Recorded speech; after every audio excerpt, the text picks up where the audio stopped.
July the 5th. We are live with Trucking with Uncle Jeff here at the Loves in LaPorte, Texas. Just remember to hit like, share, subscribe, click your notification bell, and come join us. We are going live today. We are fixing to pull out with our load. We got to go pick it up. We're going to be running up to the Steak and Bacon here in Beaumont. Then we're going to drop down, do a drop and hook, pick up a load for Walmart in Loveland, Colorado today.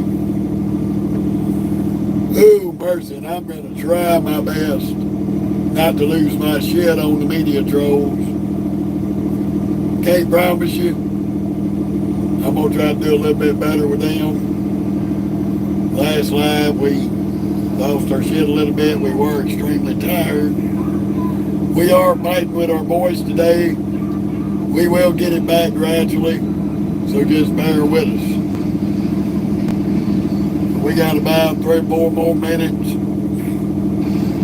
We're going to be getting this party started and make our way up to Beaumont.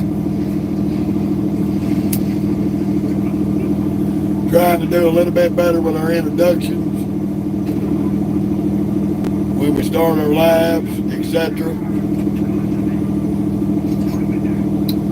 Y'all just remember, Gold Peak tea is the tea of champions. Can't go nowhere without your Gold Peak. Anyway, Coca-Cola would probably sue me for that, but I don't know why they would. It's free advertising. And back down to give me an advertising deal.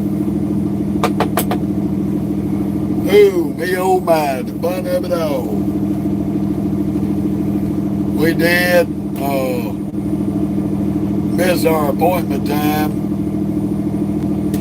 unfortunately,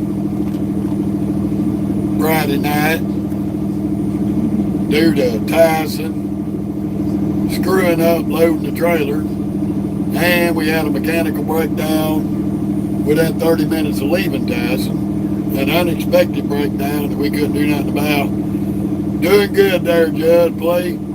How are you today? We're going to be headed up to Loveland, Colorado today. We got to do a little running around in South Texas, get our current trailer cleaned out, washed up. We got to go to, if I'm not mistaken, we're going to be going to Walmart in Beaumont, Texas, distribution.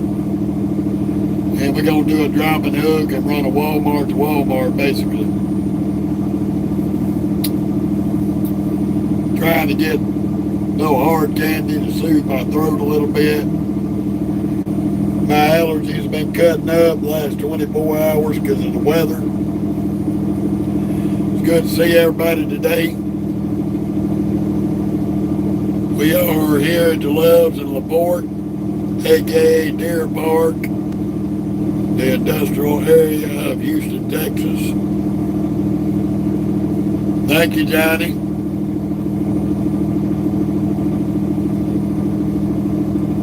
Good to see you from Virginia. Ooh, me oh my. It's good to see everybody today. Due to the fact that the guys told us when we got to our delivery, they were done for the night, unfortunately. But he did tell me that they would be back for a couple of hours yesterday afternoon at 5:30. They did keep their promise. They were there at 5:30. We did get unloaded, thankfully. Now we did wear dispatch's ass out because they had the fact to get us a load prior to our delivery. They failed to do so. They did get us a load this morning, first thing when they got in. They did backdate it because they should have put it on us Friday and not Saturday, so we can finish up our week with over 2,500, 2,600 miles. Not a great week, but doable. We can at least pay our bills and make a little bit of money on our end. How y'all doing? Good to see y'all. Sonia and Asma. I hope I pronounced that right. If I didn't, I do apologize.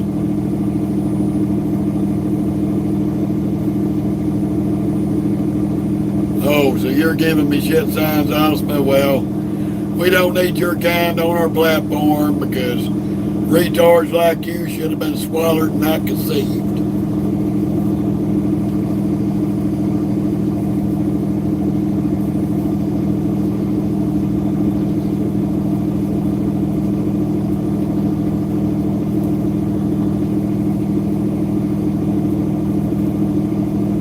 Goodbye to Mashburn. Anybody else got any smart ass comments? I suggest you keep it to yourself. If you're not here to follow the page, show a little support. We got 0 tolerance for stupid people. I'm going to let you know in advance to make your way off the platform. I don't do media trolls. Will not tolerate you. And we'll tell you where to go. So, if you're not interested in the page, exit the page now. Save me the trouble of having to put you off the page. And I don't disrespect you, don't disrespect me or my platform. If that's your sole purpose, bye. And I'm going to do this politely today. Normally, I'll tell you where you can stick yourself. So if you don't exit the page after this warning and continue to do so, I will let you know what I think of you. I will burn you so bad you'd wish you died as a child. Media trolls are low IQ morons. Don't be one. Now that we got the warning out of the way, we'll continue on.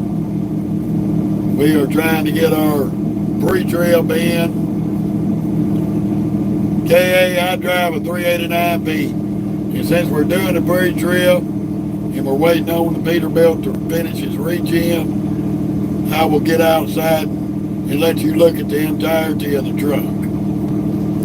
So y'all just hold tight. We're gonna get out and we're gonna show everybody.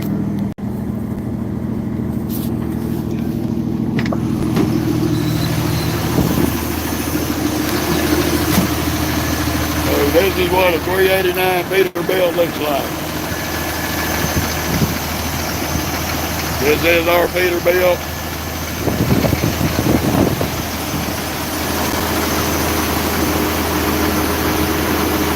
I want y'all to look. See how far I'm off the line. Same distance on both sides. I'm centering my parking spot. This guy is right on the line and way off the line over here. That's why he is sitting so close between the trucks.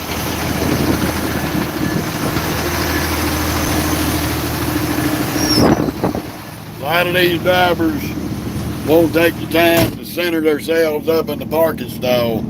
This is how they end up getting hit. Not a problem, Kay.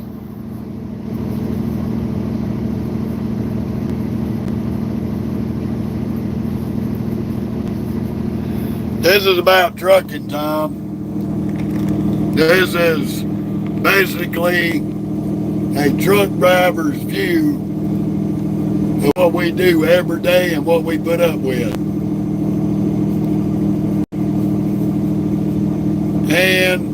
And what we get to see every day that we're out here running freight. We get to go all over this great country. It is a beautiful country. And we're trying to bring a little piece of that beauty as well as an understanding of what we do out here and how little respect the people out here on the road have for us while we're on the road. And I'm not saying that every truck driver out here don't do dumb shit as well as the people in cars. There are plenty of people in vehicles, give us plenty of room and show us a lot of respect. But there are a lot that do not. And there are a lot of truck drivers who shouldn't be behind the wheel of trucks that are out here driving. And we showcase that on our day-to-day runs. We show things on here that a lot of people just don't realize they're doing and cause problems on these highways and make it dangerous for everybody else. Now our truck is finished regenning. We are supposed to get ourselves together, make our way out of the Loves up to the Streak and Beacon, get this trailer cleaned out, and then we're going to make our way down to our pickup, and we're going to pick up our load for Loveland, Colorado for Walmart. Ooh, me oh my. The fun of it all. Now I know a lot of you going to say, oh, you pre-tripping, but you didn't get out of the truck, yada, yada, yada. I'm going to start putting my pre-trips on my labs here pretty soon, probably on the next one. I'm going to show you how I do my pre-trip. But I get up way before time to go and before time to start my pre-trip, and I inspect my truck. Then I do my pre-trip. Nowhere in the DOT handbook does it state that you have to start your book and do your pre-trip. It just requires you to show a pre-trip. You can get up, do your pre-trip, then start your pre-trip inspection and show your time on there.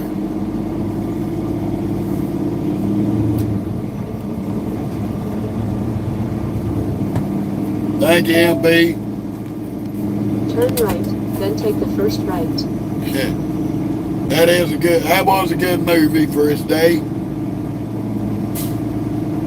That's the kind of trucking my uncle did for 40 plus years around that time. Turn right. He was trucking for over 3 million miles before he lost his eyesight and his CDL due to his diabetes.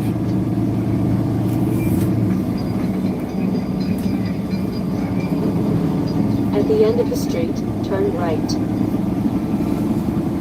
Ooh, the fun of it all.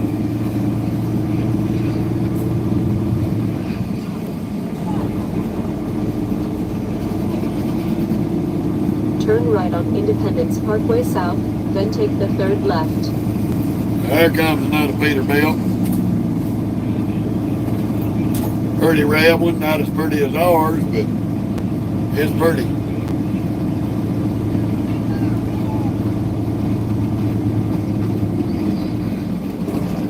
Ooh, me.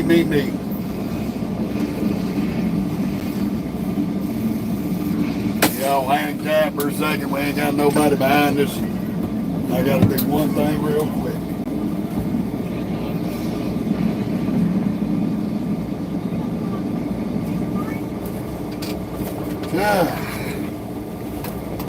Have mercy. Fun of it all. Get our butts out on this beautiful Saturday and get moving.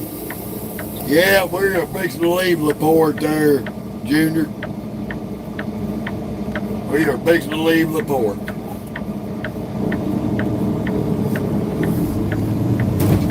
Ooh, damn, what a pothole.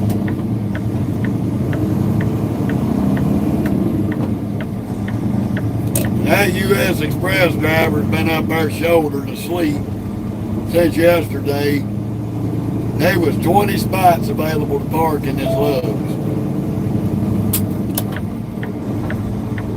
And he Turn left just on Texas 225. got out in front of the fuel line and put it on the shoulder. So that tells me he ain't very good at backing the trailer up.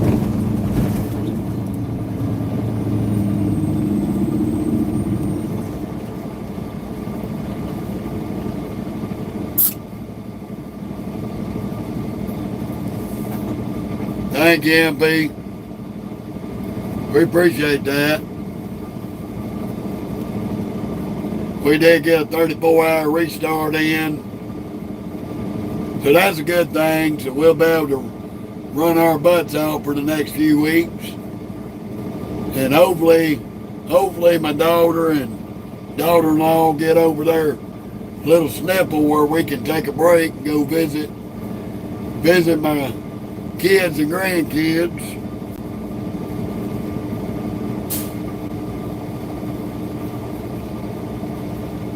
Ooh, man, oh man. We are fixing to head up into the bottom half of Beaumont, go to the Blue Beacon, I call it the Streaking Beacon, get this trailer washed out. Then we're going to head down and do a drop and hook. And if I'm not mistaken, the address is taking me, it's going to be Walmart to Walmart. They had a different name on the dispatch. Said SVC was where we were picking it up, but I think the last time I picked up one of these loads, I actually picked it up from Walmart Distribution in Beaumont. Well, Daisy Cutter, welcome to the page, brother.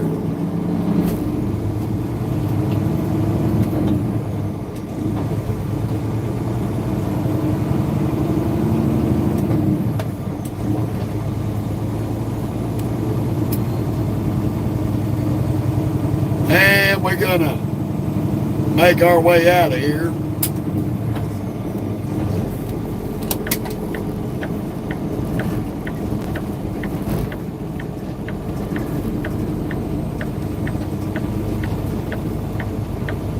Just stay green for a few more seconds.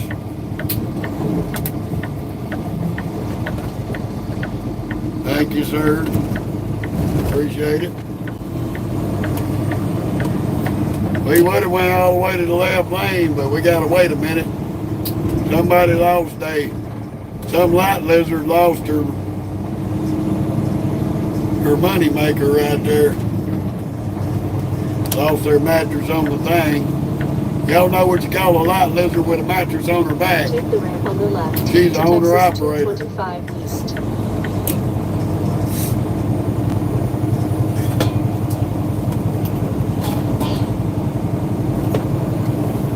Ooh, man, oh mercy. Time to get the party started today. We're gonna get on out of here, do this drop and hook, and we're gonna get on I-45 for a little while, run up just short of Dallas-Fort Worth.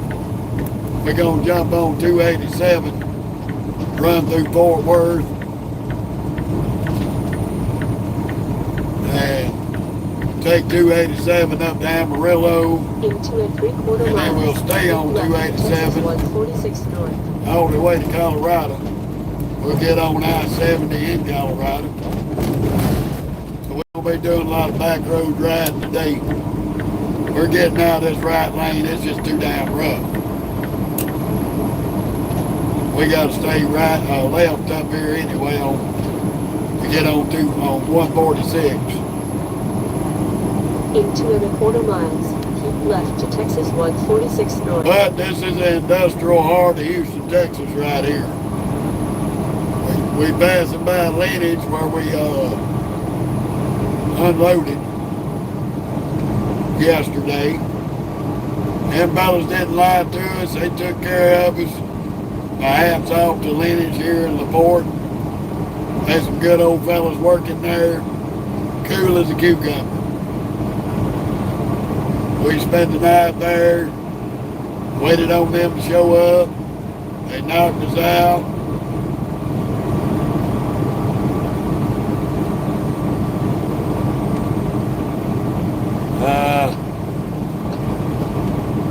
I think so.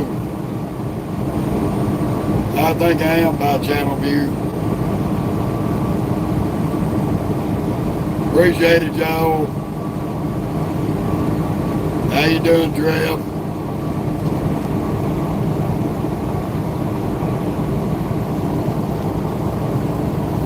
We plan on having a good long live today. Since we wasn't live yesterday, I wasn't able to talk yesterday. My sinuses and allergies was acting a donkey. We're still suffering with a little bit of it today. We are trying to work through that. How you doing, Jock? Good to see you again. Either of the two left lanes. We run our butts up here into Beaumont, Texas. Not Beaumont, Baytown. Excuse me. Baytown, Texas. I don't know why I keep calling it Beaumont. It's Baytown.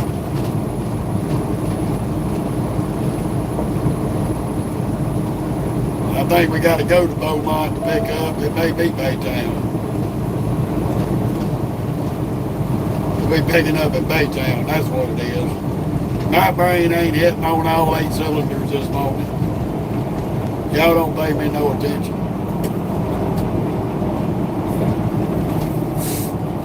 Mo could get somewhere and sit down, get out of the floorboard. Come on, go.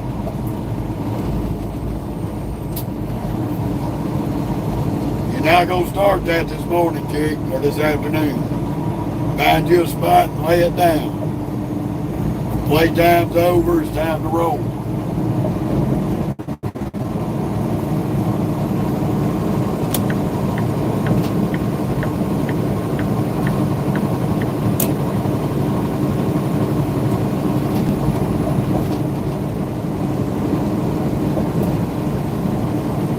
In 4.5 miles, take the exit on the right to Texas 330 spur toward I-10. Ooh, me oh my. Making our way out of the port to Baytown. This is a pretty good sized little suspension bridge.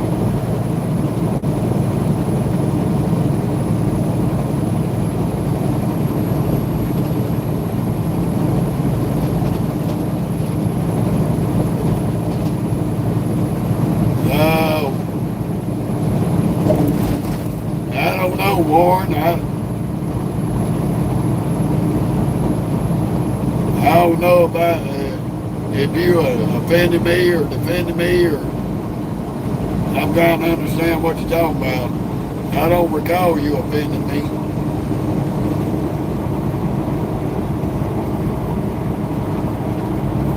But I appreciate the good luck and safe trail.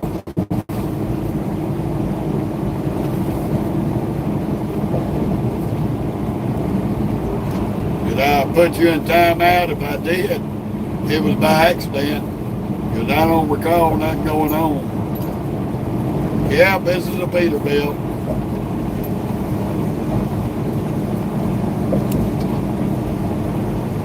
This is a 389P. 18-speed stick.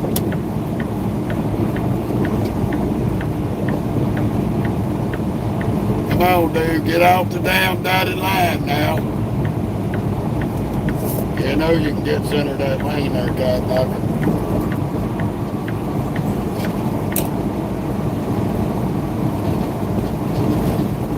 Fucking dumbass.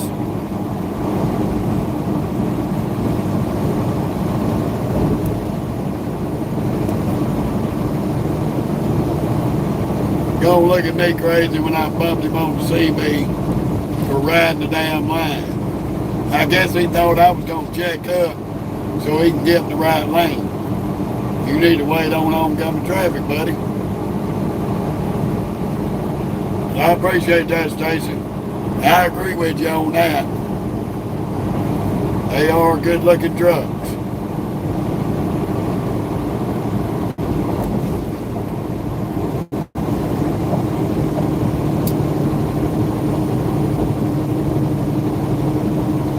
We started buying this truck on December the 8th. We traded in a 2022 T680 KW that we had halfway paid off. We traded it in, stepped into this Pete. In 1.25 miles, take the exit. I think it was a better investment than the KW. KW had an 18-speed stick in it. This Peterbilt rides a lot smoother than that KW. A lot better built truck. Peterbilts and KWs are built by the same people, Packard. But just like GMC and Chevrolet is built by General Motors. They take more pride in the Peterbilt than they do the Kenworth.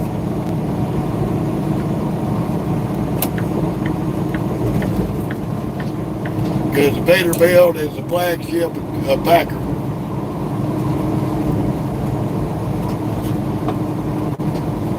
Be in either of the two right lanes, then take the exit to Texas 330 Spur.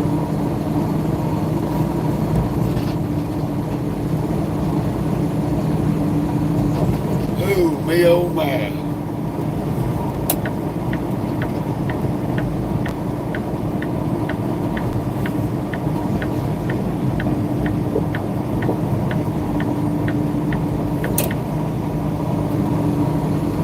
The fun of it all. Gonna be a beautiful day for a ride.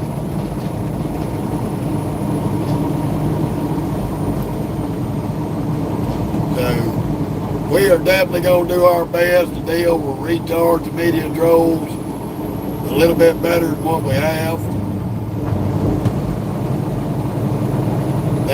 If you do come on here acting retarded, you will be removed. That's the bottom line. Not going to tolerate disrespect and retards.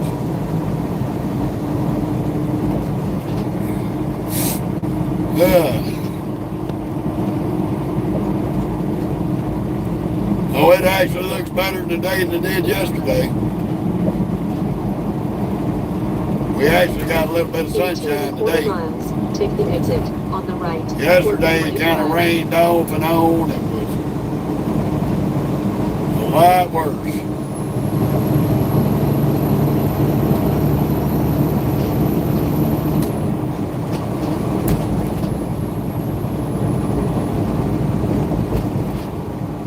Oh, goodness. Fun of it all.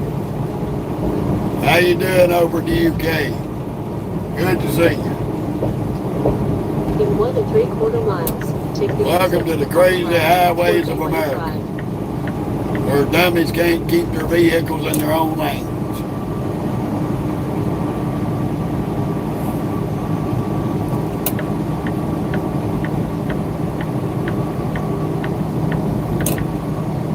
Ooh, man, the fun of it. Oh, wow, that was an awesome blinker, dude. Quick flash and whip off the road. What a douchebag.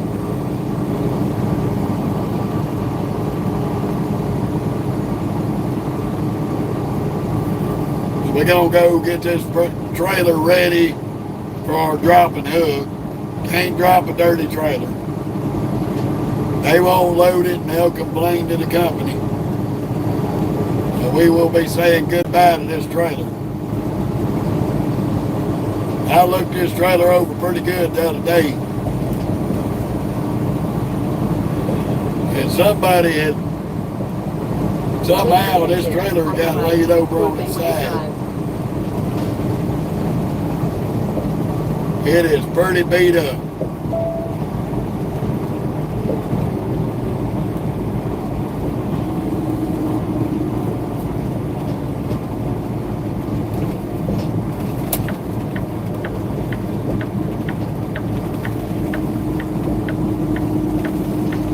It is pretty beat up on the right hand side where it had apparently hit the ground. The wind might have flipped it over. I don't think it was hooked to a truck or loaded because the frame's not bent, it's not riding funny. But this trailer has been turned over at least once.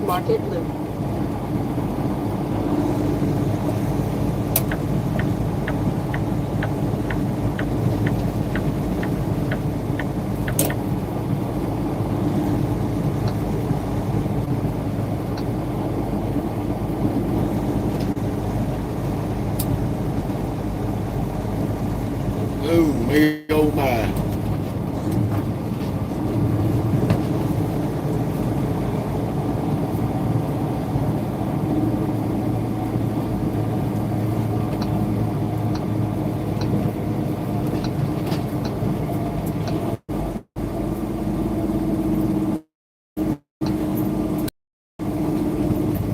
Turn right at the traffic light.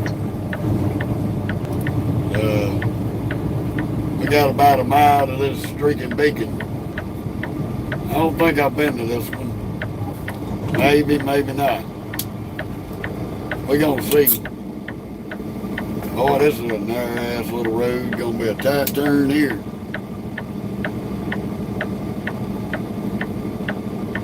Don't see no truck sign, so apparently we allowed to be on it. Thank you, Christopher. Vicky. I'm in Texas, love. South Texas. Wow, Baytown.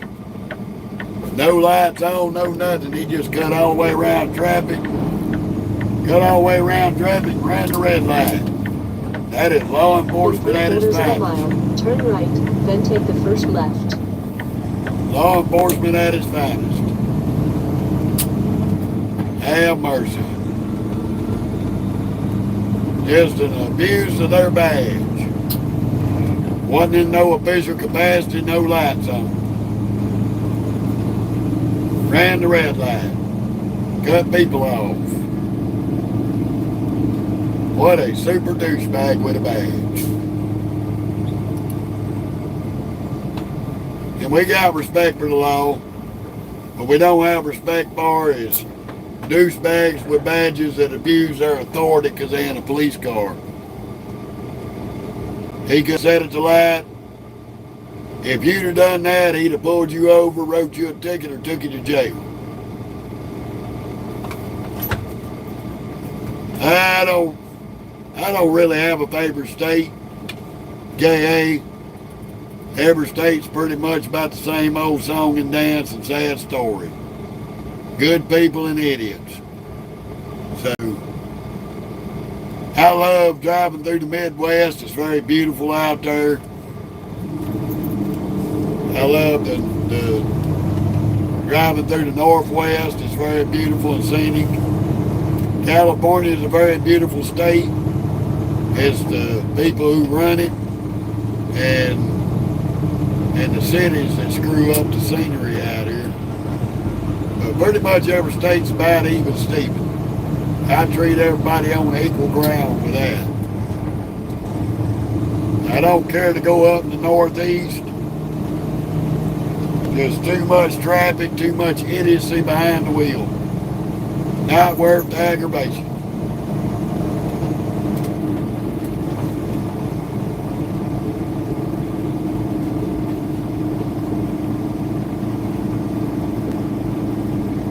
Okay, we're coming out of the TA. The streaking beacon's right here. I think that's, yep, there it is. Okay, we ain't never come this way, but we have been to this streaking beacon. We've always come in off of I-10.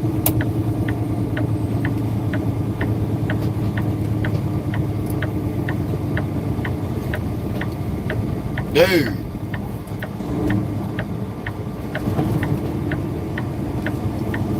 Why are you sitting here blocking the damn lane? What a dick. You a fucking dick. And I dare you to come up in here and say something. You up here done run the red light. Now you sitting there obstructing a lane, playing on your phone and your computer. What a crack-headed cop.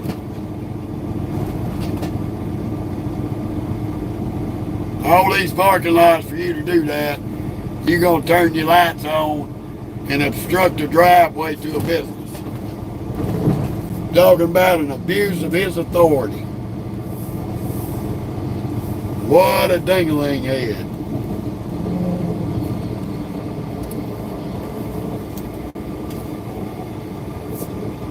And this is one thing I despise. This is big truck washing. You people with your four-wheelers need to carry your ass to a car wash. They have full-service car washes. In 1/4 mile, turn right. You come up in here and hold up the truck drivers trying to get in and out of here with your dumb shit. I don't agree with that. That's bullshit.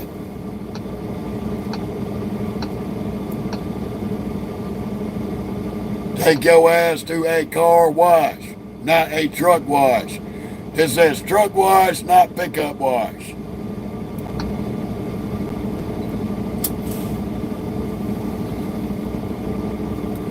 Oh, I have, K.A. I've been out in Phoenix, Tucson. I've been all over there. I've seen them. You know, we have the utmost respect for the law, but I do not have respect for somebody who runs around in a police vehicle, running red lights like that dickhead did in front of us. He literally drove around everybody running the red light right in front of us. Y'all saw him. And then he's going to come up here and block the lane of travel to turn in his driveway to where I had to get in the left lane to turn in the driveway. And I had to turn from the left lane to keep from hitting his dumb ass sitting in his car looking at me all crazy. This is what he did. Well, you the damn dumbass prick with all these parking lots out here. Just pull over and throw your lights on and you're just sitting here in your car looking at people stupid when you're being stupid. Don't make no sense. That's right. But we deal with these people in these pickups blocking it up in here every day. Somebody in the RV, I understand. RVs, yeah. These hot shop drivers and these other people getting their personal rides washed here, carry your ass to the car wash. You hold up big trucks that could get in and out of here, get to their pickups a lot quicker if you weren't tying up the line.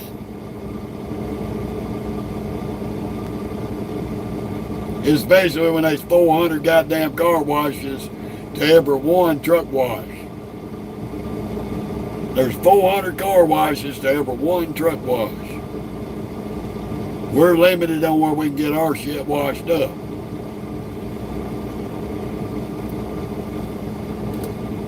But we are here to Shrieking Beacon. Get this trailer washed out.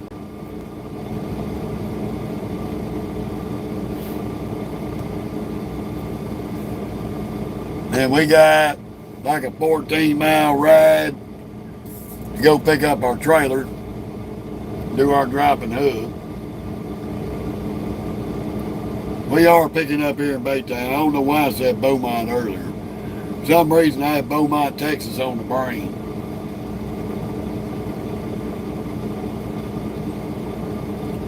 And I'm going to assume, and I can look back at my book, because we have picked up at this address before, going to Loveland.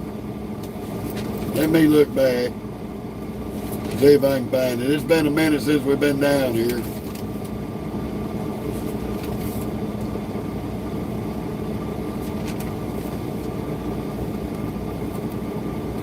This is why I write everything down. Every load's wrote down. The load and the mileage. So I can keep track of everything I do.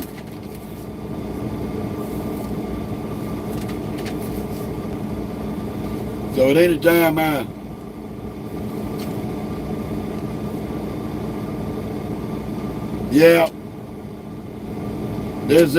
we are going to a Walmart distribution to pick up a load to go to another Walmart distribution. No, Junior, I got a trailer behind me. I still got a trailer behind me. I'm gonna get it washed out, so they'll have a trailer that they can load for us to have another load out of there. So we're going to drop an empty trailer and pick up a loaded trailer. So yeah, we have picked up there back on March 22nd. Got it right here in our book.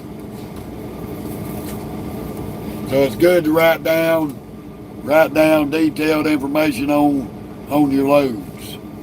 That way you can keep track of your mileage, where you're going, and nobody can dispute you. I write down everything they send me over. My Peterbilt's a 2023. There, Jay. But we're going to get up in here. Once we get inside to get the trailer washed out, I will have to step away from the camera and the live for a minute. Unfortunately, I will leave y'all at the mercy of Mocha Dog. That's her back there. She thinks it's playtime again. So she's jumping down to get her rope because she wants to show all of y'all how good she can beat her rope up on camera. She is a drama queen actress. Yeah, Ryan, they did. They unloaded us yesterday afternoon about 5:30. They came in for like 2 hours on the 4th of July, did a 2 hours. We were the only truck there. They knocked us out, and then we PC'd down to the Lubs, and I went in and got me a shower, and me and Mocha chilled out and watched TV and played. I know Mocha. Mocha Dog she is my drama queen actress. She is the stinky dog of the show.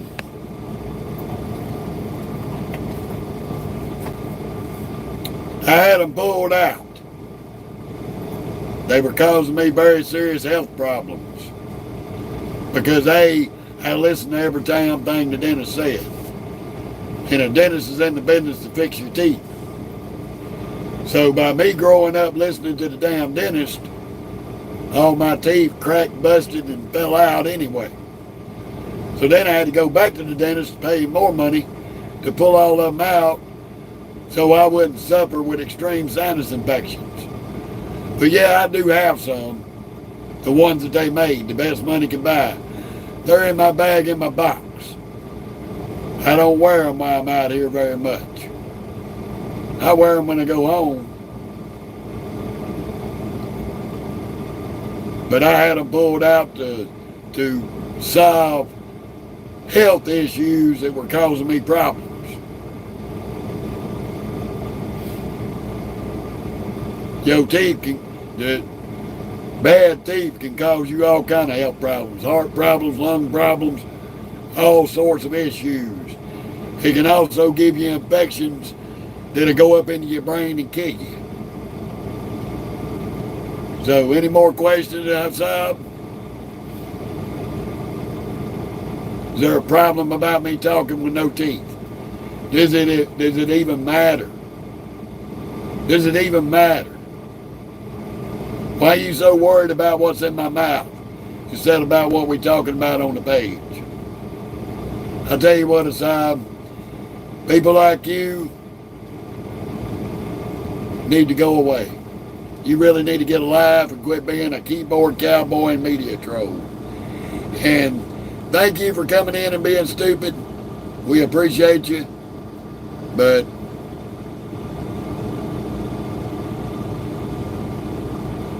no, not after that remark. You done insulted me, and it's time for you to leave.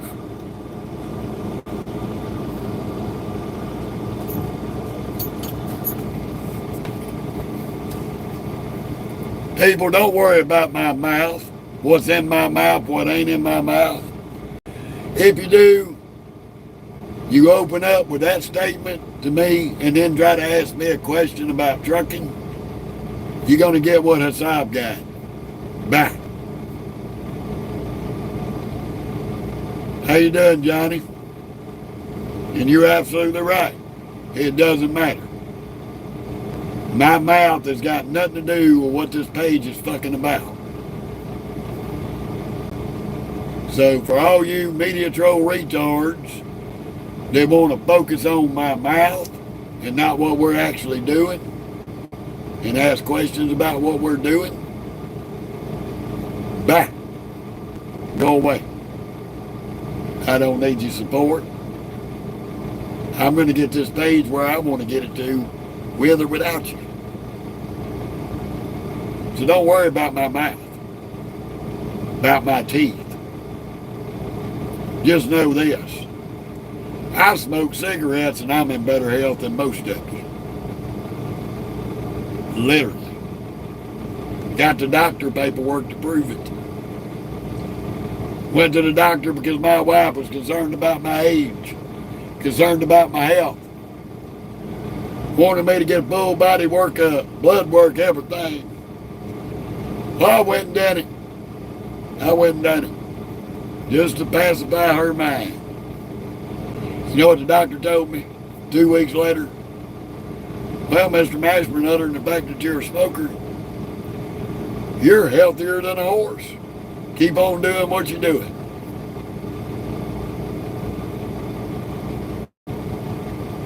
So, hey, don't ask me about my mouth, my teeth. You can ask me all you want about trucking. I'll give you the best answer I can from my experience. And B, don't talk about me smoking. Because A, what I do is none of your freaking business. B, I'm a grown-ass man and I'm going to do what the fuck I want. It's that simple. It's that simple, people. Use a little bit of this up here. Use this up here, what they call a brain. That lump 3 foot above your waist besides a hat rack. Come up with questions that are relative to what this page is about. Not dumb shit because you want to be a petty media troll. But anywho, yeah, these people get me on one with the dumb shit. How you doing, Robert? Good to see you, brother. Guess what? We're at the Streaking Beacon. Waiting on our turd to get in here as soon as Mr. Dooley Dickhead here gets his ass in and out of here, tying up the line with his personal ride. The fun of it all. Crackheads that can't go to the car wash. Got to come to the truck wash, think they're a truck driver. You need to stop looking at me. I have done took you out all morning. Why are you up here harassing me, chick? Don't squint your eyes and look at me in them tone eyes, dog.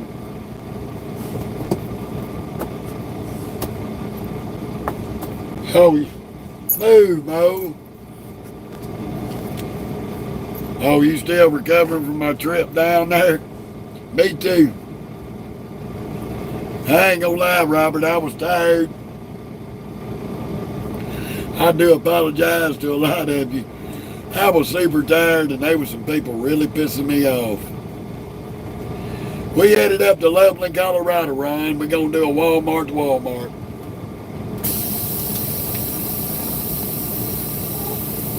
We got 1,082-mile run to run today there.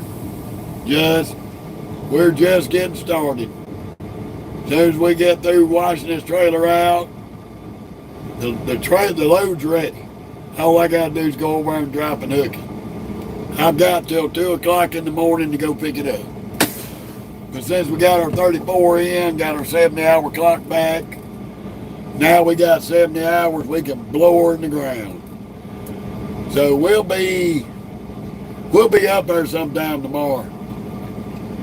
To be honest with you, I'll make that 1,080 miles by sometime tomorrow.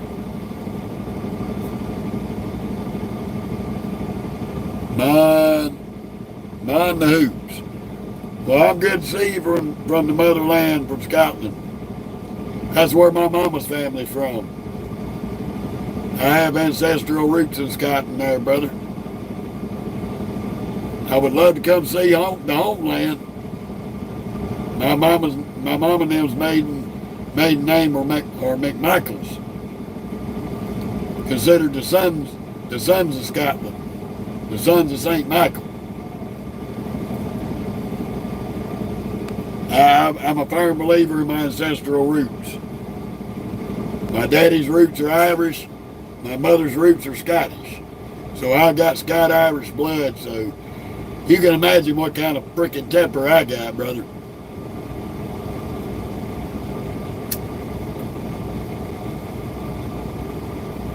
But I appreciate you joining them from Scotland. Hopefully one day I'll get the chance to come visit over there. I would love to see the country. I know it's beautiful.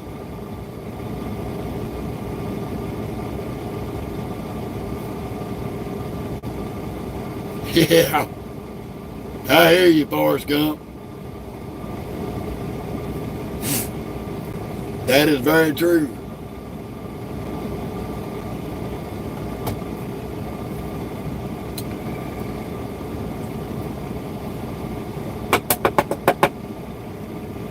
That is very true.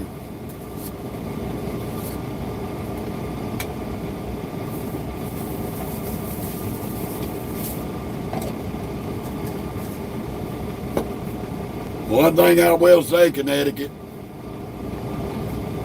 down here in the South, we got a lot better manners than do up in your neck of the woods. Because I can tell you, I've met some of the rudest people in the world that's been up in that neck of the woods.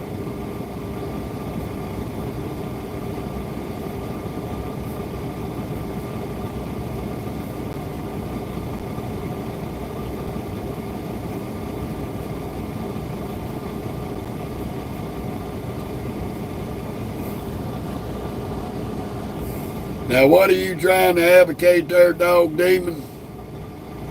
Because if you're on my platform begging for money, that's not going to happen.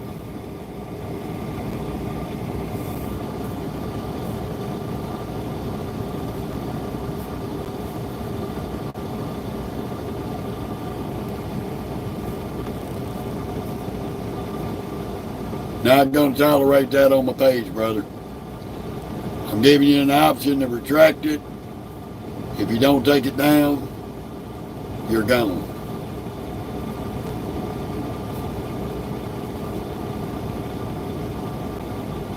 We do not beg for money on here. We do not do politics. We don't do religion.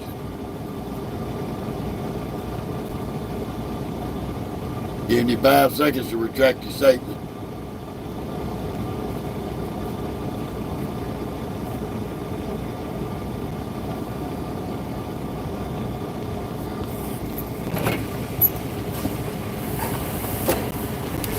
Yeah, just to watch out. It's going pretty good, Danny. How are you doing today? We just waiting our turn here to Streaking Beacon.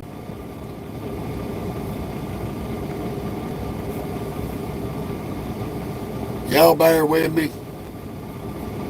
Let me clean this camera lens a little bit. Make sure we are good to go on view.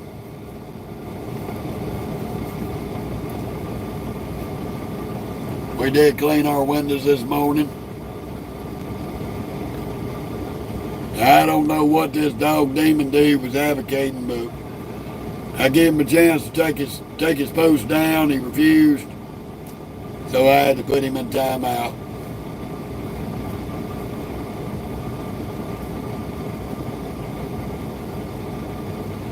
They really shouldn't, Junior. They really shouldn't. I mean, it's ridiculous. They've got car washes that they got people actually wash your car like they do here. Me personally, I don't think I would spend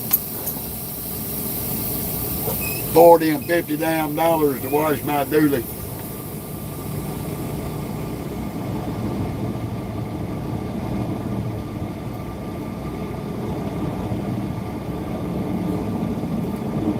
Just waiting on you to weigh me in, brother. If you did, I didn't see you.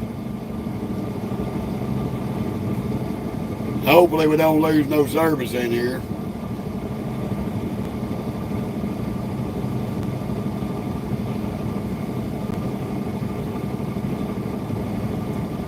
The fun of it all.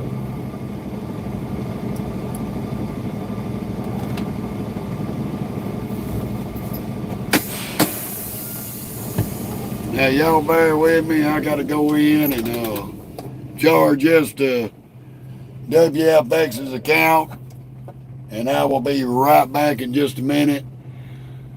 But I'll leave you in the lovely hands of Miss Mocha. She's gonna bark the whole time I'm gone.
All righty.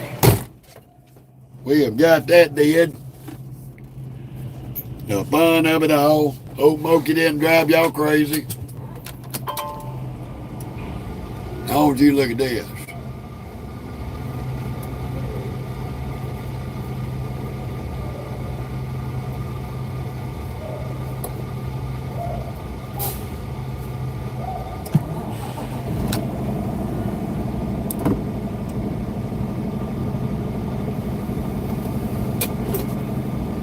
They want me to leave, but I can't get out the driveway for this dipshit.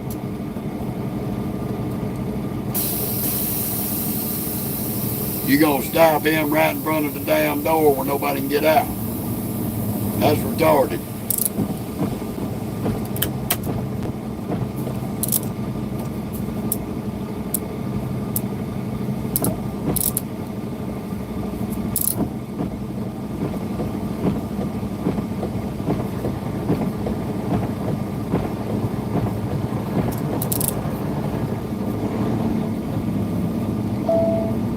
I understand he probably paid for wheel polishing, but can't block the damn road. Y'all need to have a separate spot or go next door to the TA.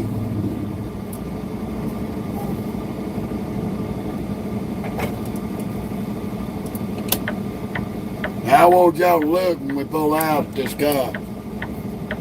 He done got his funky ass out of the road. Now he's obstructing a business parking lot.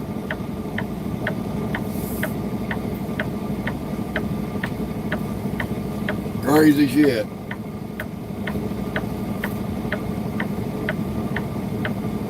Oh, there he goes. He is on it.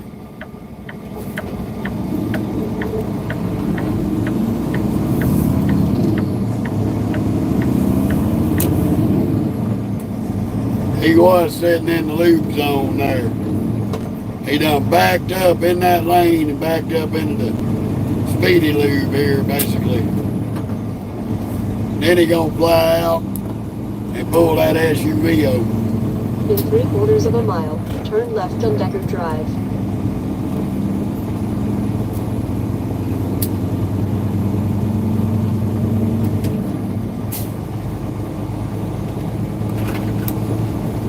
Ooh, the fun of it all. We are headed down here to this Walmart distribution center. Wee doggy. How you doing there, ADS? Sorry I didn't see you. I was trying to get out in this traffic.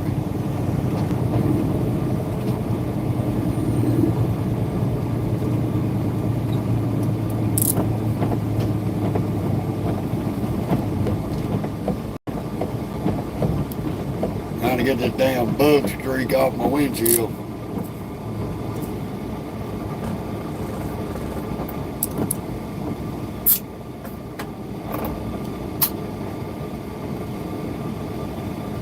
Guess there's the fun of it all.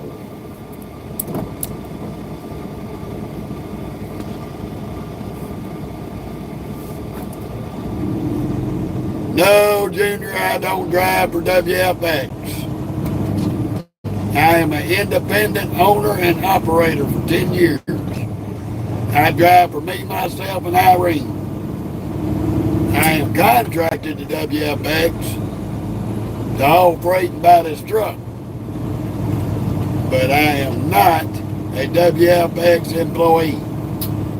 WFX has no authority over me with the exceptions of their safety.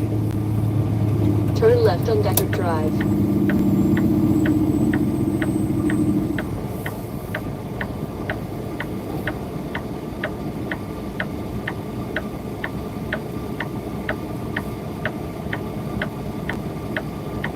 No, I got an X15, David. X15 Cummins.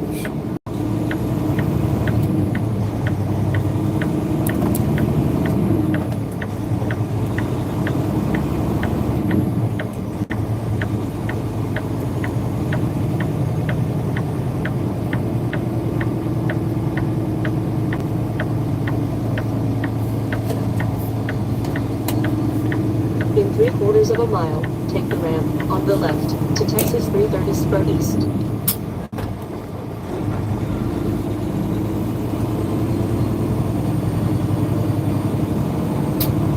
Yes, Junior, that's true. That is true. I got a lot more freedom, and I can tell them to kiss my ass at any point in time. And they can't do nothing about it. They can't give me you'll do it or else.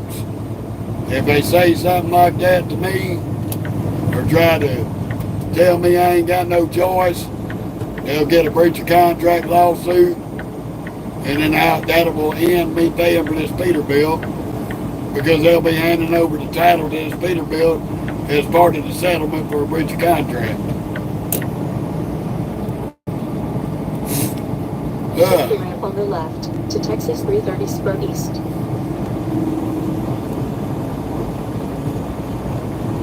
Come on, little minivan. You getting on the highway or get out of the way?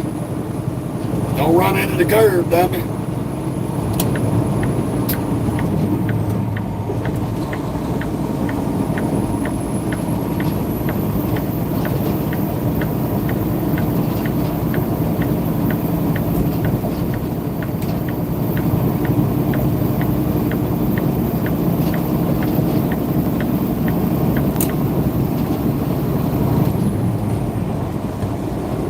In 2.5 miles, keep right to Texas 146 South. How you doing, Kay?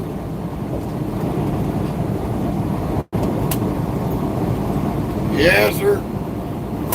Yes, sir. I was impressed how good my mic for these lives picks up the sounds of this truck.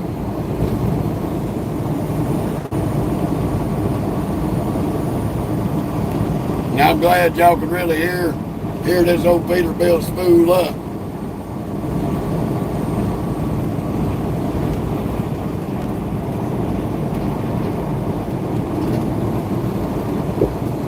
In 1 3/4 miles, keep right to Texas 146 South. They must either. Now that car's moving.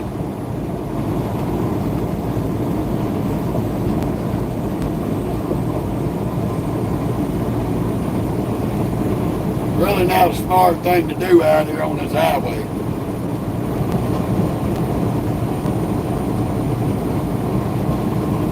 How you doing, Andrew?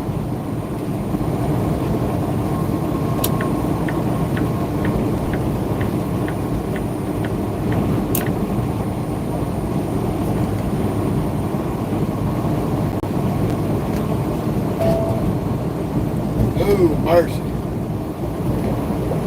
We are on our way. We are fixing to be dropping and hooking and heading up to Loveland, Colorado, just to north of Denver.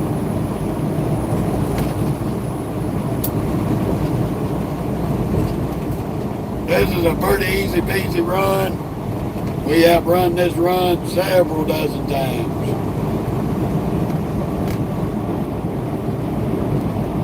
Several dozen times. It's an easy 1,000-mile payday. Gonna be on the interstate for a little bit today, and then we're gonna get off and Either of the two right lanes. run 287 from Texas on up to Colorado.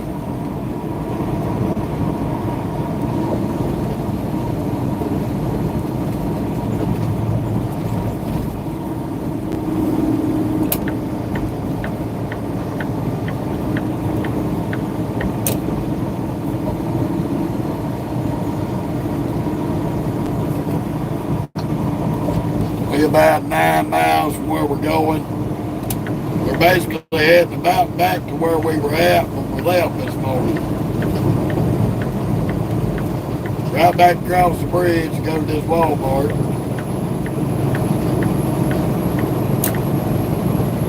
The fun of it In all. 1.5 miles, take the exit on the right toward Missouri Street.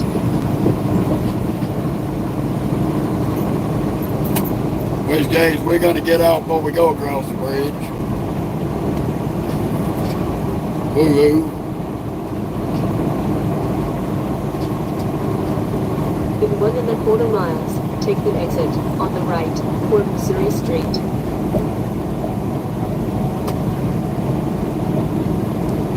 Get in and out of Wally World. They should have all the paperwork in the guard shack. So we should be able to come in, get checked in, let them inspect the trailer, and then go in, drop hook, and book.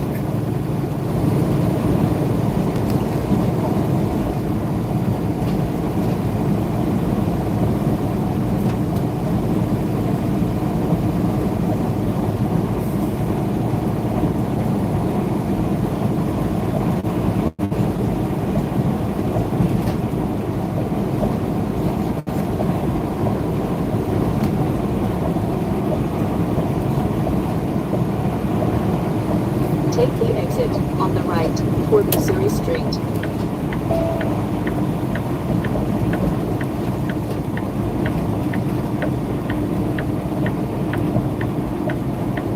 Ooh-wee doggy. Somebody done hit the guardrail. Damn it, boy. In 1/2 mile, be in the right lane, then keep right to Texas 146 Business Route North. That sucks.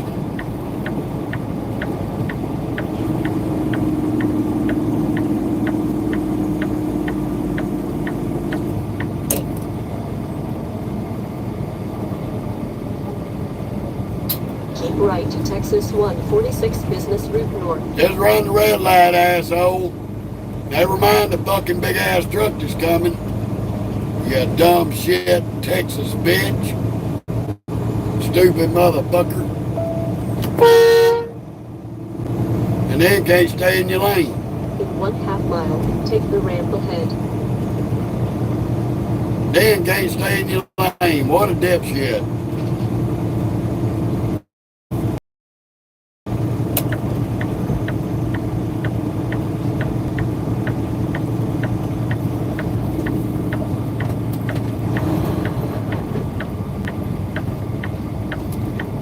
Take the ramp ahead.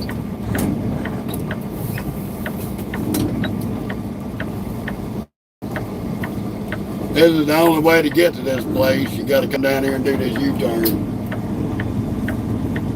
Right here under the bridge. We're in this lane because we need the whole damn road to turn.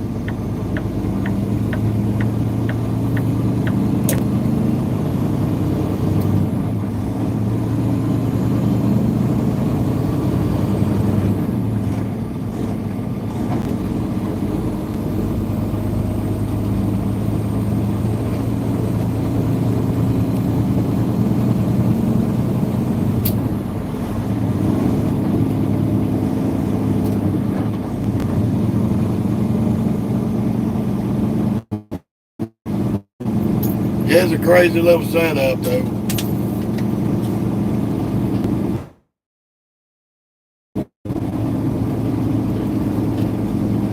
Continue on Texas Junior, 146 Business Route. everywhere on this planet's got some of the worst drivers you can imagine. It's crazy. It is crazy. But to get to this place, we got to get on the 99 toll.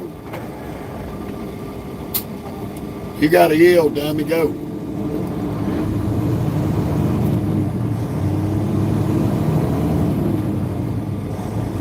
You got bad drivers in Houston. You got dumbasses in Dallas, Fort Worth, San Antonio, Austin, Texas, Jackson, Mississippi, Atlanta, Georgia, Indianapolis. We don't show no favoritism on here. There's some retards out here who should not be driving. That is a given.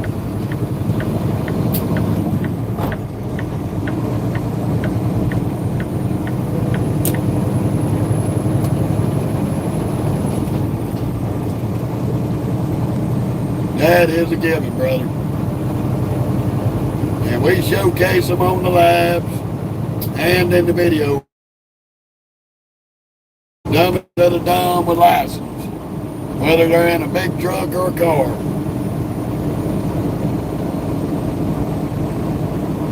We show it all and we talk about it all.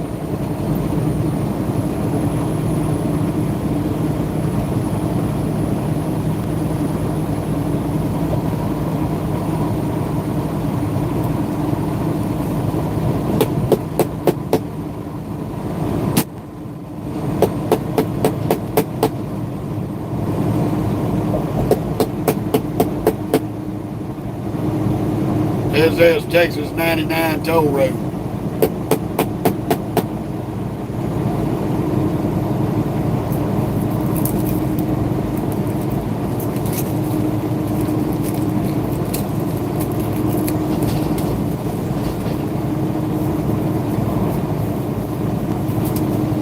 Oh my goodness, Mocha. You are just all in the way, baby.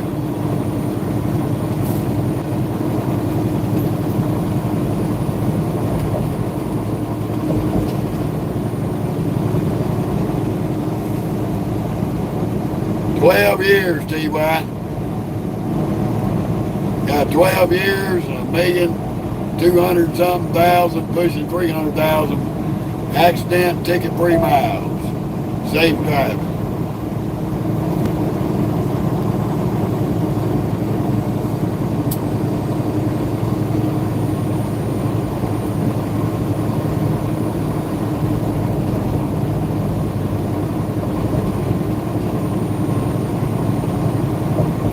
Ooh, mercy.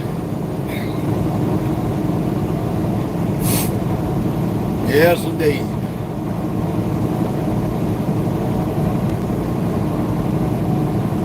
Yes, sir.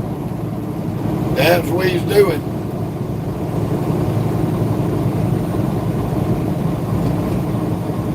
We always back our cool.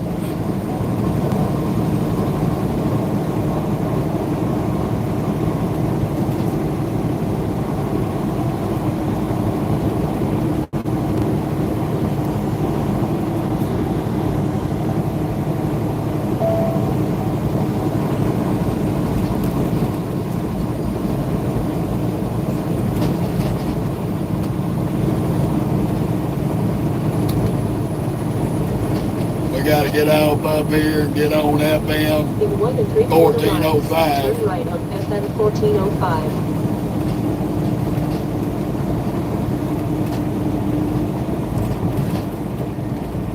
Which the GPS will tell you that you're 1.5 miles away, but if you don't pay attention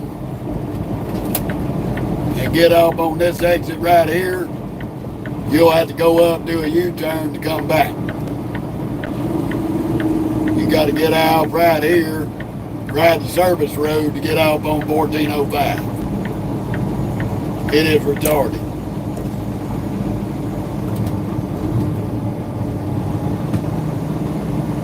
I don't know who designed all this, but they was a little bit dense in the head.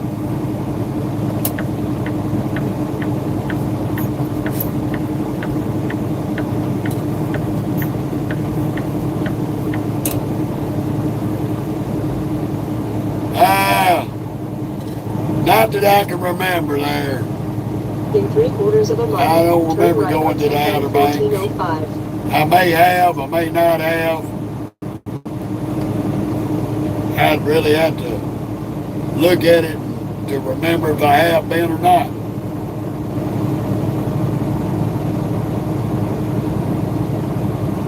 Maybe, maybe not. I ain't gonna lie to you and say, yeah. I'm just not quite sure.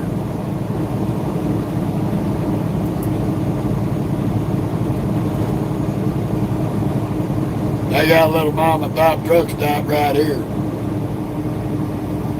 If we'd have knew about the load yesterday, they'd have put it on Turn us right Friday, on FM when they 1405. should have. We'd have came over here and parked up at this TA Oasis. Well, it was a TA. It's just an Oasis now. TA dropped their franchise on it. In 3/4 of a mile, turn left on East Greenwood Street.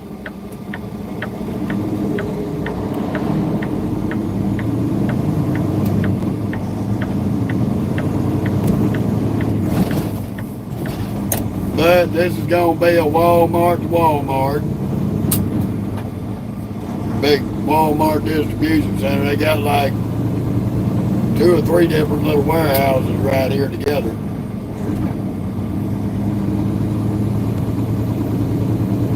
We're going to go get checked in, give them our pickup numbers, get this load, get out of here.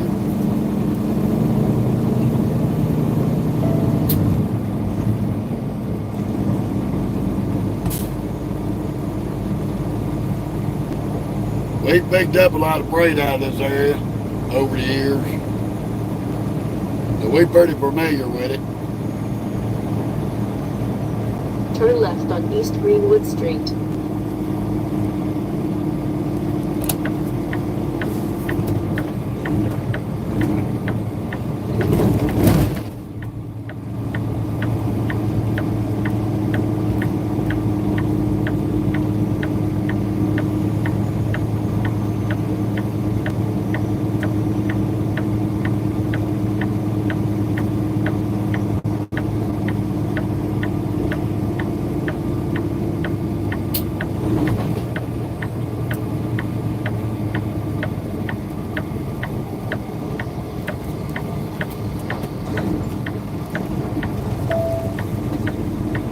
In 1/4 mile, arrive at 4554 Oscar Nelson Jr. Drive, on the right. The fun of it all. They got this building in front of us. They got another building off to the other side. Maybe just two big warehouses right here together. Can't remember exactly.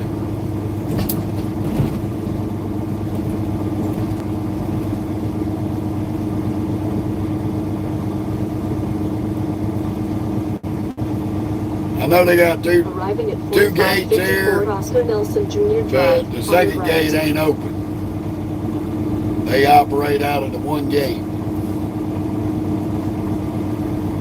And then once we get our paperwork, we can pull out here, shoulder it for a minute, do our loading call, and they want us to scan the bills just as soon as we leave with it. We'll do that after we get off the live this evening once we park up. Hey, Miss Teresa. Good to see you. Welcome to Baytown, Texas, and Wally World.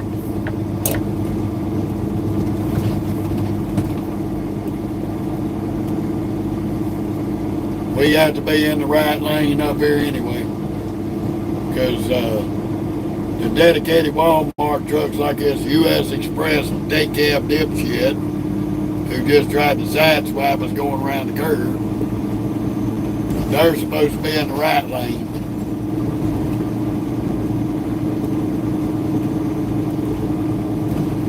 Well, at least we got us a 1,000-mile run, Miss Teresa. Finish up our week. That's going to put us a little over 2,600 miles. Be a fair week. We'll have two 2,600-mile weeks back to back. So the fun of it all. Gotta get my reflective vest on, because they are sticky about that shit. The fun of it all.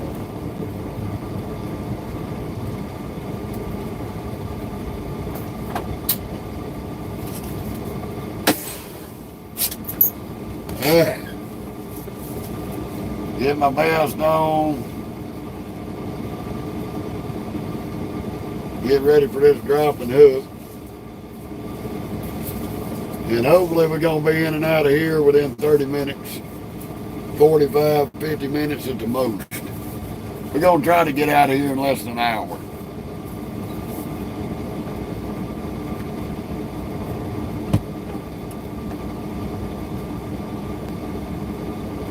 Send our messages. We're at the shipper. I'm going to Loveland, Colorado there, Miss Teresa. We're going back up to Colorado. One of many times we have made this run with this type of load. It's going to be a 14,000 pound dry load. We're going to get it up there sometime tomorrow. Drop and hook, and hopefully they'll have us something decent out of there. Appreciate the respect for bowling, brother. Thank you very much.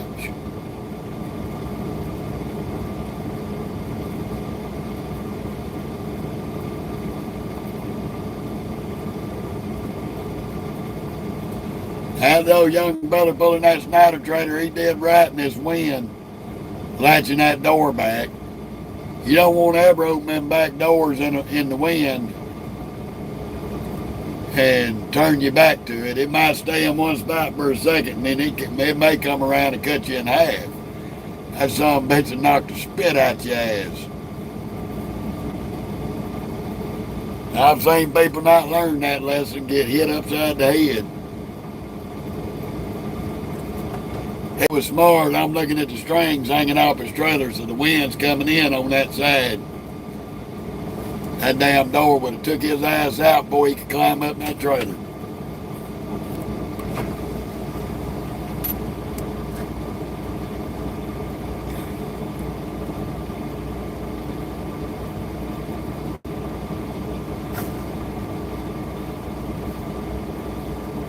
Ooh, me. Yeah. Let me get my book out.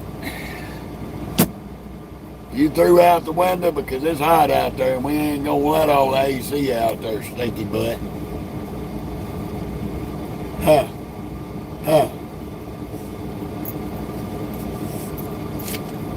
Nope, I'm in Texas, buddy.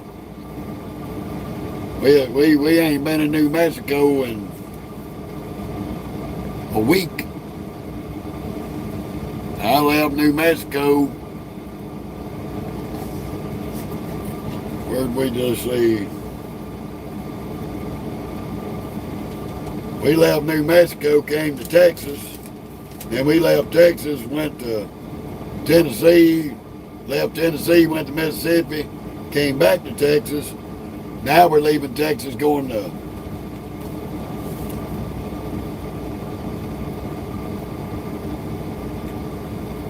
we're going to leave Texas and go to Colorado.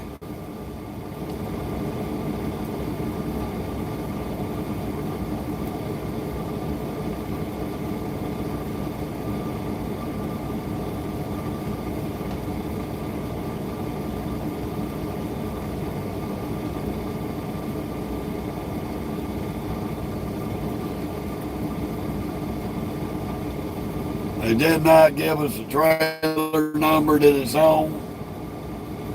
So, bun. I see a WFX driver coming out of here. I don't know if he's a contractor or company driver. He's a contractor. So he don't work for WFX.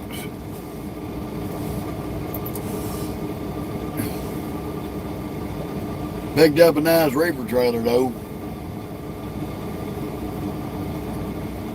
So he's probably headed up to Loveland, Colorado too. I've got 11 hours today to drive.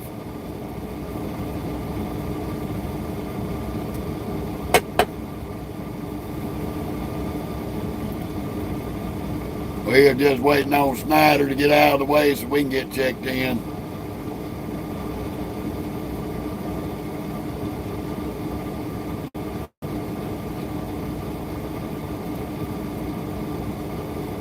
We're not going to run 11 hours today.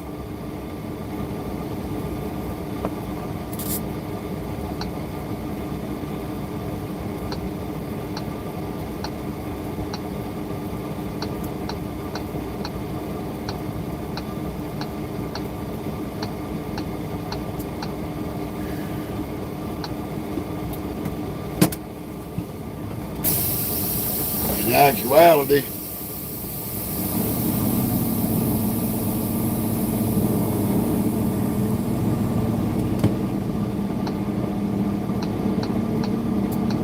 we're going to run about over half of it today.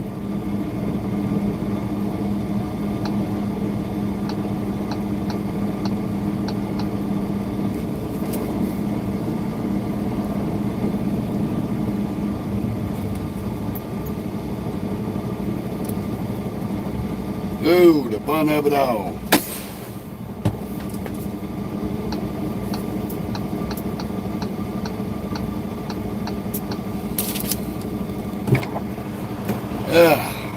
Go check in with this lady.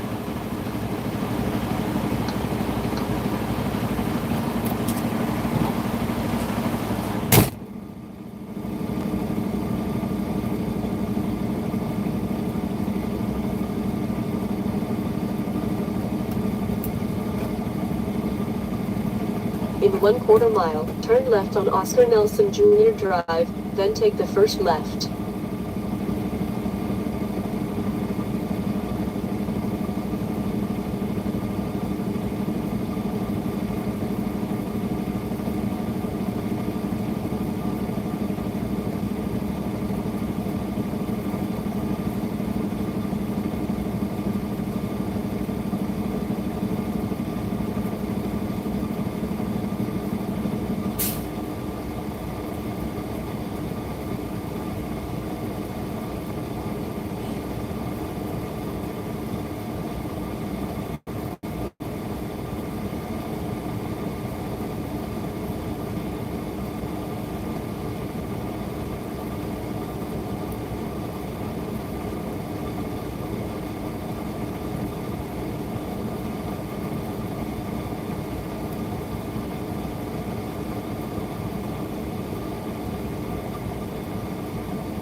All right, y'all bear with me. We got to call the crackhead.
We're back. Now we're tying up Walmart's gate because these crackheads didn't put the trailer number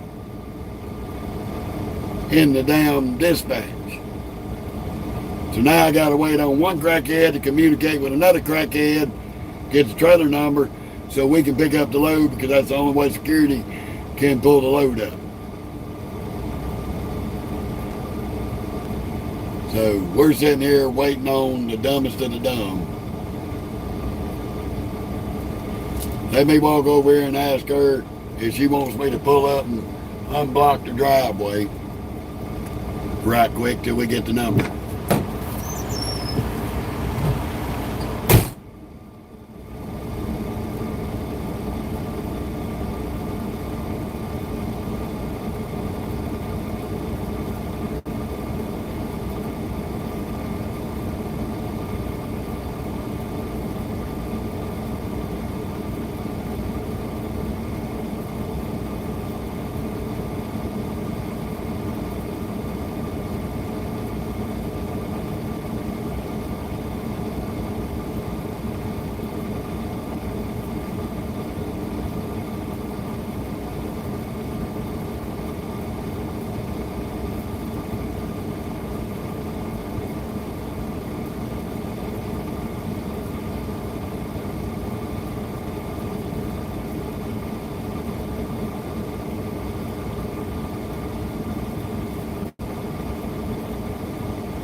Alrighty, we're gonna pull up here and get get in the middle right quick till these crackheads get back to us. She said, please don't back into the pole. I said, I got you, love. No worries there. So we can untie their driveway.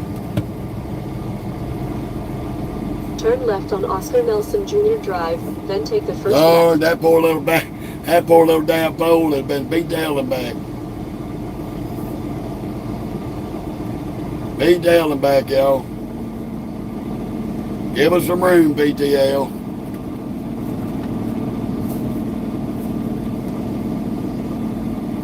We got to pull way up till we get our trailer back behind us so we can get within the confines of the line.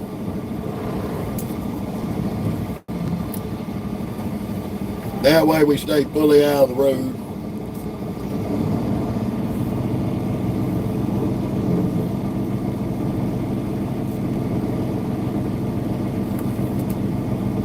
Keep our eyes on the pole.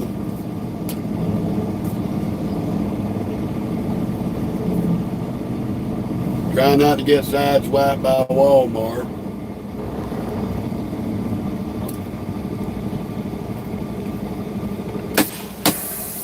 Let's go look and see how close we got to the pole. I was guesstimating.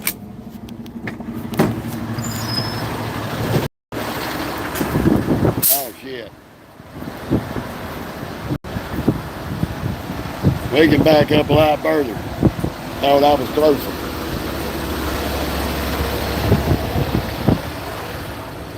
This way we're out of everybody's way.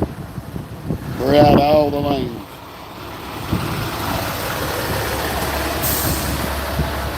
But we can back up a few more feet. Give a little bit more room on our front end. That way nobody runs over us. Yeah. The fun of it all. Get over here and pick the damn load up. Gonna turn a 30-minute dropping hook into a 9-hour ordeal because people fail to do their jobs.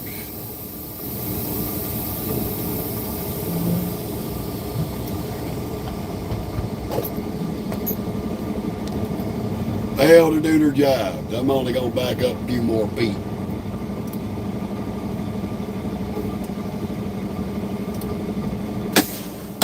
That way we don't get sideswiped.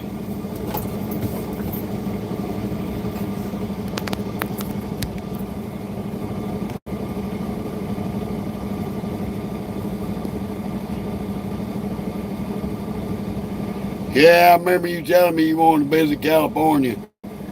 And I remember telling you to be very careful out there because them people are nuts. A lot of crime and a lot of drug situations going on out there. A lot of protesting and riots that are being paid for by certain individuals out there too. Make it very extremely unsafe. And Mocha, I done cleaned these windows and now I got dog spit in front of my face. You're gonna quit doing that, chick. Tired of wiping your spit off my windows after I clean them. You hear me? Stop barking and spitting on my windows. Yeah, I love you too, but you being a little pain in the ass for that shit.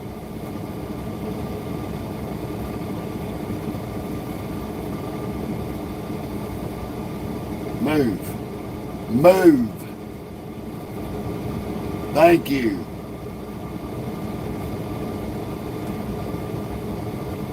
We're going to get off our book till they get back to us. For right now, not waste any more of our time, because we got to drive all the way around that building over to the left to go drop this trailer. Thank you, David. Appreciate it. Yeah, we live on YouTube every day. And if Facebook does not lift our restriction on our live tomorrow, which will be one exact month from the so-called live that I shot that was in violation, that wasn't in violation. 1 month from the lie that they claimed I did something. If it ain't returned, then there won't be no more posts on that page. After tomorrow, Monday, excuse me, July the 7th, our live ban should be over with tomorrow. So come July the 7th, I will be posting a farewell post onto the Facebook page if the live has not been reinstated. I hate to do that, but I'm not going to be mediated by a bunch of Nazis.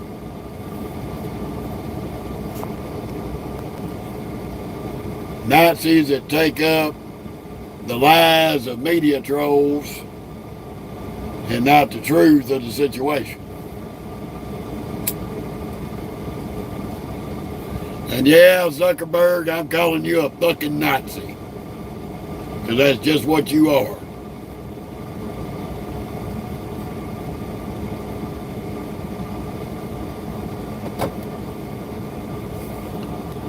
You allow your staff to ban people over bullshit and lies without even looking at the videos. And I remember every square inch of that video. Nowhere in that live that I shot that I got in trouble for was anything promoting anything violent towards anybody.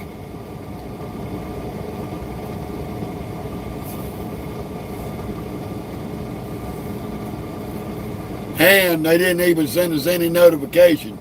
All they sent us was a warning that it's not going to be tolerated. And that they would not let me post up that live. That was fine. But banning me from doing lives with just a warning, no, sir. Y'all a bunch of Nazi stooges.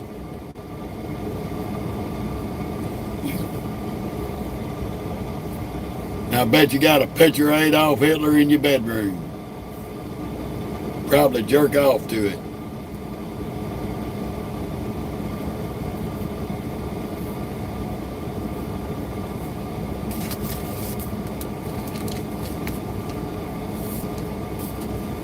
Ooh, mercy.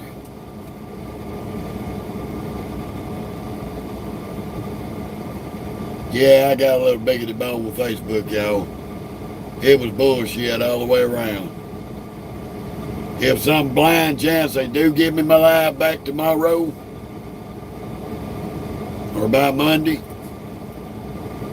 we will do a few lives here and there on Facebook. But YouTube is going to be our main platform from this day forth. We're going to build it up, get it where we got the YouTube, got the Facebook page too. We're already over 1,000 subscribers and growing. And I thank all of y'all very much that have subscribed to the page. Just remember, if you're new to the page, you like the content, want to see the country from a trucker's viewpoint, then feel free to like, share, subscribe. If you do subscribe, click the notification bell at the top of your page. That way you'll be notified every time we are live.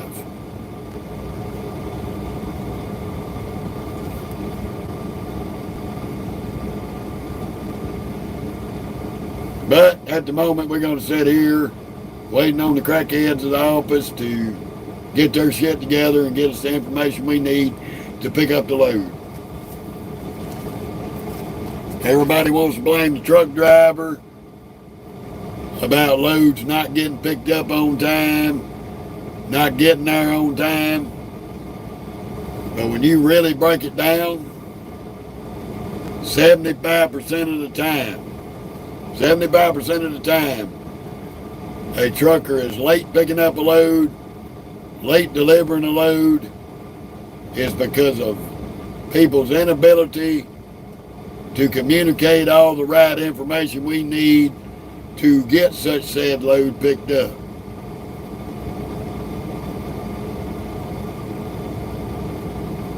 Chicken jockey.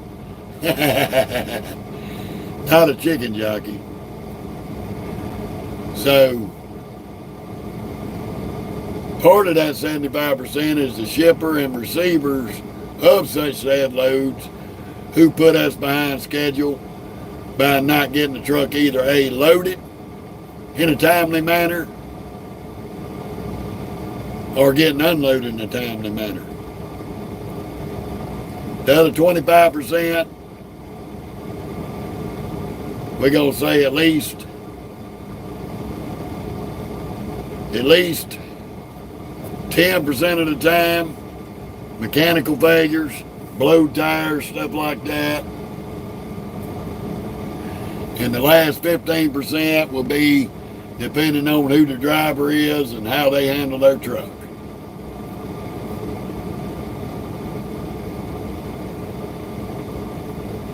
No, Teddy, it's all good. Though we appreciated all of y'all on Facebook with all the stars that you give, just showing up here, showing your support, man, that's all I'm asking for. The rest of it will take care of itself.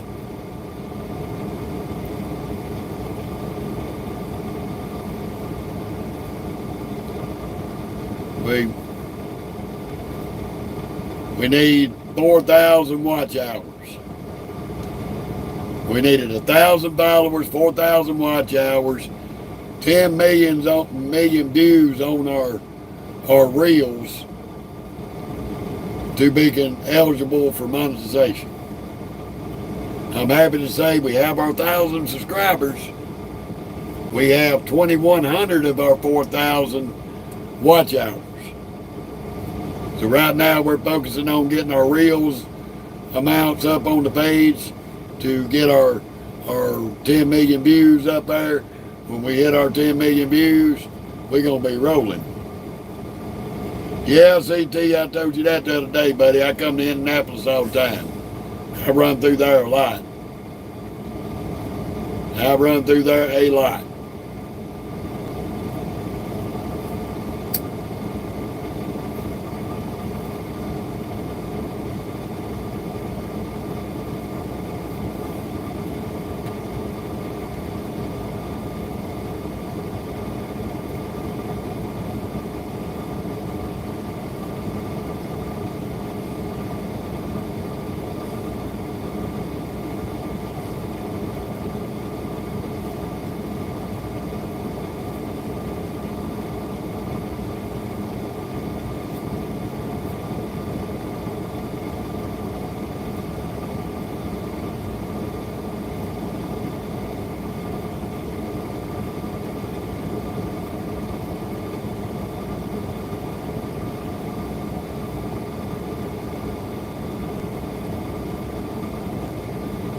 Oh, mercy. I am headed up to Loveland, Colorado there, David. Walmart to Walmart. We've been there quite a few times, running these loads. Every time I end up in Houston, anytime I end up delivering in Houston area, I end up with this Walmart to Walmart going to Loveland, which I don't mind. It's 1,080 something miles. Even though it's GPS is going to try to run us on a bullshit route, we're going to ignore her. We're not going to run out through Topeka and Salina, Kansas to get on 70. We're going to run up I-45, catch 287, and run 287 into Amarillo up to I-70 in Colorado. So we'll be on all back roads later on today. How you doing in Brazil, buddy? Good to see you.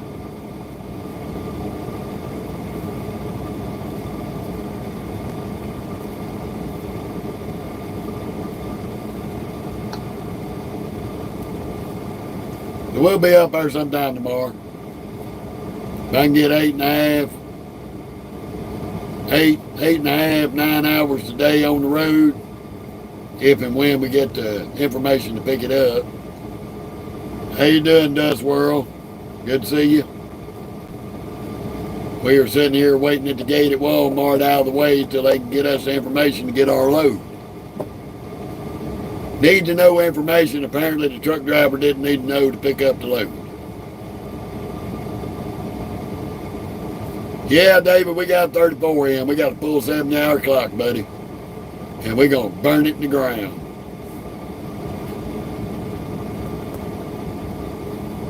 We ended up getting that 34 in because they failed to put the load on us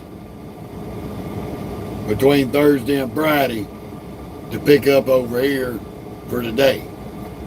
They didn't give us this load till this morning, so they had to backdate it as if they gave it to us Friday, so we could get this load on this week and finish our week up. How you doing, Mohammed? Good to see you. Welcome to Walmart. Waiting to wait because dispatch failed to do their job. Don't have a clue there, CT. If we get a load that way, I'll let you know. You just have to tune in every day, see where we're at and where we're going. We don't get to pick and choose where we go. Well, to a reasonable extent. If there's a load we don't like where it's going, we can refuse it. But other than that, I have no access to the load board. I have to rely on these planners and dispatchers right now. If I had access to the load board, picking my own loads and going, I could give you a more defined explanation of when I'd be that way.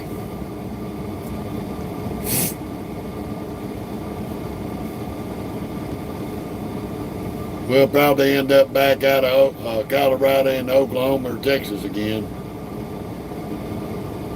Yeah, David, it's a good run. It's going to finish up our week with about 2,600, almost 2,700 miles. Be a fair week. We're going to try to get it up. After we make this run, we're going to try to get next week up to over 3,000. That's where we like to stay at. That way we make a little bit more money after we pay our bills on this truck.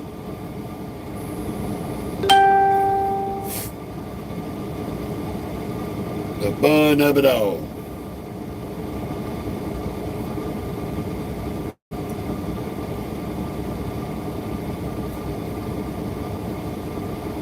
Yeah.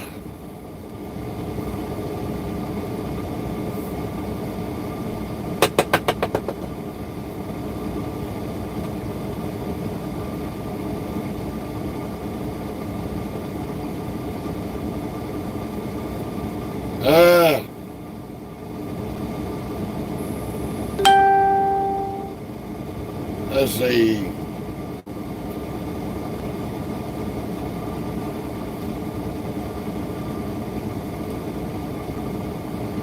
I'd say in about a year we'll have it halfway. That'll be a year and a half. I'm going to say right now we got 8 months we've done paid on it. So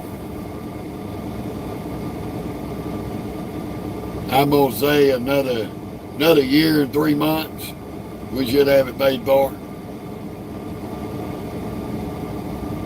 Well, that was at the beginning, about 3 years. 2 to 3 years, depending on how I run.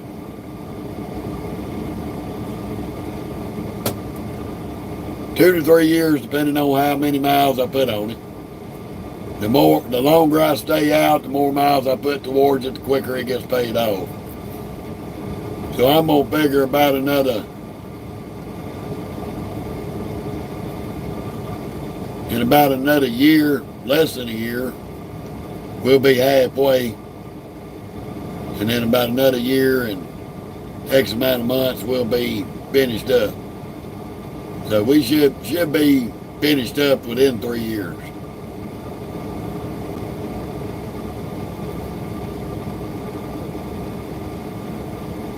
Well, that's the plan. And that's the plan of right now, unless something changes. If something changes, you know, we may go a different route. We might hang out a little bit longer after we pay the truck off. Until I'm going to be at WFX till I secure what I'm going to do running a lowboy. Once I get my contract secured, then I'll make my exit.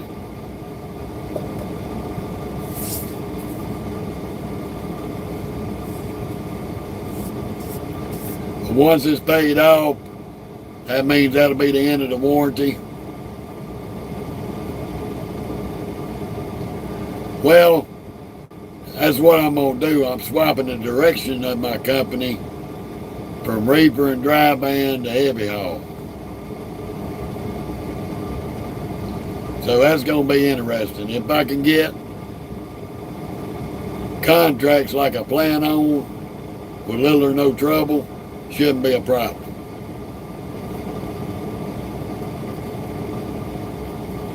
So we're going to see.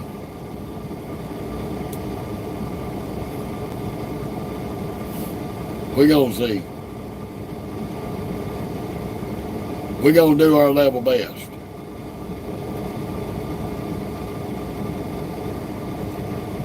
They need to come on with this damn trailer number. Well, I found a 4-axle lowboy. Pretty close to new, probably about a year and a half old. Hardly been used for about 60 grand. About 60,000 for a decent one, ready to roll. And that one was set up to where the 4th axle had hydraulics. I could flip it up onto the tail and run 3 axles. Yeah, that's actually pretty good, David. That's pretty reasonable.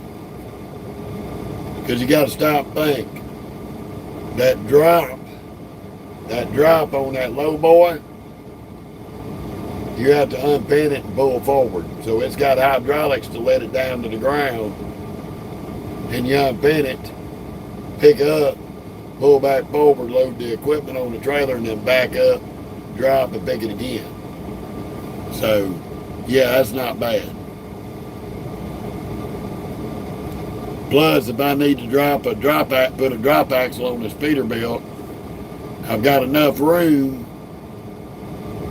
behind the cab between the drives to add a drop axle to hold more weight. And I'll show you this right quick. So, this is our drive suspension right now. We can flip this switch and we can drop the air off that suspension or lower it. Y'all pardon my gauges are dirty, I gotta wipe the dash. This is for a drop axle. So all we gotta do is plumb it in. It's already got a gauge that'll work off of the switch, and we got plenty of room to add the extra switch. I gotta wipe the dashboard back down. Every time you get in and out of this truck, it gets covered with dirt. Every time you roll the window down. While I'm sitting here doing nothing, I'm going to go ahead and wipe that down. Wipe our dash for the umpteenth millionth time.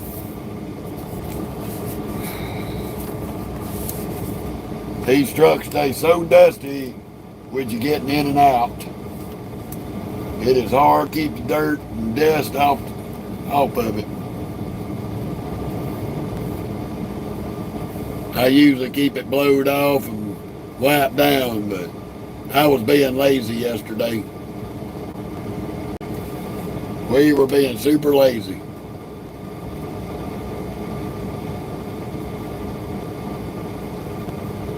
Oh, I ain't got to do nothing to this engine. This engine's already duded up, David. She's got 600 horsepower. Hey, Cat. Good to see you, love. Hey, looks like they may have gotten us our trailer number, so we can go pick up our load.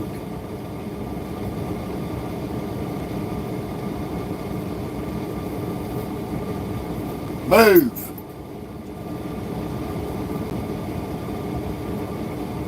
Five, 555. That's the trailer number that is being picked up.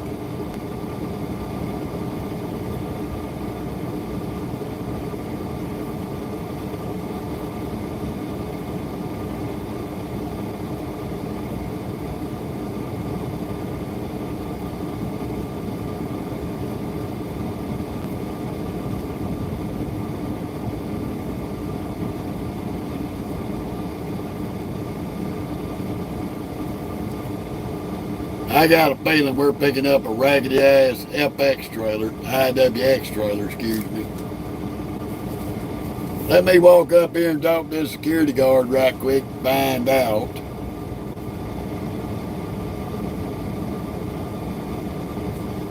This may be an IWX trailer. God forbid.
Morning, you stunning stack of sunshine, rise and fucking shine. This is your daily reminder how much of a fucking badass you really are. And don't you forget how worthy you are too. Now get out there, take on the world, and make it your fucking bitch.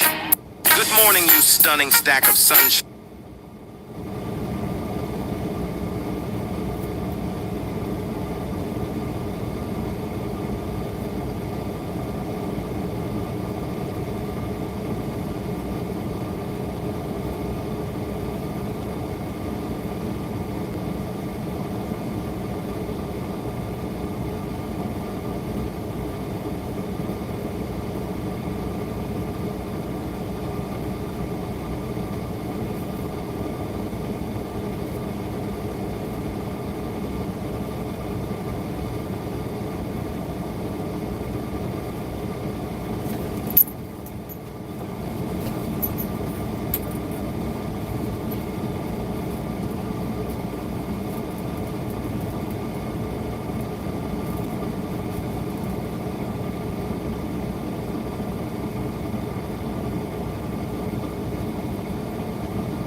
Alright.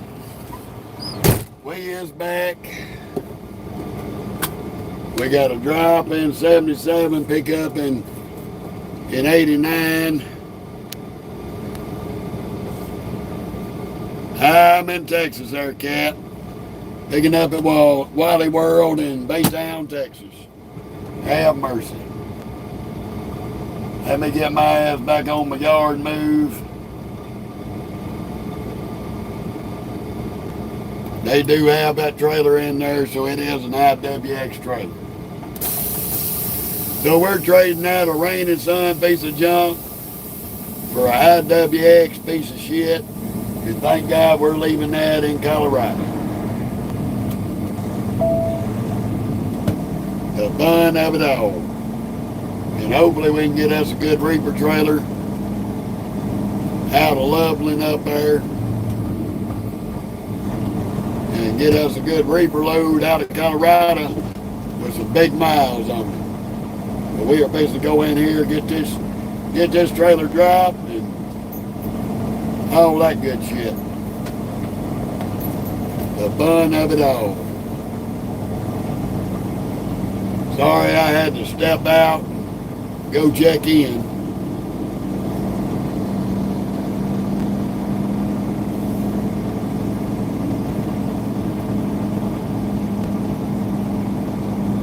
Turn left on Powers Road.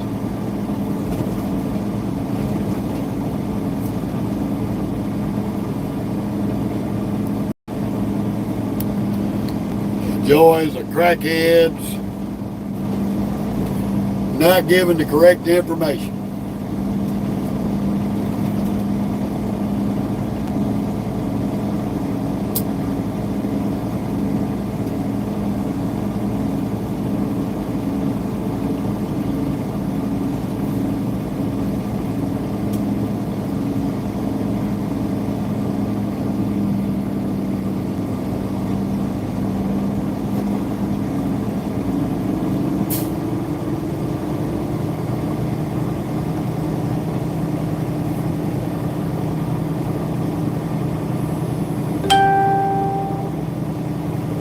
Woo-hoo, y'all.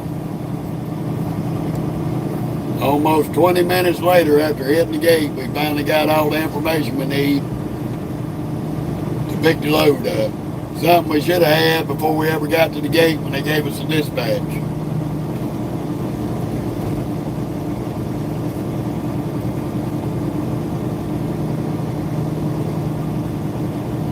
In 1/4 mile, turn right, then take the first right.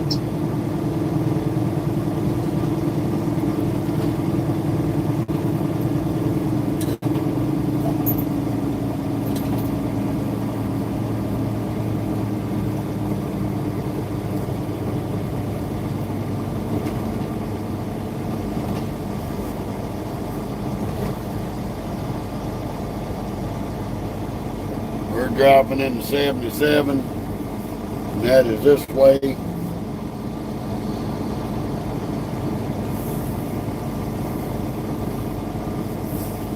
We got to find us an empty spot right down here past this Wally World truck. If not, I'm going to stick it between them containers down there. If they ain't an open spot. May or may not be.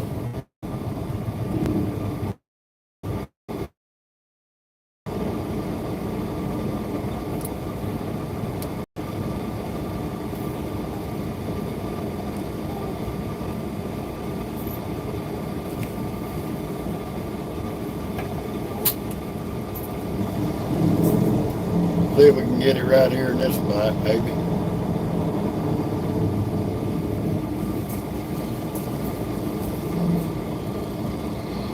We're gonna see.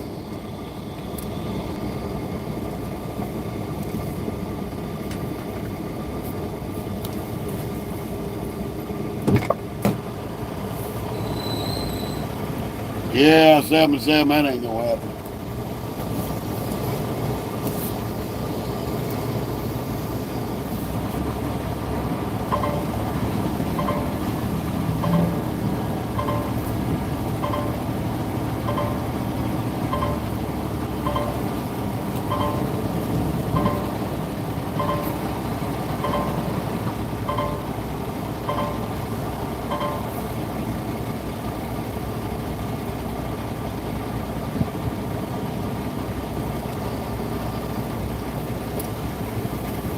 Making sure we're clearing this other trailer over here.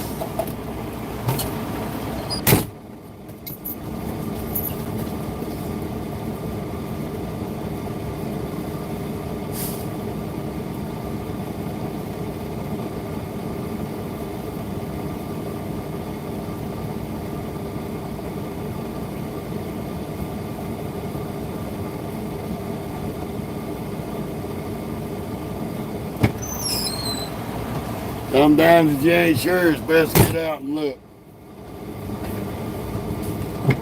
Boca, sit down. Quit being a damn pain in the ass.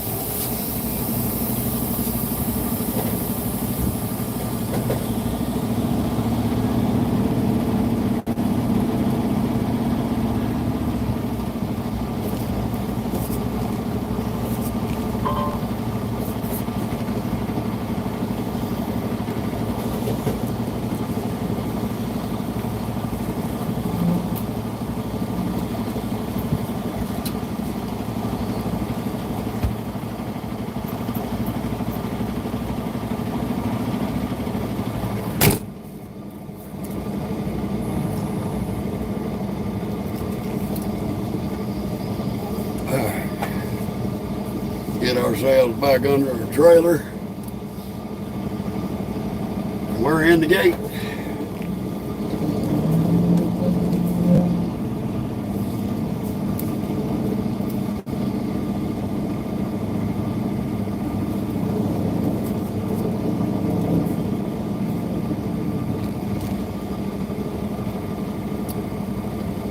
We are going to slide our tandems. We're going to be nice and courteous to Wally World.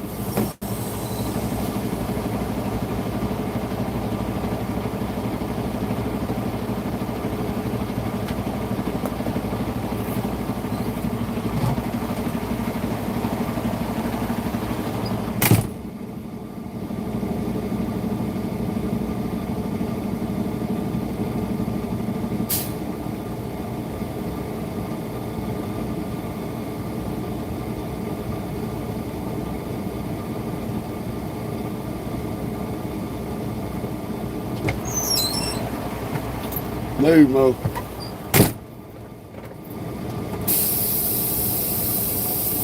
We sliding these axles. Once you pull them air, release them pins back there. Back up a little bit, because sometimes they stick. Then you can pull forward. Get your axles slid.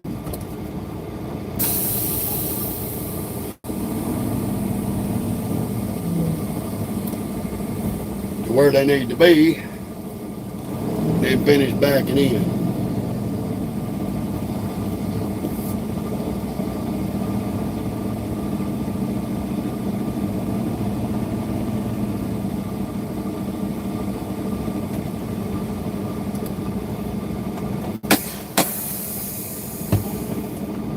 Ooh, the fun of it all. Yeah, we fixing to be riding there, buddy.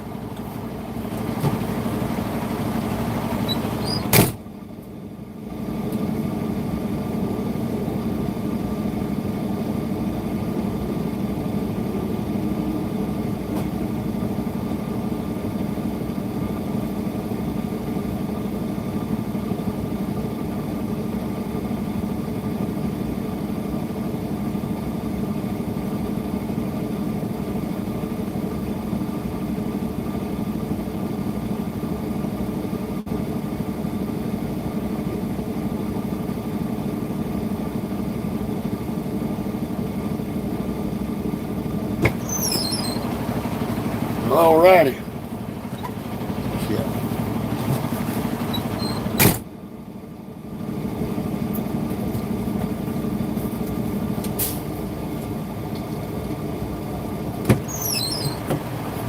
Move, Stink. Get our butts around him, grab his loaded trailer.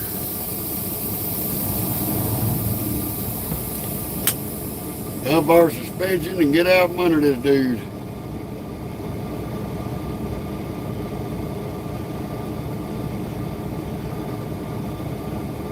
Go ahead, James.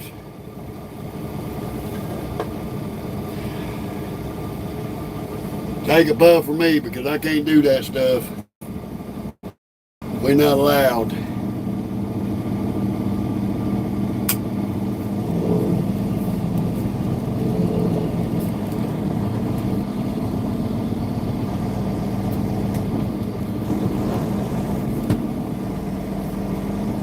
Got to run down here towards the shipping and receiving office,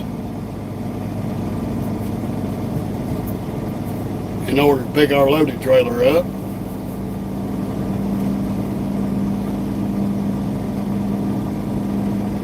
Then head back out to the gate.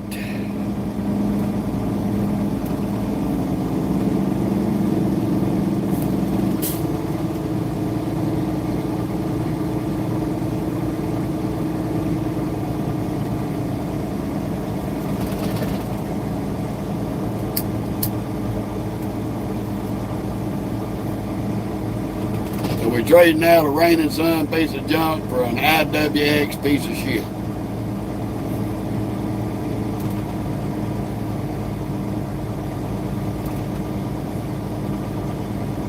There's one of WFX's trailers.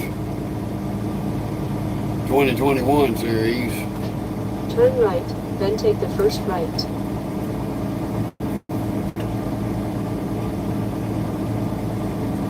Our trailer's gonna be down here somewhere on this end. So I don't know if this is a dry van or a reaper.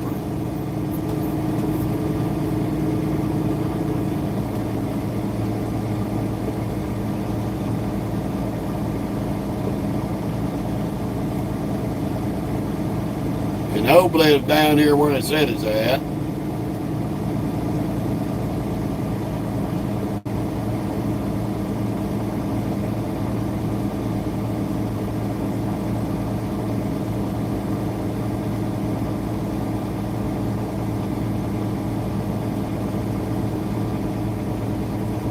Trailer 5555. Woohoo. I see Crete, Walmart, Warner. Turn right, then take the first right.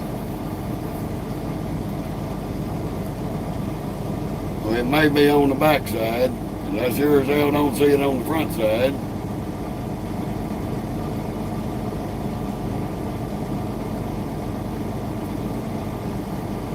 Whoever dropped that Walmart trailer don't know how to back in.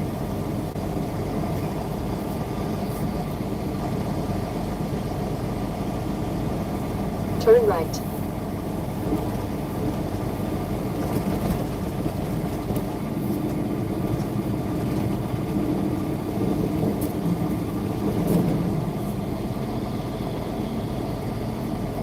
In 1/4 mile, turn right. You said it was in 89. I'm trying to see the sign for 89, but I don't see it. Seen 88.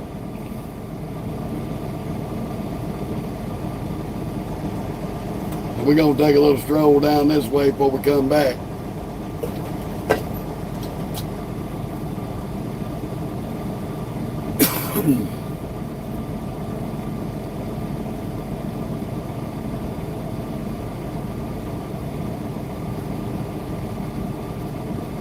Turn left, then take the first left.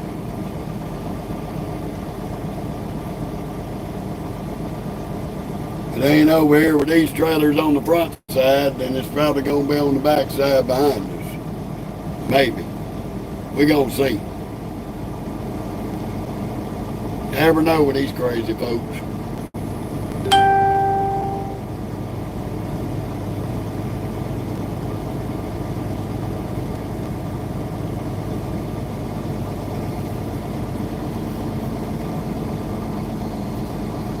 Turn left.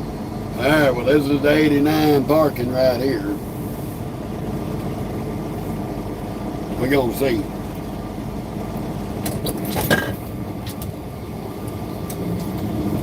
Well, don't come flying through here, fat boy. Other trucks around here. We're going to see if it's in this group of trailers. Maybe.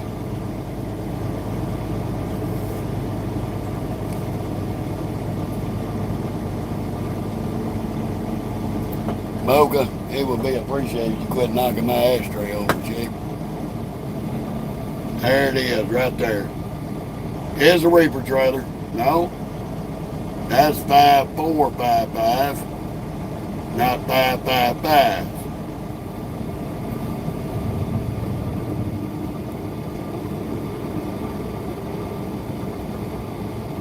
So that is not the right reefer.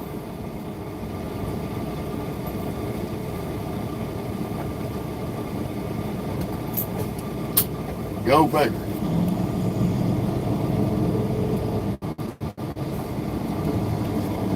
So somebody done fucked up.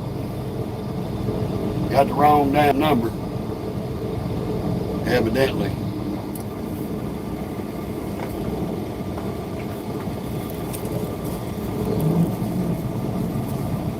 I am going to get, once I get turned around, I'm going to get out and go look at the seal.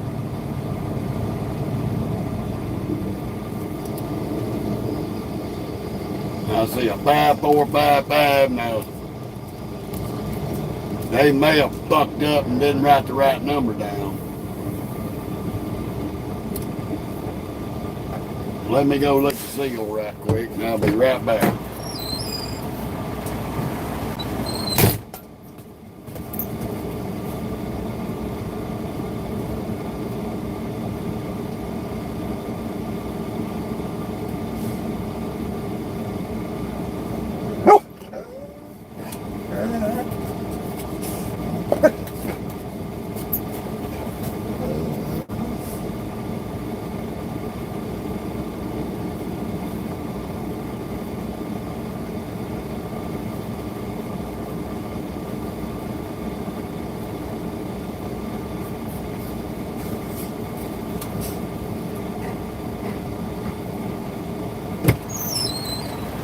So we're gonna run around in here chasing the fucking dicks. That's got the right seal on it, but wrong damn number.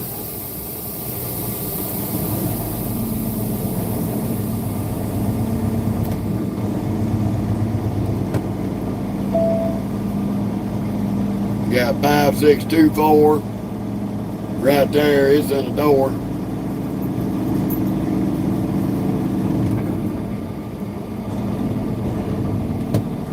This is the area they said the trailer was in.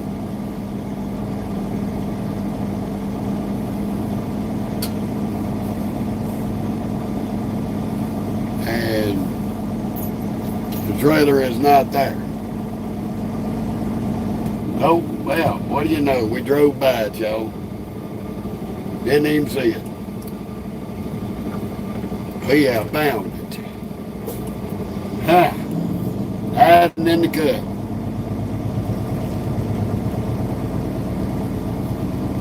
Hiding in the cut. Trailer 5555. Ducked off in the hole. Yeah, we was fixing to get ugly with them.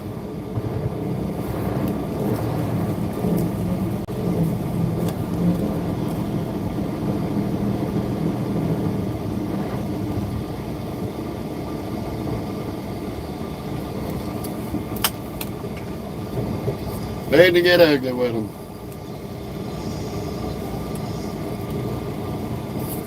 I hate to hear that, Teddy. That old cancer gets some of the best people in the world, I tell you. Got my daddy and got my mom.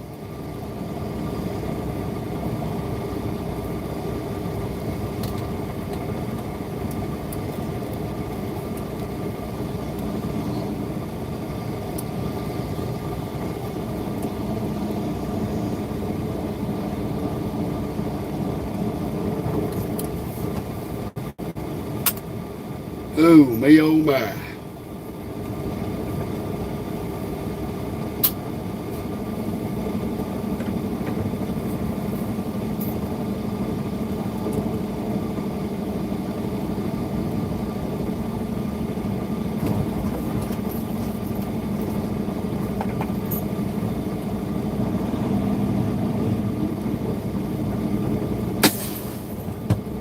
Get everything hooked up so we can get out of here.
Yes, indeed. The fun of it all.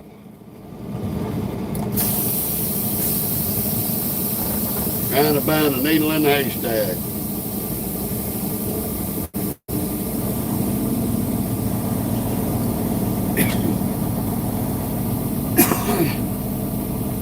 Almost 3 o'clock. We should have done been gone.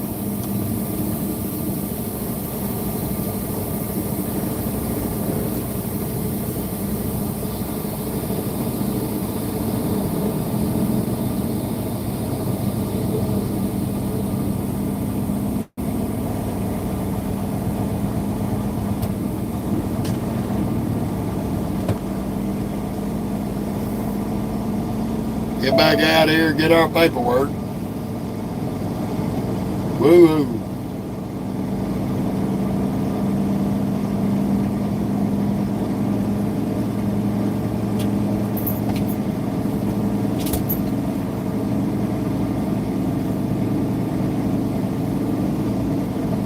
We're going to see if anybody's in shipping. I doubt they are. Turn left. But we're going to pull up there and see.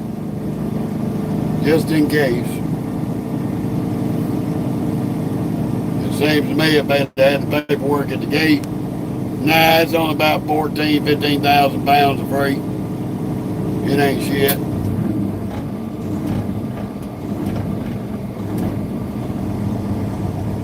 It ain't shit. Basically cardboard. Packing material.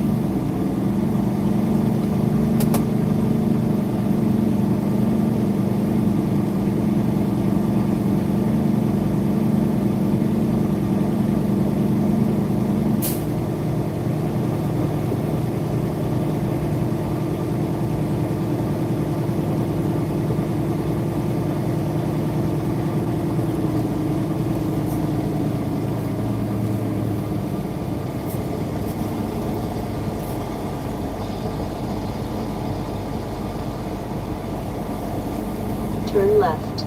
We're gonna walk up here and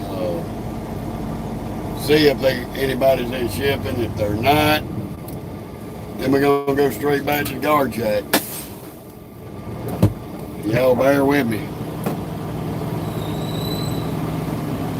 Alrighty, buddy. Good to see you from India.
Move, stink ball.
All right, finally, we can get our ass out of here.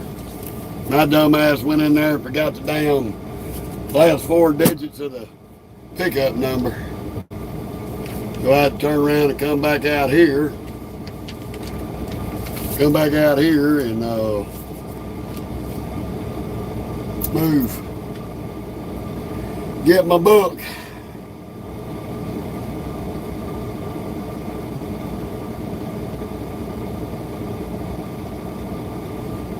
The fun of it all. We're going to go ahead and get our loaded call in. That way all we got to do is stop, check out at the gate.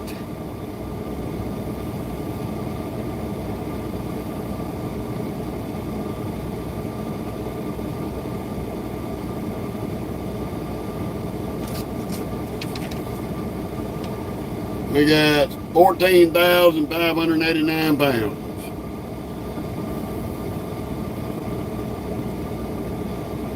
This is going to be an easy peasy run here. These loads are always light anyway.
Alright. Send that in. One sheet's got to go to the guard shack. One sheet stays with us.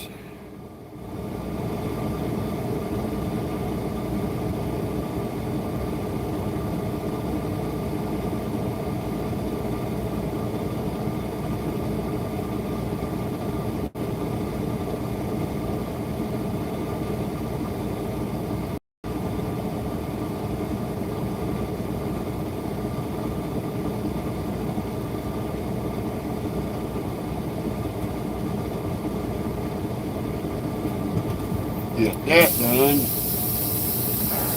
We're going to get our ass finally back out to this gate and get out of here. Come on, crap monkey, submit. Slow ass computer, thank you. Thank you very much. Now we can go.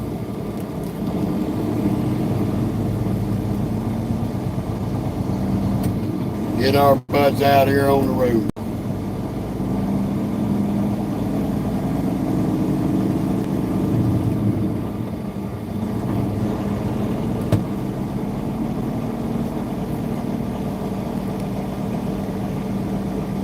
Kaylee, how you doing? Peter, how you doing? Good to see y'all. Welcome to Baytown, Texas, Walmart. Wally World Distribution. AKA In 1/4 Walmart. mile, turn right.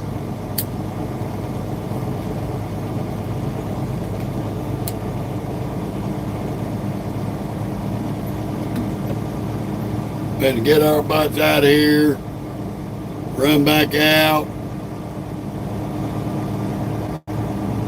And we're going,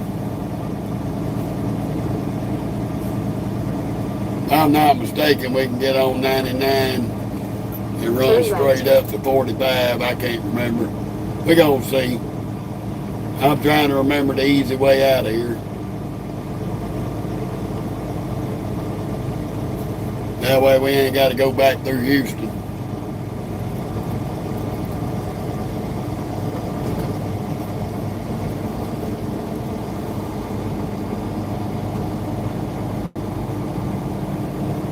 In 1 1/4 miles, turn right on East Greenwood Street.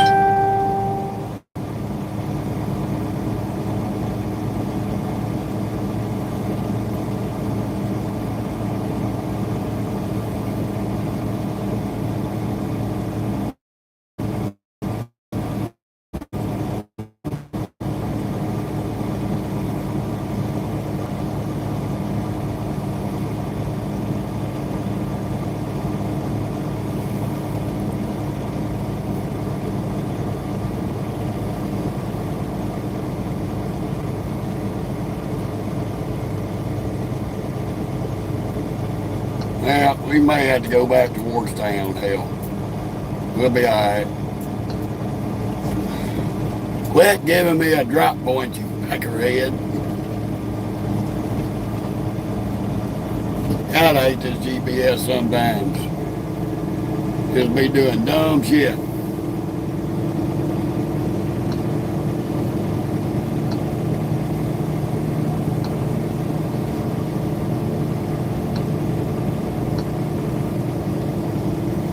Thank you. That's all you had to do to start with.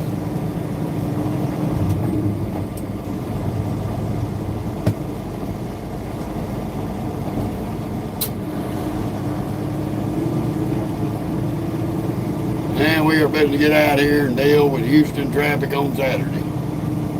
Gosh almighty. Hopefully it won't be too bad.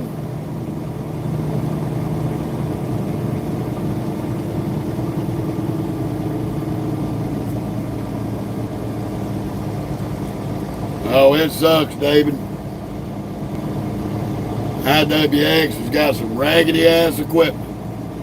That's the reason why they went belly up and got bought out by WFX.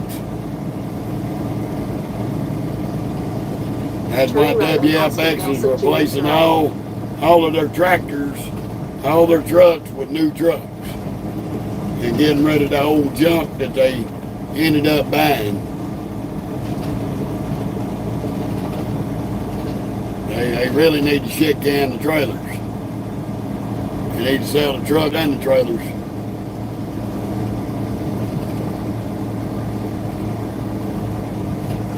But they ain't done that yet.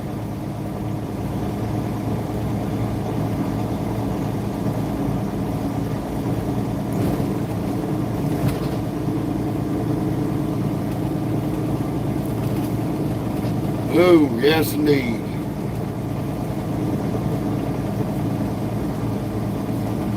But it's easy to miss a trailer where it's parked at, especially if another trailer is pulled out a little further in front of it. And plus, I was trying to watch the yard guy who come flying up on us as we turned the corner, so that's how I easily got distracted and drove right by the truck.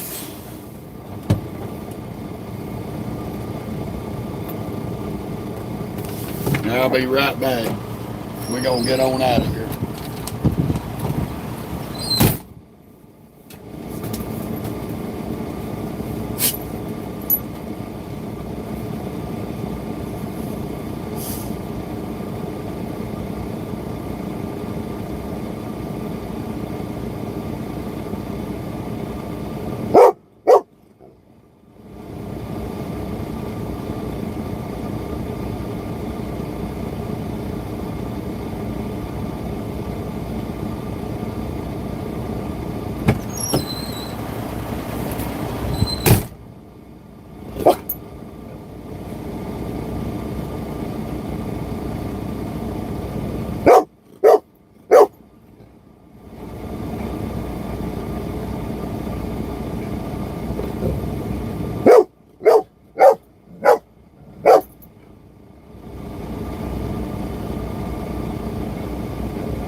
righty. Well, it is time to get out of here.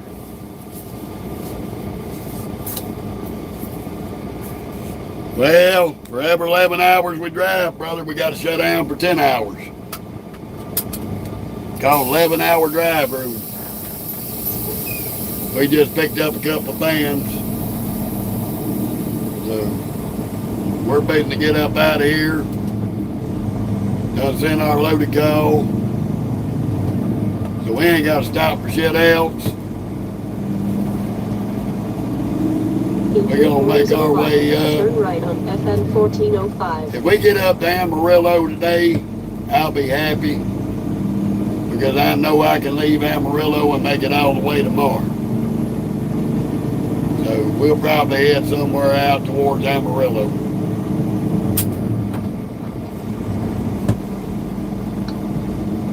We're going to be ignoring the GPS because she's smoking crack. Gonna try to run us all up through Oklahoma and Kansas. We ain't going nowhere near all that bullshit.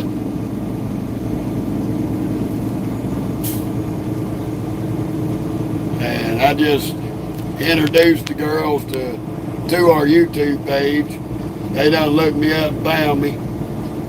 I had them, their sides split and they was laughing so hard. So, hopefully they'll jump here on the live. Come hang out with us today while we're riding.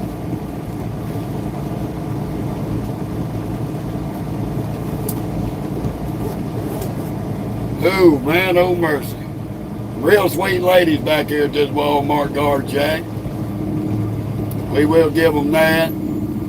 Very sweet, very professional. Got a good sense of humor.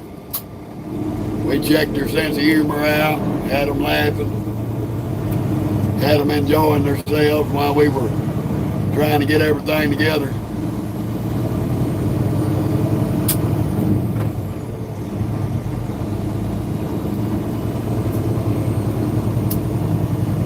In 1/4 mile, turn right on FN 1405. Probably run 99 out, catch 10, and cut up towards I-45 to get the hell away from Houston. Turn right at the stop sign. More than likely. We'll see. I'm not going to run right back through the port. That don't make no sense.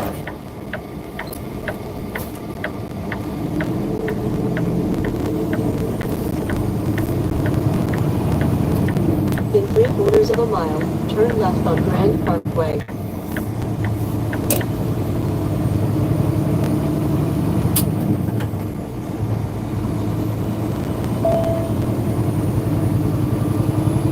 We're not going to turn left on Grand Parkway. We're going to turn right, run up here, catch 10, and then cut back.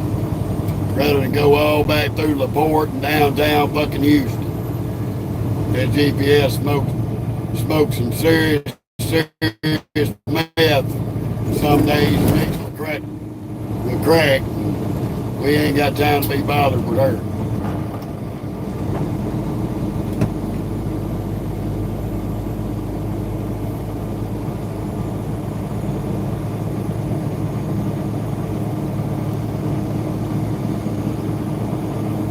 Somebody just sent me a text message, said, Mocha, I entered her to be featured in a dog calendar for 2025.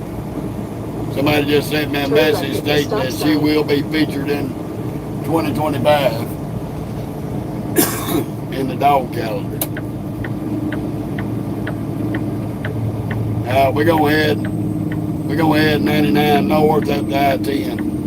I'm not even playing. We're going back through all that crazy shit.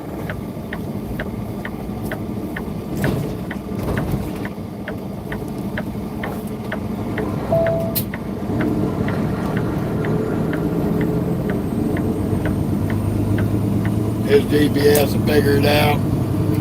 If she do, she do. She don't, she don't.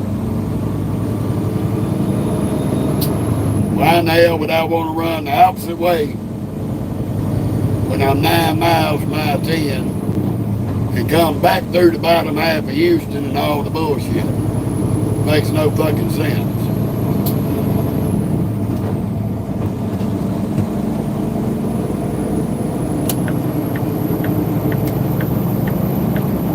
We can come out here, run out 9 miles, 10 minutes, be on 10, cut back, keep going.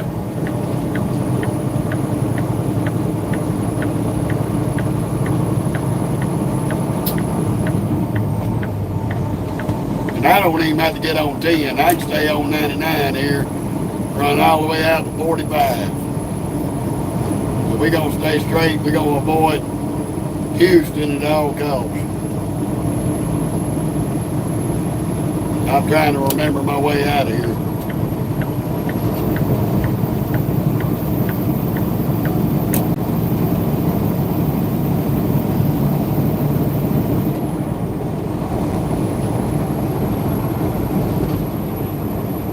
Y'all bear with me. Yeah, they a joke, Cynthia. You got to know when to ignore them and when not to. They're good for a reference point, but I don't follow this one up here as far as I can spit. I trust my gut and my good navigational instinct over that GPS. And I always look at my route. And since I've run this load from Walmart to Walmart a dozen times, so I know which way I'm going to get out of here. The path of least traffic. We're going to stick to 99 toll. This will bring us out on 45 above Houston.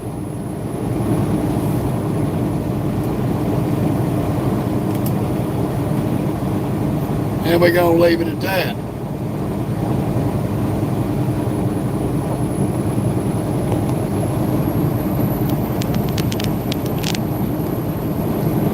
Can't trust a high-dollar piece of microchip technology. There's one factor that everybody leaves out of these GPSs and these smartphones. People are the ones that program them. People make mistakes. So you can't rely that the people that programmed this high-dollar technology, that they actually done it right without fucking up. You never know. They could have been to the weed shop and smoked them a half pound of weed before they started programming. Never know. Which I ain't going to begrudge nobody about smoking them some weed. When you're over there messing with that crack and that meth and that cocaine, that heroin and that fentanyl, now I got a problem with you. That stuff's not good for you.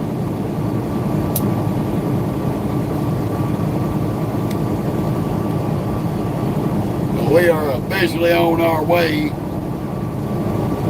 to Loveland, Colorado. And we're going to run 99 on out. The problem with my GPS, why she don't register 99, is because the software for that GPS, even though I've updated her 3 or 4 times, still doesn't recognize that they finished 99 out to 45. We can ride this wide open toll road, which usually ain't a whole lot of traffic on until you get further up it. We're going to do all that.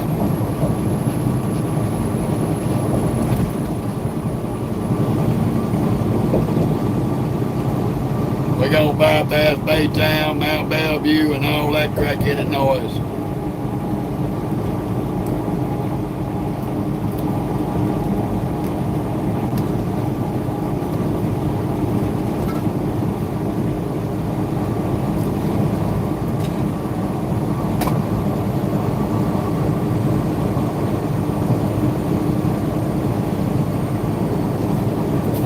Funny thing is, I used to work in the oil field,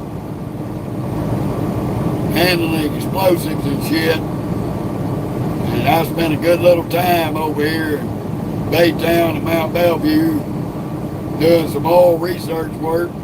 That's why they got all these refineries here now. Well, I appreciate that, buddy. Bill, I appreciate that.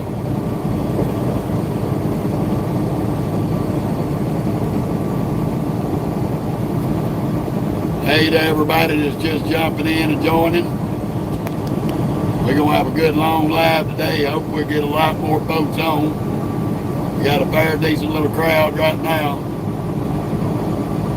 We're going to be on for a while on our little grand adventure to Colorado.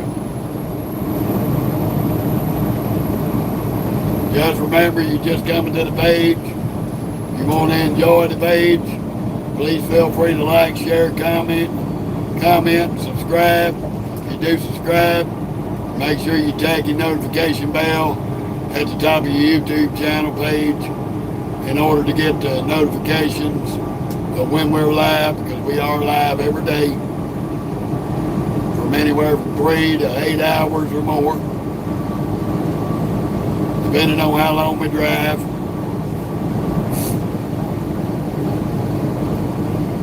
We did just do a drop and hook in Baytown, Texas at Walmart. Headed to Walmart in Loveland, Colorado, just north of Denver. So we're going to have a lot of back roads riding tomorrow. Once we get up close to Dallas, we're going to get on the 287 highway, and I basically call that back roads. We'll take that up to Texas, hit the 335 loop, run back around the 287, and then we'll ride that out all the way through Texas, Oklahoma, into Colorado. But that'll probably be for tomorrow. Now, if we was going to get on I-10, we'd get on it right here. But we're trying to avoid the dumb traffic to get over to I-45. Not going to deal with it, don't want to fool with it, so we're going to stay on 99 Toll Road North. This will take us around 90% of the idiots. At least till we get on 45. And y'all see on 45, it don't matter. It's going to be full of idiots no matter what. Monday through Sunday. No break for the weary on I-45 between Houston and Dallas.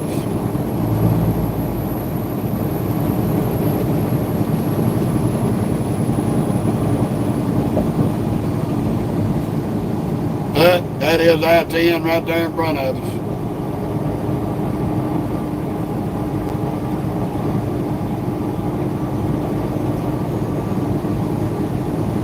Our GPS is going to go into full freak out mode here in about 30 seconds when we get across I-10.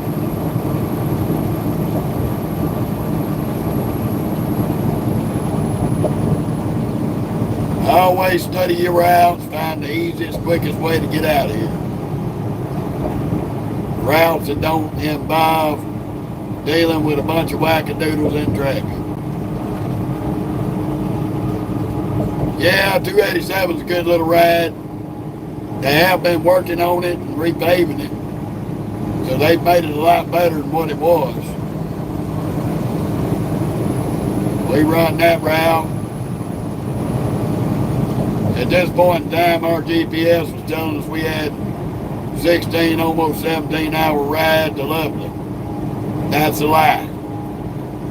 If you go up through Dallas, Fort Worth, Oklahoma City, Salina, Kansas, and get on 70, yes, you're going to have a 16, 17-hour ride. If you cut up here to I-45, get off on 287, it'll run you through the edge of, run you through Fort Worth and on out of town. You'll knock about 3 hours off your trip. A lot quicker running the way we're going to run.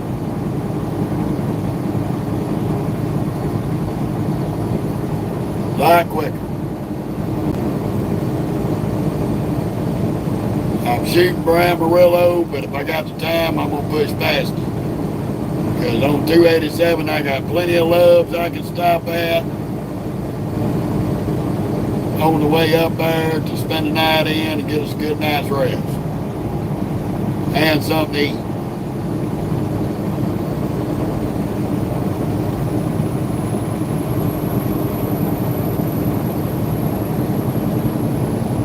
But we're going to kick back. We're going to have a nice day of cruising in Texas. The fun of it all.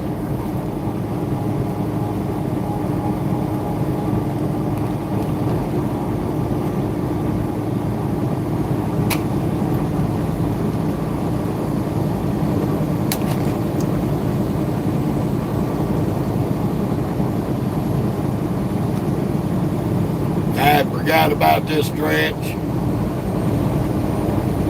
Right now our GPS shows us driving through the woods because it don't recognize this new stretch of 99. 99 has Please drive to highlighted route. been finished out all the way to I-45.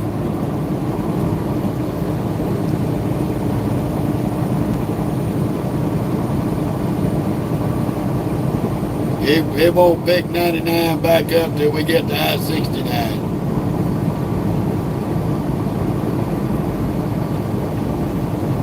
So we're just going to ignore the goofy microchip and crack smoking bitch on the windshield. Because she don't know what she's talking about.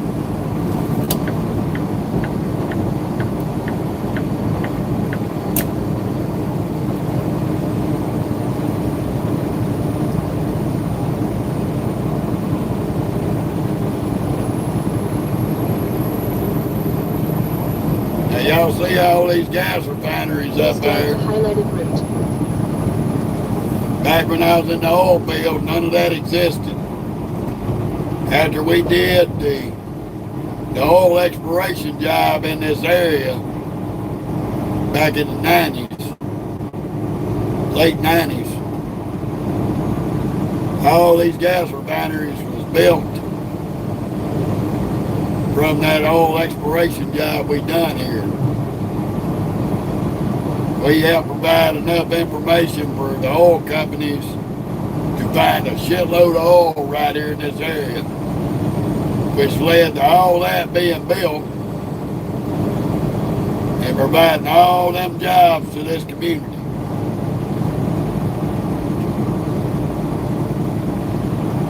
So when I tell y'all that the lies on TV about the reason why gas prices are going up are nothing but lies. We got enough oil in this country. We don't have to buy oil from nobody. Nobody. We got enough oil in the Gulf of Mexico and on land in this country to sustain this country for the next 2,000 years. There is no shortage of oil and gas in the United States. That is a lie.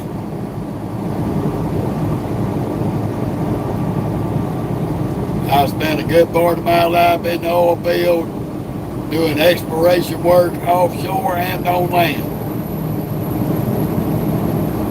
These oil companies drill these wells, and the U.S. government buys however many wells. If they drill 40 wells, the U.S. government will pay them, out of 40 wells, will pay them for 20 of those 40 wells, let them pump the natural gas off the well, cap it, and then that wellhead becomes our Federal Reserve oil. They pay the oil company our tax dollars to cap the wellhead and sit on that oil so they can tell the media to tell us that we have a shortage of oil and gas in the country when we don't. If they opened up 1/4 of the capped off wellheads we got in this country that is part of our national reserve, the price of gas would be 40 cents a gallon at the pumps. And all they got to do is open up 1/3 of the national reserve. 1/3. So don't believe the lies.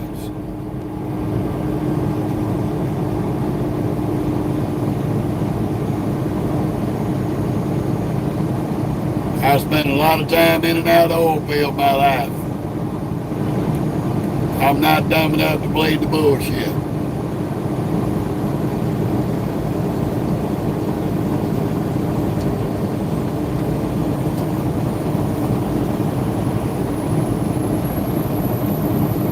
Please drive to highlighted route. Well, I think everybody should really know what's going on in the oil field, because all of our lives revolve around gas and oil being produced in order for us to do our jobs. That's so y'all can get gas, go to work. I can put diesel fuel in this truck to run the freight, so y'all have y'all's whatnots at the stores. So might as well know the damn truth of it. And that's not my opinion on it. That's actually fact.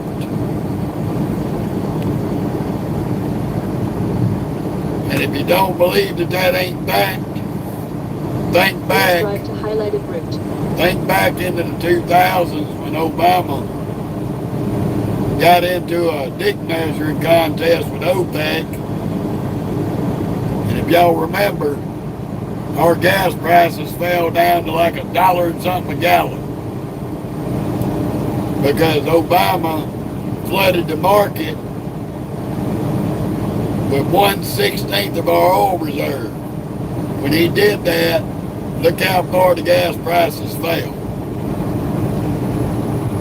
He did that because he wanted OPEC to come off the price of their oil.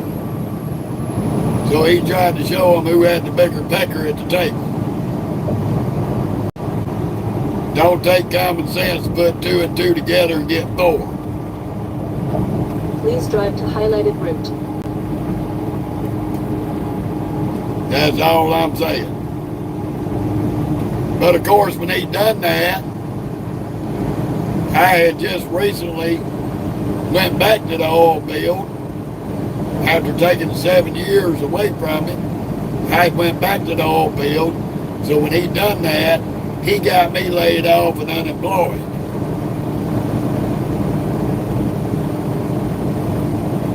Because when the prices drop, these oil companies don't want to pay the research teams that I was a part of to go find the oil for them. So they shut down every job that they got doing research until the price goes back up. That's how these cotton knockers work.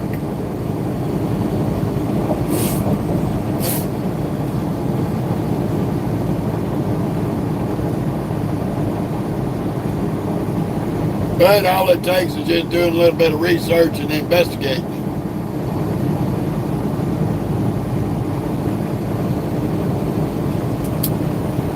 Please drive to highlighted route. Me, I had experience dealing with it firsthand. So I didn't have to research it.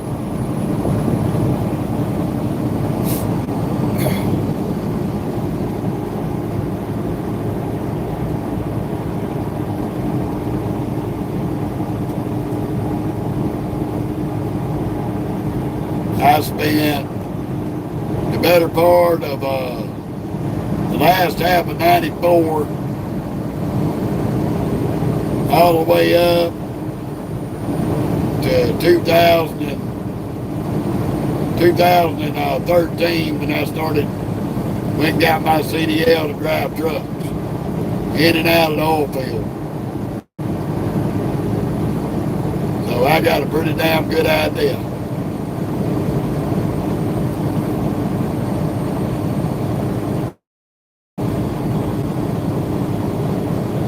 I did take a break from it. I went back to it in the latter half of 2011 going into 2012. And I got laid off and I ended up going to school 2013 to drive trucks. Please drive to highlighted route. So I got a pretty vast resume. I can work just about anywhere I want to work.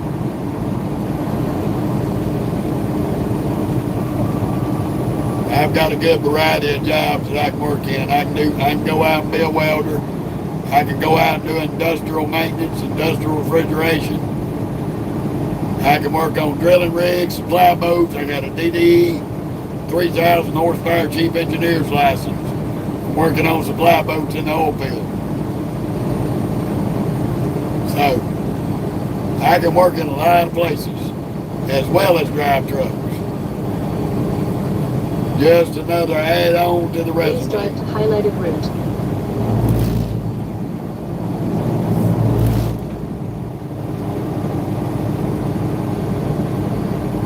Okay, buddy.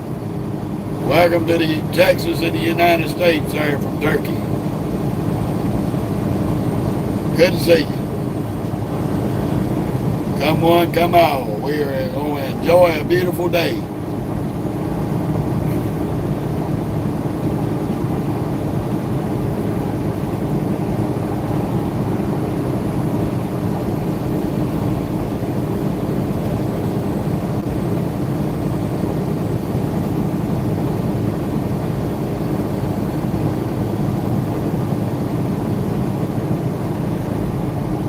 Ooh, man. Please drive to highlighted route. Only thing I tell everybody is don't limit yourself on educating your mind on anything you want to do. The only person that can hold you back in this world is yourself. You can't be scared to jump out and try something new. You got to take the chance. Even if you fall flat on your face starting out, you got to pick yourself up and push forward. Never accept failure as an option.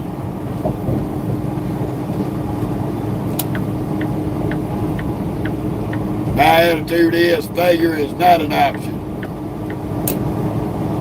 It can't, never could. There's no such word as can't. It don't exist.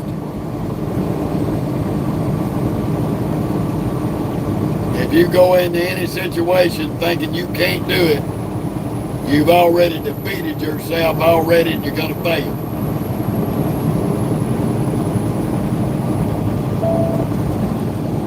A very good friend of mine who was also my boss in the oil field taught me that lesson.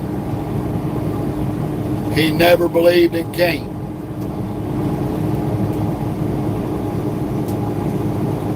If you try, you can do it.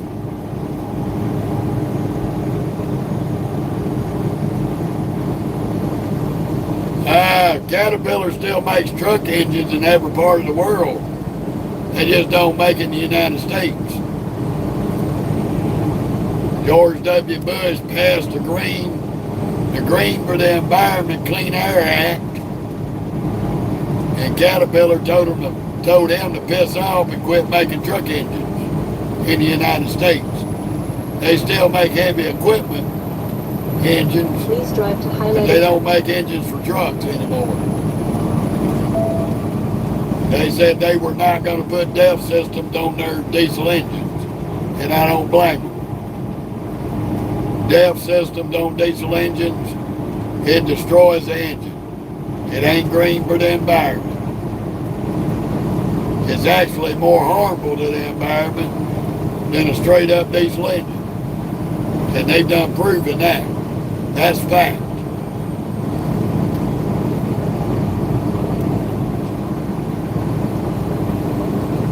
Scientists proved 15, 20 years ago that you could take 10 diesel trucks with the new DEF system, the Green for the Environment DEF and system, turn right. park them in Los Angeles, let them idle for 10 years. Those 10 trucks with DEF systems and the Green for the Environment exhaust would only clean 35 to 45% of the smog out of the air in Los Angeles. They also stated in their report that you could take 10 diesel trucks without DEF systems, straight up regular old school diesel trucks, let them Turn idle right for on 10 southbound years, 1916. and they would clean 55 to 65% of the smog out of the atmosphere of Los Angeles. So you take that into consideration and tell me what's better for the environment. A DEF system on a diesel or not a DEF system on a diesel. The only thing to me a DEF system does is cost the truck driver extra money for the DEF and extra money for the diesel. Because every time this thing RPMs up, it goes into a regen to clean them DEF filters, to clean the exhaust out. It blows all your diesel out the tank. So now you got to buy more diesel. All it's about was making money. And lo and behold, the president passed that bill. Who owns oil companies? Who makes diesel and gas and oil? So of course he wants more diesel being run through the trucks. That way he makes more money. Common sense.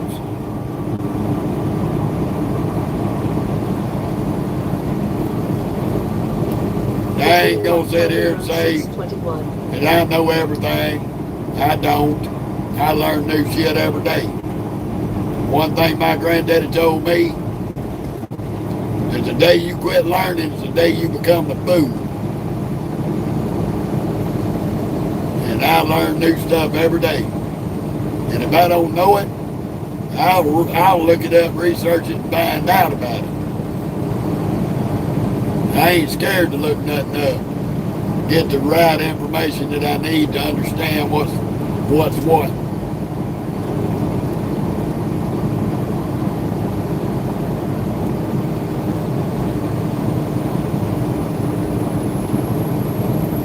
Plus, I was raised that if I wanted things in life, I had to get out and bust my ass for it. I sit at home and play video games all day.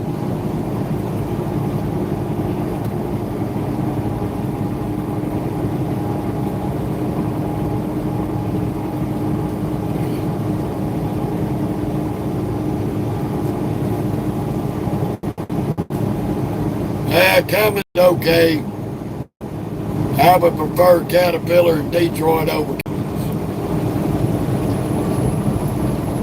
To me, Caterpillar in Detroit are a lot better diesel engines than Cummins. But it's okay. It's not what everybody makes it out to be to me. That's my opinion. It is a decent engine, but it's not what it's made out to be.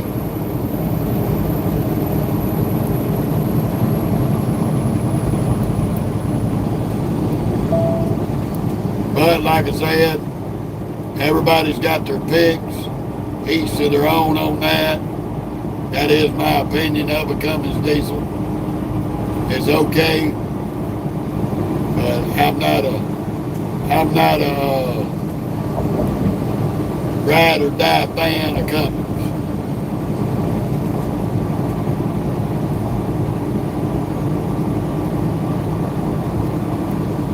For the most part, they're a good engine, but they sound like they're going to fly apart after they get some age on them.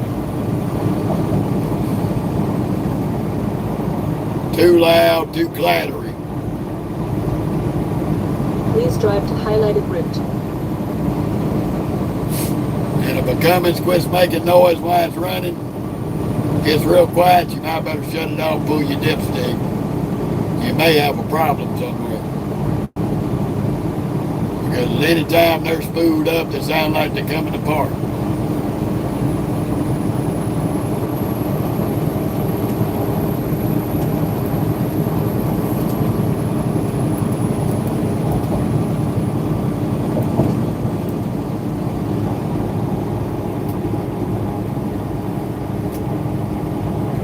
I'm a bigger Detroit fan because the whole time I was working aboard supply boats in the oil field, Please drive to highlighted route. 99% of what I used out there was Detroit.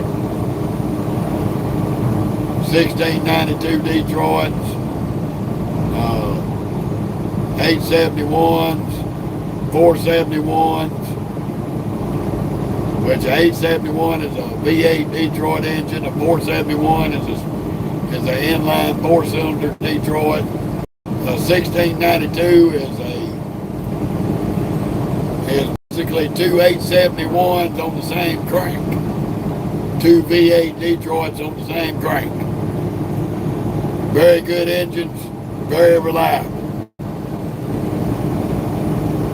I've also worked with EMDs, Please drive to highlighted route. etc., etc. Big old EMD freight train engines. Those are fantastic. Very, very good engines.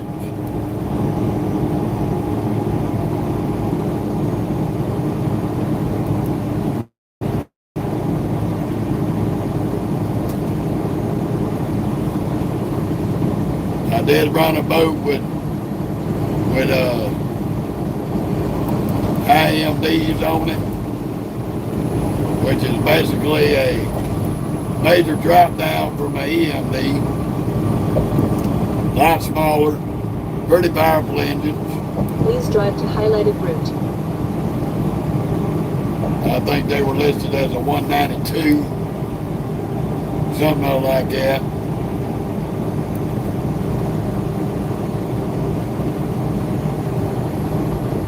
$192, $162. I'd have to refresh my memory. It's been a long time.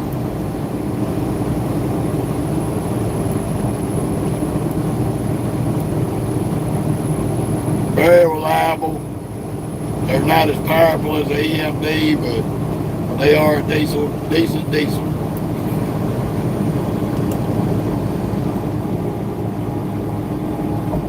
Please drive to highlighted route.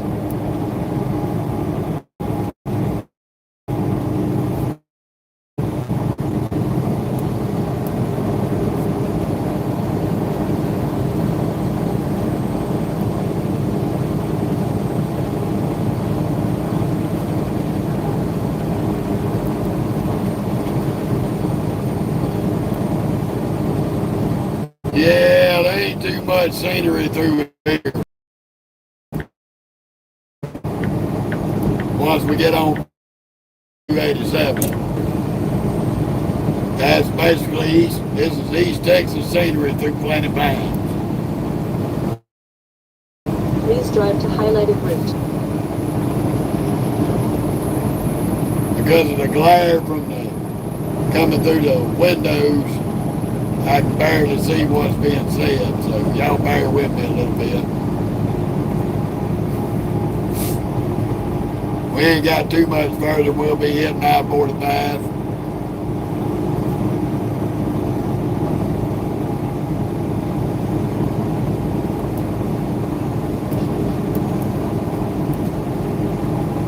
We're basically running kind of out and around the northern part of Houston, Texas.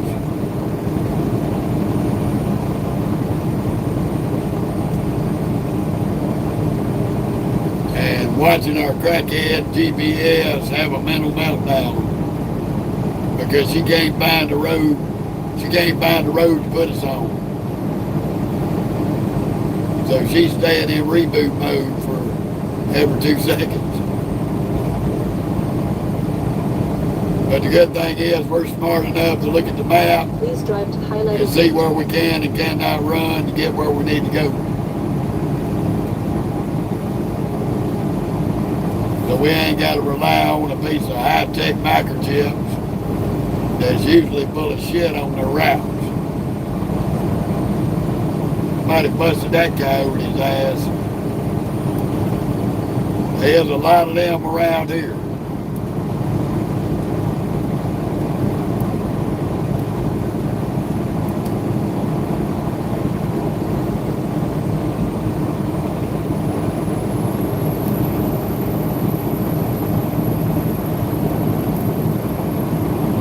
And even after we get on 287, his GPS is going to keep trying to get us to cut up through the woods and work our way the long way around, and we're not doing that. So as long as we stick to our route, stick to our guns, we're going to save about 3.5 hours on the trip. It won't take us near as long, which would be great. We can get up there, drop and hook, be ready for another load.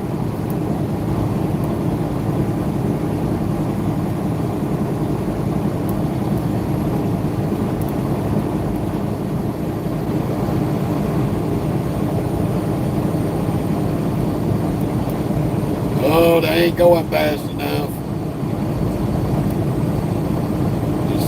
The sad driving in Texas. Here comes another one.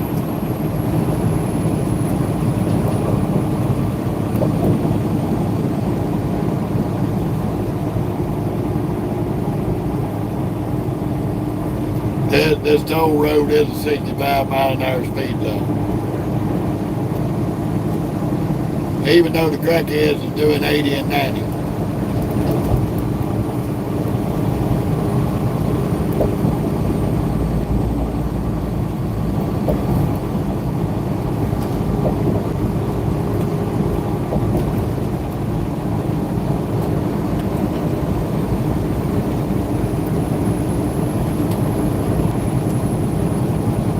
Oh shit. Okay, that was a box. I thought that was a big chunk of wood.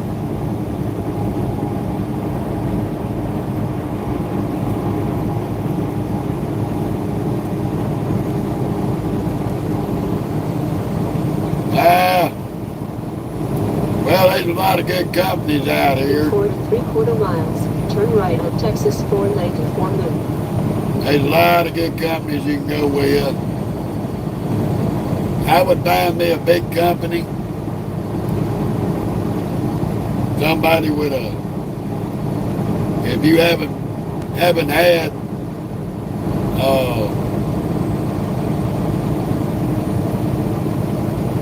let's see, how do I put that? I would find a company that's got a tutorial program that you can get between, you can pretty much get between Swift, CR England, Prime, Snyder, JB Hunt.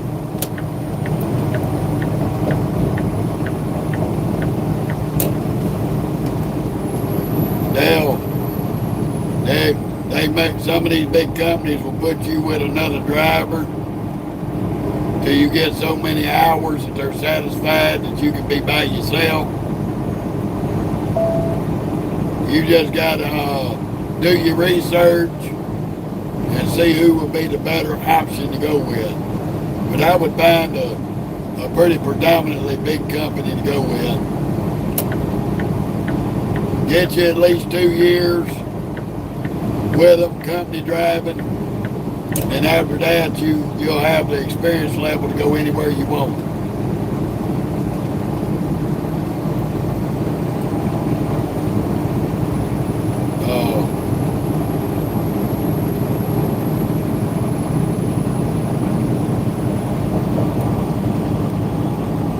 That would be the best advice I can give you, trying to get your feet wet out here. Go with a major company, just research all of them, and see, and talk to them and see what their deal is, and see if they'll, consider getting you in the door.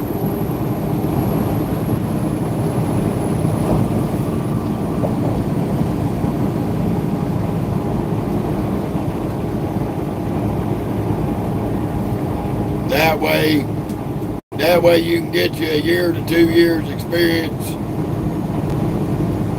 and then after that, just about any company out here, as long as you keep your driving record clean, in them 2 years will pick you up.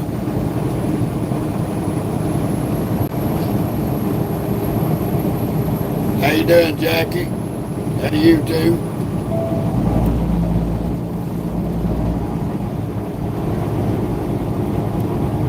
Please drive to highlighted route.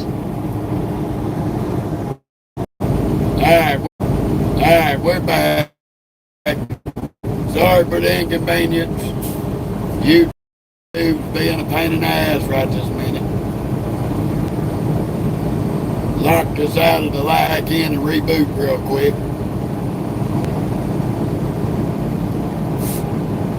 Well, here's I-69 and we'll officially be getting back on 99 that we've been on this whole time. And our GPS will quit smoking crack. Yeah, we was having some service issues there, Jackie. Just having a little bit of trouble with the service. Hopefully it straightens out here in a minute.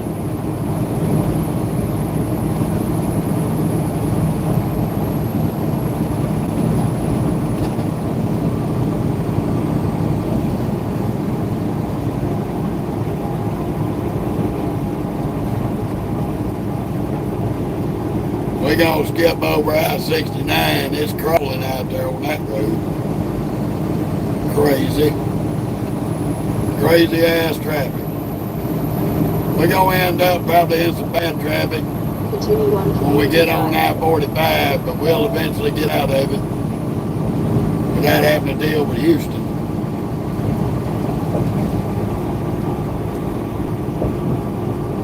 We got about 13 miles, we'll be getting on I-45. Hallelujah.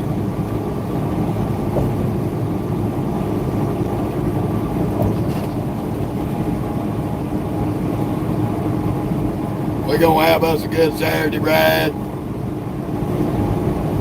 We've already been live for over 3 hours. Took us 40 forever to get the trailer number so we can get this load picked up. Information that should have been included in the dispatch that the planners failed to do.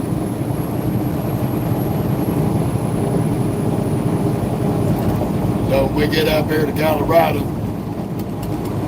we're going to get rid of this IWX trailer. Try to get us a WFX trailer, a good reefer trailer. They usually got plenty of empties up here. So hopefully we get lucky.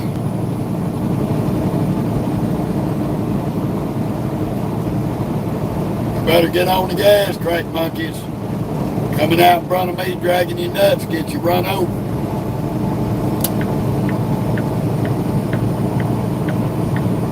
Speed limit is 75,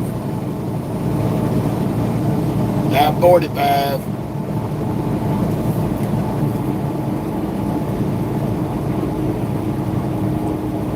Here's some dildos right here.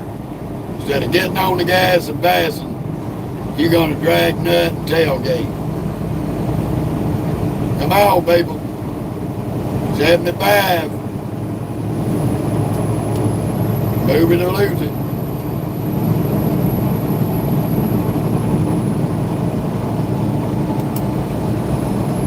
Look at this dumb ass. First you hold up traffic and jump over. And that wasn't good enough. Then you speed up, cut somebody off. You a whole dick leg behind the wheel.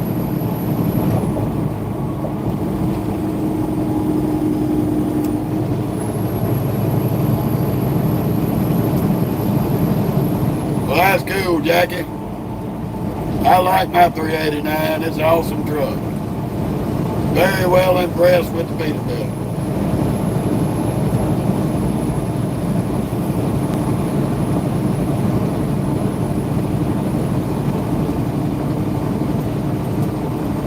Very well built truck, rides real good.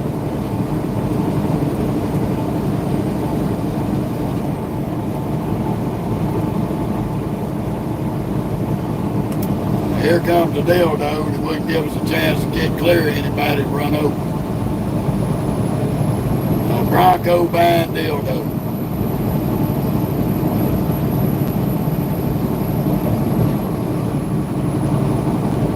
Got him a butt-ass, ugly Raptor Bronco.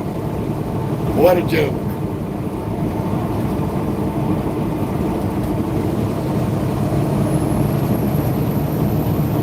I'm not gonna play this damn bullshit game with y'all. Y'all gonna let me complete my bass and get the fuck.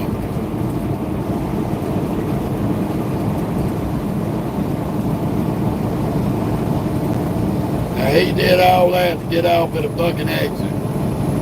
See how stupid people are? You did all that dumb shit to get off at an exit.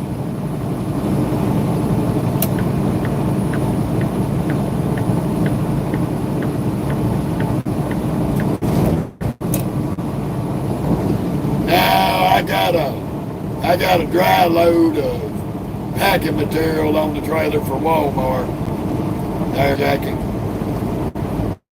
We had a load of chicken. We dropped it off in LaPorte, Texas yesterday. Material being sent from one Walmart distribution to another.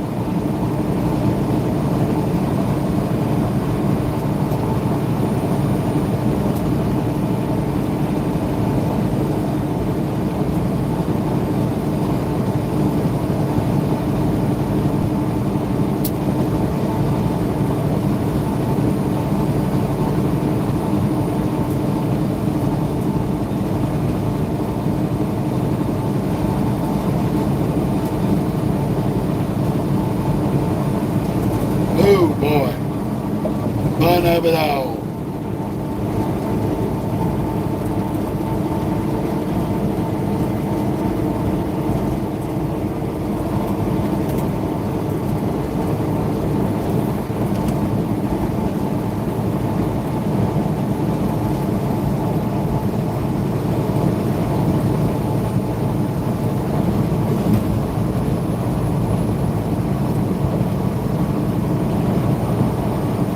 Warren, I have no idea what you're talking about, buddy.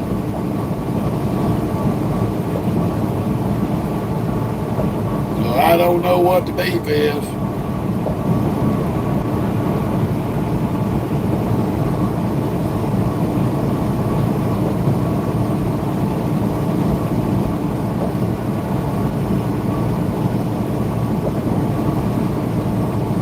Don't keep pushing something that I have no idea what you're talking about.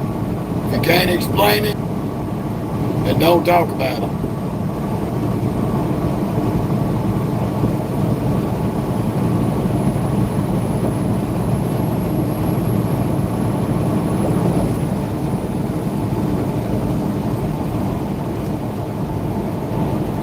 That's all I can tell you. If you're not going to explain what you're talking about, then don't bring it up again.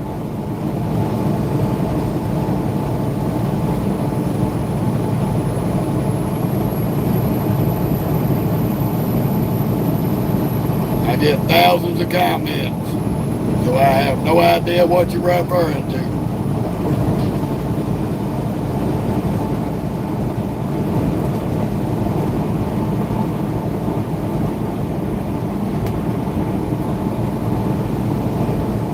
Explain what you're talking about, Warren, where I can understand, and I'll see whether or not I made a mistake or didn't make a mistake.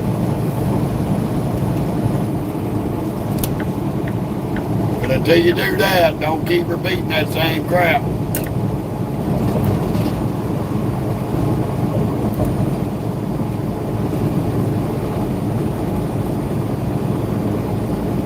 All right, Jackie, you have a good one.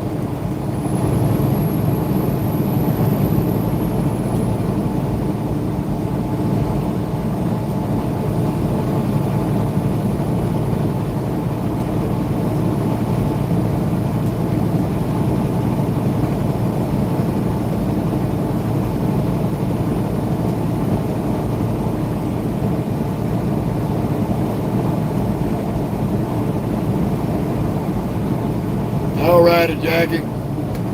I'll catch you when you come back, buddy. We're going to be on for a while.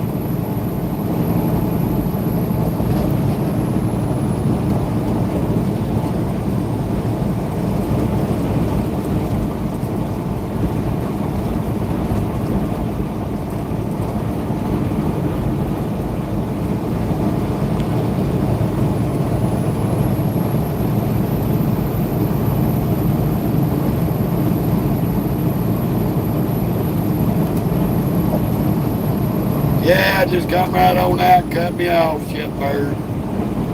You was already dragging your nuts.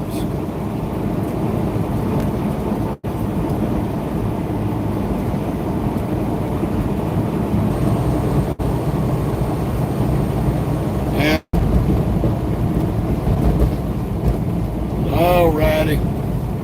I do apologize for the brief interruption to the live.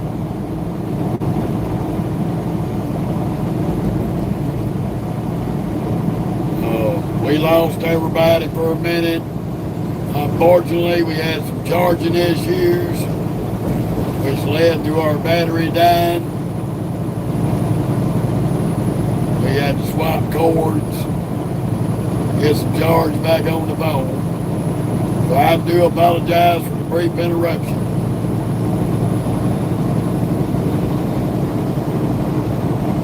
And hopefully now we'll keep gaining charge. Hopefully. Minor technical interruption with the charger.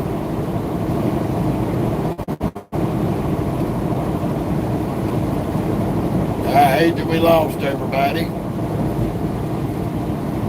But at least we was able to recover the live right where we left off, just a little further up the road. We are on I-45 North. And we have made it away from Houston. We are up around Huntsville, Texas. And we are going to keep it moving, niece and nephews. Despite the brief disruption in the live. In which case I do apologize.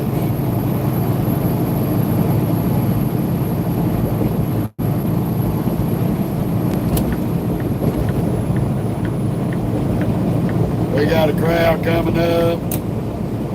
There is an oversized mobile home on the shoulder. We're going to go ahead and get our ass over. Let these other dildo brains figure it out. Yeah, go ahead and run out there, dipshit.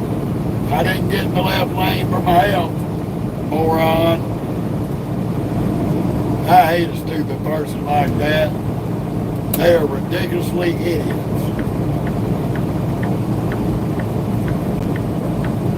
Found out he wasn't going to jump his ass over there.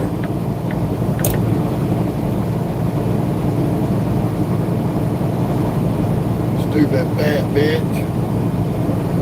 Like you and Boyd.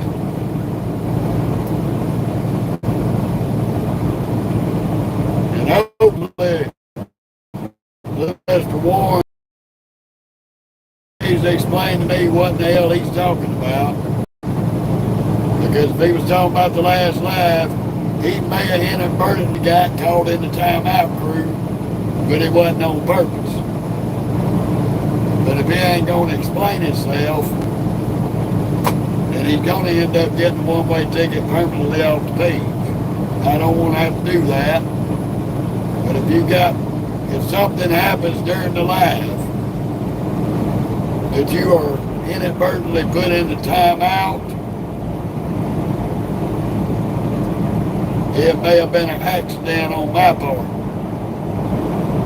So when you come back to the next live, just ask me, hey Jeff, why did you put me in timeout? Give me a reference point to think back, because I've got a shitload of people in these lives, all of you posting comments at the same time, and I've got a very small screen, and I may have accidentally put you in timeout trying to get to somebody else. So, if that happens to you, and you ain't done nothing, just come back on the live, explain to me and ask me, and I will apologize for inadvertently putting you in the timeout. But if you come back on here, well, oh, I thought we were friends. What did I do wrong? Without explaining yourself, I have no fucking idea what you're talking about. And after quite a few comments of it, I'm going to put your ass off the page. So just come on here and say, hey man, what happened? What did I get put in timeout for?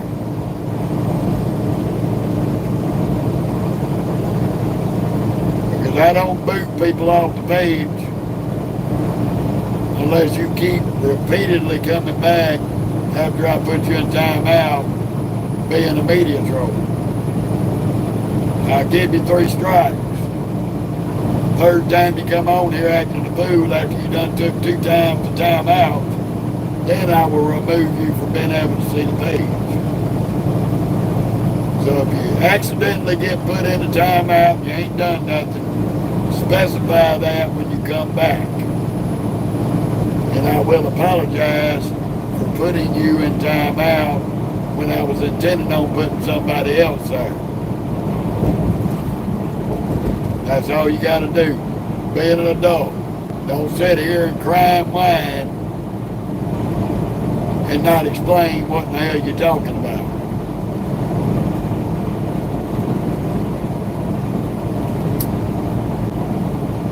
If I accidentally done that to you, I will apologize to you. But if you come on here with no explanation, you're going to get put off the page. I had to swap out chargers so I'd be able to come back live for a little while longer. Because unfortunately our other charging wire, I guess, has kicked the bucket. Was not charging the phone, so that's why there was a brief pause in the live for a minute. I had to get to a safe location to retrieve my secondary charger and hook it up to the phone and get a little charge.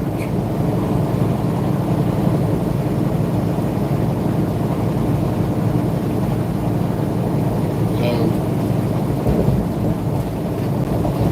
unfortunately, them things are going to happen. These lives take a lot out of the phone battery.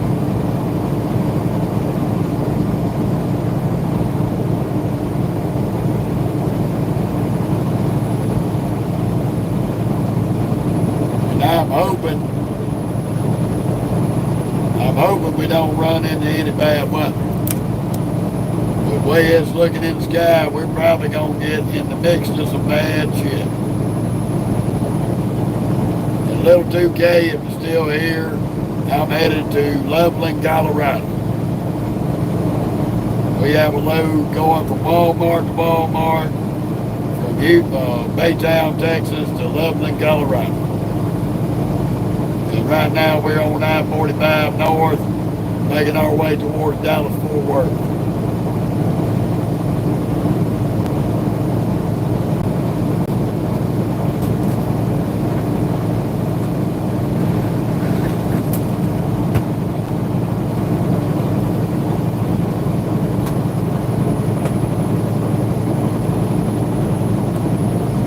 Ooh, mercy. The fun of it all.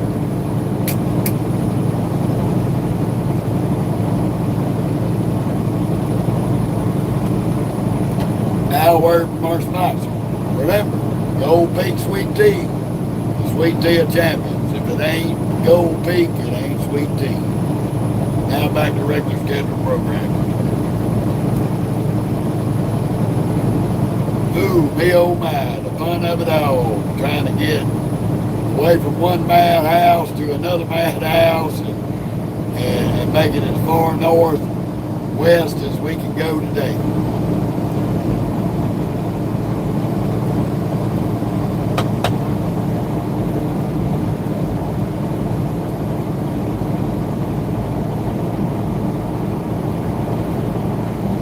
And hopefully the attendance picks up a little bit. Warren, if you got put time out, son, it may have not have been on purpose. And I'll apologize to you, but you got to explain to me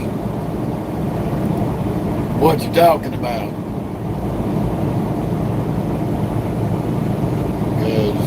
Night before last on the lab, I had a whole bunch of media troll dipshits. And if you got caught up in the middle of that, you may have got put in timeout by mistake. But as far as I know, you ain't never done nothing wrong. So please get out of your butt hurt feelings over that. That's all I'm asking. How you doing, Jerry? Good to see you.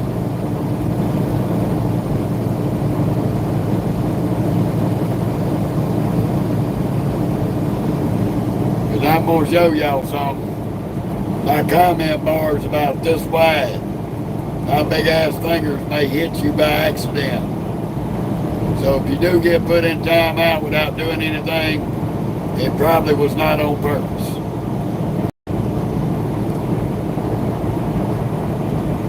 So like I said, come back the next day, ask me what the deal was, why was I put in timeout, and give me a chance to recall what went on, and that you might have gotten caught in the crossfire by accident.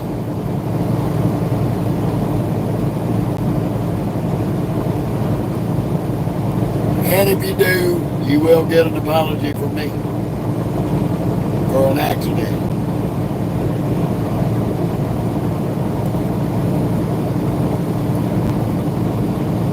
So all you got to do in them situations is just, hey man, why did this happen? And I'll tell you, well, it may have been an accident. I may have been after somebody else and you got caught in the crossfire inadvertently. How you doing, James?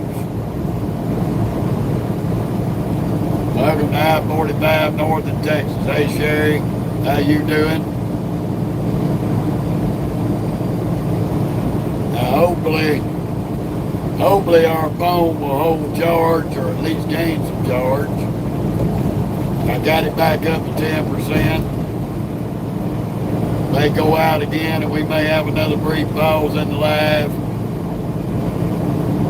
But rest assured, if I can recover the live, I will do every part possible. Just wait a minute, dickhead. Go ahead and jump over, you stupid asshole. Another damn self-entitled BMW prick.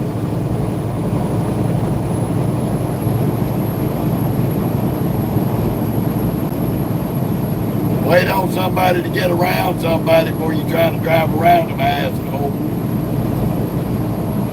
People be stupid with that.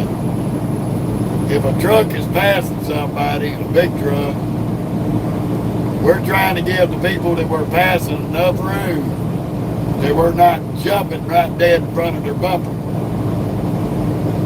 So if you're behind us, have enough fucking courtesy and respect not to try to run around us on the right before we can get over. Give us a minute to move over.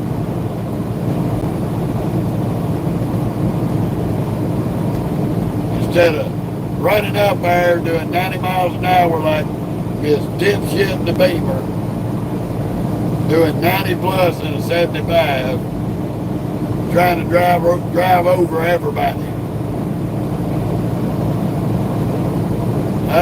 Benny, we are on I-45 North between Houston and Dallas-Fort Worth right now.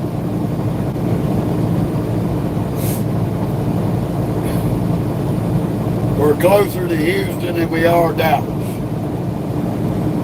Let's put it like that. We're about an hour south of Fairfield, which once we get up past Fairfield, we're going to start looking for 287. We're going to get off and cut through the woods. Because we're not going to follow the GPS. The GPS is giving us a route that is 3 hours longer than we should have to drive.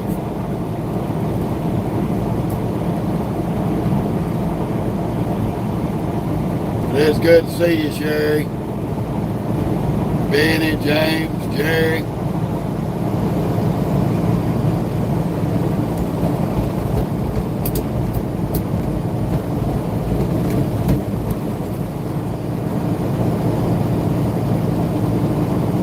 been a beautiful day.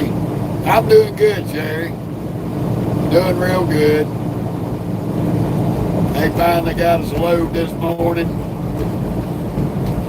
Because I've been wearing them out all day yesterday and this morning. To get them to do their job, something they should have had done between Thursday and Friday. They actually should have had this load on us Thursday. They knew where we were going. They knew we were going to be close to these loads, and we have a shitload of these loads coming out of Baytown, going to Loveland. I don't know why they dry jerked us around, taking their sweet ass time.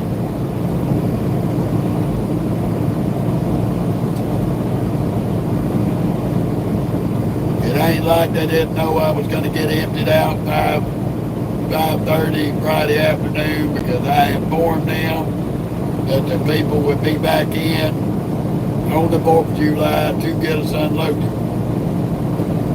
And they held true to their deal, so I got the utmost respect. Distribution center there in LaPorte, Texas, called Lynch. They did a good job. No, we ain't got no Volvo, Ron. No Peterbilt like that. Don't insult my 389 feet like that, man. I wouldn't take a Volvo if you paid me to take it.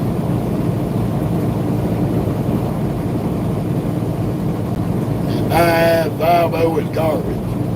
You ain't a Peterbilt, you ain't a Freightliner, you ain't a Kenworth, you ain't worth shit. Yes, sir, 389, 2023. Got an 18-speed eight-puller stick-shift transmission, 600 horse, X15 Cummins, and we bought it.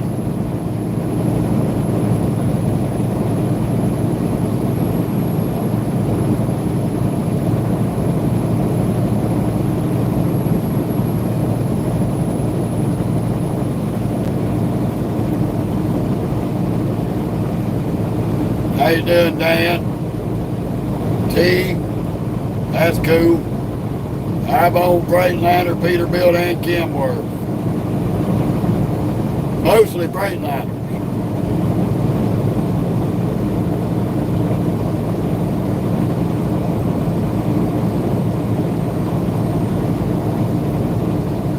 This is our first Peterbilt.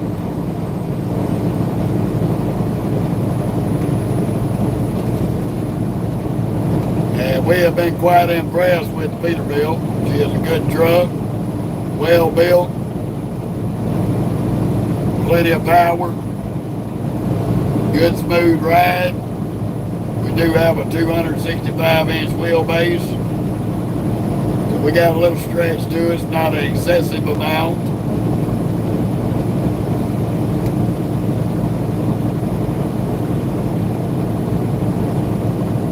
I hear you, T. I understood what you meant. Yeah. I hear you, Gear Jammer. Opinions are like assholes. Everybody's got one.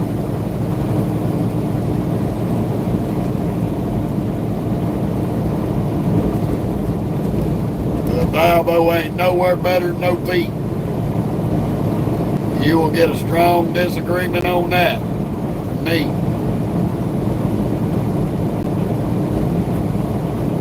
I trained my first year as a driver. I trained in a damn Volvo, and that was a worthless piece of shit. I wouldn't piss on that son of a bitch if it was on fire.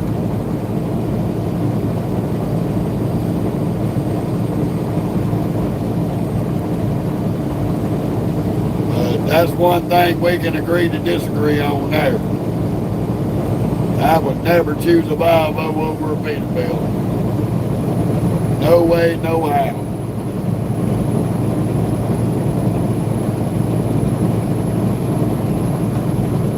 Volvo takes a head-on collision. It's got breakaway motor mounts. The whole goddamn engine is balled out of the frame to the ground.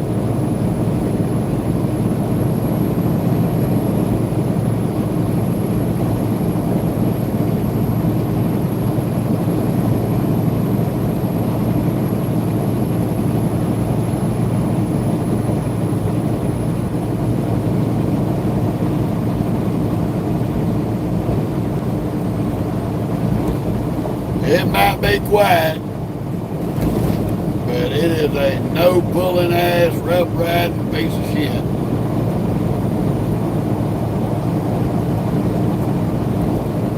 I would never choose a foreign made truck, a foreign built truck over American muscle. No way, no how.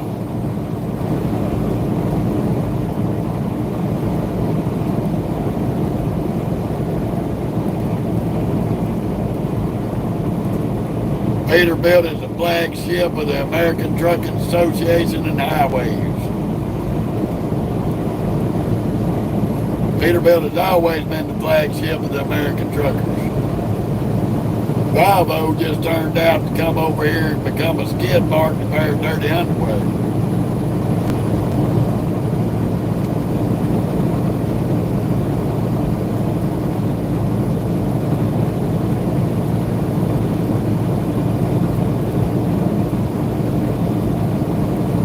Yeah, T, that sounds about like one of my uncle's Peterbilts he had. Turn the key on, you had to hit the start button to crank it.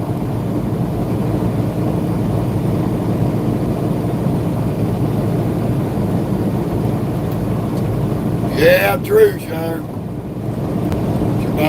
Mac was first. Mac was first. And Mac went downhill. About the only thing Mac is good for anymore is a dump truck or a log truck. Their OTR trucks are garbage. That's just how far Mac has fallen from grace in my eyes.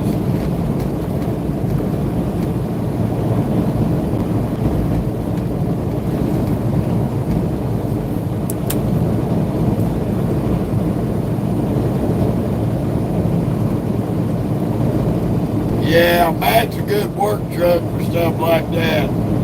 Logwoods, oil field. I can agree with that. But out here over the road,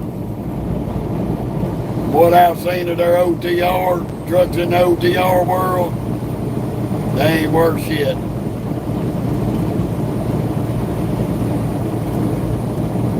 That's it, dirty money. I can agree with that.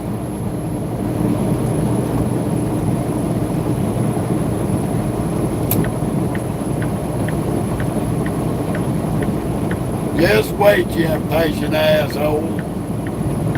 Here's another BMW dumbass.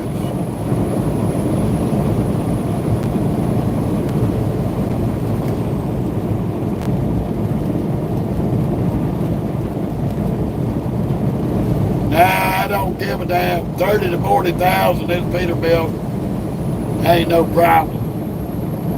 The only problem I have with anything heavier than 40,000, I can go up to about 42. 43 is about max. At that point in time, I'm pushing my 80,000 pound gross. I prefer the Peterbilt over the KW. The KW is okay. It's not a bad truck. It's a fair decent truck. Before we got in this Peterbilt, I had a T680 KW. It was an okay truck.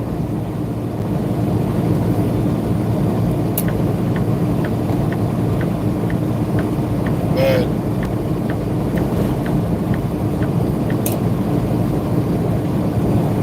it's in my top three.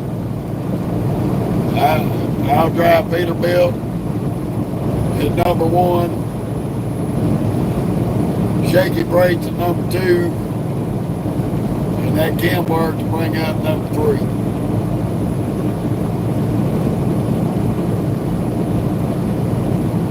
Most everybody I know that's had Volvos had to have a minimum of $50,000 to $100,000 in their maintenance budget, driving it off the lot brand new.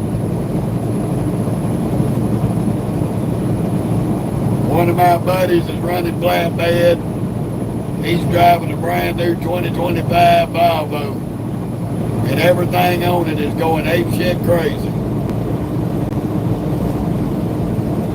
If he's lucky, he won't end up in the damn shop or in a loaner truck till it's fixed.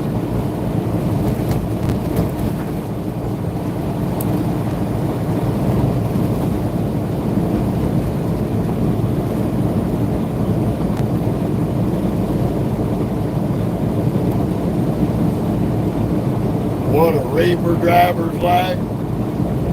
Well, driving that Reaper ain't much different than driving. The only difference is you got to make sure that Reaper stays running and that the products stay up to the set temperature that it belongs.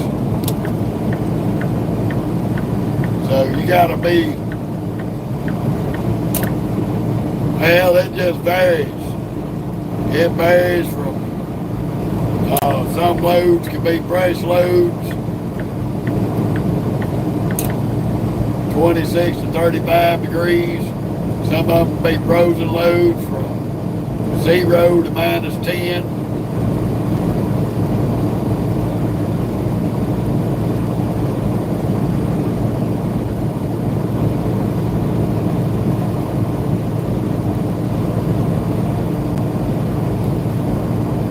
Yeah, that's me, T. I'd have to agree with you on that. Each to their own. Some folks like them Volvos. I don't care for them.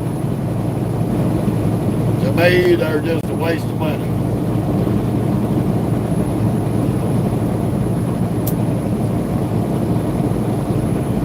If you want a cheaper way to go, but in reality, in my eyes, even though it's a cheaper brand truck, you're probably gonna spend more in maintenance on it than you are buying the truck all out for sticker price.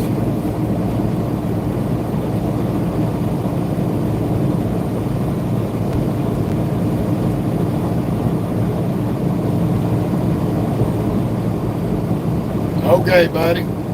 Well, that's cool. Ain't nothing wrong with that.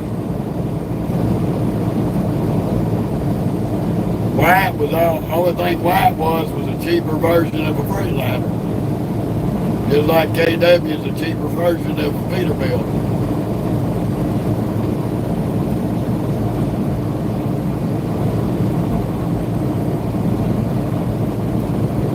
For dirty money, you do know that Freightliner bought Western Star out. And over in Gulfport, Mississippi, at Freightliner that I used to use for most of my major work on my Freightliners. Last time I was over there with one of my Freightliners, they had 8 of those Western Stars of Freight Miller parked up over there, and they couldn't even fix them. Some of them had headlight problems, couldn't get the headlights to come on, and Freightliner reached out to Western Star to try to figure out how to work on them, since Freightliner owns them, and Western Star couldn't even tell them how to fix them. So all them trucks sat out there on their yard couldn't be fixed.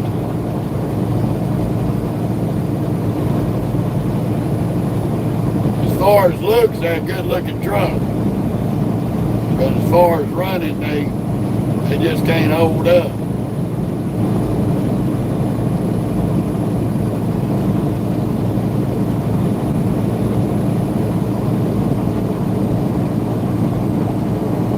Okay, Gear Jammer.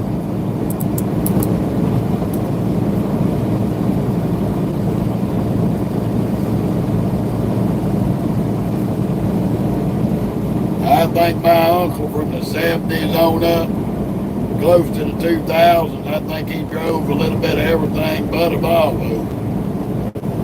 I think he drove an International, he drove a White, he drove cab over freight, Peterbilts, KWs.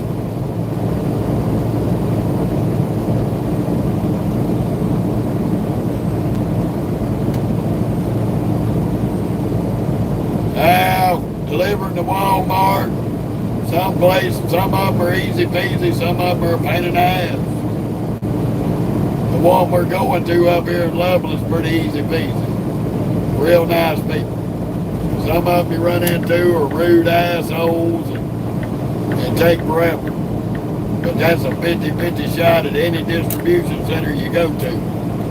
Some of them are good, some of them suck. I'm in Texas, Ned.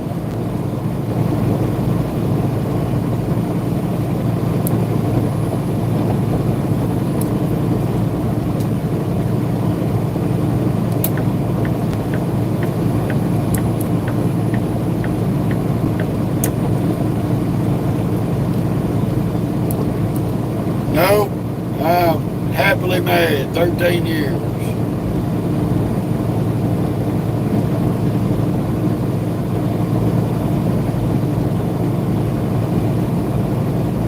Oh yeah, that is absolutely correct, Dirty Money. It's way better than Dollar Tree. Yes, sir. You won't get no argument from me that, just full agreement. National Park, I'm going to go ahead and inform you, this is not a religious or political platform. So keep your religion to yourself or exit the page.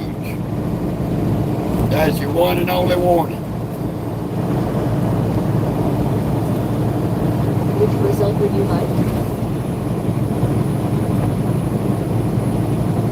We do not discuss politics or religion. Keep your political and religious beliefs to yourself. Plain and simple. I'll give you a nice warning. If you persist, I will remove you. I'm going to ask everybody politely to respect the page. No religion, no politics.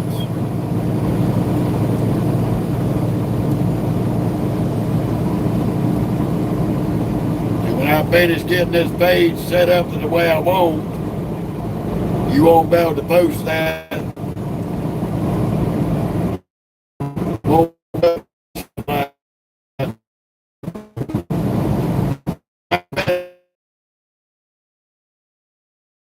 drive speed limit, brother.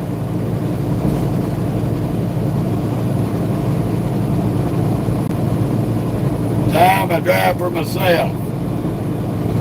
10-year owner and operator of E&J Trucking. I just have a contract in which I'm utilizing that contract to buy this Peterbilt for other purposes on down the road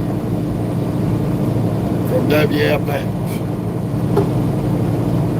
But I've owned and operated E&J Trucking for 10 years.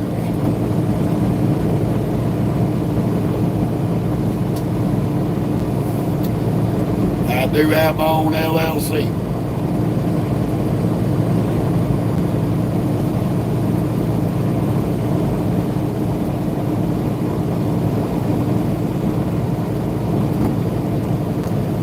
Yeah, I've been seeing that over around San Antonio area. So hopefully we're gonna be able to avoid any of that.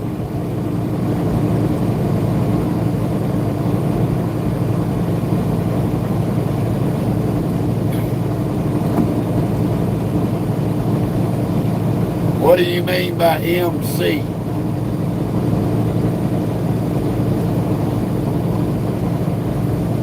I don't know what an MC is there, partner. You're going to have to specify on that one.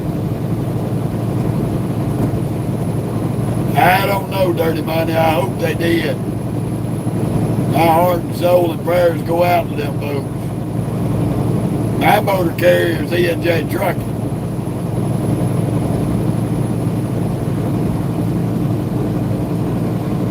E&J Trucking LLC out of Shakur, Mississippi.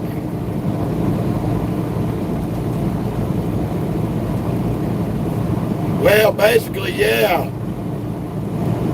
Kenworth and Peterbilt are the same company. They both owned by Packard. Yeah, I'm right there with you on that, Dirty Money. Yeah, that broke my heart when I heard about them kids.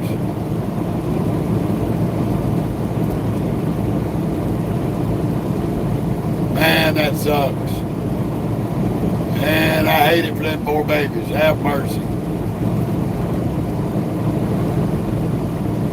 We're just going to give a little silent prayer for all of them's families, to all those victims that have lost their children in this flood, because that is horrible. And I'm speaking from experience. I buried my oldest son when he was 2 months old. He died of SIDS at 2 months, 23 days old. And I don't wish that on no mama and daddy in this world. That is a horrible thing.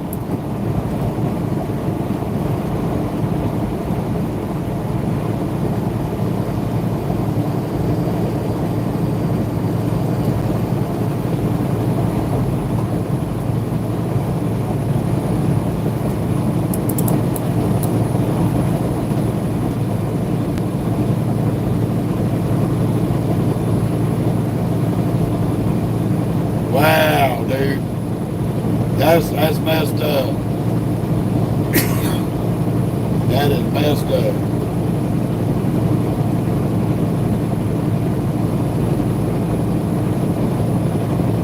Chuck, I use load bars and E-tracks on every load.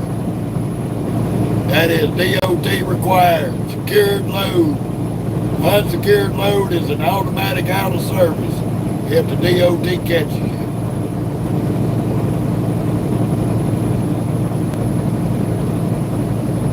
So the answer to your question is every single load. There's either load bars or straps. Reaper trailers don't have E-tracks. Dry van have E-tracks.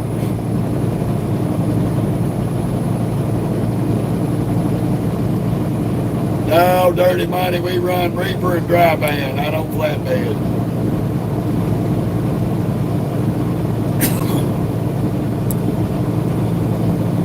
I pulled one dovetail step deck from New Jersey to Enos, Texas for AT&T. It was their trailer. I bobtailed in, picked it up, brought it from AT&T in New Jersey down to Enos, Texas to AT&T, and I dropped it off. That's the only one.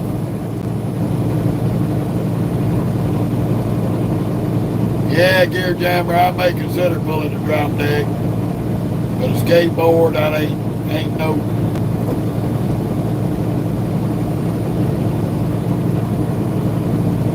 Yeah, it just all depends, buddy. Depends the situation.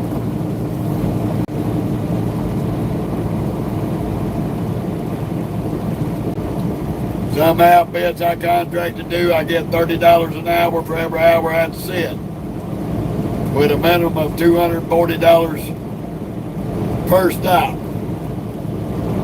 Some outfits pay you $50 for it, some pay you $75 to $100. It all depends on the contract deal. And we are heading towards Dallas Fort Worth on I-45, RKS. Dealing with dumb bugs who have got a lot of highway and they just got to jump right in front of you. Yeah, that's some heavy shit right there, them shingles. Them damn pallets of shingles are heavy as hell.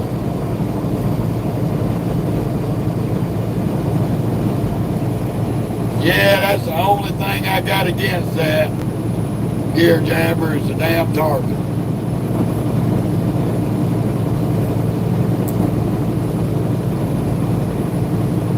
That's one part of that type of hauling that I just do not like.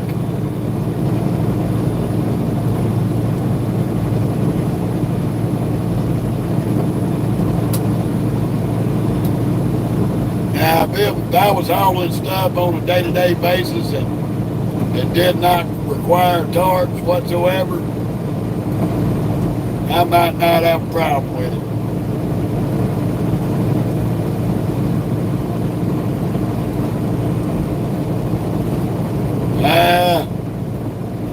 In my opinion, those 26-foot box trucks, not really. You really can't haul nothing. You're really limited on what you can do with it. That's my opinion. You'd have to talk to somebody that runs that kind of equipment, see what they got to say, but I don't see where they're making no money. And the reason why I say that is every time you go to the truck stop, they're always tying up truck parking because they can't get a motel room to sleep in a bed.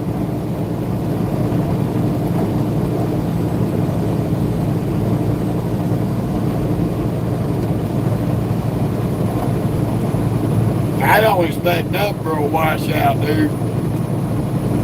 These trailer wash companies do the washouts, and this company that I'm contracted to's got an account. They pay for the washouts, which are about $40, $50 a washout.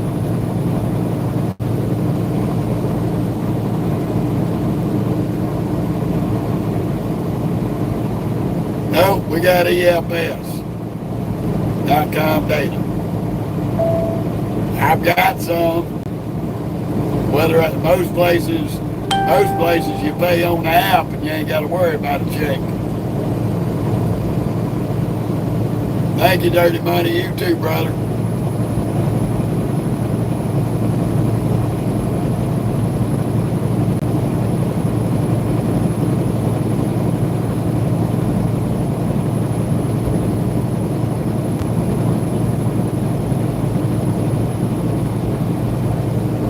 Jim, I'm gonna tell you, brother, winter time and black ice messes with anything that's on the road. The best thing to do is to keep your ass off the road until they get the highway clear. Don't be out trying to drive in that shit. When it starts getting that kind of bad weather, my ass will park it up till the highways is safe to travel on.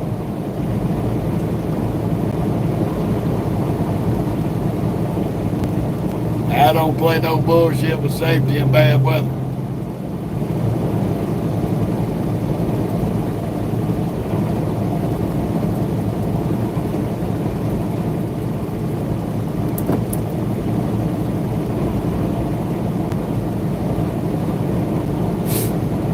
Ooh, mercy. It don't matter. It ain't got to be in Texas. It can be anywhere in the country with that black ice on the highways. They're a waste of money. Waste of money, and if you have a blowout, you're stuck wherever you blow out at, buddy. Oh no, you saw a Tesla, Mr. Teresa? I hope you didn't get too close to it. Don't need you having to go to the doctor and get the tetanus shots for being near it.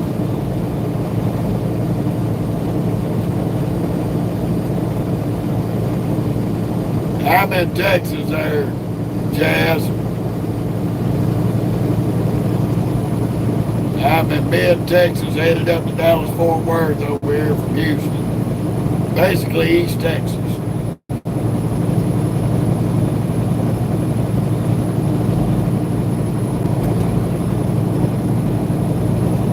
As soon as I get up here at 287, we're going to be cutting over to northwest Texas. Amarillo.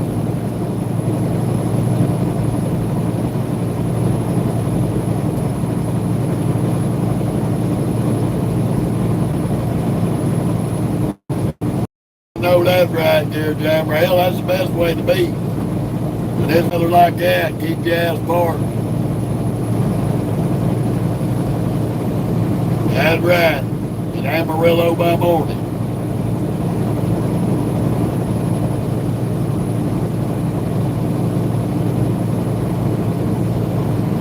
There's that Texas State boy.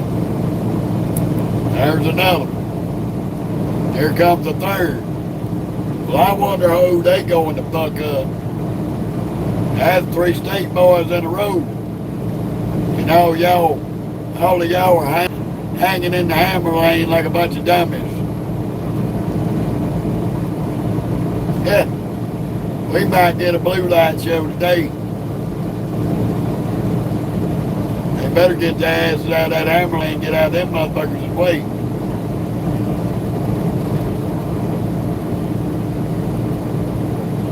Oh, she'll get up to 80, 90. She might go further than that there, Chaz. She ain't governed. There ain't no governor on this beat.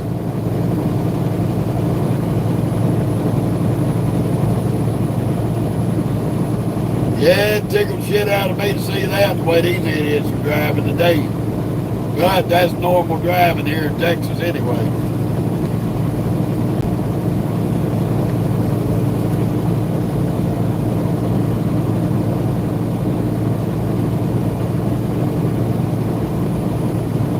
Me personally, I ain't gonna push it to find out. But I know she'll get up to 80 with no trouble. I have bumped it to 80 a couple of times.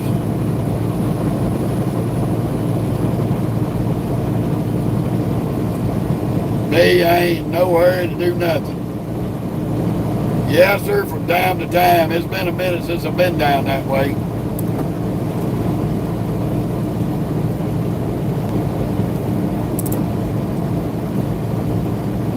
I've run Miami, Orlando, Tampa, Jacksonville, Tallahassee, Pensacola. I've ran all over in Florida.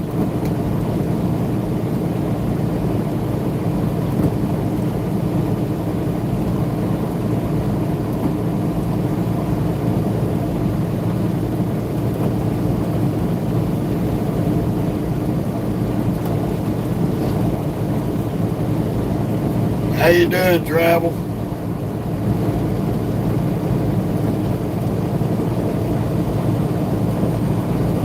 Look here, Abraham. We're not drunk. And if that's the kind of stupid questions you're going to ask, you can leave the page. Plain and simple. I don't tolerate media trolls. I butt hurt their ass and put them off the page. Don't be a dildo and put comments up that damn stupid.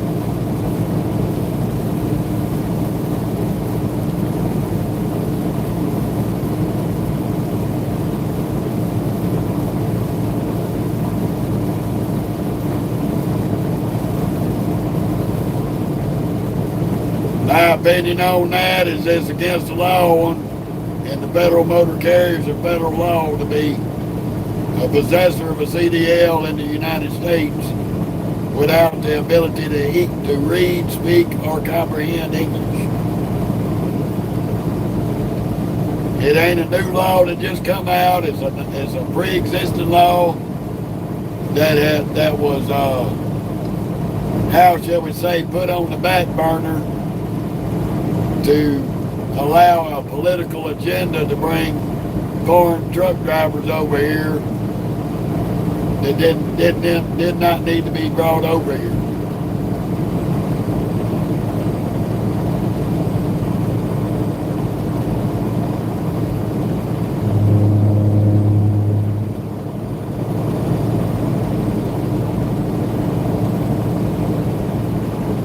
But anywho, alright, Gear Jammer. Enjoy that barbecue, brother. I'm probably going to have some barbecue chicken breast tonight for supper. That's right. Flip-flops do not make a truck driver.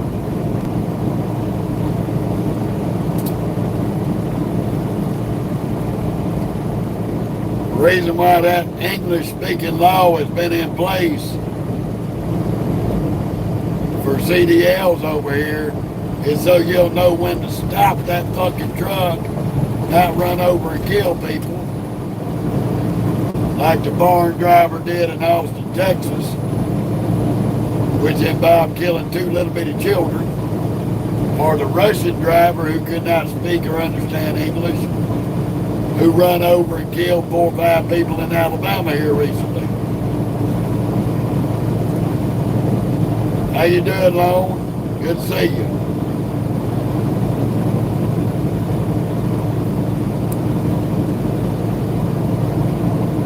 Good to see you, buddy. I love these dumbass meetings. Are you drunk? Are you fucking stupid?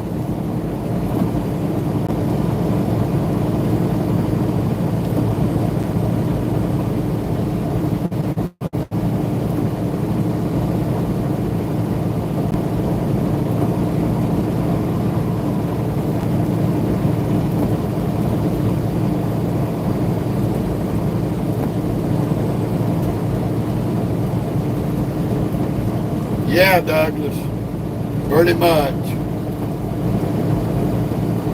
That's why I can't get to everybody that comments.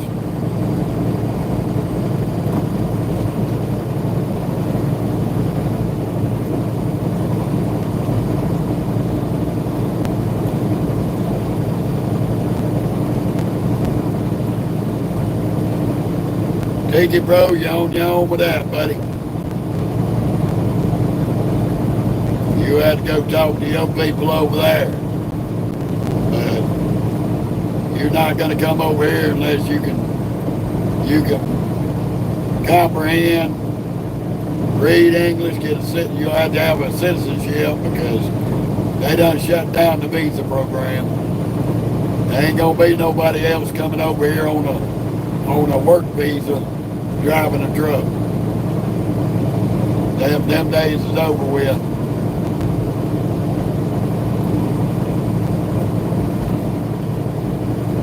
Happy Saturday to you too, David. Welcome to Northeast Texas. Buffalo, Texas to be exact. Well, somebody got the bed on the trailer. I ain't a real big Corvette fan, but that's a nice looking bed.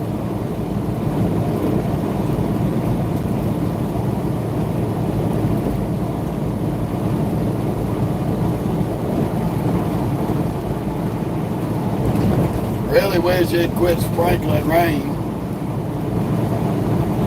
Hopefully we'll get out of it. Oh, I talk to her every day. How you doing, Xavier?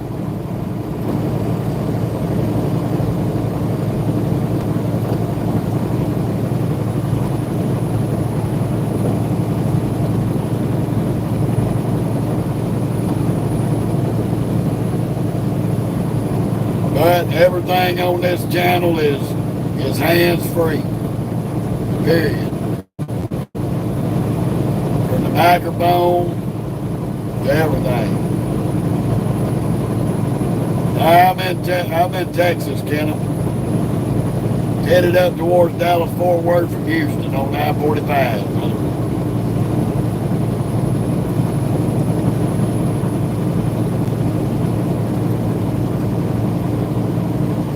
Not that many. Don't see very many hitchhikers out here. 1 or 2 here and there. Very, very few.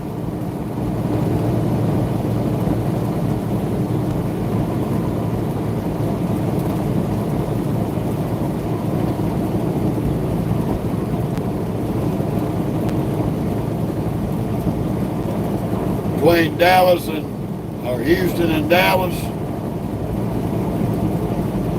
I'm gonna say about 2.5, maybe 3. It might be close to 4, I can't remember.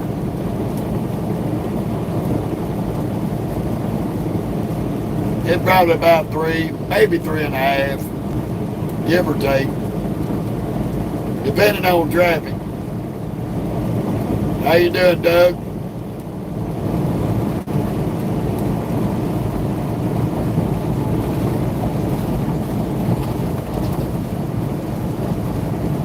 I hear you, Jim. Texas is alright. It's just the driving in Texas sucks. Well, that's good, Doug. Glad to hear that.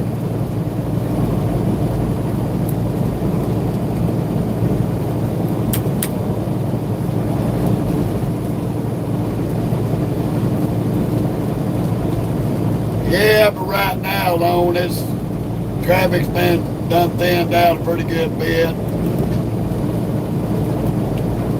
Oh my, not Boston. It's going to get thicker the further north we go, closer to Dallas we get. We are going to get off of 245 on the 287. And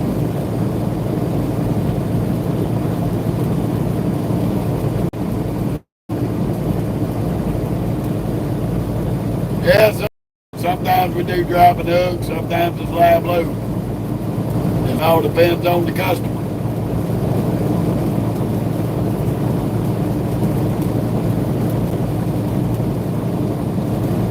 Thank you, Randall. I'm just trying to give everybody what I'm looking at every day in the driver's seat of this. That 72-ounce steak is out of my reach, brother. I know somebody that could probably handle it, but I wouldn't try it. That's a lot of damn steak.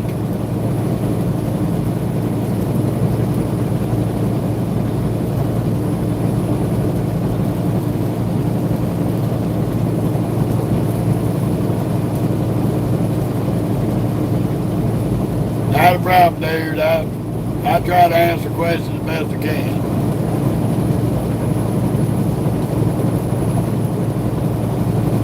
Okay, Lone Slinger.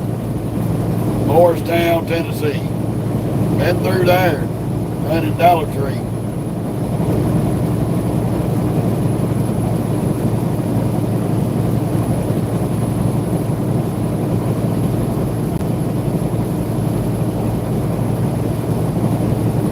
I ain't never got to go in there yet.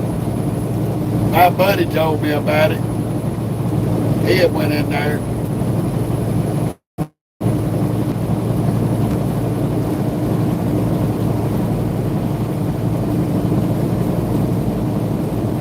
Thank you, Randall.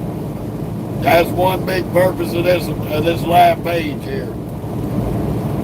To give the people who don't know what we deal with every day an opportunity to see it firsthand.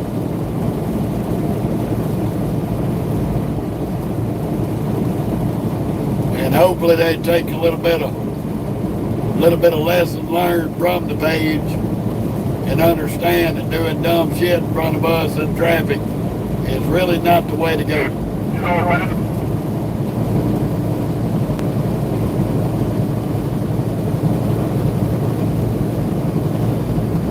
I don't boo with containers.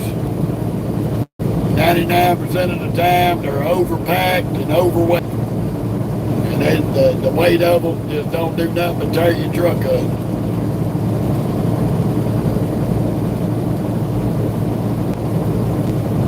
That's why when you see the boys that run containers, 99% of them are driving rolling wrecks that shouldn't even be on the road.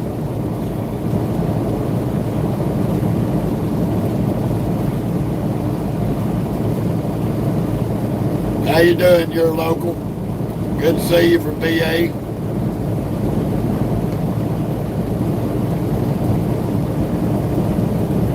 Welcome to East Texas.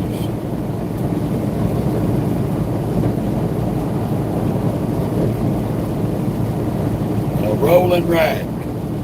That's a new one on me. Not quite sure on that one.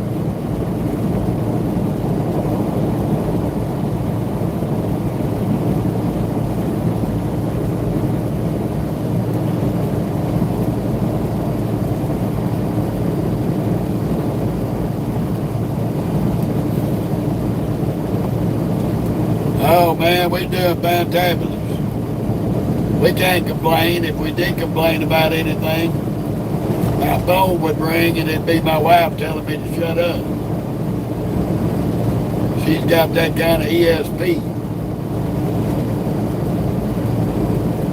Even though I ain't nowhere close to her.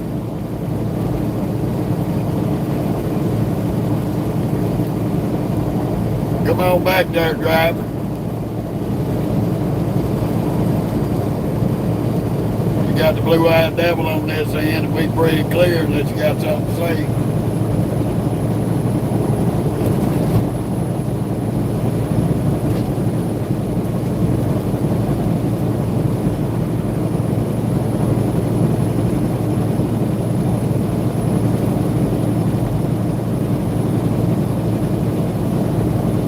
Dealing with this little bit of mist and rain.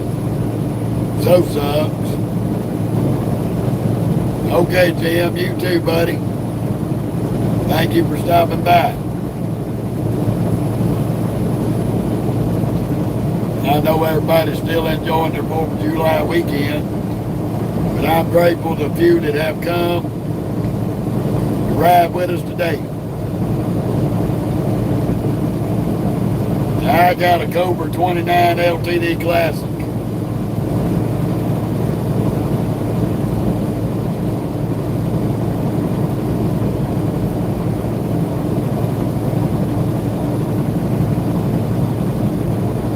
I ain't got nothing big and fancy.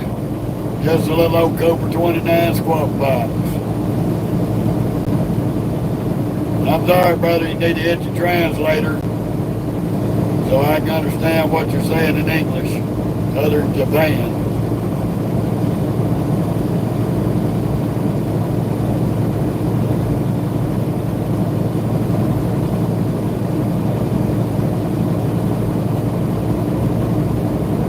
Not real sure in Japan what a bum job is.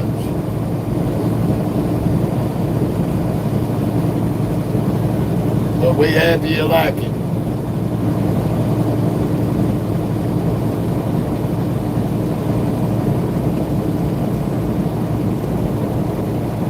Hell, I've always had a 29, even in my pickup while we were on the hunt clubs and shit. I had that particular one tuned and peaked out. Had a Wilson mini whip on it. Had a linear 1,000 watt kicker on it. Yeah, it talked pretty good. And I got out of having a CB for a while. I sold that whole setup to a buddy of mine.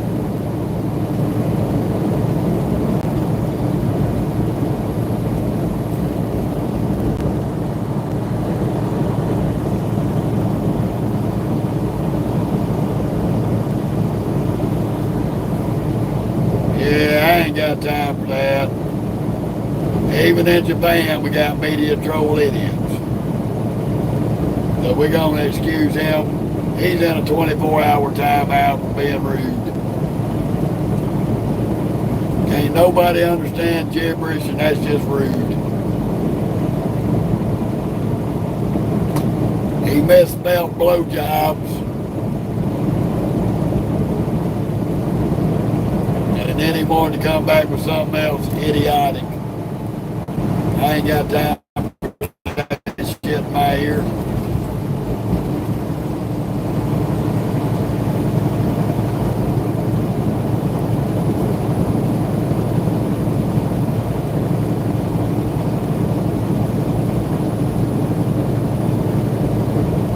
Yes, sir, you do. My wife, she's got a CDL. She don't want to come back out here no more. She's running our other business at home. Something that she was real passionate about doing. So we just run the solo dolo.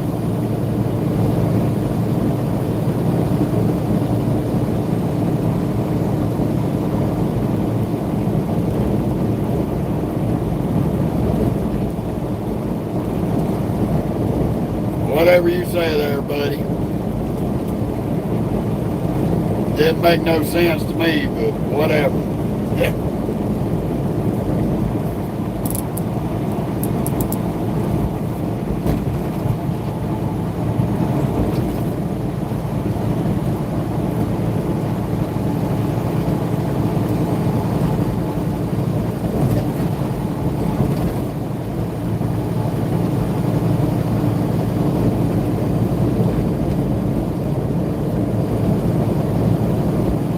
You like hot Latinos almost as much as trucking. Well, hey, each to their own on that. Me personally, I got a beautiful, beautiful, beautiful wife at home, and I'm more than happy with that.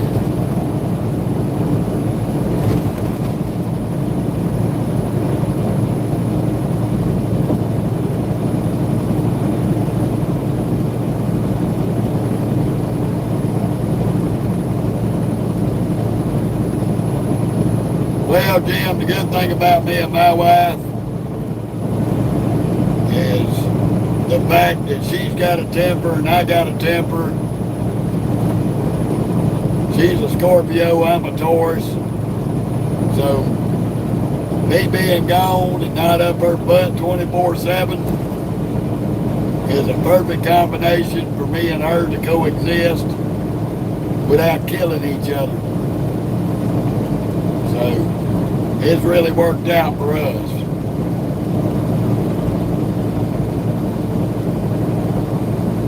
So when I do go home, we enjoy our time together while I'm at home, and then I get back out on the road so we don't get on each other's nerves. That's the only reason why me and her have been together for 13 years.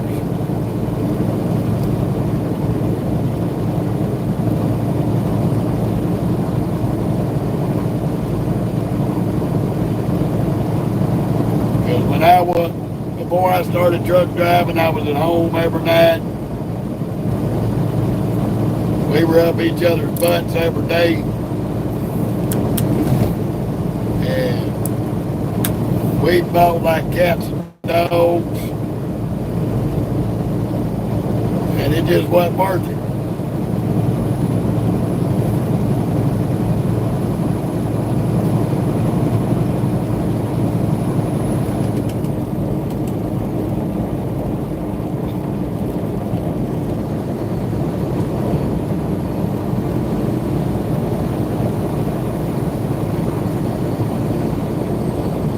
Well, one thing I learned a long time ago, Jim, and I try to teach this to these younger kids, these younger boys. In any relationship, it's not about being right. Sometimes even when your woman is wrong as rain, you got to lose to win. You got to look her in the eye and you got to tell her even though she's wrong. You got to look her up and tell her, well, baby, you're right. It shouldn't have went that way. And at that point in time, she's going to calm down, cool off. You're going to get some good supper. You're going to get good love that night. And the hurricane's going to be over. You're going to be sailing across calm seas.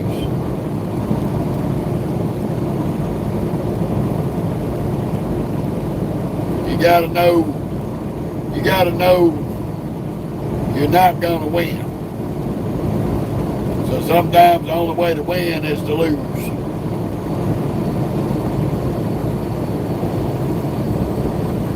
Well, that's awesome. That's awesome, Jim. 24 years, that's awesome.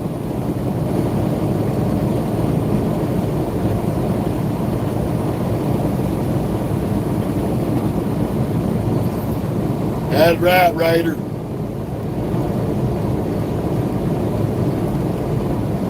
How you doing, Sylvie? Herrera.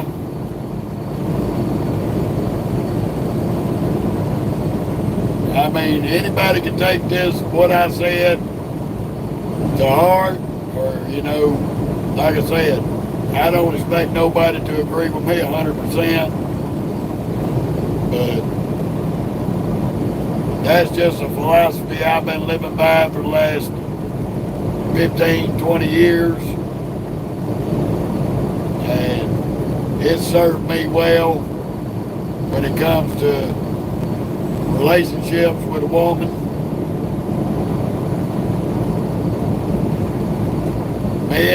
Men lead off with, in any situation, with reason. You know,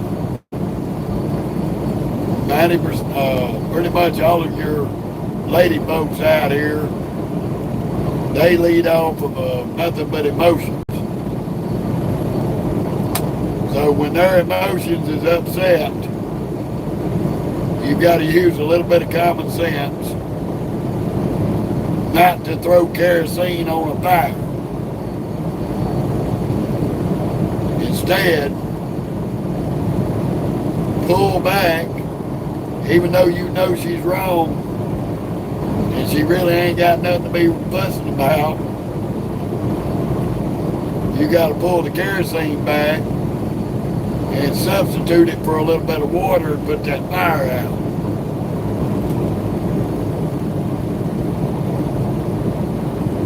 Yeah, that's awesome there, long slinger. Like I said, me and my wife been together 13 years, going on 14. I love her to death. I wouldn't give her up for nothing. Nothing.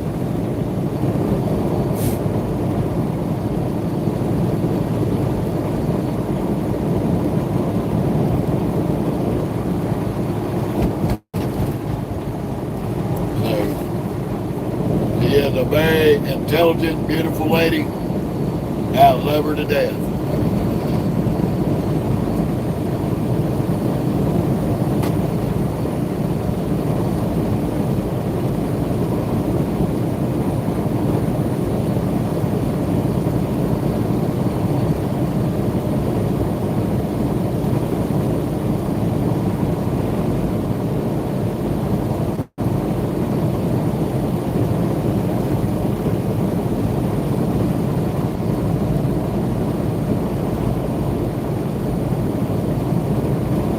Besides, in 13 years, she's the one that has made the E&J trucking possible.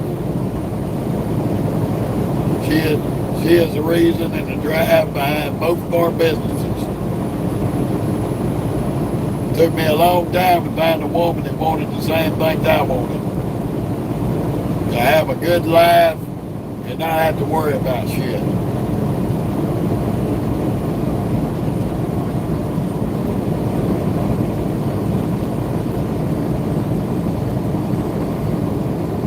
And that is a great, wonderful feeling.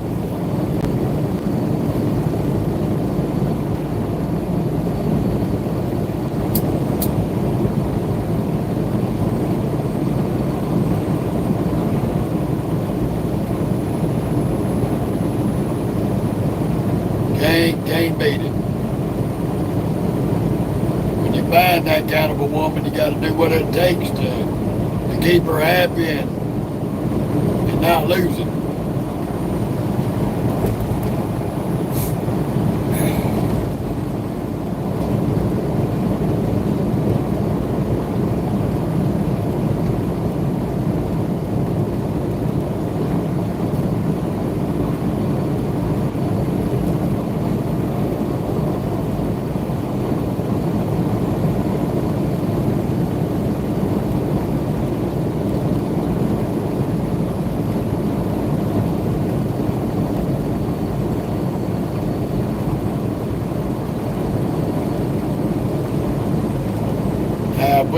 If we lose our battery again, y'all bear with me and I'll get a little bit of charge on it and try to recover the live. How you doing, Scott? We're on our way to Colorado, buddy. Still in Texas. Probably gonna be in Texas for the rest of the day.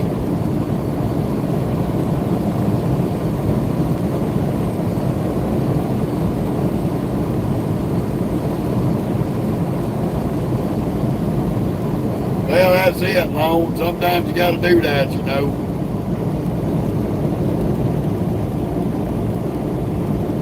Me and my wife have a little fuss here and there, a little disagreement. You're going to have that.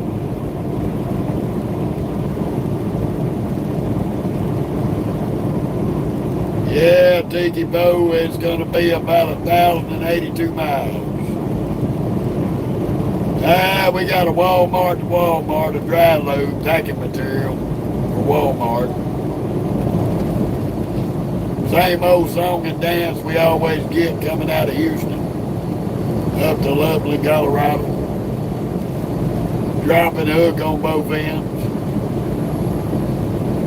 We're going to be headed up to Loveland, up just north of Denver on 25.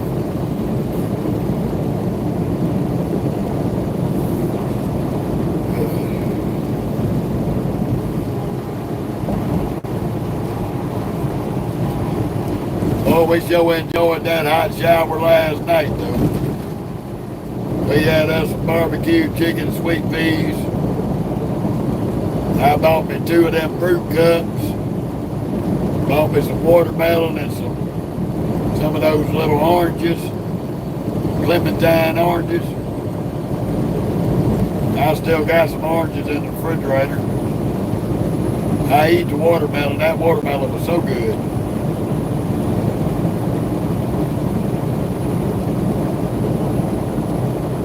We had us a very good afternoon at the Loves after we got unloaded. Thank you, Lisa. This is the view I look at every day. Every day.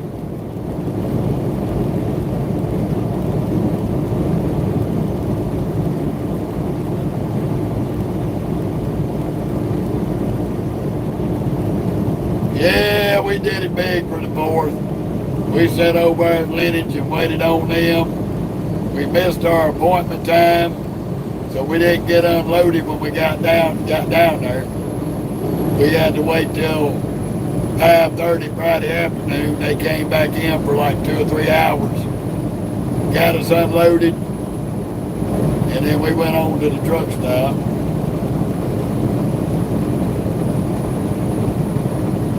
How you doing, Lyndon Ham?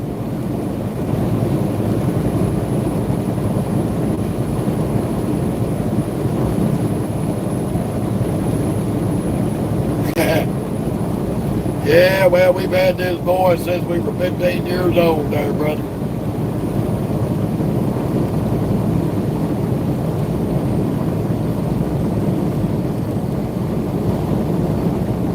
And for some reason, it gets us a lot of wild attention.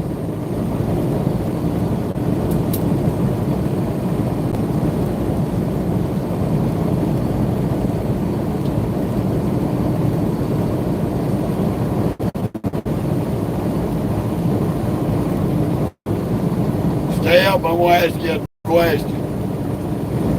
You ever seen a car or a pickup with a big ass hood on it like I got?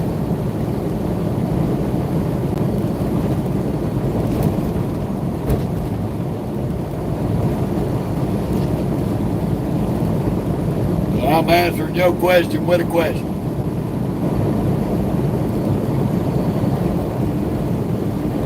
When you came to the page, did it not say trucking with Uncle Jeff?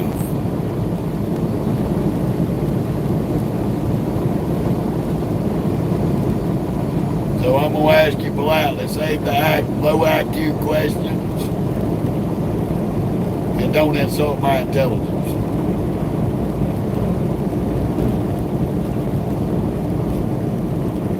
Plain and simple. Yes, sir, it's a Peterbilt, Lyndon Hand.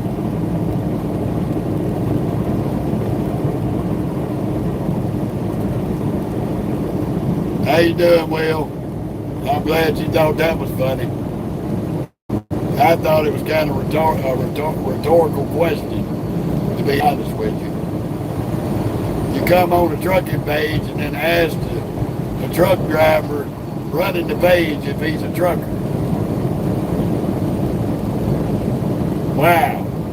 Man, come on now. Gotta do better than that. You have to do better than that. I'm sorry.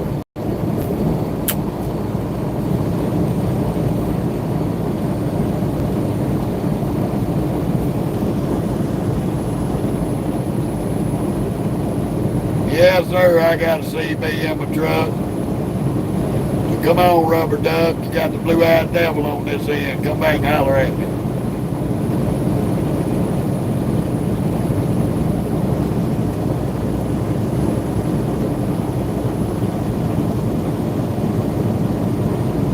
Gotta love the exaggerated efforts of media trolls.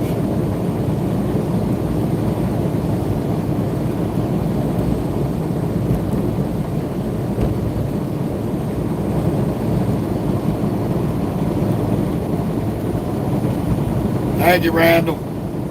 Appreciate that.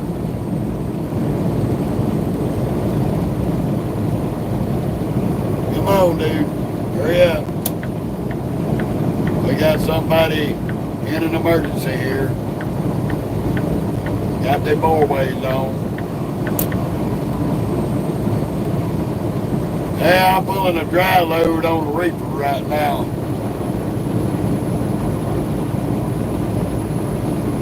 Now, the blue-eyed devil. I have blue eyes. All the ladies always call me blue-eyed devil.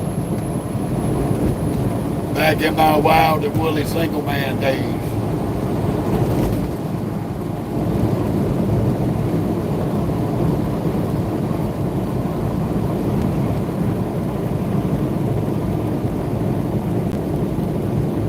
Now I got a load of packaging material for Walmart.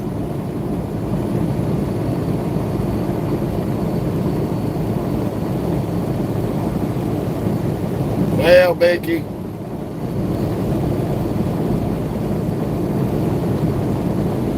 we had to overlook short bus rejects. They can't help it.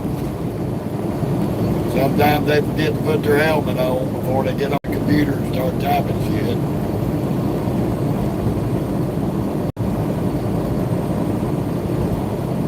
Okay, well, the wild man, go ahead.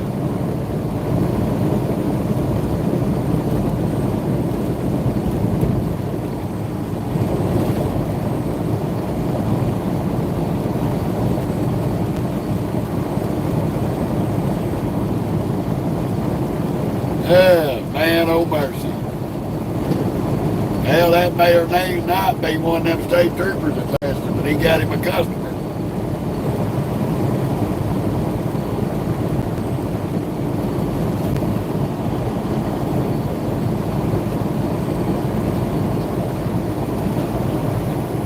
Yeah, after the other night, the night before last, I got a little bent because I was tired with some media trolls.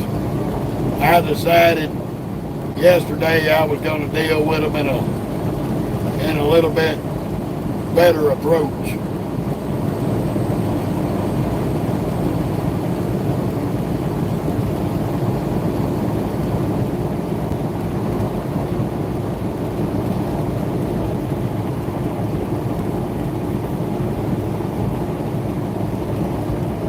If you're referring to religious beliefs there, King Christian, McCarthy the cowboy, keep it to yourself. No religion, no politics on this page. You cannot respect me for that, and I don't need it.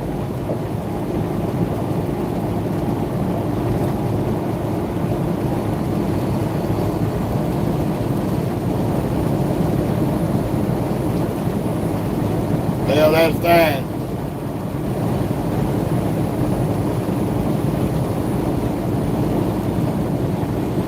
I heard that, Will.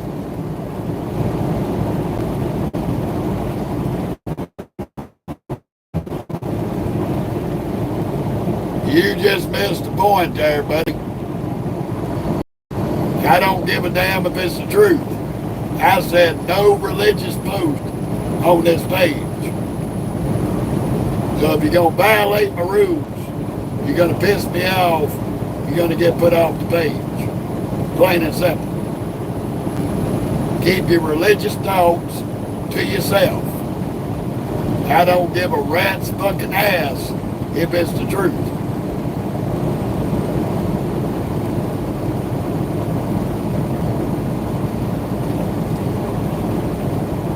And don't make posts like that.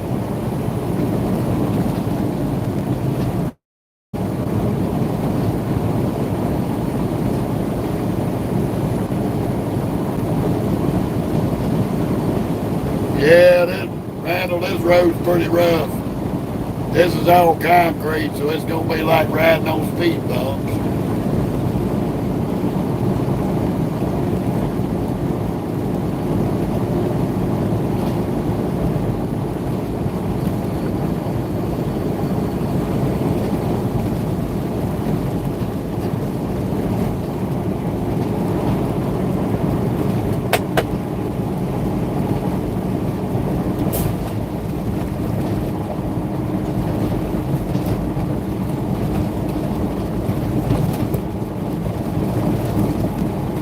Yeah, that's the biggest thing, Will. When I stated the rule, it was to state the rule. And ask for respect on that.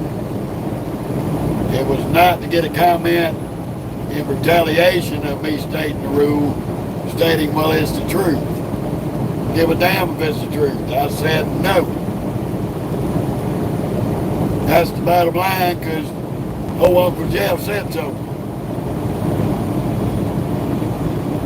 So if you can't handle that, and you're going to keep on, you will get thrown off the page. I will put your ass in timeout like a little child with his nose in the corner.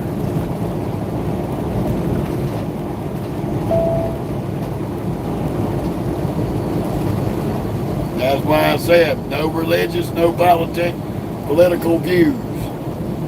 No posts related to that, period. You can comment all you want, but them two are off the books.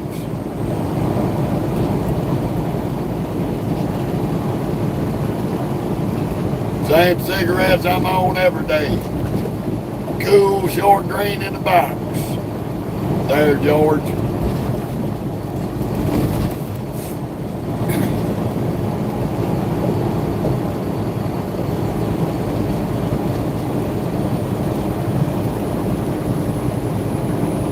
I try to be a nice and sweet person.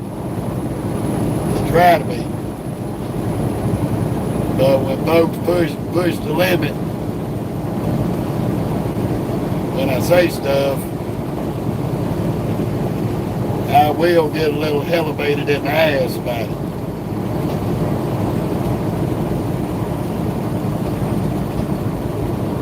Thank you, Vicky. People, you gotta understand.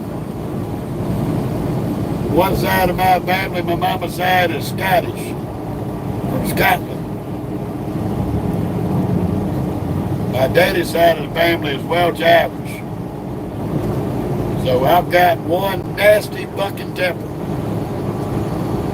if provoked.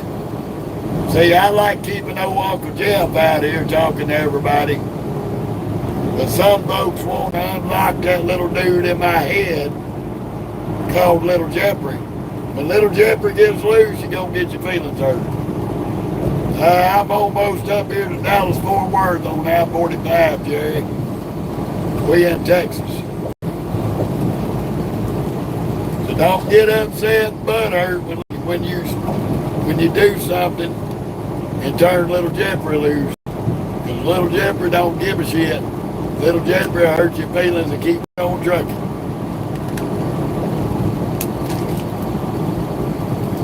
I tell it like it is. I was born in the 70s. Grew up in the 70s and the 80s. And trust me, when I grew up, we had no problems about butt hurting somebody to their face. I don't cater to people's feelings. So, you don't want to get butt hurt, don't step on that line. Trying to forewarn everybody. I can be the nicest person in the world, or I can be the biggest hemorrhoid on the planet.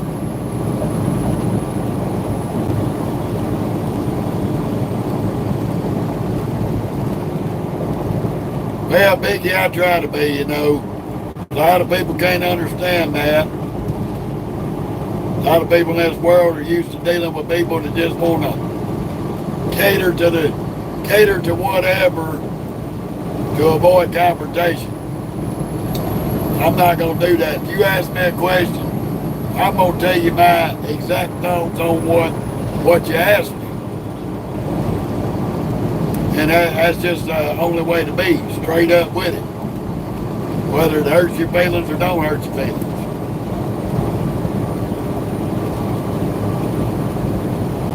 You don't speed into the wind. You don't pull the mask off that old Ranger, and you don't mess around with Jeff. That's right, Will. That's right.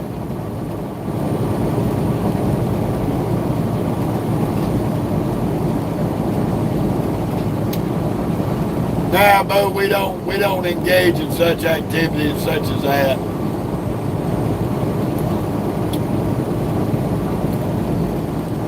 I don't cater to that shit, brother. Wishful thinking, but ain't happening. Thank you, Sherry.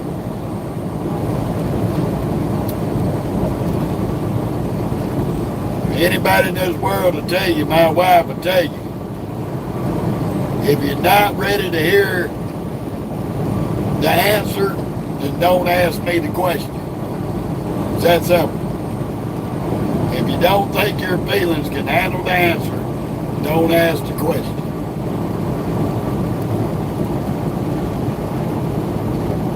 Because my answer may or may not be what you're looking to hear. I'm just being straight up about it.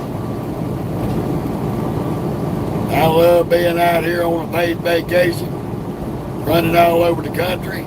I do enjoy bringing it all to y'all on this media platform,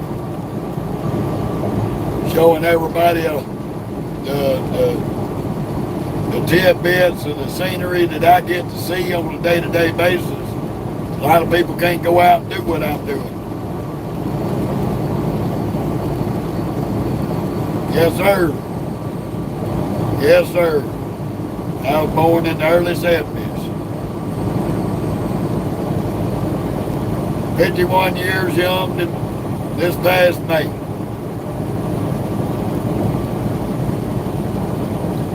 And the only reason why I've been able to do what I've done over the years is I didn't sit around like a lot of people that talk about it. I went and done it.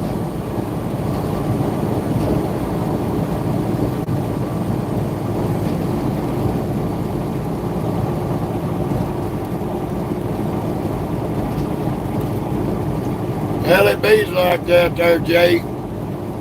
It bees like that. I can understand that. Missing the kids.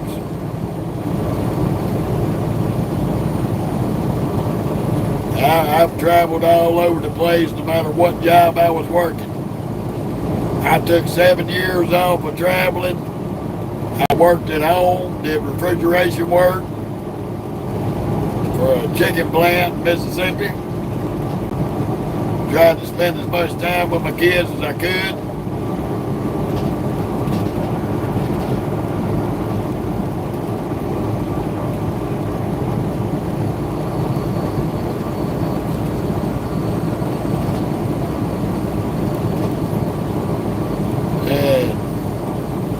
And that's awesome, Lone Slinger. 65, hell, you ain't that far ahead of me.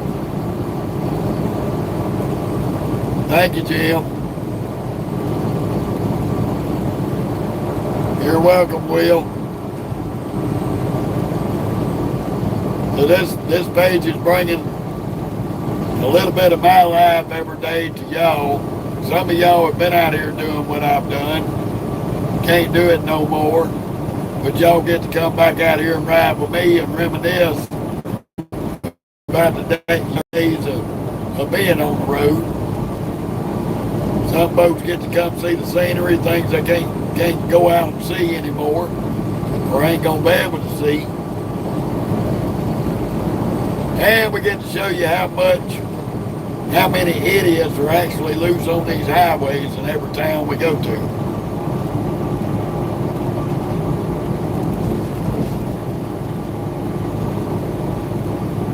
We're about 50 miles south of Dallas. As soon as we get a little bit further up here, we're in Corsica, Texas right now, fixing to hit Enos here in about 20 minutes. Once we get by Enos, we'll be looking for 287 north. We're coming up on 287 south right here. So we're getting close to our back roads ride up through Dallas-Fort Worth and on out to Amarillo.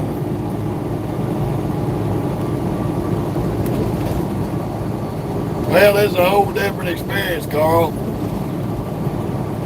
But to make it out here, you got to be willing to sacrifice a lot of things at home in order to make money out here.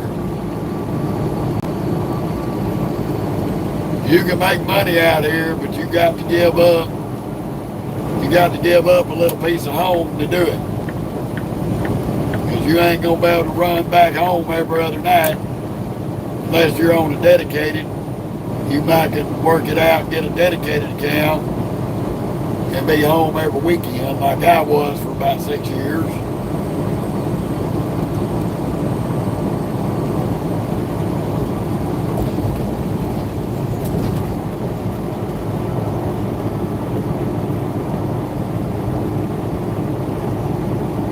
I heard that, Jared. I used to ride with my uncle from time to time and my cousin. He'd load me and his boy up, take us on trips out to Cali and shit. It was always fun, enjoyed it. It was a great experience.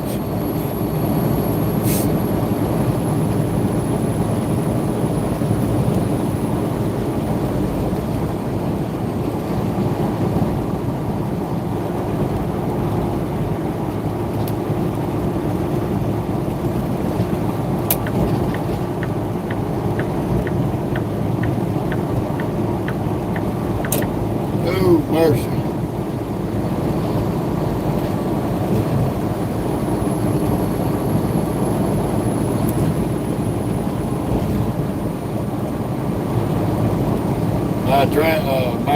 My little reader to my headset's getting a little confused.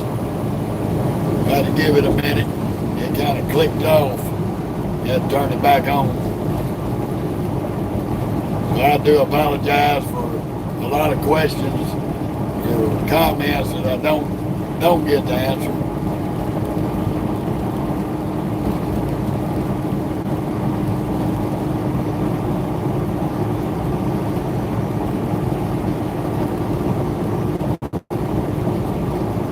Yeah, you're right about that, Jay. A lot of people don't understand that sacrifice.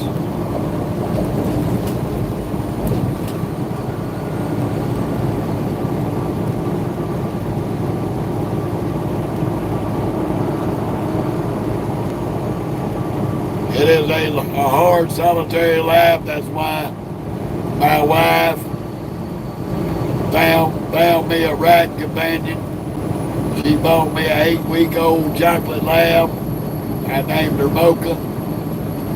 And she's my riding partner.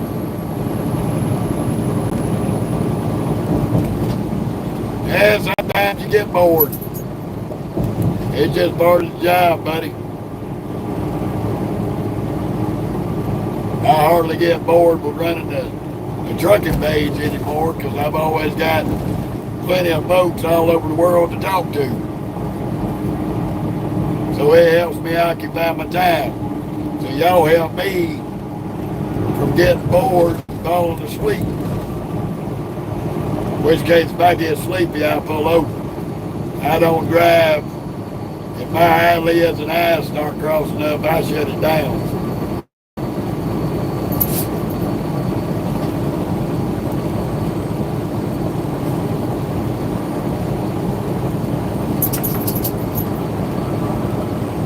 Well, if you can work it out for a part-time, buddy, go for it.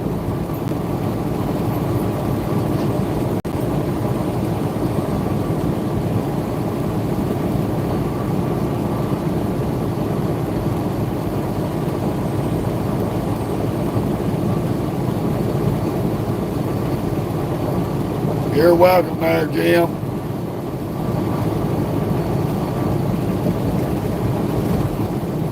I appreciate that a lot.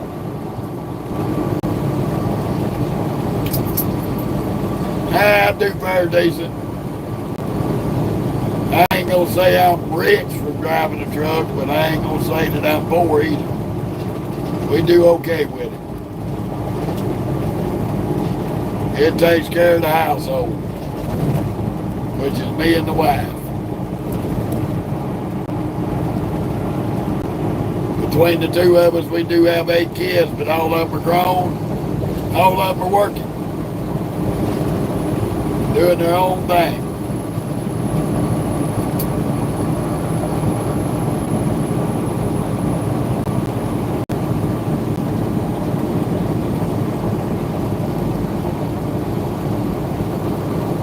I just seen a horse back there in the pasture. And them people all be ashamed of themselves. That poor damn horse wasn't nothing but a sack of bones. Somebody ought to report their ass. Get that horse out of there before they kill him. Poor little feller.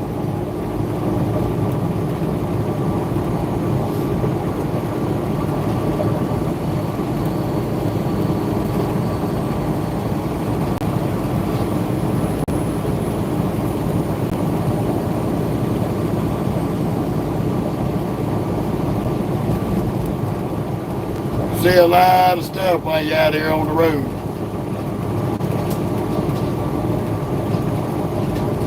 So when you're in these cars doing dumb shit like playing on your phone and you got it down towards your lap, I can see you. And I'm going to point you out for being a dummy.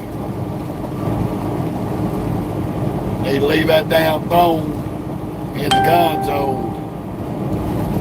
Quit trying to line you up a midnight rendezvous on Tinder.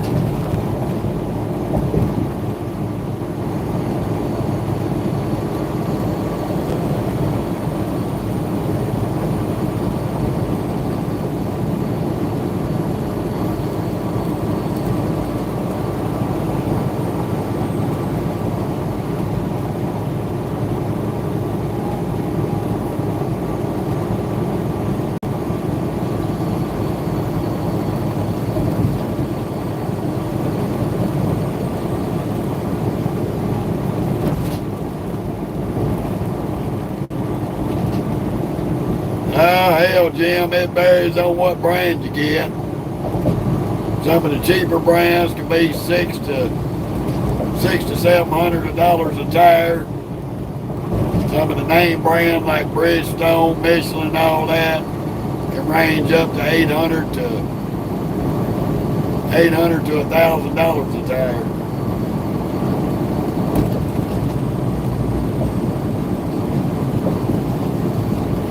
So a set of 10 tires on this tractor could run you anywhere from $7,800 to $9,800. That's for virgin rubber. You can buy 2 virgin steers and 8 recaps, probably cheaper than that. Probably spend about $5,800 to $6,800.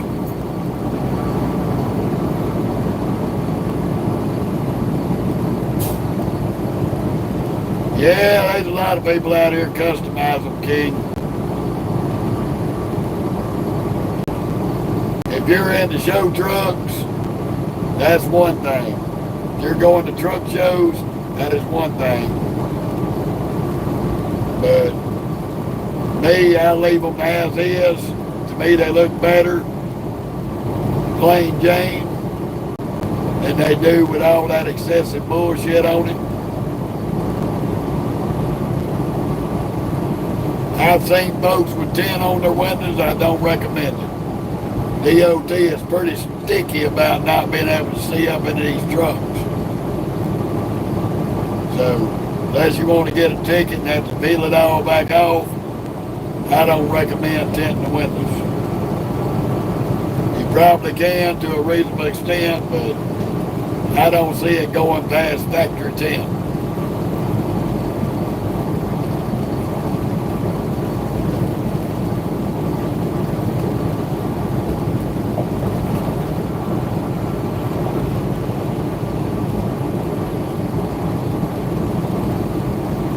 What I've seen out here on the road, 85% of the drivers who custom trick their truck out are people who are just wanting to be seen. I'm not out here to be seen. I'm out here to make money. They want everybody turning their heads when they pull in the parking lot. This job ain't about getting recognition out here and being seen. I've got recognition out here because everybody I've worked for with my trucks, I have kept a 98% on-time delivery rate for 12 years. 98% on-time delivery.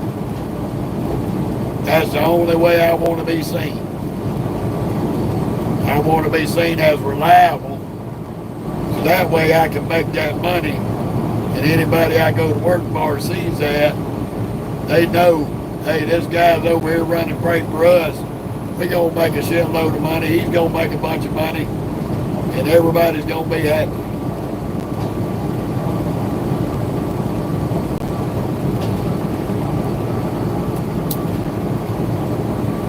That right there means more to me than putting 3,000 lights and chrome on my truck.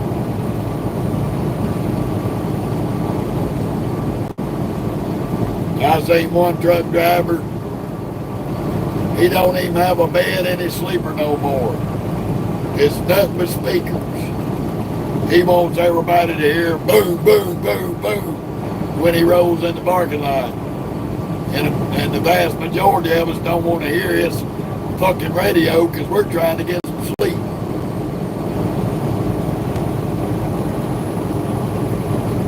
Just like these assholes that have got straight lights on their trucks, and they'll gas on it real hard in the truck stop parking lot so they can wake everybody up with their straight pipes.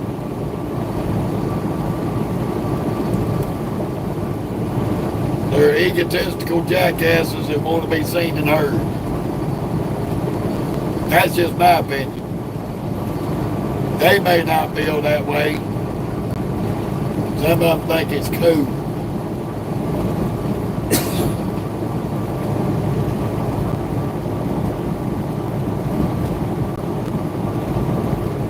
Me personally, I think it's mentally retarded. They need to go back to the short bus, get their helmet on so they don't hurt themselves.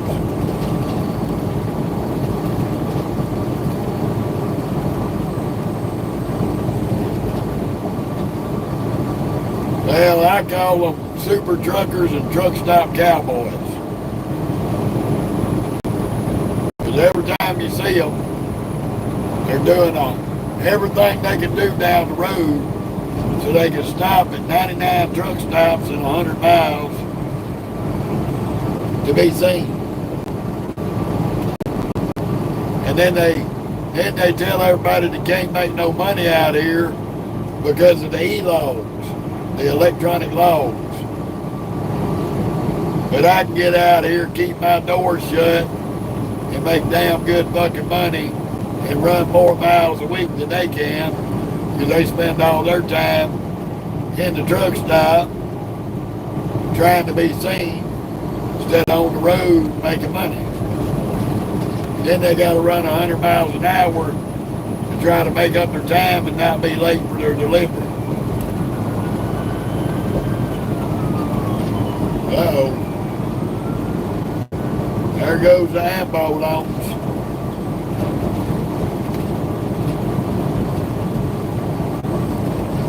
But, that is my opinion. Those drivers probably wouldn't like me. I really could care less.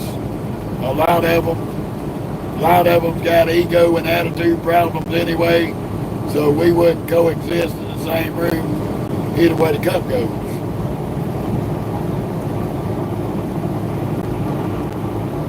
I met a few of them that were okay, cool. Each to their own on how they want their trucks to look. But it just ain't for me.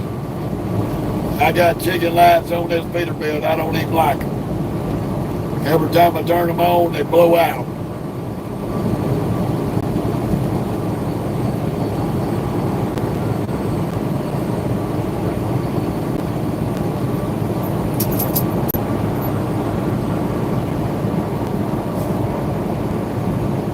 I just think it's retarded to buy a $300,000 truck and turn it into a rolling fucking Christmas tree going down the road. It just don't make sense.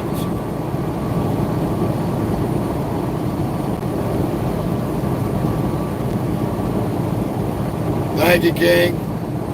It is a pretty truck. We're happy with it. It's a work truck. We try to keep it as clean as possible. Sometimes we fall a little short on that, but we always try to get it washed up a couple of times a week to take care of it. We don't want the rust worms eating it apart.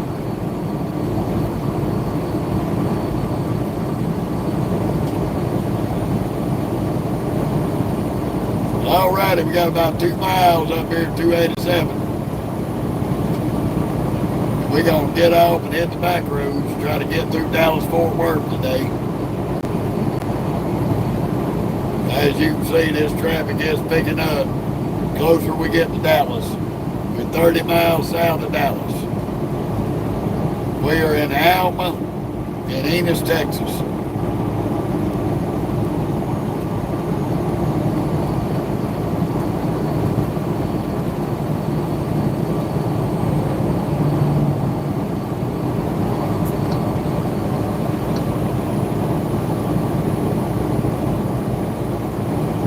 GPS still says we're 13 hours away from delivery, but we're actually only about 10 hours from the delivery. Go figure.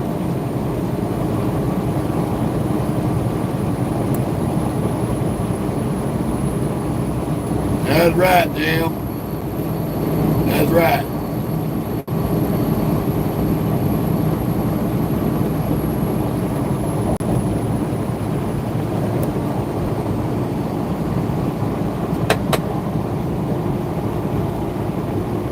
Especially during the wintertime, I try to keep it washed up as much as possible because we do run on a lot of salted highways. How you doing, Loggerhead? Welcome to Northeast Texas, just short of Dallas-Fort Worth. We better get off right here. Catch 287. We're going to deal with the afternoon nutballs in Dallas-Fort Worth.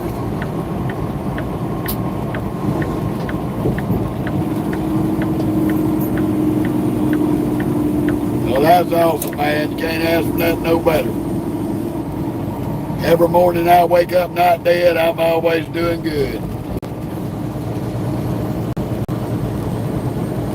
Because you ain't never promised tomorrow. That's about one thing in life that is damn sure guaranteed. You never promise the next day.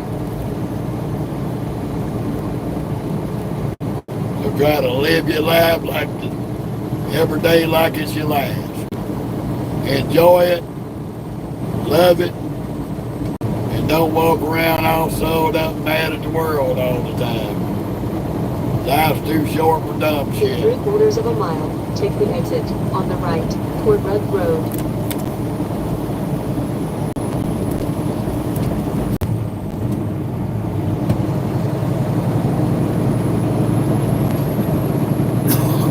we got to listen to our GPS be confused for a little while. She's been smoking a little bit of crack while we was going down the road. Take the exit on the right toward Mud Road.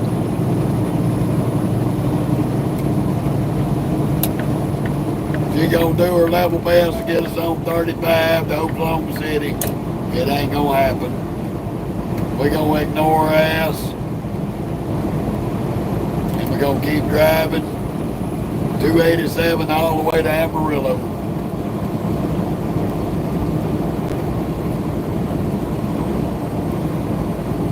How you doing? Well, welcome to Trucking with Uncle Jeff. New big state of Texas.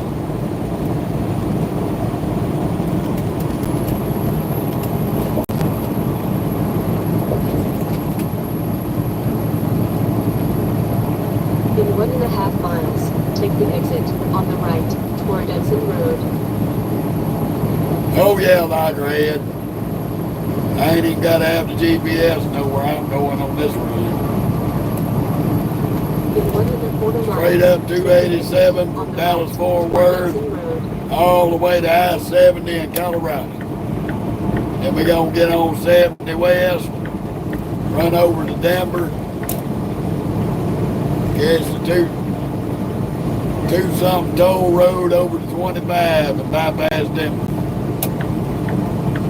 Get on 25 and duck off in Loveland, Colorado at East Crossroads Boulevard to Walmart.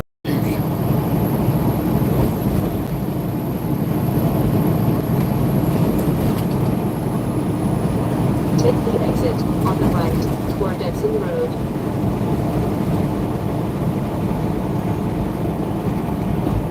I'm just south of Dallas there, buddy. Just south of Dallas, just got off on 287. We're gonna have a little bit of night riding tonight. Yes, sir. 389 feet. In 1/2 mile, 2023. U.S. Highway 287.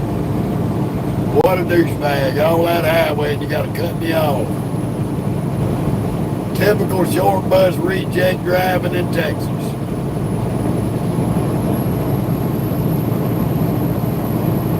Yeah, bit me a stupid. In 1 mile, take the exit on the right toward Kaufman.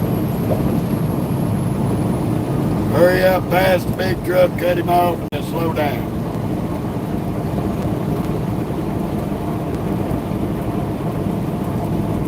Take the exit on the right toward Kaufman. Well, it runs as fast as I let it run, which is mostly the speed limit on average. We don't run over 70 to 73 in this truck for any given reason.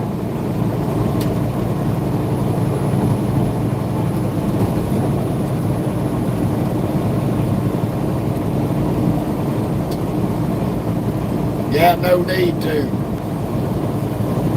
We ain't no hurry to go nowhere.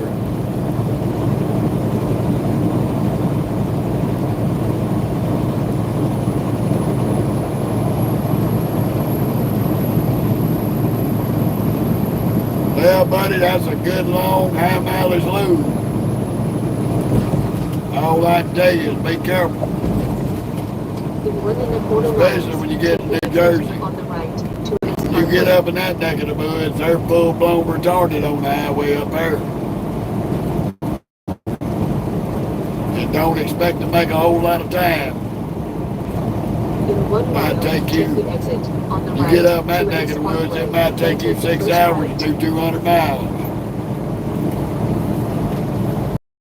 But congratulations and safe travels. Watch out for the wackadoodles and the wingnuts, because they are everywhere. And they are dangerous and don't give a shit about your safety.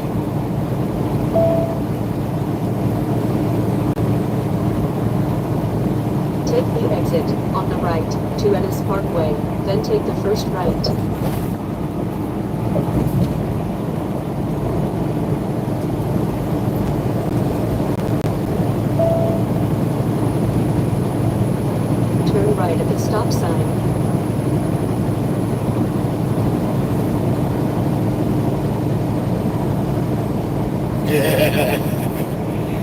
Yeah.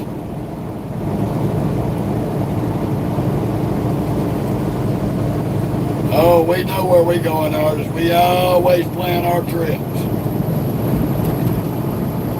When I got this load, I went ahead and immediately planned my Continue on route. US 287. Lay out which way I'm going to go, what highways I'm going to take, and what idiot towns I'm going to avoid. Continue on West That's why we're ignoring the GPS. Because she don't know shit.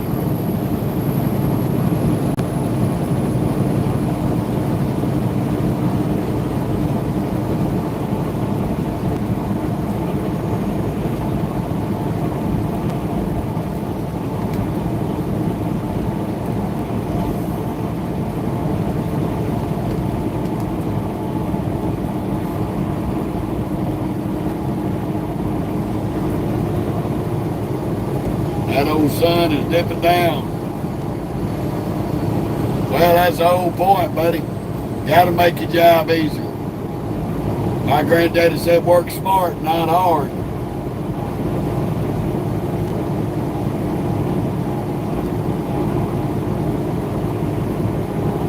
I wanted to keep working hard. I'd stay in the oil field.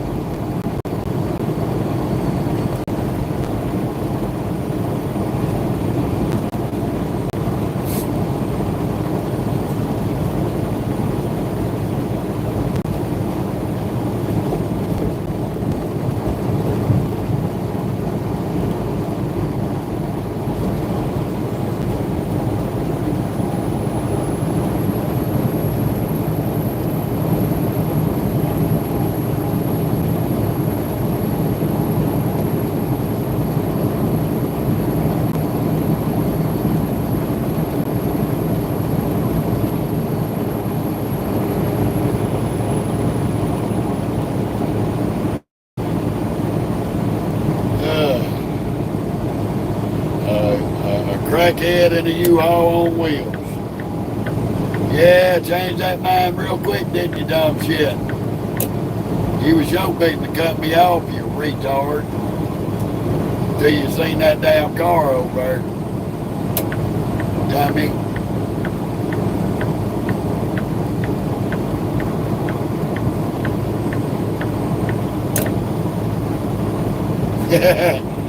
I know that right. I know that right, Jim. We have too, brother. I've seen a lot of short bus rejects that need to go back to the short bus.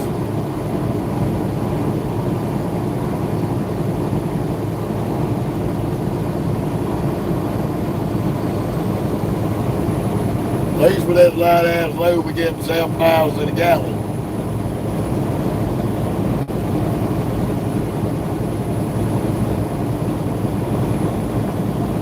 And I hope we don't run into no super bad weather. I'm hoping once we get over towards Amarillo, everything will be east of us.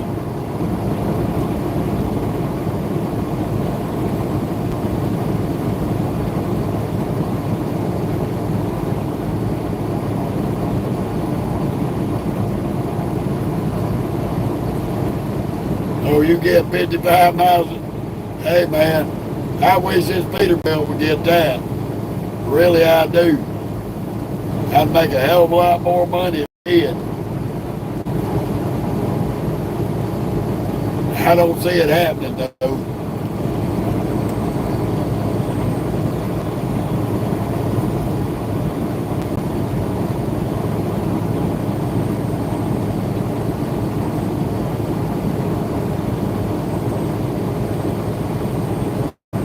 Yeah, I understand that, Jim.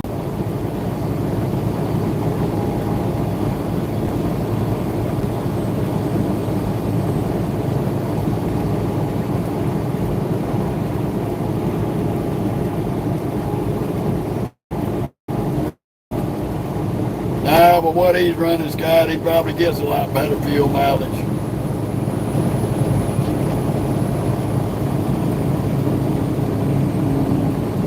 How you doing?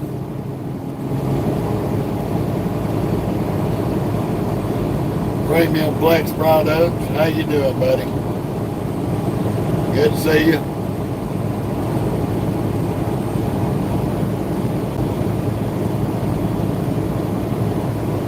I wish to God we could bypass Dallas-Fort Worth all the way around, but we're going to have to drive through Fort Worth.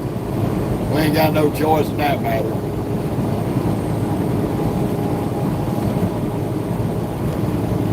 We're going to run into I-20. We'll have to get on I-20 for a minute, get right back off on 287, and pay close attention to our signs. Well, the Blue Bonnet Barbecue House is packed out.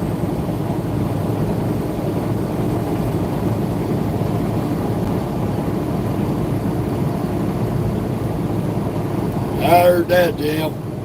I always like going to get me some wind therapy on my 1100. I got tired of seeing rust starting to build on it. So I ended up selling it so somebody would have it to ride rather than it sit in the yard and rust away with me on the road.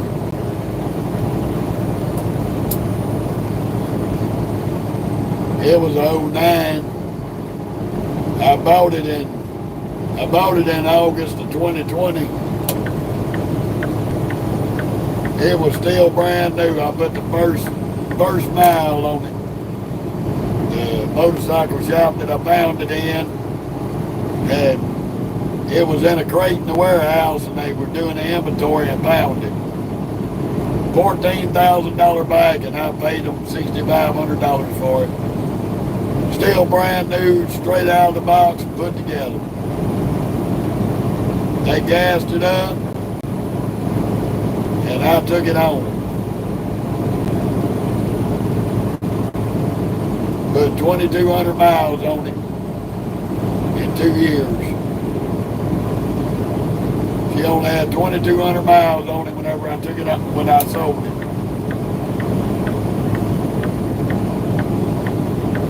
As I moved over, wasn't the sign for you to try to pass me on the right, dummy. I hated that I got rid of it, but I didn't want to see it rust away in the yard. I just wasn't able to be home as much as I was when I bought it. So I couldn't ride it as much as I wanted to.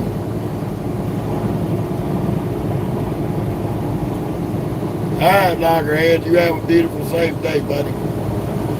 Have a beautiful rest of your weekend.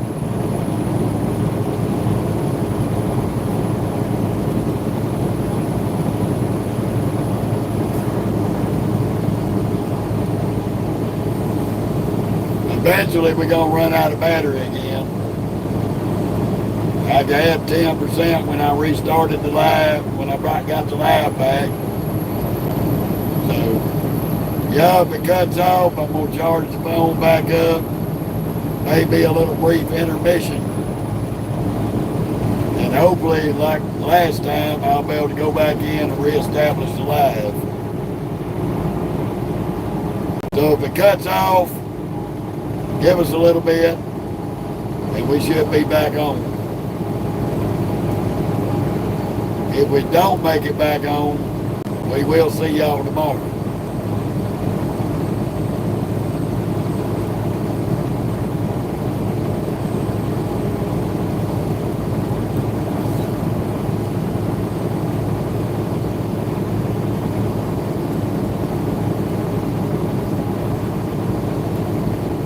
All righty, Jim. Appreciate the conversation, man. Really do.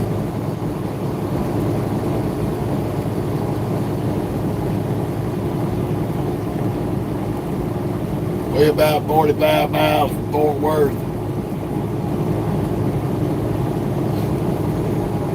But we're going to be on 287 all the way up to I-70. We'll come out, we'll cross over into Colorado on 287.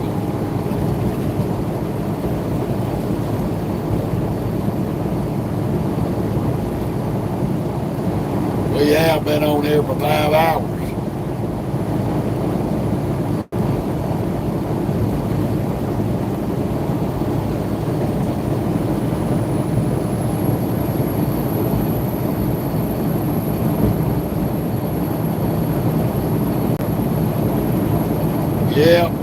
it all.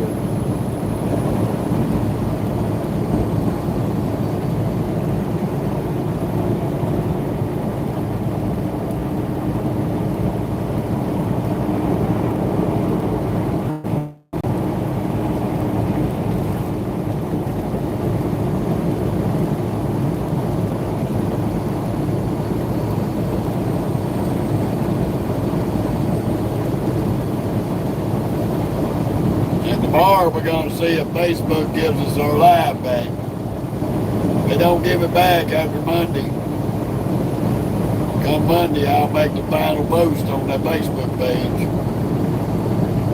I'm going to leave the channel open for maybe a month or two to collect what's owed to me.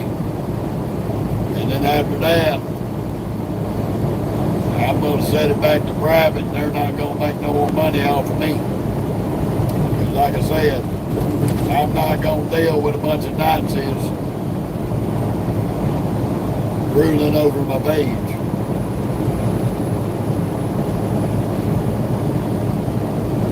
How you doing, Trinidad? Good to see you.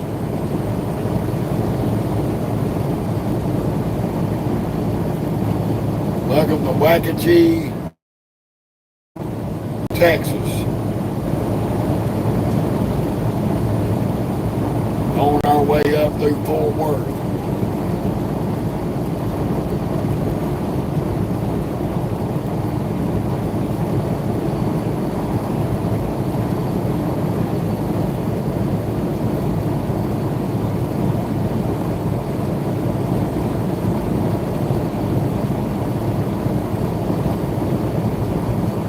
Oh, I know.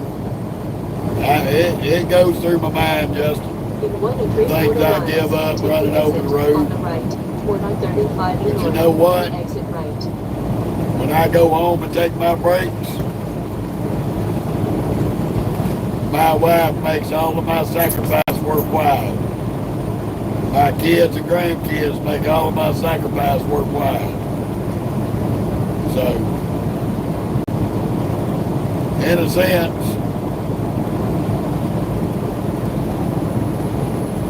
it balances itself out. How you doing, Daryl? Welcome to the Dallas-Fort Worth area of Texas. On another fine edition of Crackheads on Wheels. Called the Drag Your Nuts Titties Committee Getting on the Highway. Don't know how to do the speed limit.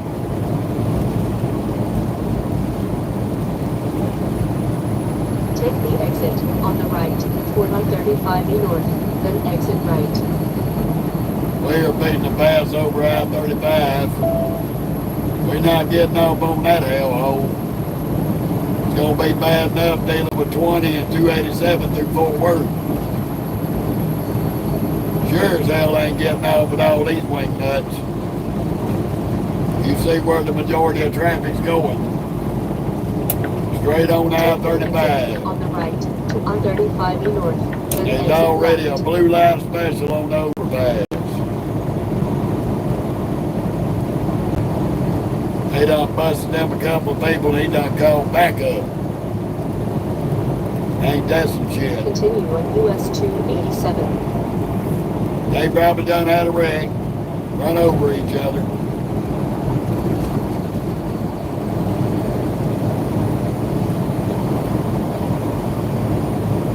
Continue on US 287.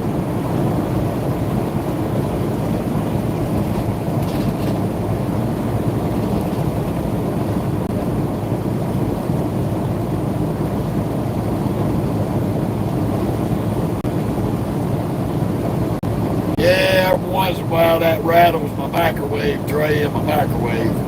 I forgot to take it out of the microwave before I left.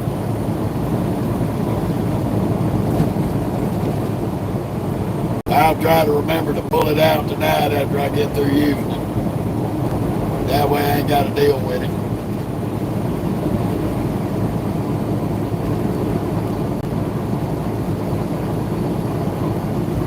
That's how good our microphone is. That damn microwave's on the shelf in our sleeper.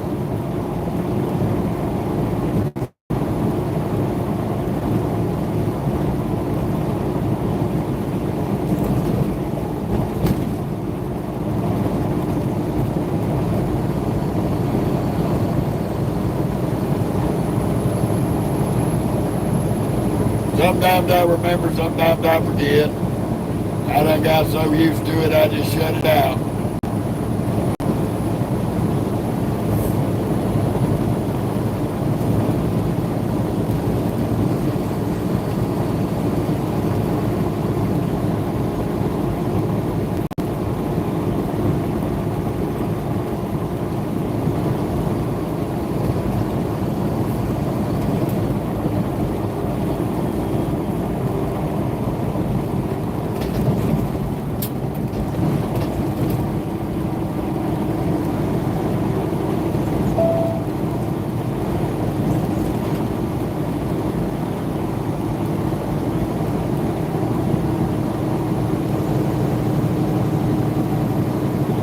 And of course, just like anywhere you go,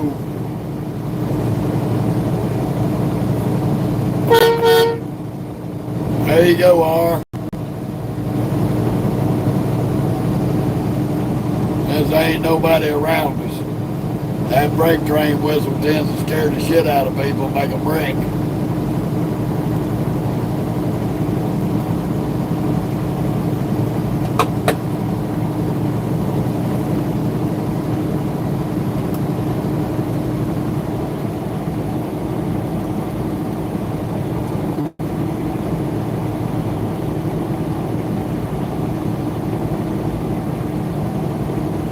Now, Douglas, we're going to try to get ourselves, within 7 to 8 hours of our delivery. You're welcome, R. We're not going to drive all night. We're going to be shutting it down here sometime or another after dark. Get up in the morning and hit it again. We're gonna be in Loveland, Colorado tomorrow afternoon, either way the cup goes.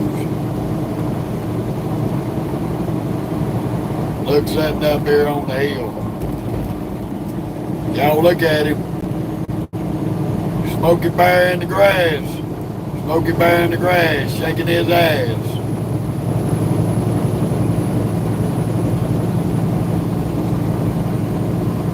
Old Midlothian PD.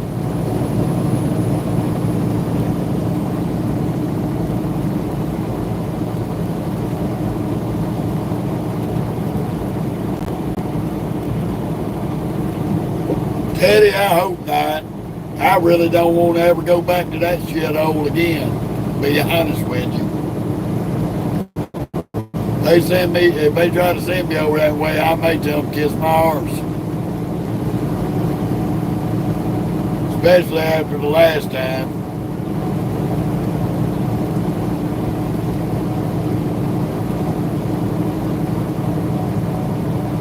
Don't get over the line, you dumb bitch. I will light your ass up with this horn, stupid asshole. No driving motherfuckers.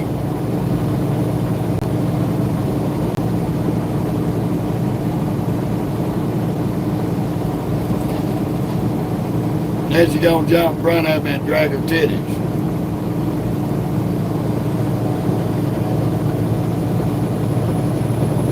We in Dallas Fort Worth there, dude.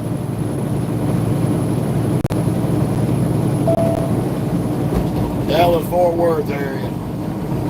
We coming through Midlothian right now.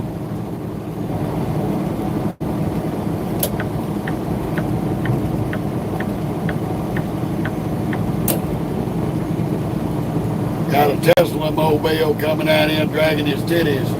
He must not have charged his battery up.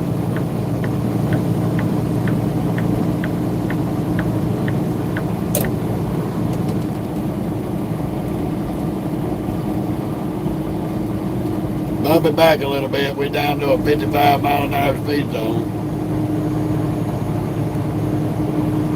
Yeah, Beaky over around San Antonio area. I know that area got flooded out pretty good. I'm hoping where we're going to be cutting through up here that there ain't some of that flooding going on. Hopefully not. But I know down south between Austin and San Antonio is in pretty bad shape.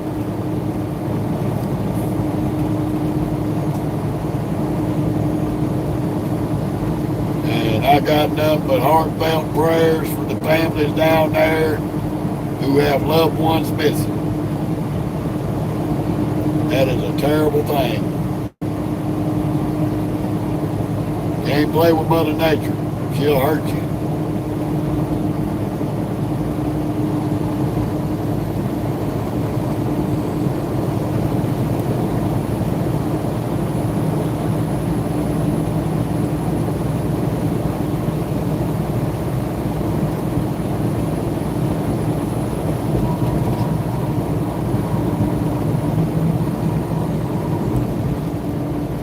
Yes, ma'am, it is very sad.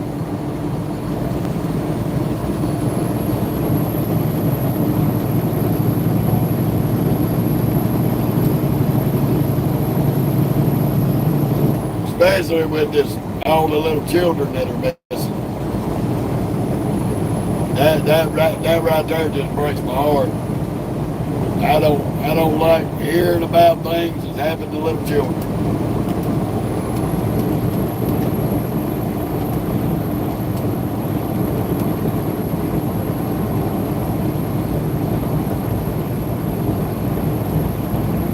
Yeah, that's what somebody else had put up there. Alamo. Man, I tell you, I'm praying for all the families. I really am.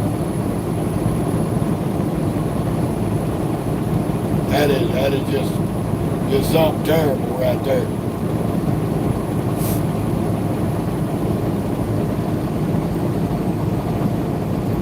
Especially for the families that have children missing.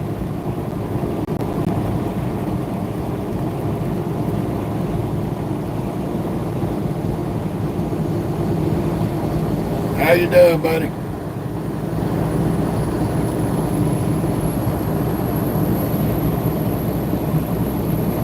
No parent in this world should lose their child.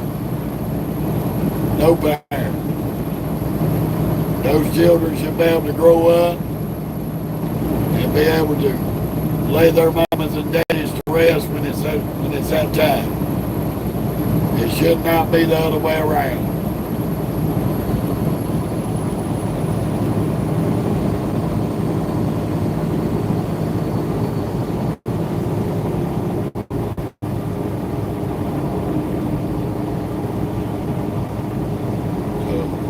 I encourage everybody to send a little prayer to them families because they need everything that they can get.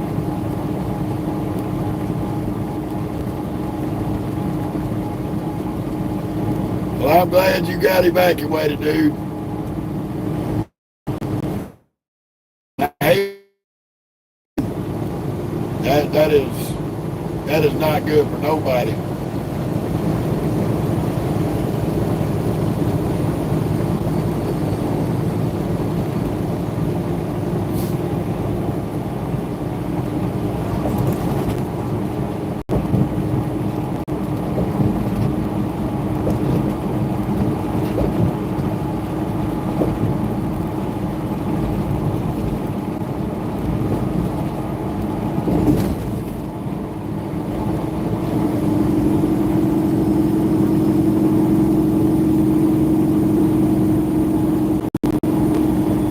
You're very welcome, Alamo. You're very welcome, brother.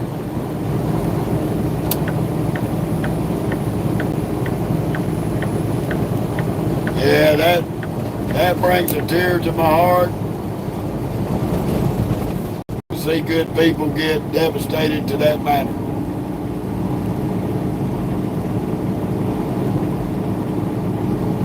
Thank you, Eric. It's not a 379, it's a 389, buddy.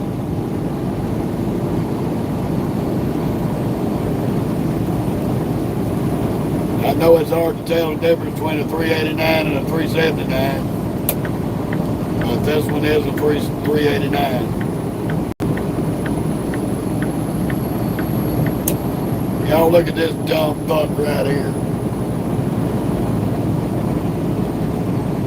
Stupid idiot in a land road. Zigzagging through traffic. Right now we just left Midlothian. We're just south of Dallas-Fort Worth on 287 there, Captain. We are almost into Fort Worth, Texas on 287. 12 years, Alamo, 12 years. 12 years of trying to win the Powerball or to Mega Millions. We ain't give up yet. We still trying to win it.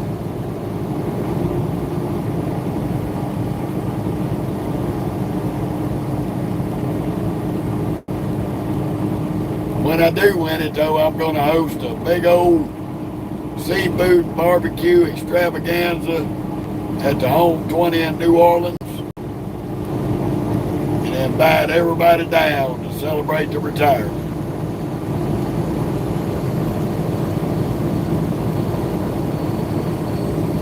I guess we'll have to change the page of hunting to hunting and fishing with Uncle Jeff.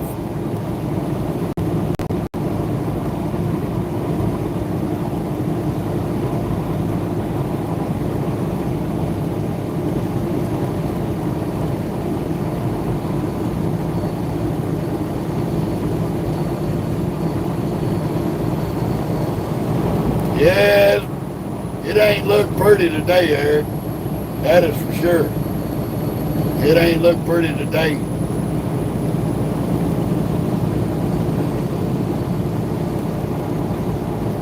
When I get to Winsboro, okay, Johnny.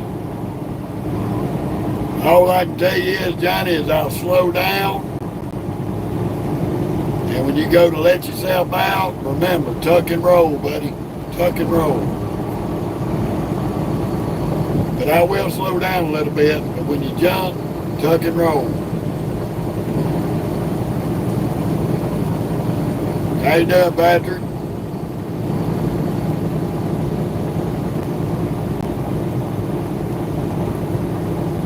Definitely been good to have a good little Saturday crowd to ride with.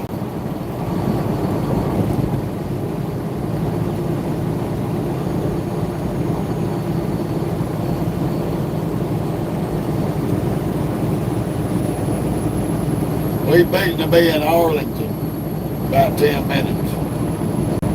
We're about 16 miles from Fort Worth.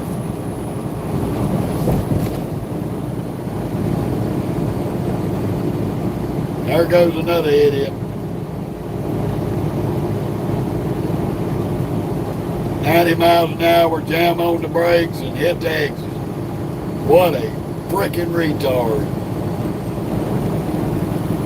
Dumb as shit.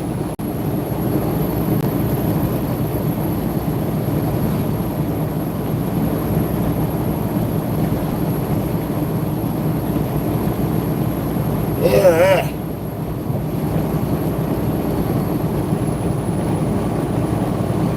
Oh, I'm pretty sure there'll be plenty of them down there, Sonny D. I'm pretty sure there'll be plenty of that to go around. I know my beautiful wife will be there.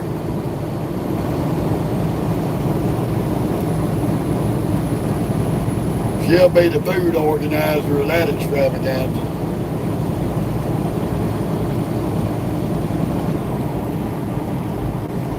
Because I will say I did marry one of the best cooks in Louisiana. Without a shadow of a doubt.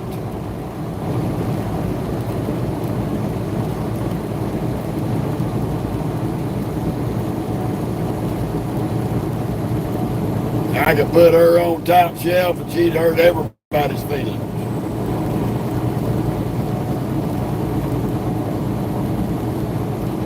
That's another reason why I don't stay home that much. My wife cooks so damn good, I'll be on 600-pound life within a year. All right, Eric, you too, buddy. Thank you for stopping by. Feel free to drop in anytime. We live every day.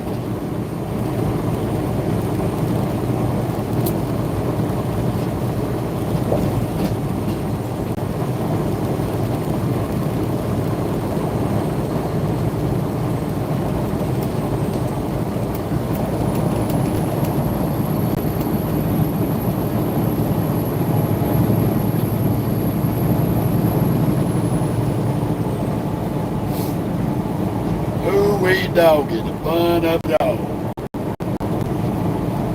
Fixing to be in Fort Worth, Texas. God help us.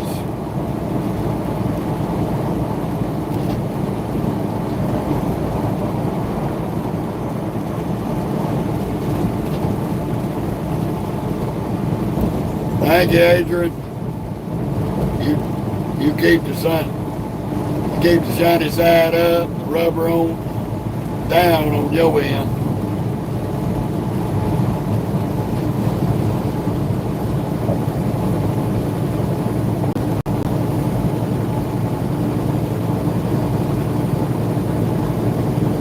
I'll give you my top three, Carl.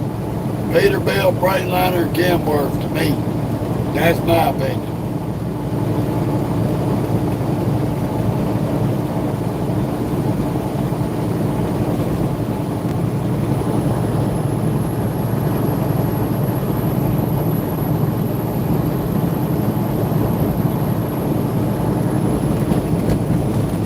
I'm not going to tolerate dickheads making comments like that. So if you're gonna come on here and ridicule my voice, you will be kicked off the page.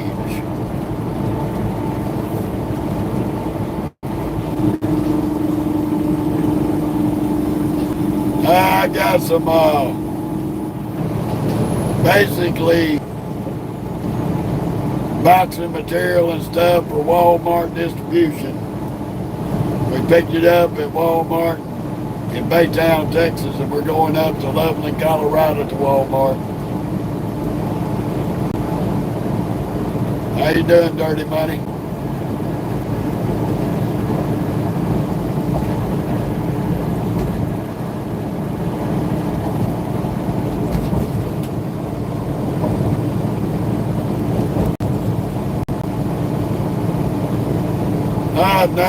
No. We just get a lot. We got a Walmart's a client, and we run a lot of these loads out of that Walmart bar to a lot of different Walmart distributions.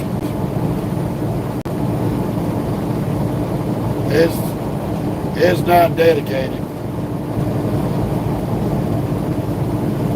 I run OTR.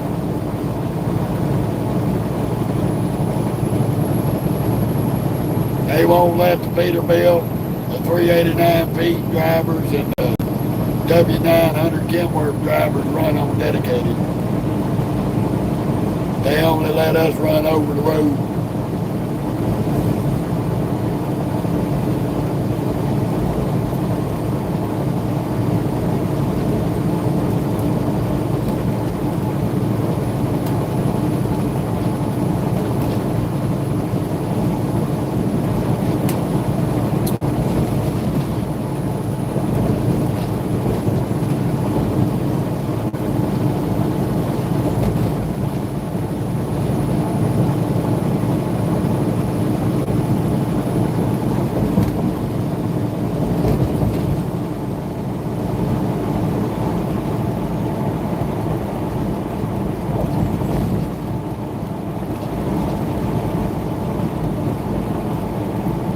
How you doing, Warren?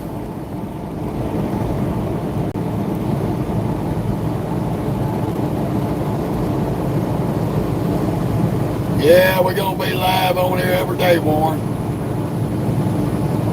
Facebook has got till Monday, and if they don't rescind and give us our lives back, then we're going to move everybody over here to YouTube. Boy, you a dumb shit.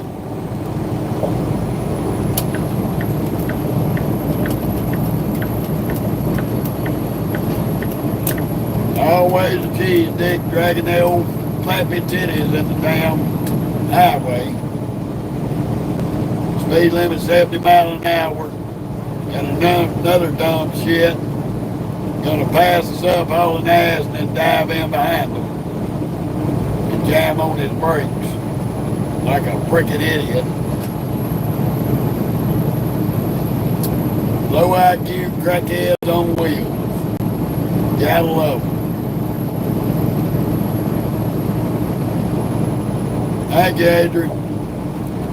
I appreciate that, brother. It means a lot. And may he bless you too.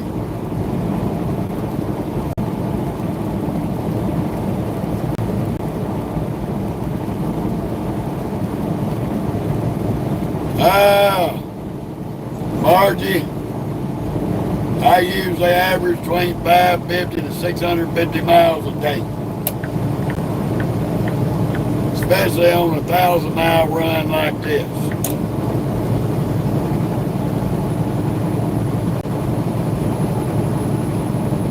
Oh, 007, we headed to Loveland, Colorado.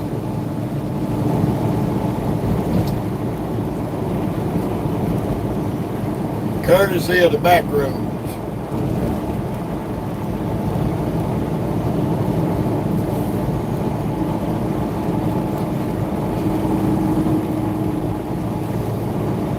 Same dickhead that was driving slow that we just passed.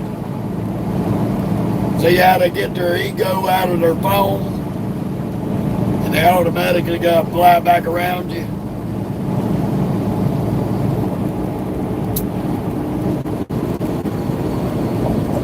We just passed that douchebag dragging his old crinkly ball sack on the highway.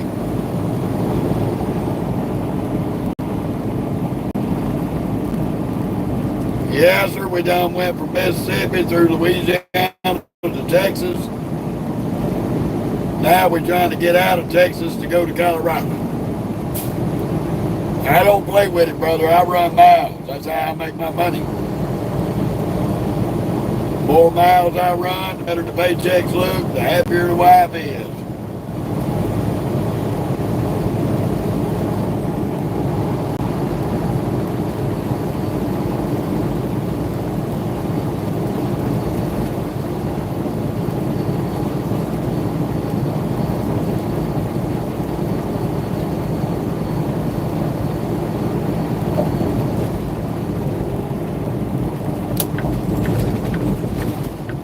Yeah, maybe so, 007.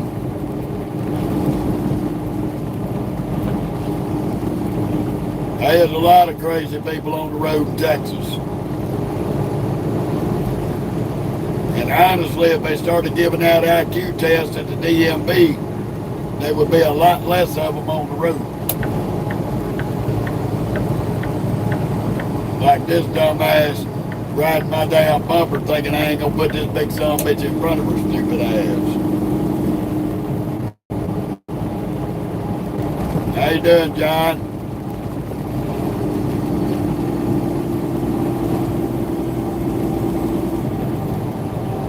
Thank you, 007.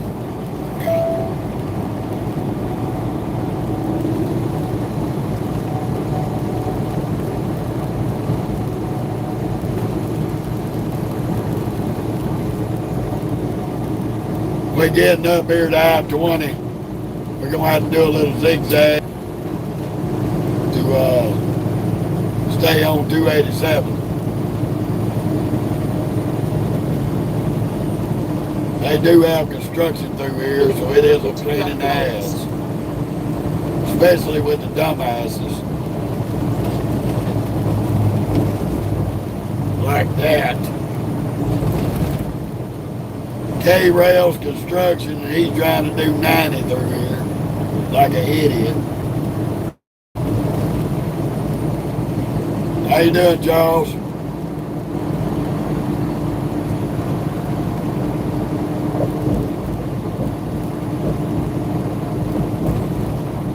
In 1 3/4 miles, keep right to US 287 North.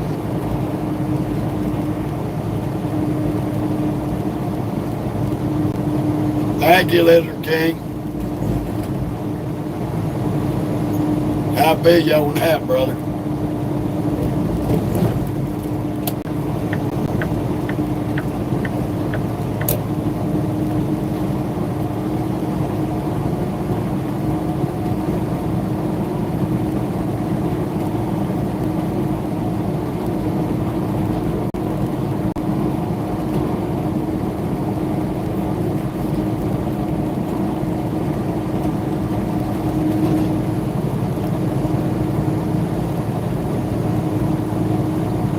Well, at least it is flowing here on 20. Most of the damn time you come out to a damn dead stop.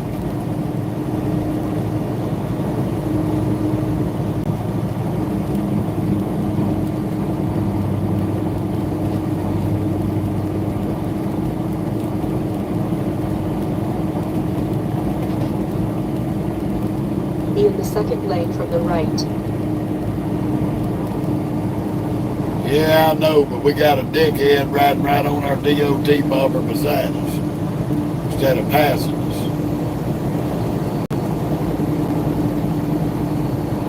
So we're going to have to do some fancy footwork because we ain't getting on 820. We want to stay on 287. But we got to wait for the wing nuts to get out of the way. And pray they stay straight.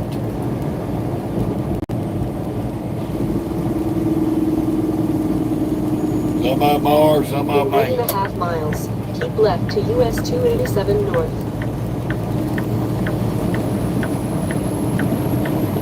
You gonna let me over, fat bitch. That's all it is to it. They got construction between Dallas and Fort Worth that is just insane. Totally insane. 90% of these nutballs do 100 plus through it. Don't make no sense.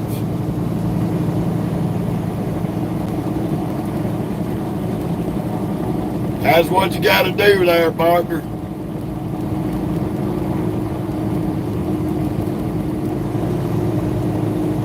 Because these idiots don't give no signals, just drive stupid.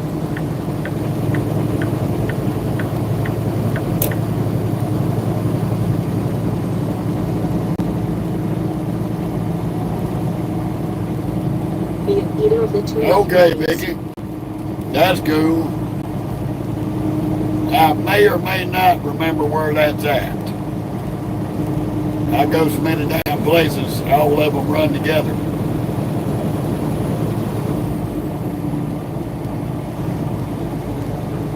But we are back on 287.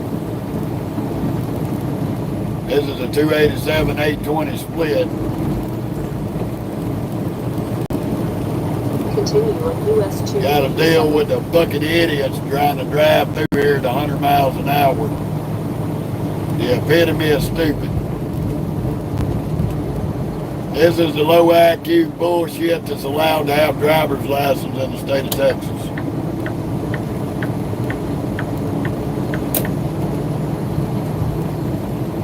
And I mean that in a nice way.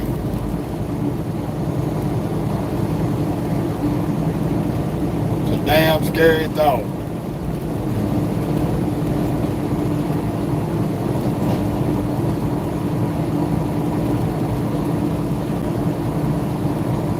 I don't know what Big Wheels is doing over there. And I can't remember if that lane stays with us or not.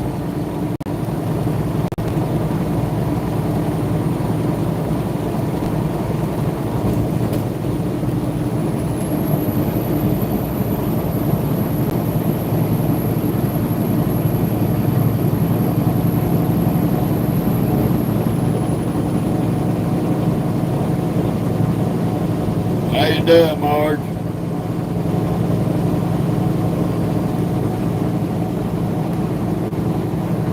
Yes, sir, it's a 389. Absolutely correct.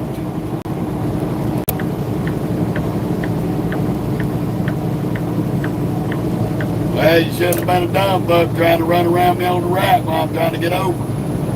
That's why your funky pussy ass had to get over there. Stupid ass. Stupid ass. So impatient he was behind me. When I tried to get out of his fucking way, he went all the way around the right because he's driving like an idiot. There goes the organ donor.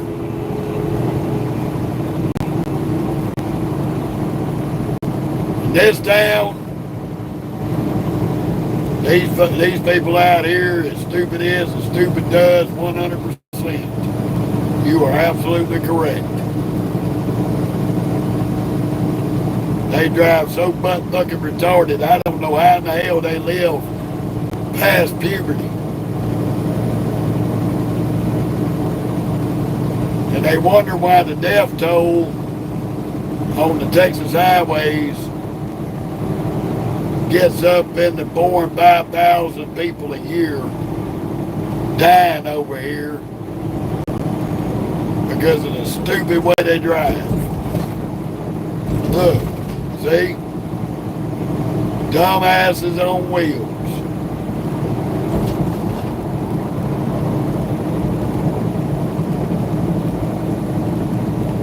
I don't know why the state of Texas put all their speed limits up so high.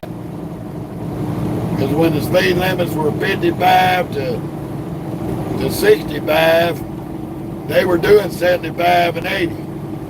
Now that they moved them up to 75 and 80, they're doing 85 to 105. So it's kind of redundantly ridiculous.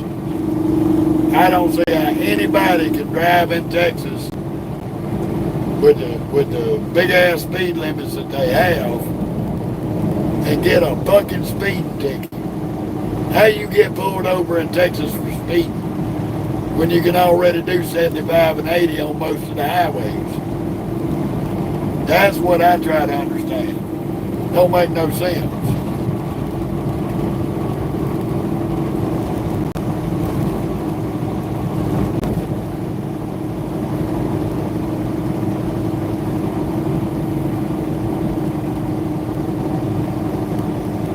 Yeah, Jared, they do, and it's crazy. They got a fire department and all kind of shit down there on that little road.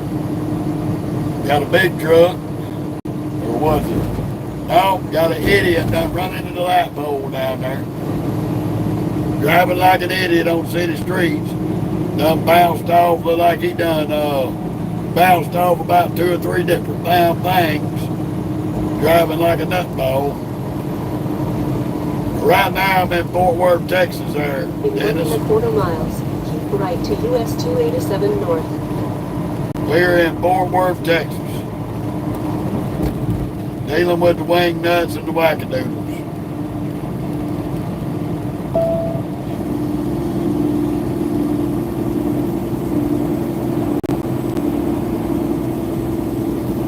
Straight up nutballs.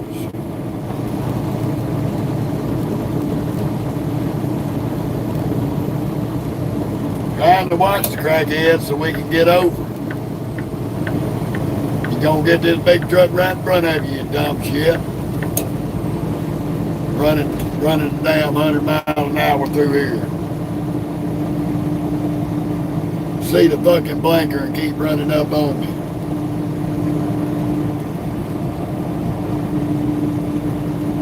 I'm headed up to Loveland, Colorado. Leaving the right lane. Good old Loveland, Colorado.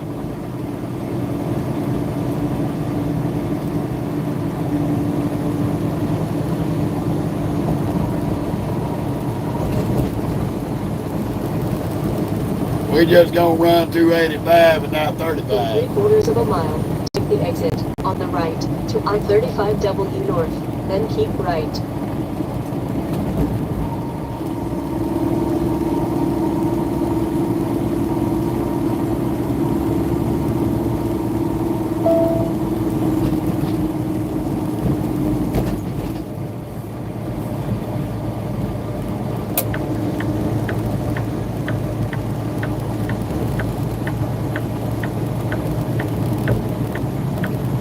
Take the exit on the right to I-35W north, then keep right.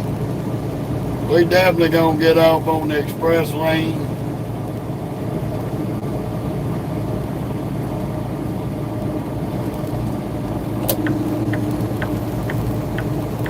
Keep in the right lane.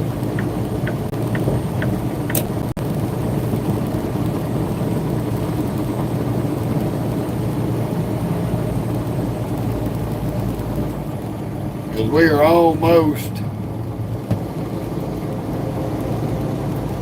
almost to where we need to be to stay on 287.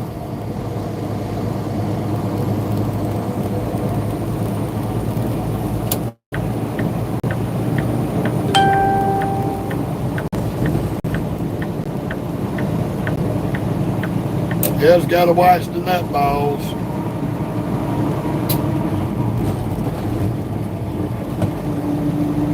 We ain't got that far to go up 35 to get back on 287 and get out of this mess. You just gotta be careful with the maniacs, because they're all running 100 plus miles an hour to get somewhere. They will run you off the road.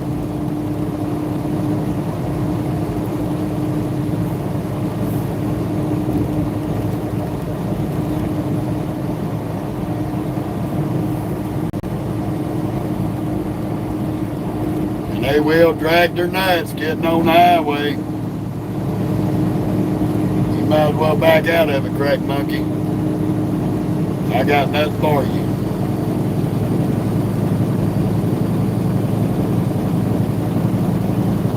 I ain't call them nut balls, wackadoodles, wing nuts. In 1 mile, take the exit. On Crack the left, monkeys to on I-35 wheels. West Express Tone. There's all kind of names you can give some of these fucking morons out here in this day and age. Because it's just really insane how they drive nowadays.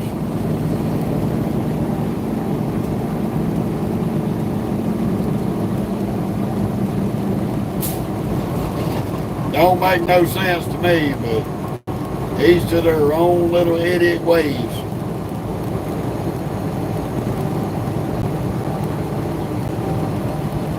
Take the exit on the left. Look at this to dumb I-35 fucker. West Express Tone. See how fucking stupid these people are? Like, seriously.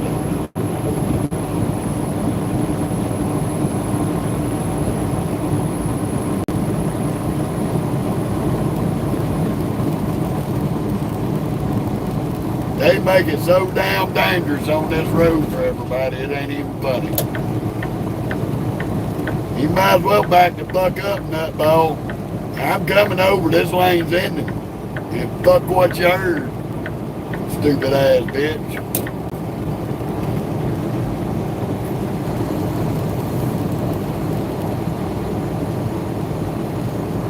They gonna try to drive right up beside you, even though they know the lane's ending.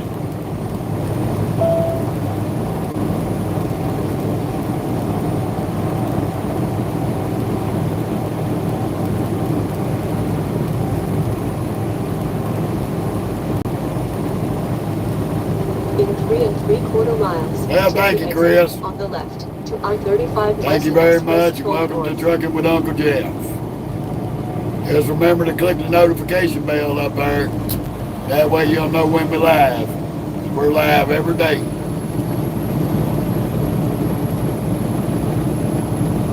There wasn't no way to get in the lane sooner there, buddy. I had a whole string of morons driving by me. If you didn't see that in the video, you need to pay better attention.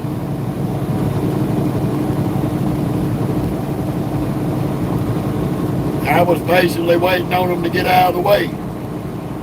But they all want to zigzag and run around each other and damn near run over somebody that's trying to get over. So, if you missed that part of the video, pay closer attention. That's all I can tell you. They wasn't no getting over sooner. You see all these idiots in front of us? Those are the same idiots that we were running beside us when we were trying to get out of that lane.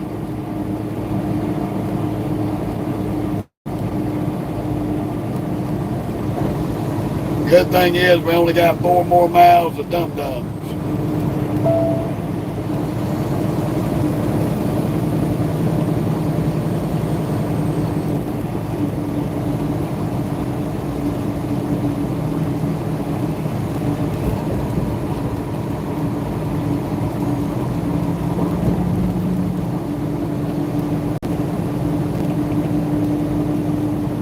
Oh, she growls pretty good. How you doing, Kathy? Good to see you.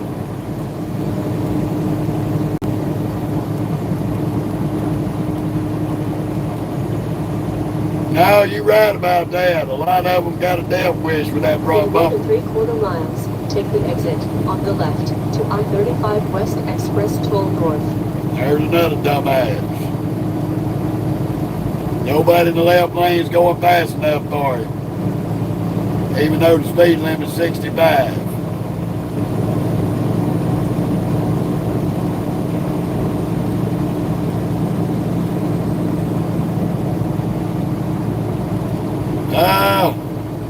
Only when they pull us in.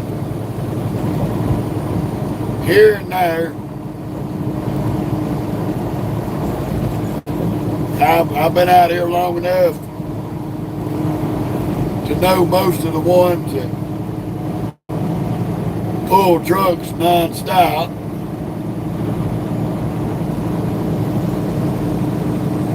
So that way we're usually ready for those that are going to weigh us ill regardless. I'm doing pretty good there, Kathy. Thank you for asking.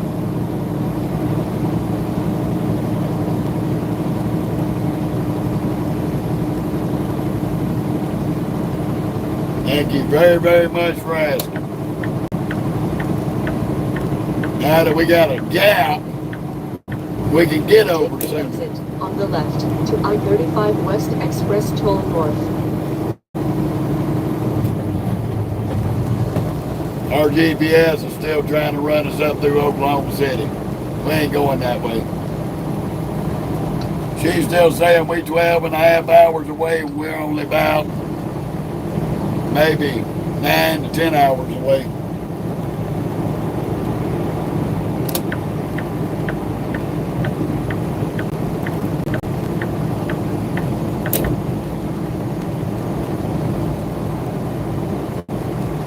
We better get off up here in about 1 mile. Catch 81, 287 north to Decatur.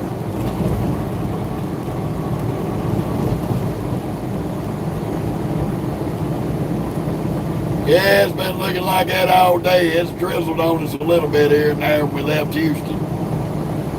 We ain't had nothing else since then. So be quiet and don't talk about it. We don't say it, dude. We don't say that dirty 4-letter word there. Starts with an R, got an A, I, and an N in it.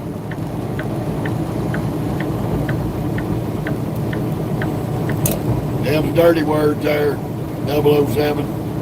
We don't say ugly words. Thank you, James. Hey, Craig. You don't like what I'm doing on here?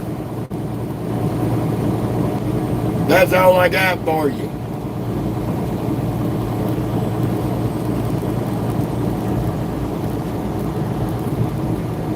Goodbye, Craig. Suck some donkey balls.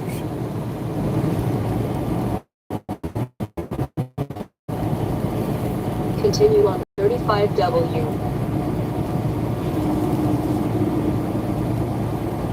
And that's how I deal with a dickhead.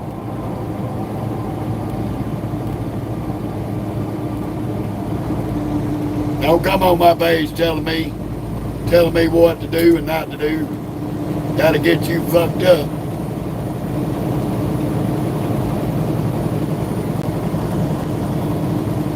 I got some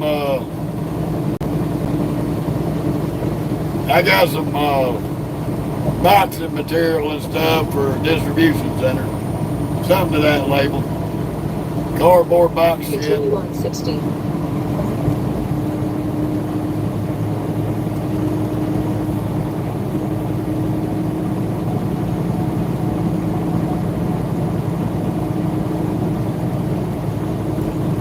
Don't come on here and tell me to quit bitching.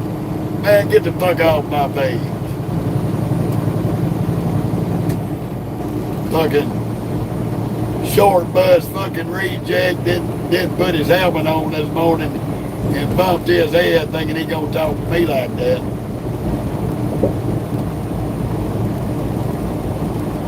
Oh, I let him see what the hell I had to say before I put his ass in timeout. And if he comes back on the lab tomorrow, he'll get put in timeout again.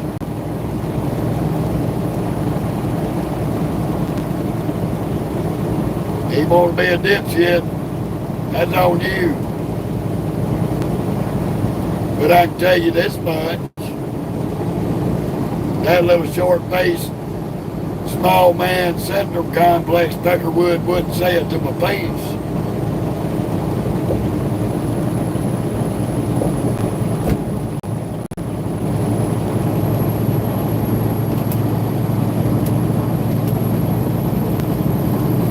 I tell you, these people gonna learn. I'll burn you so bad, make you so fucking bad, hurt you, wish you died as a child. Don't come on here being stupid. I have no problem about hurting your feelings.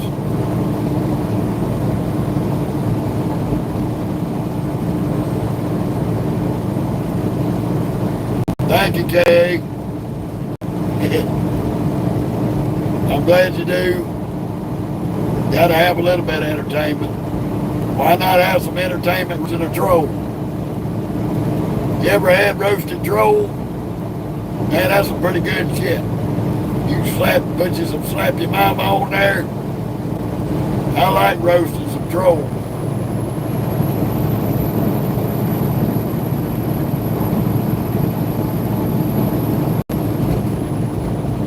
Thank you, buddy. How you doing, Jackie? Good to see you back. Welcome to 287, and we are on our way out of Fort Worth, Texas. Woohoo!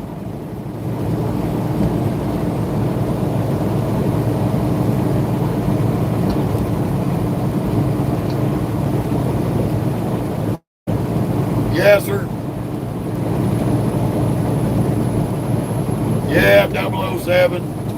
We got a CD.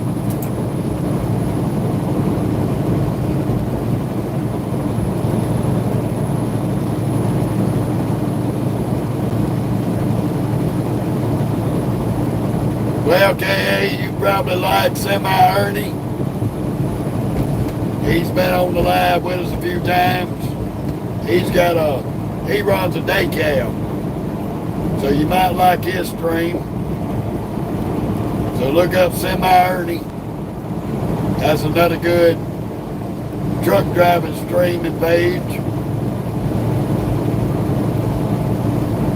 I try to, Jackie. I try to, buddy.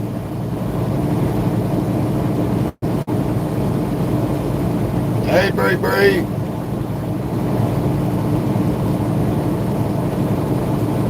Hey, little BB. People gonna see you soon, baby, soon. I ain't forgot my promise to you, my little grandbaby. I'm gonna see you soon. Love you.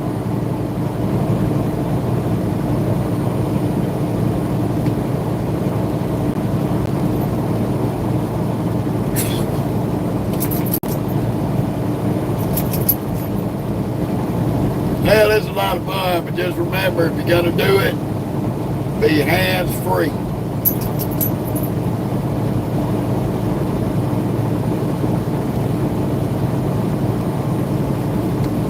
That's it, Warren.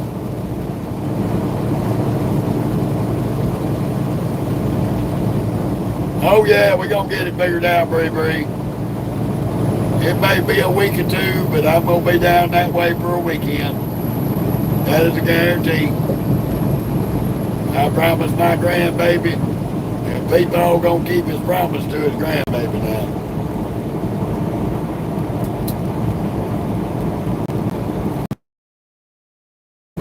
I'm gonna come down and take a 4-day weekend. Thursday, Friday, Saturday, and Sunday. But we'll get it worked out.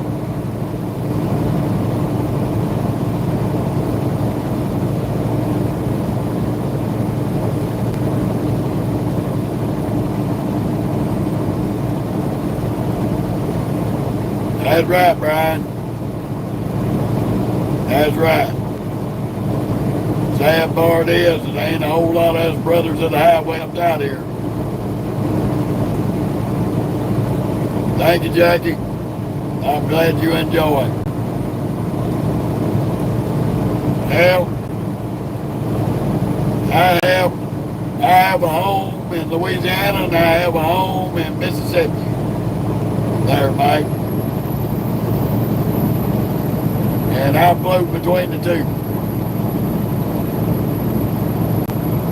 I'm originally from Mississippi, but I've been living in Louisiana for 13 years. Actually, 14 years.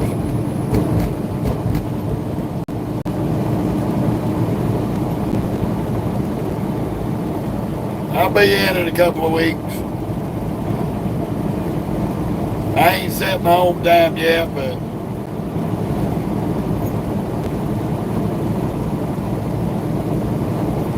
I'll inbox you and let you know what date.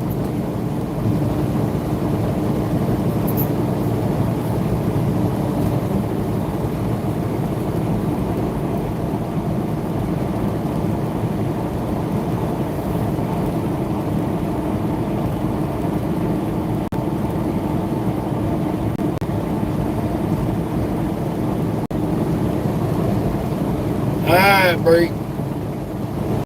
Hopefully so.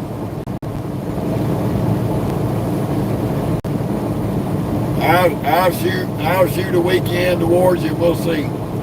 How you doing, Larry? Thank you for coming from Seattle, Washington.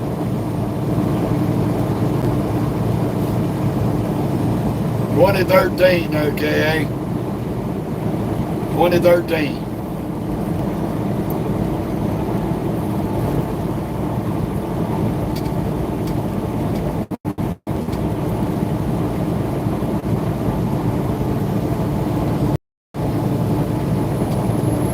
Hell, after 9 weeks, Mike, I bet you are. I did 4 months straight one trip.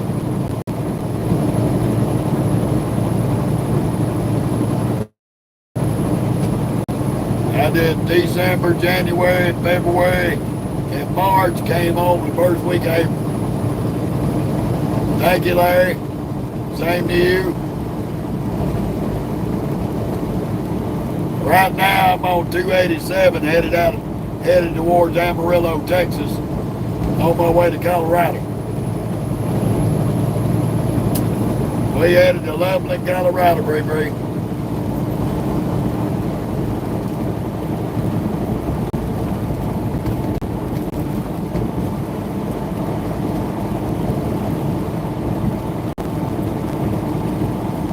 Want to make sure when I do come to visit that I got my money situation straightened out, or maybe we can do a little something. I don't know. We'll see.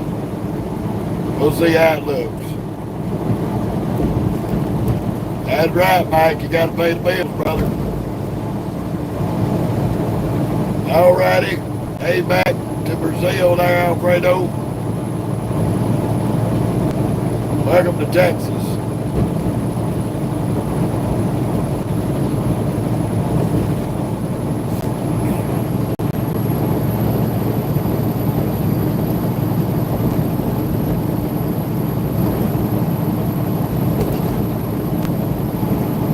Well, unfortunately, at the end of last year, Mike,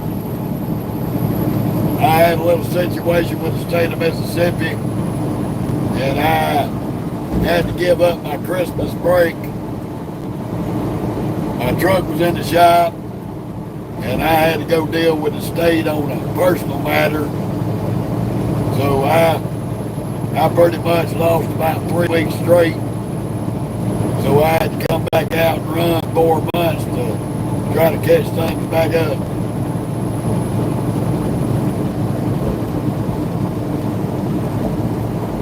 Yeah, I did. I thought that was sweet as a dandy. She is definitely Peepaw's little girl. Because her Peepaw would have been sitting there laughing and shit blowing up too. That was so cute.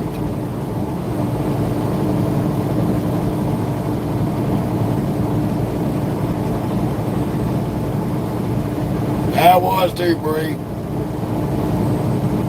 boy, I'll be glad when I do get around that way and keep my hands on it. English, folks. We're not from your country, we don't speak your language, and we can't understand your comment. So please hit your translator whenever you're posted, please. All comments and all people are welcome from everywhere around. Just need you to put it in English where we can understand it.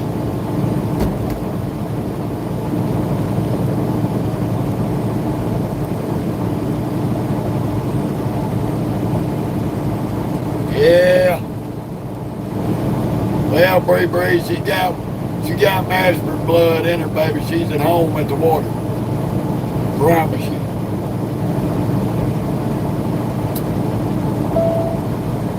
She gonna love it. And old people will have her swim in the river. The time she gets out of diapers, she'll be swimming the river.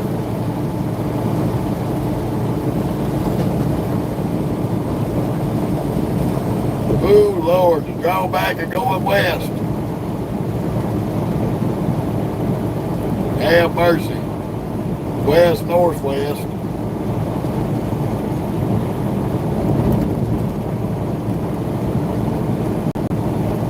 Man, that damn sun's bright. Come on, clouds. Come back and cover that sucker up. Shit. We was hoping to get some clear skies, but I didn't want that big son of a bitch in my ass. Woo, have mercy.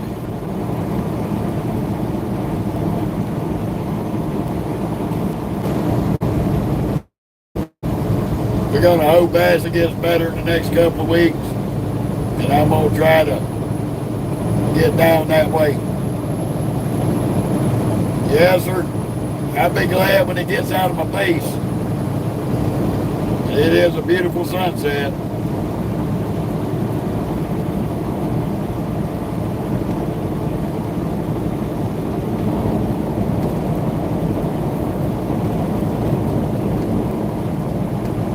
We can deal with it coming through the side window better than we can in our face.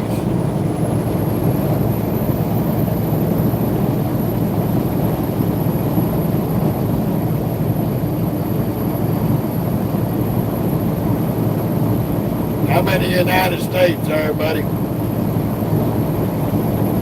Canadian grower. Right now we right through Texas.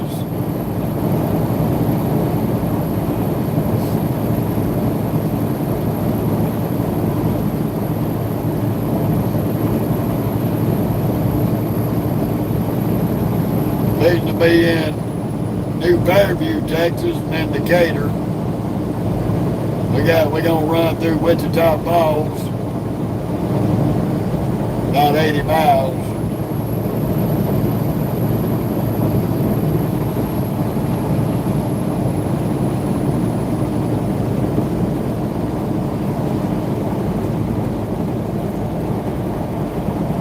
Well, buddy, we ain't so damn free down here.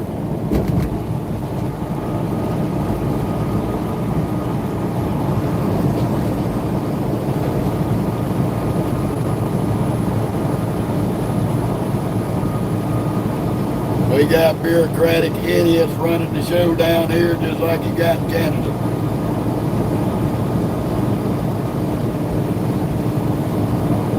You're free, but yet you ain't.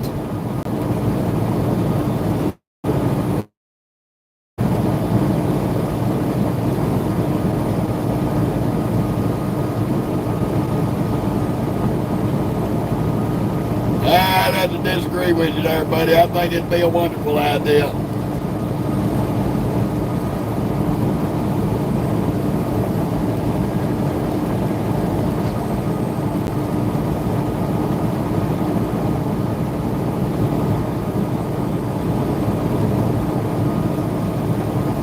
That's right, Vicky.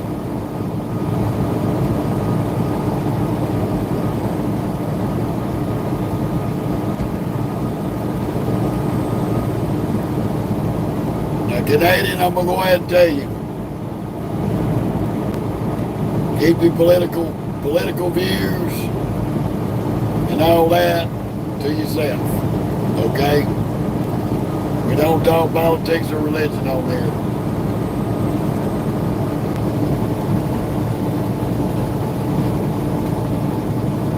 No politics, no religion.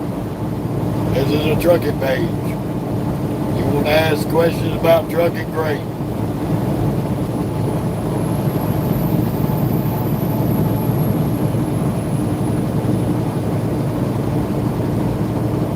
Yeah, I will let you know, buddy. I will give you an opportunity. Some take it the right way like you did, and others don't. So they get 86 out the door. Here's a rolling wreck waiting to happen. Can't even see out the back window.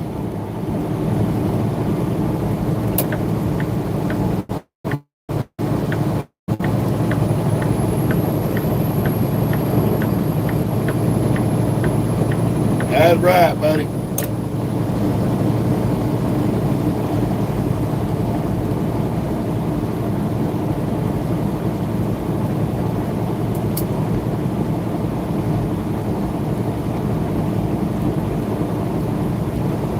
All any of them want is a peace of mind and to be left alone. That's all I want. Just let me be me, and I'll let everybody else do their own thing.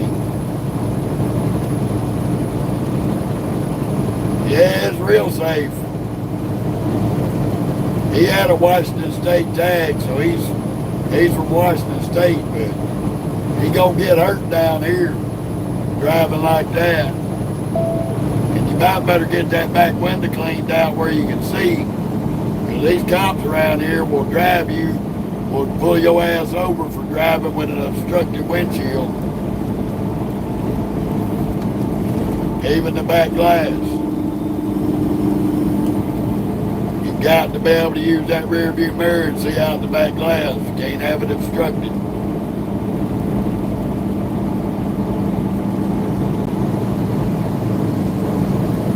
You too, Canadian. Have a good one.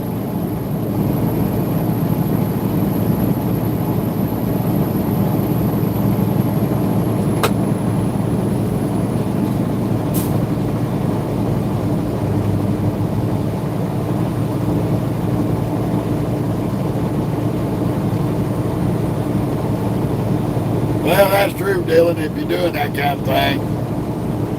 I try not to give them a reason I'm running regular freight.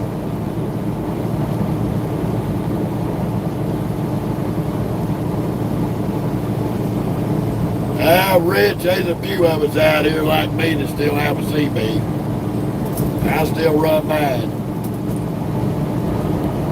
Channel 19 all the way, and the Blue-Eyed Devil singing loud and clear over the airwaves. It's just very, very few of us that still do. And that shows you just how few real truck drivers are left on the road. I'm in Texas, KA.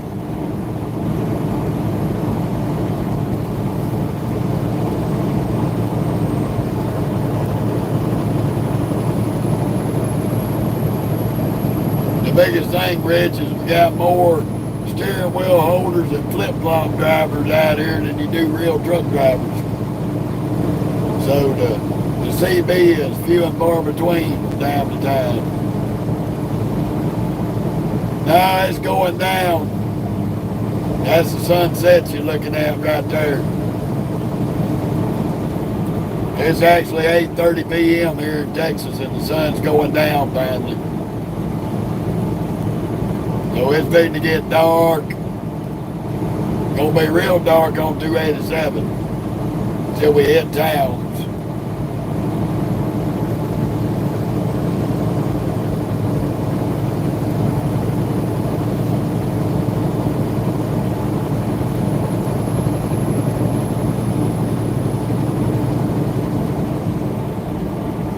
But we're gonna be clicking along. We just got a lot of small towns to slow down for. That's the only bad thing about 287.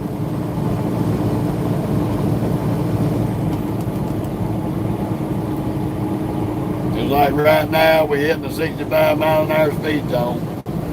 Got some construction up here too.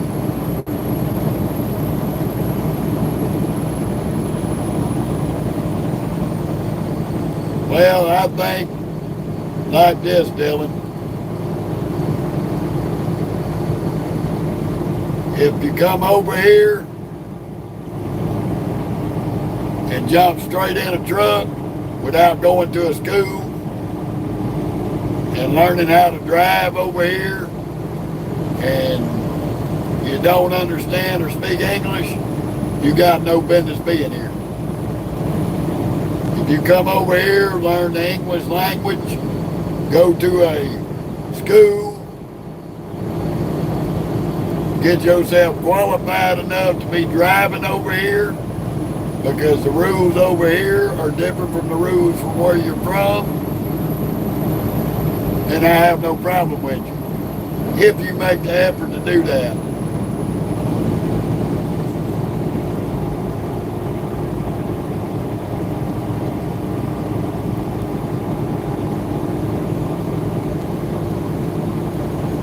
If you don't make the effort to do that,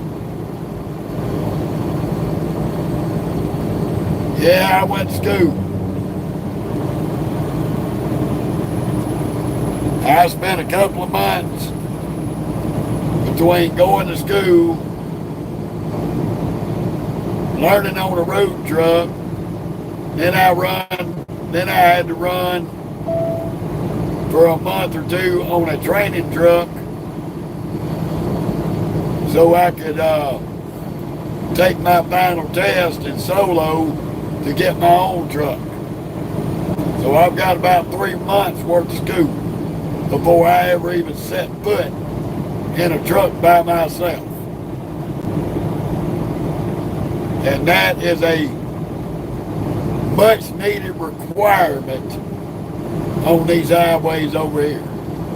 If you ain't got that, you got no business being in a fucking truck. Unless you were grandfathered in and have been running the roads for 30 or 40 years. If you got 30 to 40 years of trucking in this country, that's the only reason why you don't need to go to school.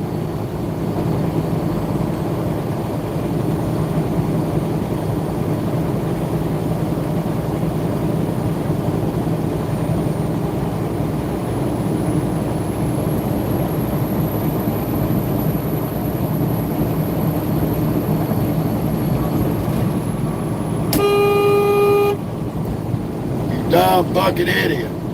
All this highway and you gonna cut right in front of me, you ignorant bitch.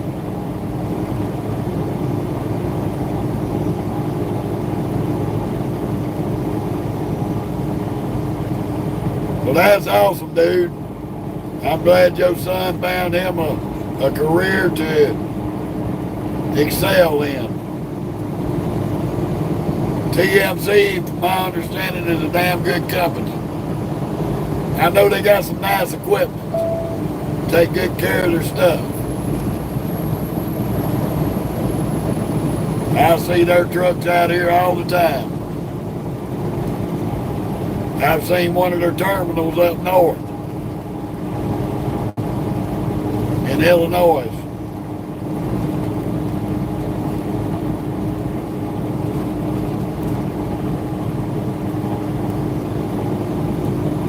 Well, that's kind of yes and no there, Dylan. I met a couple of homeless folks that thought finding my truck unlocked while I was unloading Dollar Tree was an opportunity to get in my truck and go to bed. That was an invitation to get your ass shot.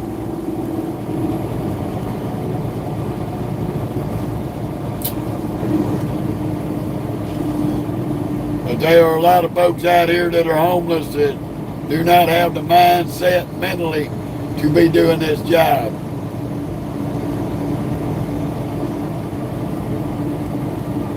This is gonna be at the end of the run, a 1,082-mile run. And we still got about just under 800 to go.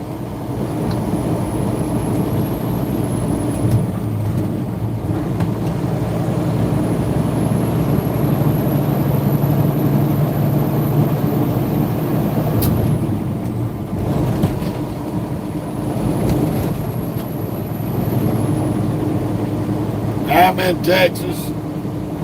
I'm in Decatur, Texas right now on Highway 287.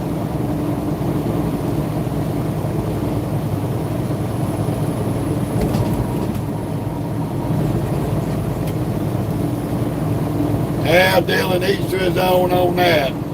Never had me a lot lizard, never plan on getting one. So you sound like you're speaking from experience. I got better things to do with my money and my time than catch a disease.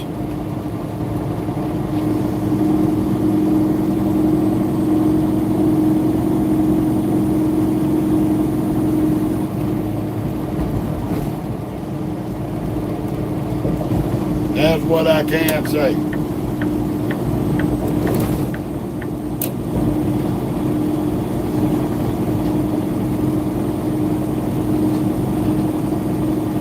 That's right.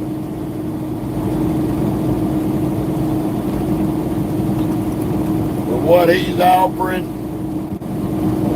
I could stop by the dollar store, spend about $5 or $6, get me some hand lotion, wake up the next morning with plenty of money left in my pocket and get the same satisfaction.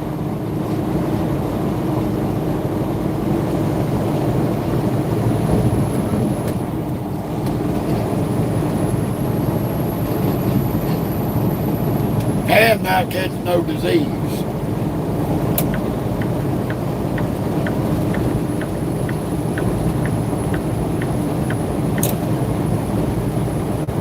My wife is shooting me right in my face. I got out of him messing with some shit like that, caught something and brought it on. And I wouldn't blame her a bit for blowing my head off.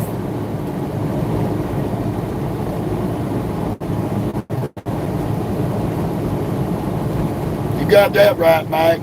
They can give you some shit Ajax won't take off. They'll give you some Ajax and bleach won't even phase it. Shit. We ain't never been down that road, won't never go down that rabbit hole. Hell to the no, no, no. Yeah, more words of the deacon. Hell to the no, no, no. It ain't happening. Yep, this is a Peterbilt. 389.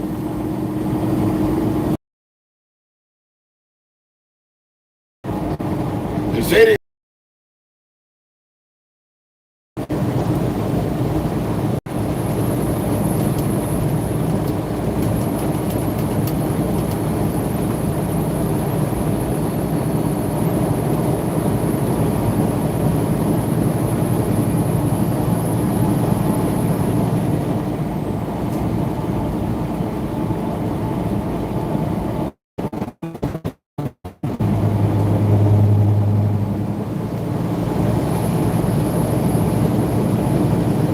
Yeah.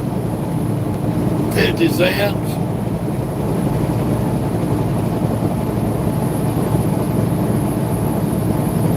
You got that right, Carmen.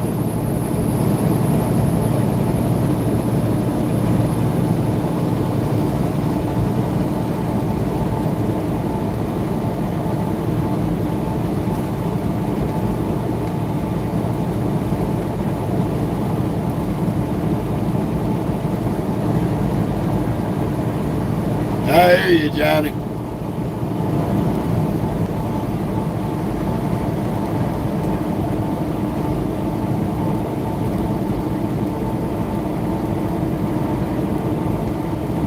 Should have brought you a 5-gallon bucket with you instead of a sack.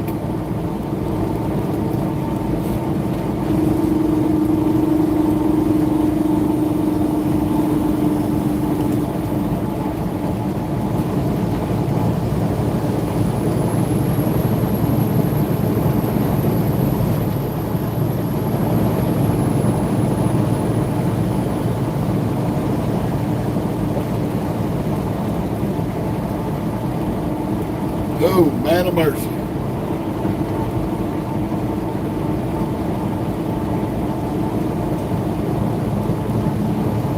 Oh no, Chris.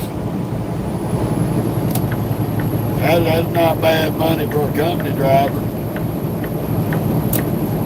I know a few company drivers average out about a week.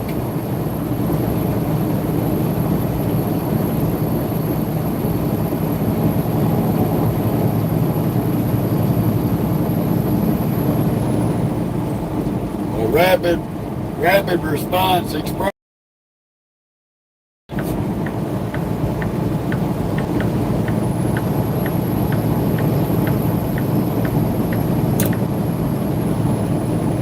Damn it, boy. 3 nights, huh? That's crazy.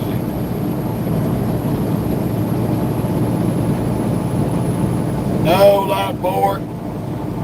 The only time our truck has ever set foot in New York State, we crossed about 30, 40 miles on the southern half of it, and that's as far as I go in New York State. Won't go into the state no further. I ain't lost nothing up there that I need to go find. I got a no northeast trucking policy, and we stick to it.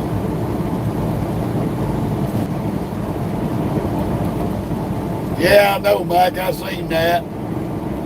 I've seen that in a couple of truck stops.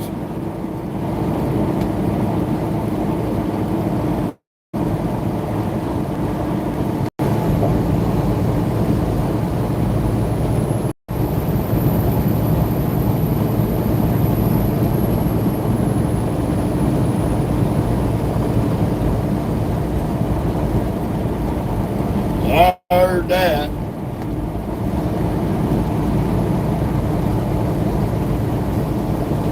There's that old Texas State boy. Yeah, Chris. I got a buddy running over to Jordan making about that every week. He's a company driver. He running flatbed at that.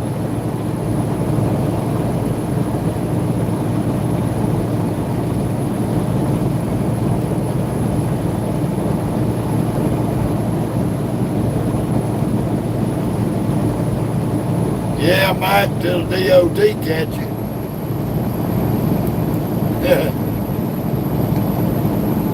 Or you die from the exhaust fumes coming up through it. A lot of these trucks ain't twin stacked like mine. They got them turned down dust bunnies under them. Fucking exhaust coming up through that hole, fucking kill you in your sleep. Kill your ass going down the road.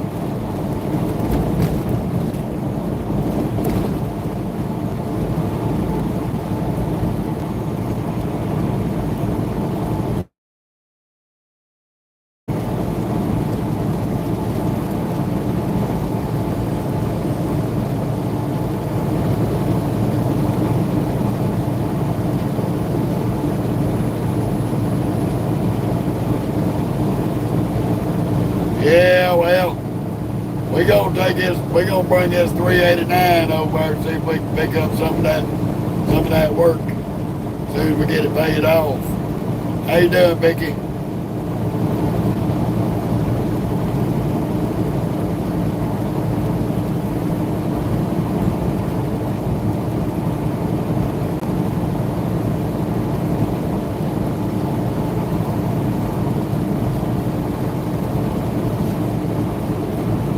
I ain't never seen one with a goat, but I seen a dude with a pot-bellied pig. Dude literally had a pot-bellied pig in his truck. And a dog. And had fold-out steps so the pot-bellied pig could get in the truck. I'm headed to Loveland, Colorado, buddy.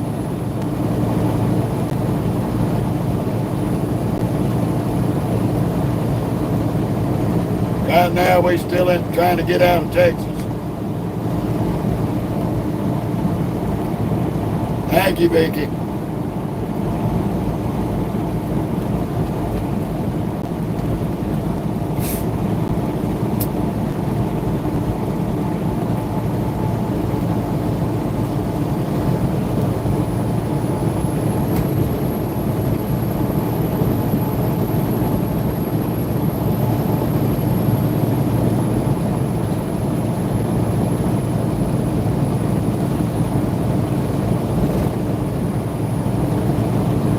take your word on that.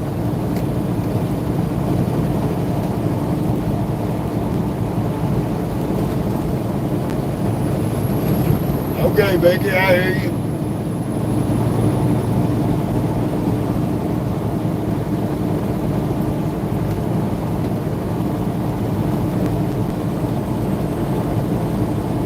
It probably is, buddy.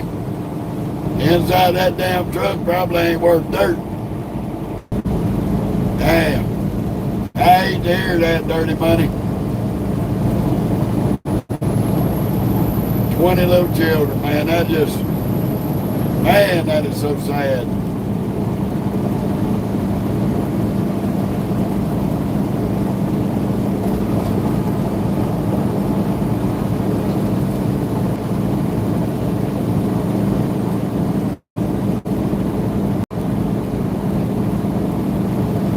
How you doing, Romeo?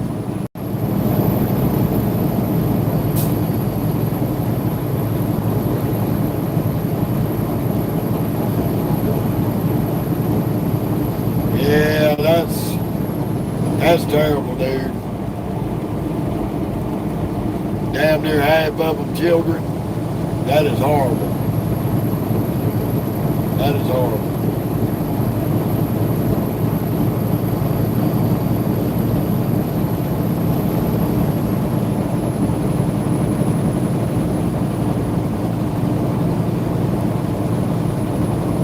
We're just going to continue to send them silent prayers to all those families. Have mercy. Yes, sir, that it is. Well, hello back to North Korea.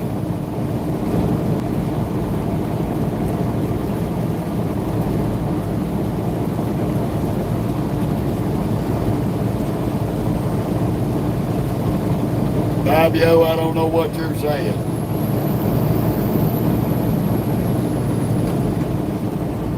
Okay, Raleigh, North Carolina, been there a few times.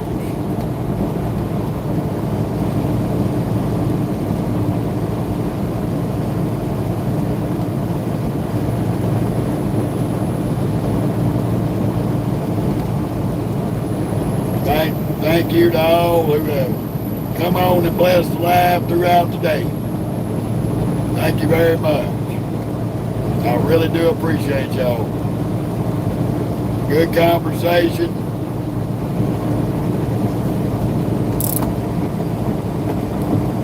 And we have definitely been enjoying it today.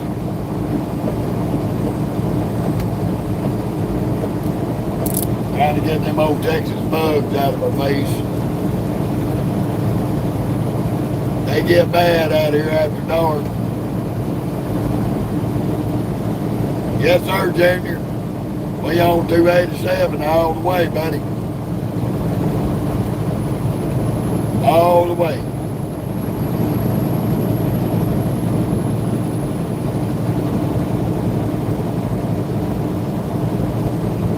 Okay. Well, hello from America there, Fabio, in Brazil. Nice to meet you. I appreciate that, Michael.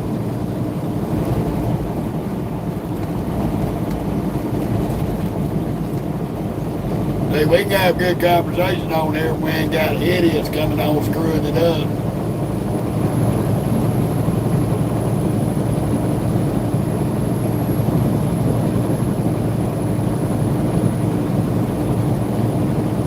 Well, that's cool, dude, because I'm going to be going through Childers here in a little bit.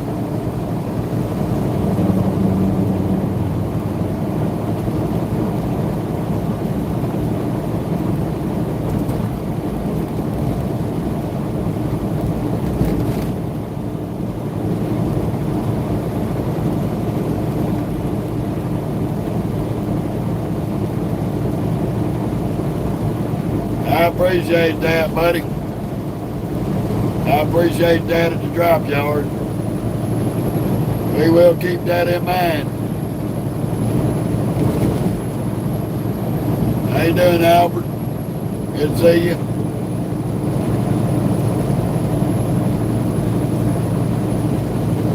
Welcome to late afternoon sunset riding.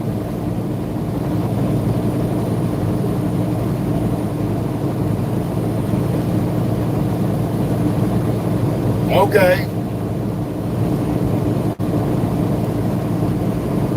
I will definitely remember that, and I thank you for that offer, Danielle.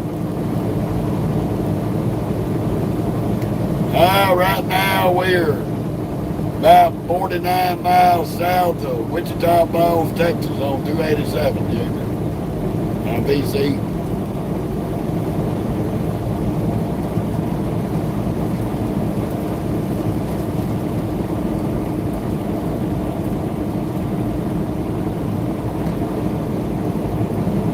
Okay.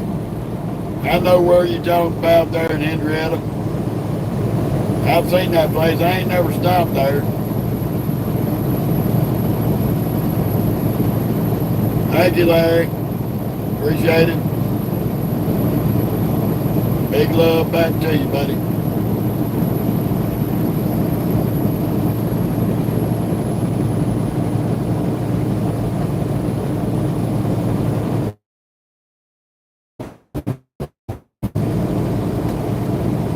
DC.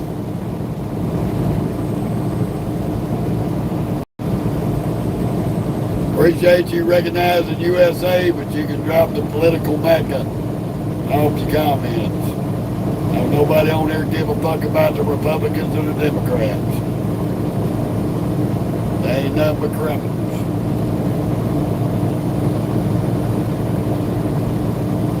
And yes, sir, we do our best to keep America flowing.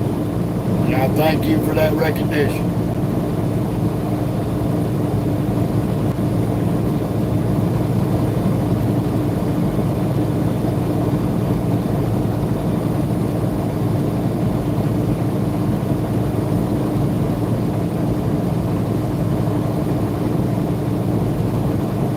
Okay, that's cool there, bub.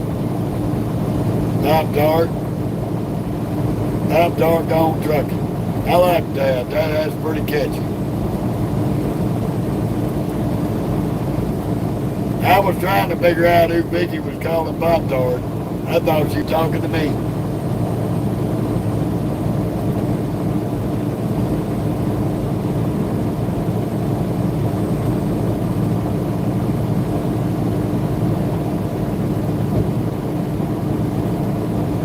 You trying to send me a donation, Sharky?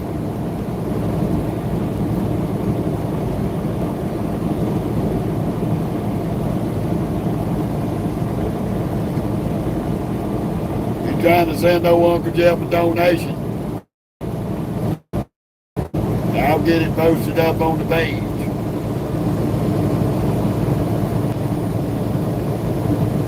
Oh, actually, I'm from South Mississippi. But I've lived in and out of Louisiana, Mississippi all my life.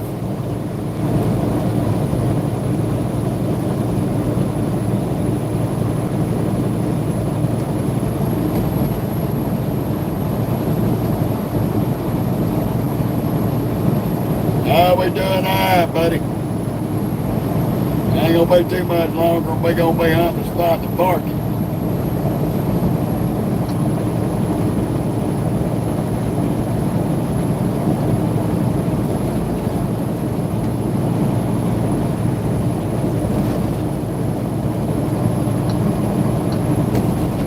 Something of that nature.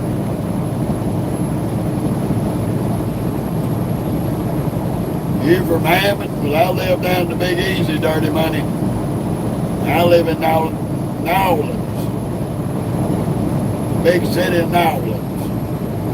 New Orleans East. That's where my wife's from.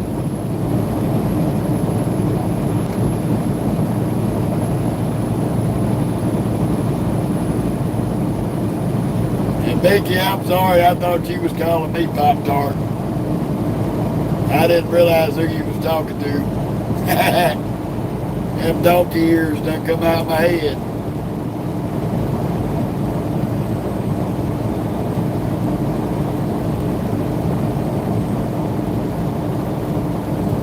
Hell, it ain't that bad, Dirty Money, but Baton Rouge is worse than New Orleans. Shreveport's worse than New Orleans.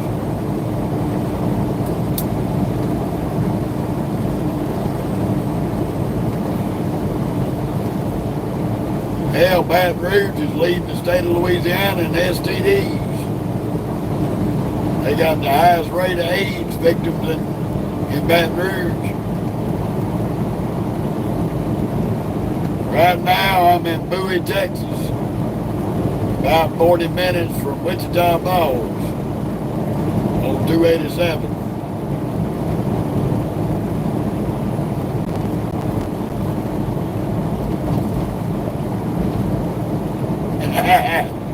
Well, ain't nothing wrong with it, Pop-Tart. Ain't nothing wrong with it. Us old men gotta have a pet name for our honey buns.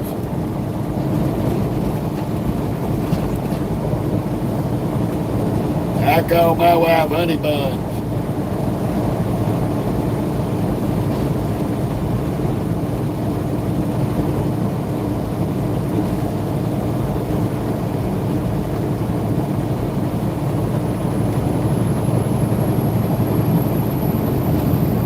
My little Creole honey.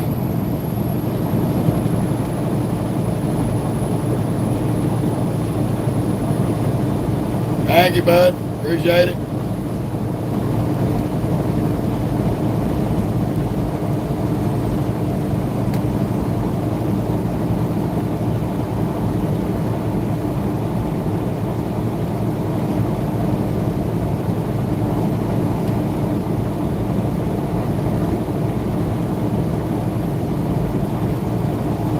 That sucks, Pop-Tart. You got some dirty-ass bastards trolling the web nowadays on social media.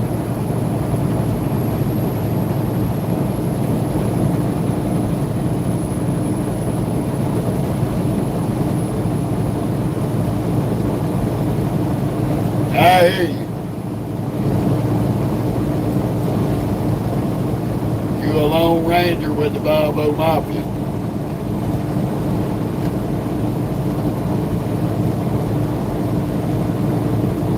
Yeah, I got a 70-inch sleeper back there, William.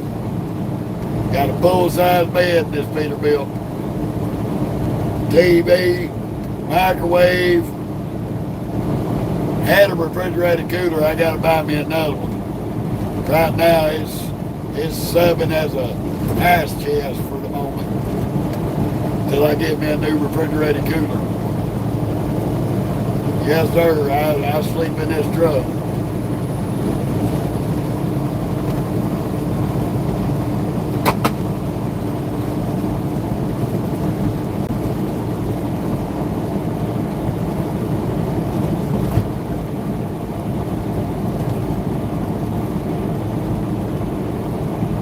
Well, it's 9 o'clock at night and it's still 82 degrees.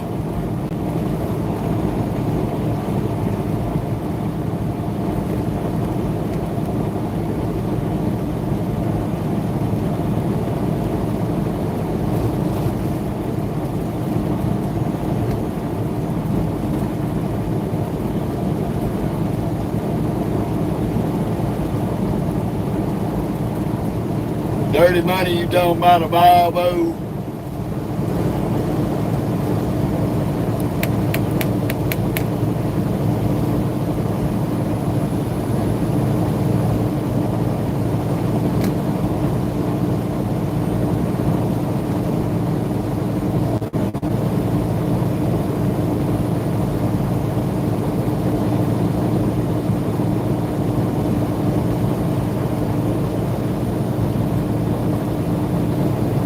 Okay, Pop-Tart. If I get over that way, I'll sure take you up on it, love.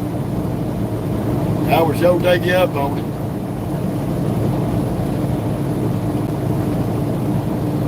Well, you have fun up there, DMG. Be careful riding in Iowa. Them damn scale house boys up there at them chicken coops they love to be pulling people in.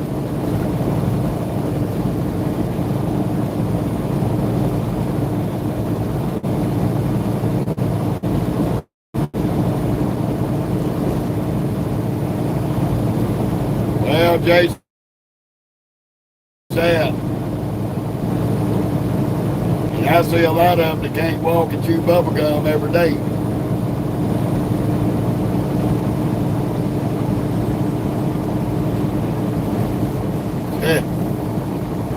LBC, as tired as I am today, I can't come up with nothing on top of my head. But I'm pretty sure by tomorrow's live I'll come up with something.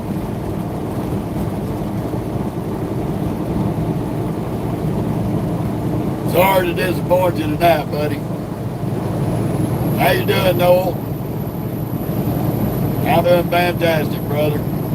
Out here living the dream.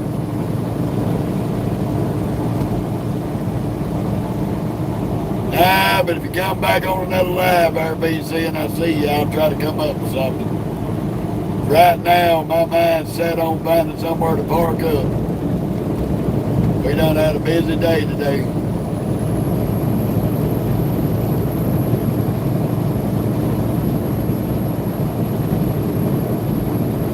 Here's where I don't like neither one of them.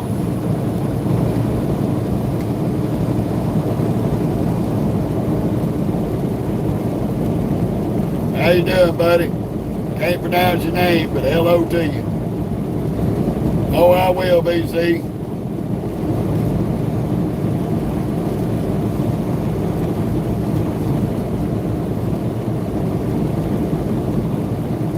Well, I definitely appreciate that, Pop Tart. When I get up in your neck of the woods, baby, I'm going to definitely take you up on that offer. I would definitely love to get my hands on a little refrigerator. Because I love cooking in my truck. It saves a lot of money.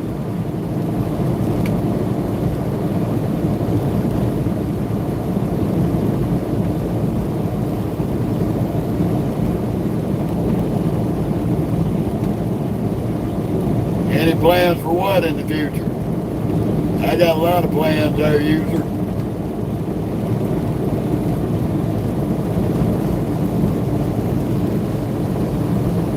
Yeah, that's the best way to be, Pop-Tart. Show them local folks some love, yeah. Absolutely. Me and my wife do that a whole lot. We catch them out there on the street on the back of their pickups trying to sell stuff. Fresh veggies and vegetables and fruits. My wife and I are real big on that.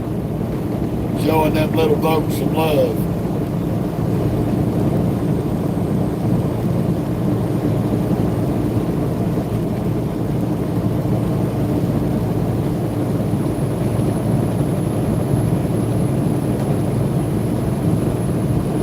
I understand that, Bob Dart.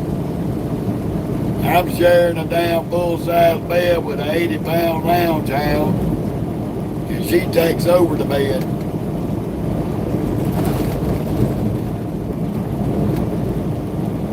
Well, William, 12 hours of driving is too much. That's too much. 8.5 to 9.5 hours is a good day for anybody. Ain't no need in pushing it that, to 11-hour limit. That kind of driving to get you hurt or get somebody else hurt.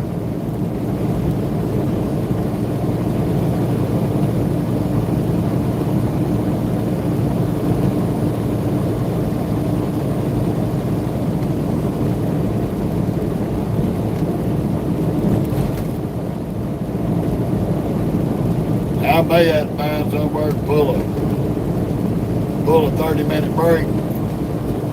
We're down to the last 2 hours and 17 minutes on our first date.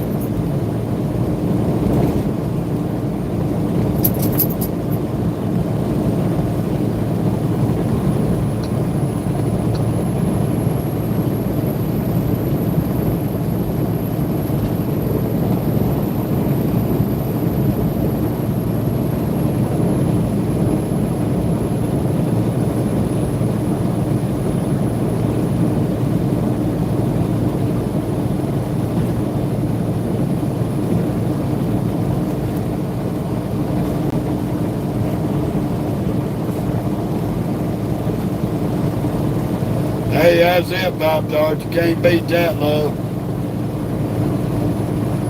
My wife feels the same way. She handles everything at home, and I take care of putting the greenbacks where they need to be at.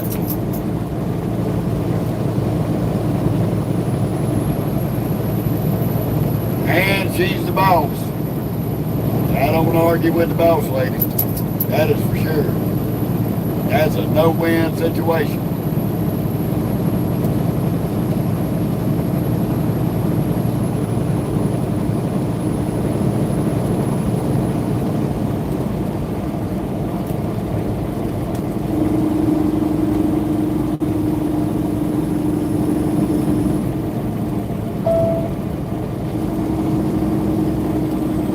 Got a speed zone coming up. Coming into Bellevue, Texas.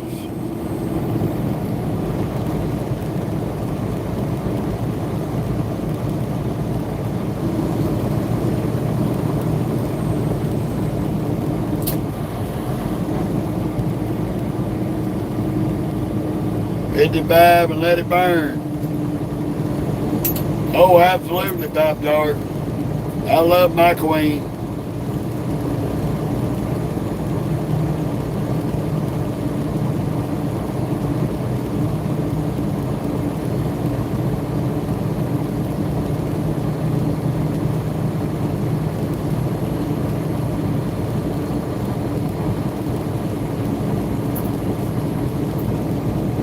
Stop. Don't start your shit, Momo. I know what time it is, baby. Don't start.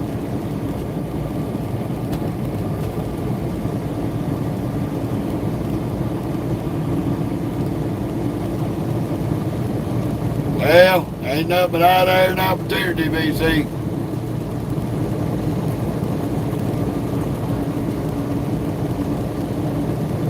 Thank you, JJ24.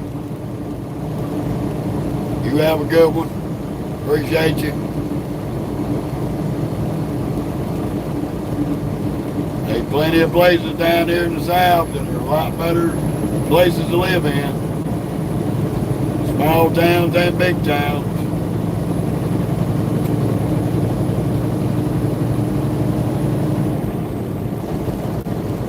We're about 14 miles from Henrietta. Probably gonna duck off with this pilot.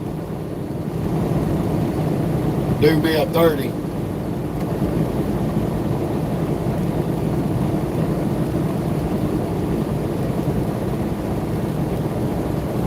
Okay, Pop Tart. Make sure you reach up there and click your notification bell. That way you know when we go live.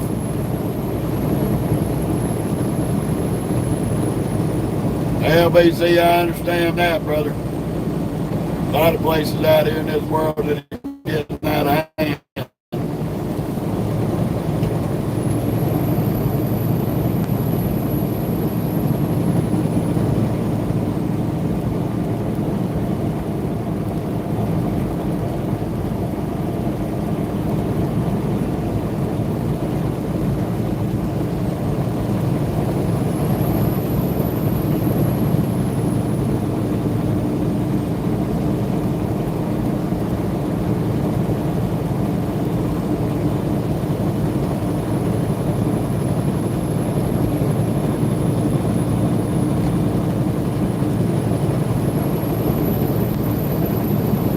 Mercy. Well, they don't call it Southern hospitality for nothing, buddy. How you doing, squirrel?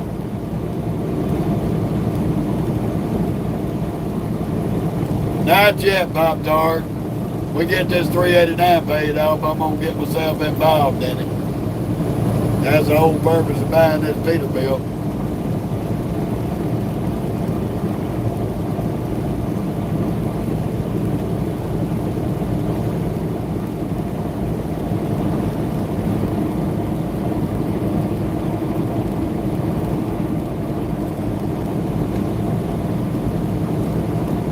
I heard that, William. Well, you be careful on that road.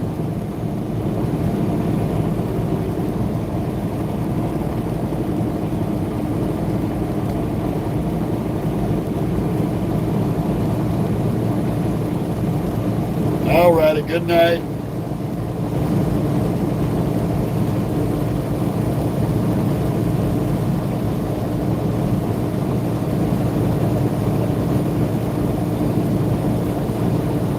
I've got an 11-hour drive clock. I can't drive over 11 hours a day.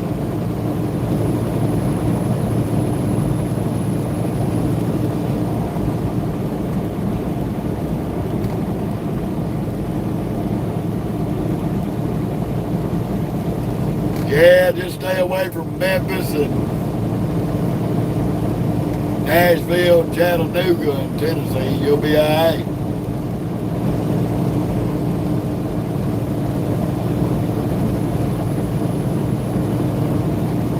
Yeah, so does Mississippi. Ain't got no state tax anymore.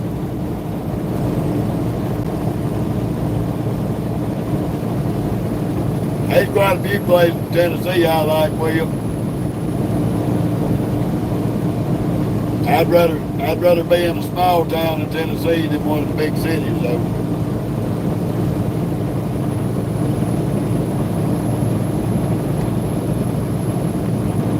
Memphis is one of them towns that's done got slammed out of control.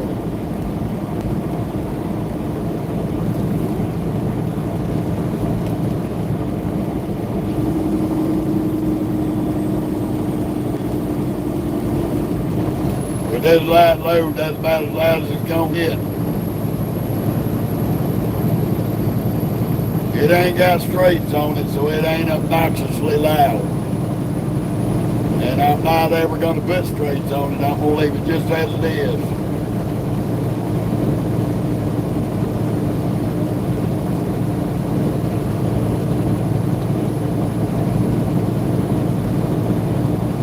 Yeah, Laurel, Mississippi's okay. I lived there for about 6 years.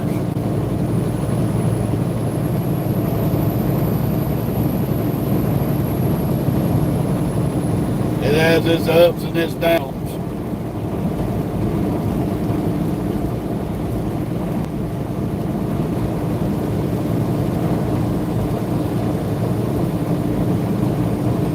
Oh, probably about 8 to 9 hours.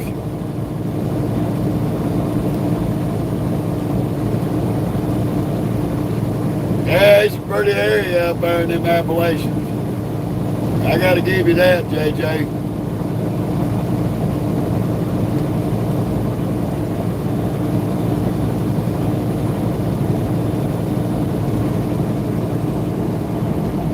Yeah, BC, Laurel's a pretty laid back place. It's not too bad. Like I said, I lived there for 6 years before I moved down to Louisiana.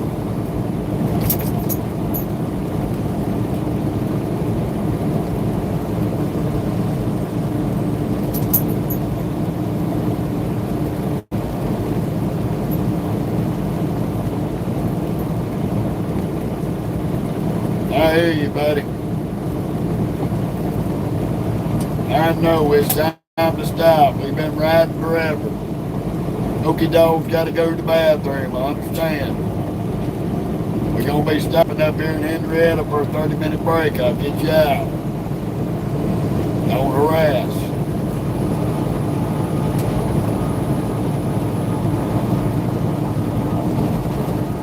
We may just hit this rest area right here. That way I can get her little funky ass out. But she'll quit harassing me. She got to go pee-pee.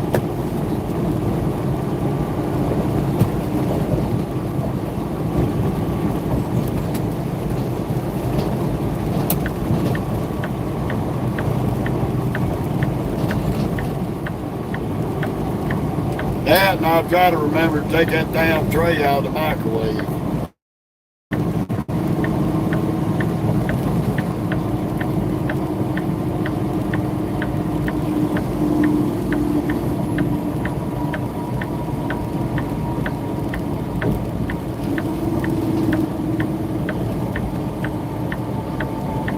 We ain't had nothing yet.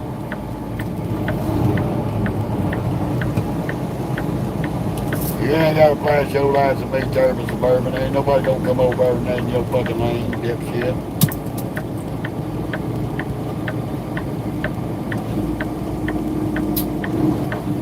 Well, we've been to see some of the money makers here out here on 287. Them old windmill boys.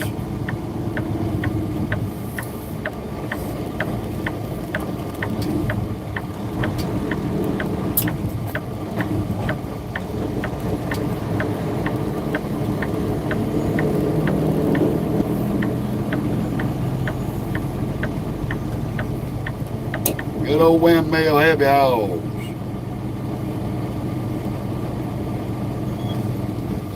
Boy, look like every damn one of them up in here.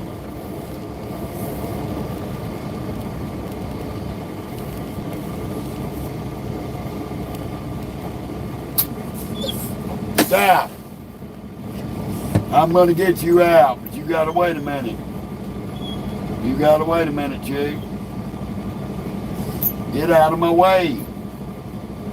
The more you're in my way where I cannot get to this computer, the longer it takes.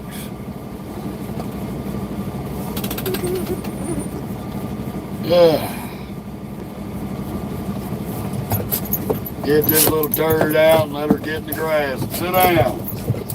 Sit down. Sit.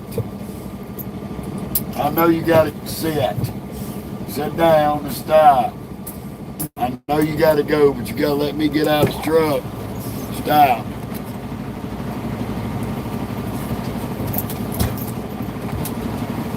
Come on.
You ain't doing that again. You ain't doing that again. You're not doing that today. Now stop.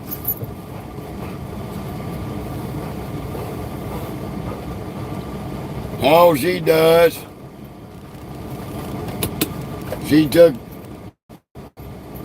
she brought her rope outside with her. I didn't see her when she jumps out the truck. Knotty rope with her. She's wanting to go play fetch instead of going to the bathroom. Sneaky little shit. You a sneaky shit. You are. Hold on, I'm going to give you some water. I got to fill your jugs up tonight anyway. Move. Move. Drink your water. Drink your water. Quit harassing me.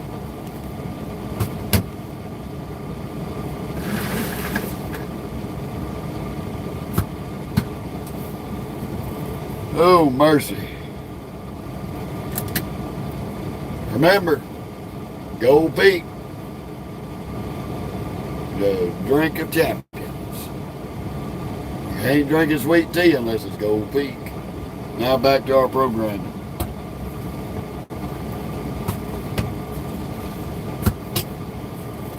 Oh man, I love these little fruit cups.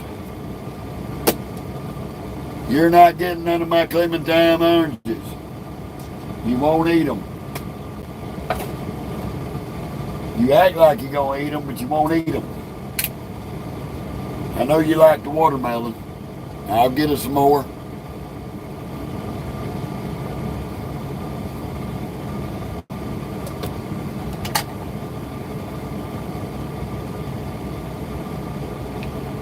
She a whole mess. Got to put a little something in my belly while we doing this dirty. She always harasses me about my oranges, but she won't eat them.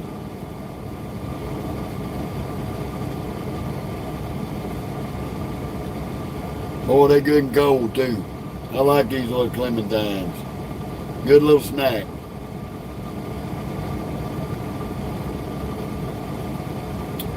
These are good and juicy.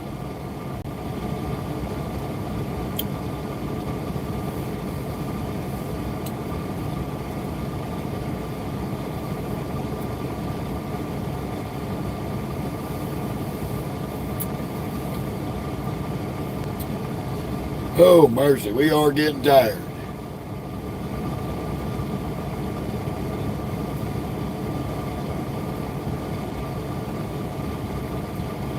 We done put in 417 miles. Nah, Halo, we ain't done, brother. Just doing a 30-minute break so I can get some more hours back. I got 4 hours and 17 more minutes I can drive, but I was down to my last 2 hours. Had to do a little break. Get this dog out, let her go to the potty. She decided she was going to take her rope with her and play fetch, and we wasn't doing that.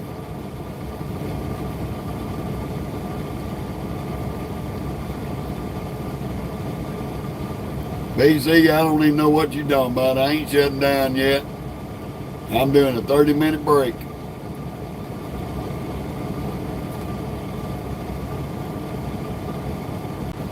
I'm trying to push on towards Amarillo.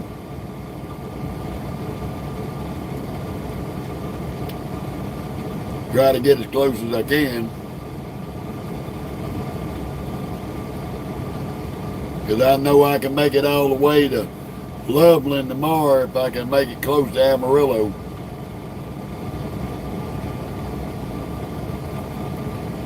I'm just putting a little fruit snack in my belly for right now because we hungry as hell.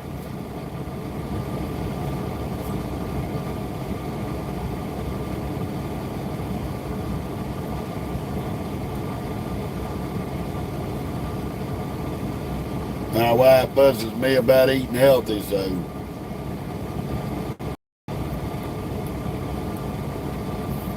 how about the fruit cups?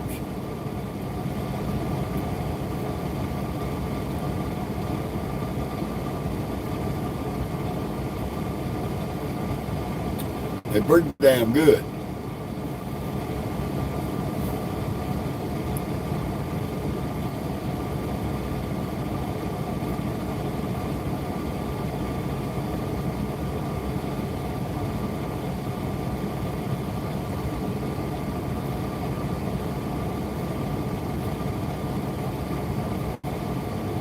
I just wish they'd peel them a little bit better.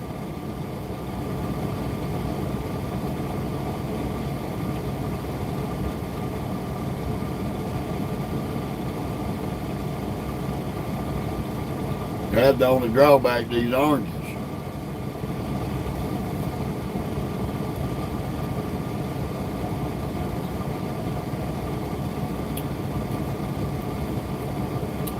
Halo, you see that spot back there? I got a full-size bed, a TV. I don't need no motel room.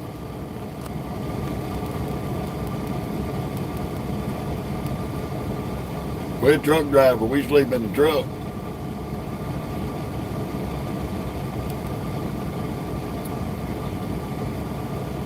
Only time I get a motel room is at the truck's in the shop.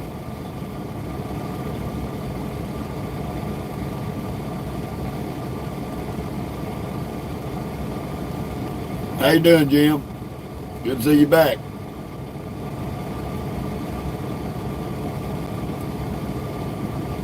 We had us a Continue on the current road. good watermelon cup last night, boy. That watermelon was on point. I laid in the bed watching TV eating watermelon. Had to share it with Stinkball over there. She wouldn't quit harassing me for watermelon. She liked watermelon, but she won't eat oranges. I done tried to give her an orange. She put it in her mouth, spit it out, look at it, look at me, put it back in her mouth, spit it out. Okay, Halo. I'll run over that way.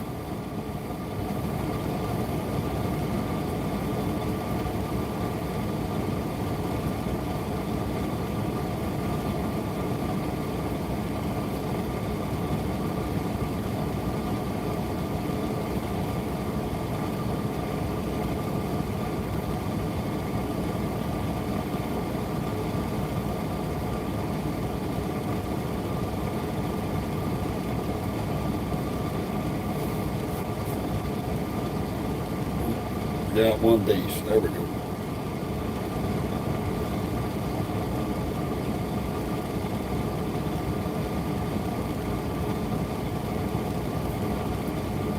Just got to get all this shit out because it makes it taste sour.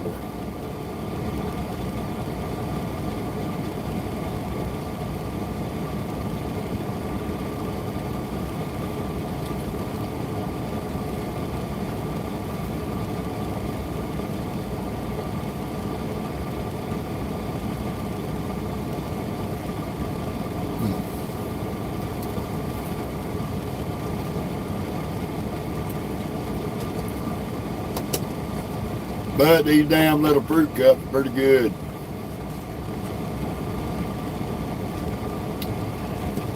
Well, no time soon there, Halo, unless I win the Powerball or the Mega Million.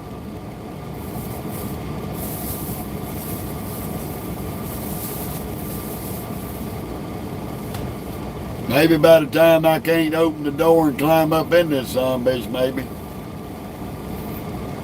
Hell, I don't know, dude.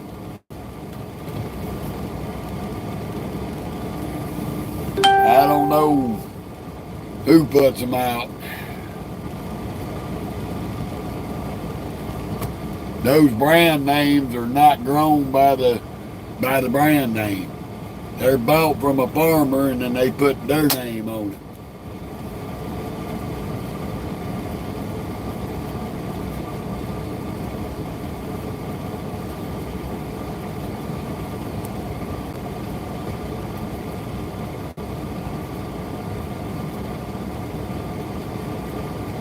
Well, Christian, I put it like this. Everybody's got to do what they got to do to get on their feet. I'm just saying. I really ain't got no opinion. If somebody's trying to move from state to state, you got to live in your car for a little while till you can get on your feet. I mean, that's just part of life.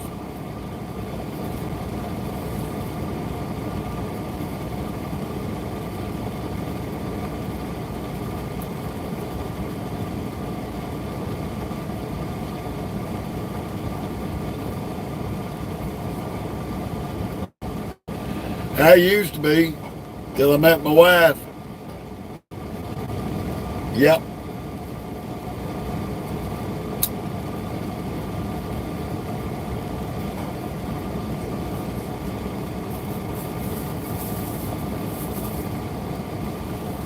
My wife smokes cools, I smoke cools. I ain't smoked a Marlboro in probably 10 years.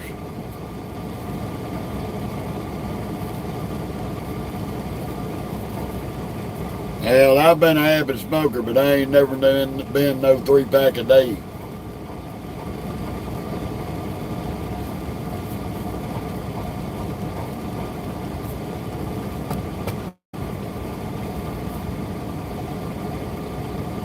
And I really don't care for Newport.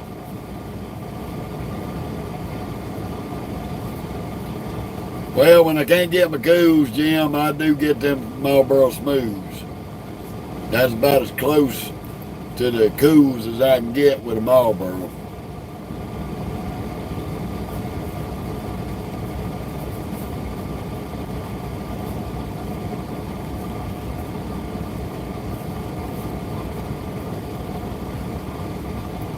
I hear you. I ain't gonna fuss at you for smoking weed. Ain't nothing wrong with that. I know a lot of folks that do. I used to, but I haven't since I've been a commercial driver.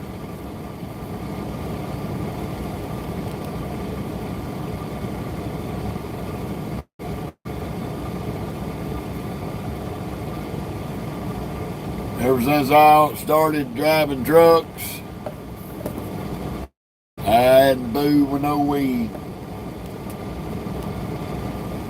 Ain't booed with anything.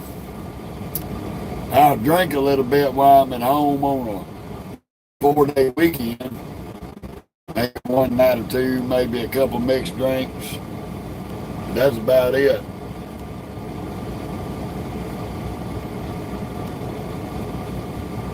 Fill these tanks up,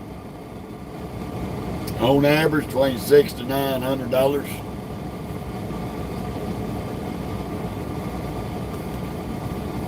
Well, you ain't got no choice but to be clean. Federal Motor Carriers did a clearinghouse. You had any drug refusals, any felonies, they took your CDL.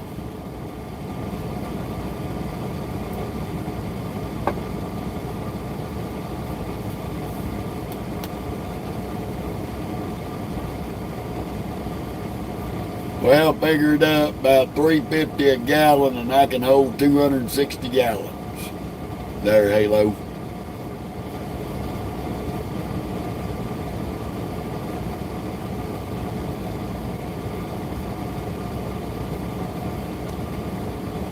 Anywhere from $2.50, $3 a gallon, maybe.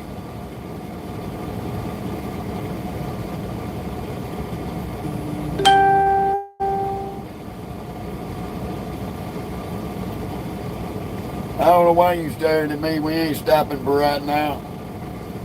We got about 15 minutes. We're going to get on the road.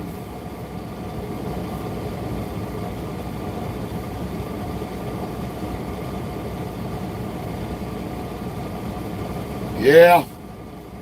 Yeah, I see a lot of beautiful scenery out here. And we put it on the lives every day, so just tune in, Halo, and you'll see some of the same beautiful scenery that I see. We're going to be going up in the Denver, Colorado area, so we're going to have the Rocky Mountains in the background.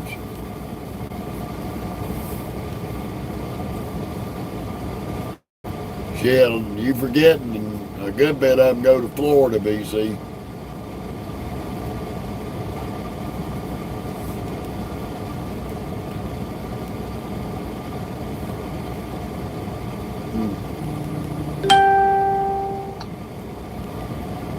We're going to try to get this run down to a one-day drive. We can get over there, drive hook, drop and hook Sunday, and maybe between Sunday and Monday we'll get a load out of there. Loveland, Colorado, dude.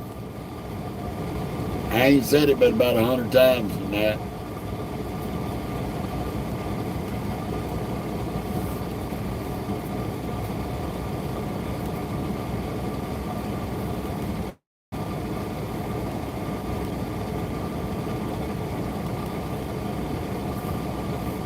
Hopefully they'll get us something decent coming out. And hope to God it ain't no damn beer load. I don't want to drag a damn load of fucking beer.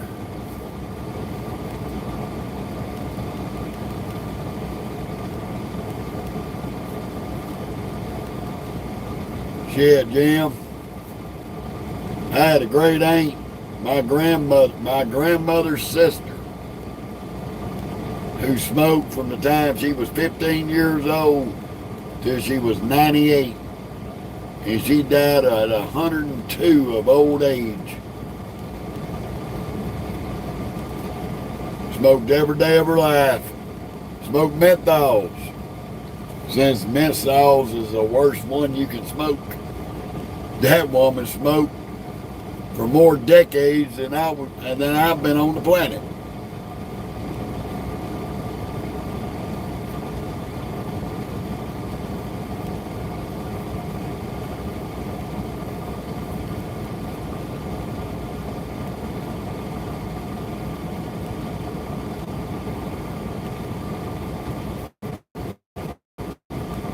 Now really is the mind over matter. As long as you don't mind, it don't fucking matter.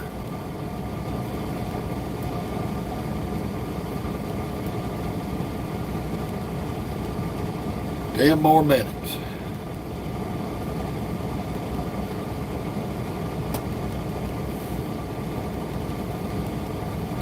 Everything's mind over matter. As long as you don't mind, it don't matter. You start minding about it, and then it's going to start mattering, and then you're going to be worried about shit that you ain't got no control over.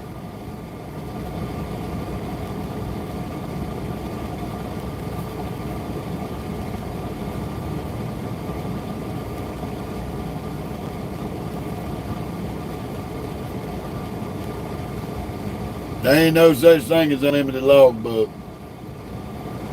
The only way you got a 24-hour-a-day logbook is you're running a team driver, and each driver's got 11 hours.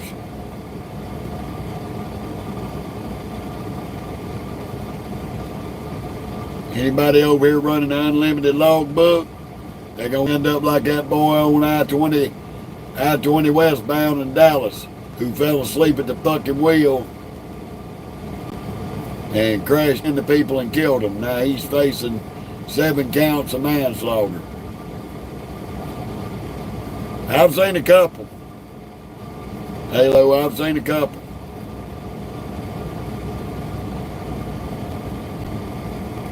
I hear you, Jim. My dad worked 50 years on his job. 50 years, retired. 3 weeks after he retired, he died of pancreatic cancer. Didn't tell nobody he was sick.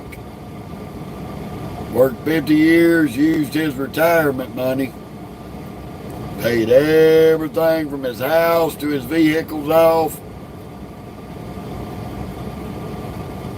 He spent 2 weeks at home and a week in the hospital, and he died at home, where he wanted to be.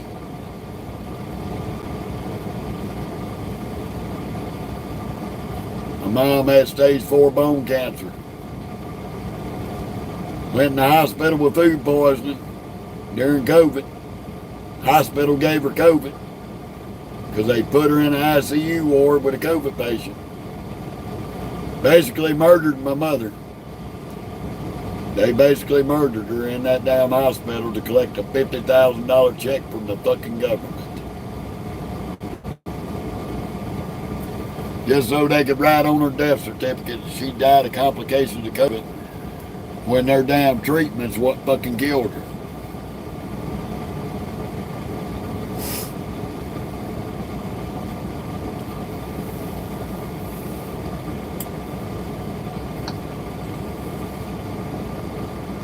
So, way of the world.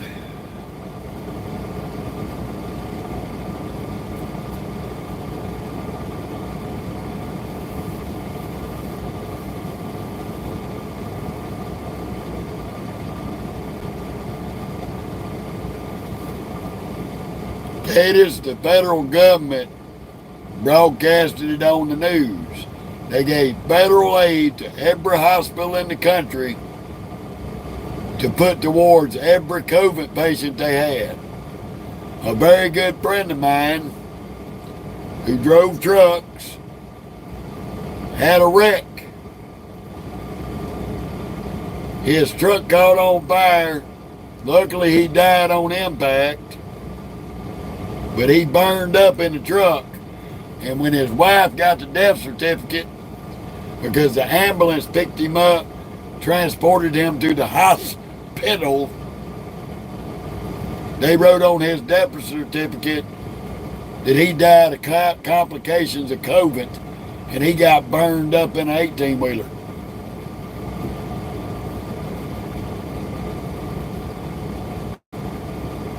Coincidental? I know another person, a good friend of mine, whose mother-in-law died in a old folks home with friends and family surrounding her. Died of old age. When they did her death certificate, she died of COVID because the government was handing out $50,000 checks per head. Why do you think they took my mother, who they knew had stage 4 bone cancer, who they knew was on chemo, put her in the ICU ward with food poisoning with a COVID patient? Out of all the rooms in there, put her in with a COVID patient who was full-blown COVID on a respirator and gave her fucking COVID on purpose. They wasn't going to do it unless they had a financial gain out of it.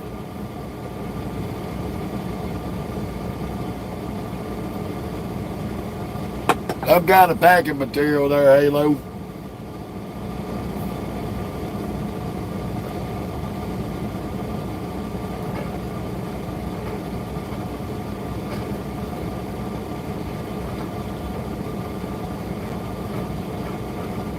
You're right about that, Jim.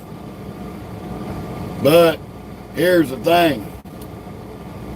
I tried to file a wrongful death suit onto that hospital for giving my mother COVID when she didn't even have it till she went to that hospital. You know what the attorneys told me?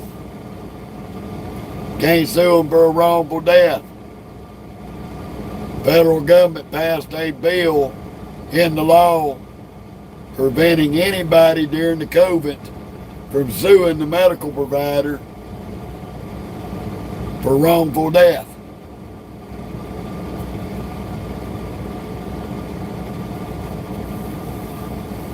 I can believe that, Jim. Absolutely. Now all these, oh, you got to get a vaccine. Now they're killing people with the vaccine. This is why we don't discuss politics. I've got a very big dislike for the fucking federal government. They're crooks, con artists, and liars. And they'll kill every goddamn body in this country to gain $1 off of you. Believe that.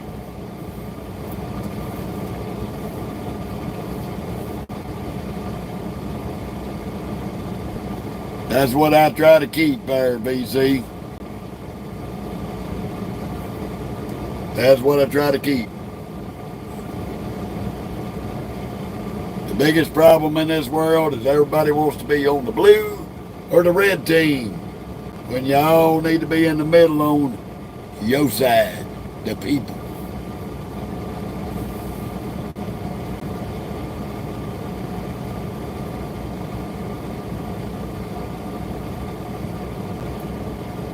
Honestly and truthfully, it wouldn't hurt my feelings if the whole goddamn building blew up and took all of them with them. And I'll probably get locked up for saying that, because something might blow up there and kill all of them tomorrow. I ain't that damn lucky. If I was that damn lucky, I'd done won the Powerball.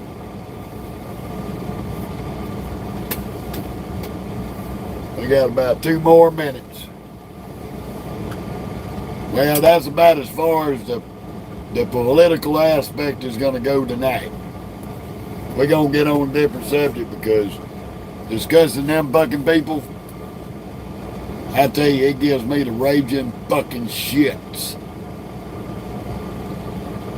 I literally get the raging shits because just the pure mention of any one of them assholes drives me insane.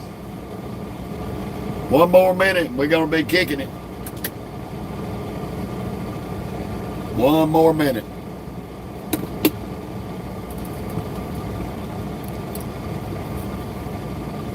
And we're going to get us a little night riding in tonight.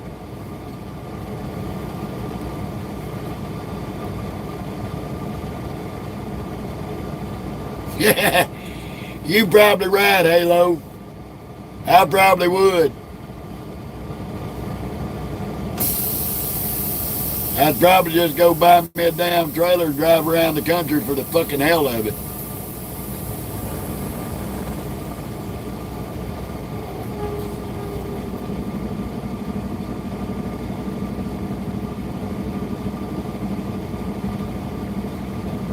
Well, there we go.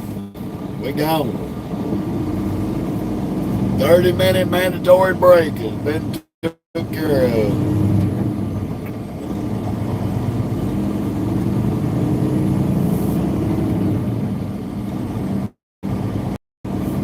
We ain't gonna begrudge these guys. They ain't got no choice but to be off the road by a certain time with these oversized windmill blades.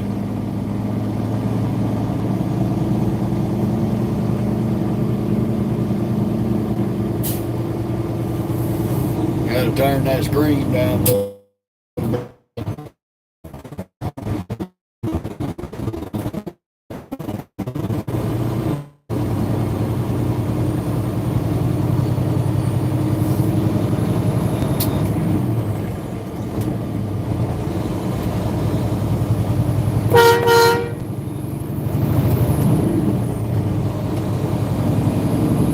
Oh, we always watching out for the douchebags there, Ryan.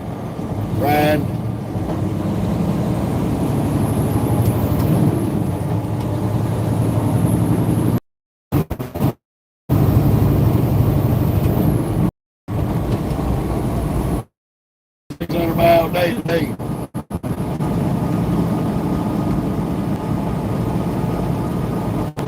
I'm hoping maybe to make it Amarillo. It'd be nice. Picked up today and we deliver tomorrow. Speed limit through here is 75.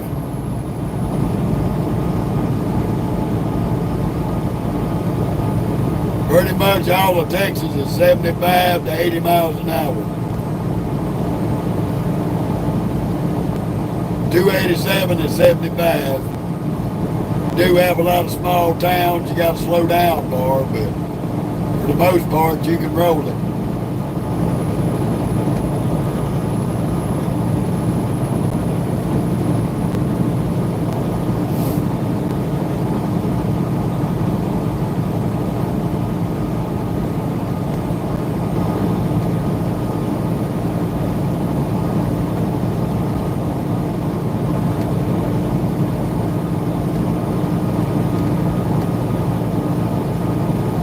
Oh yeah.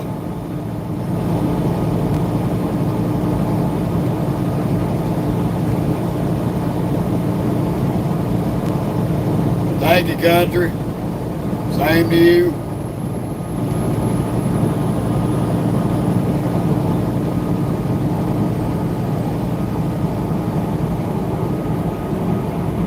We better be going through Henrietta. There ain't no speed limit through Henrietta other than 75.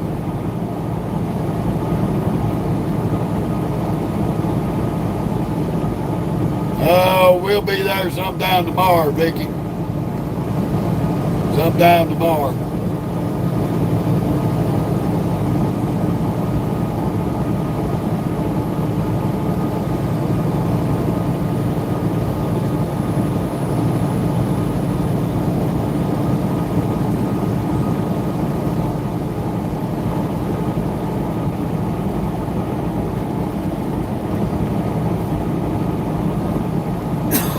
Yeah, more than likely, Halo. A lot of wind coming off these trucks at 70 miles an hour.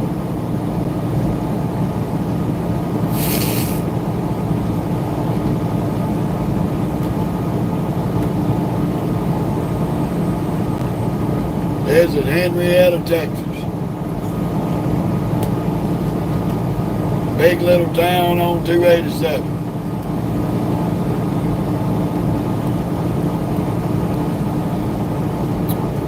Yeah, I've hit 2 deer and I've had 1 deer hit me.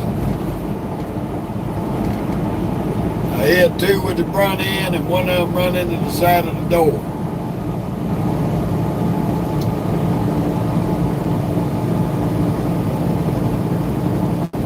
My 2015 Freightliner was a deer magnet.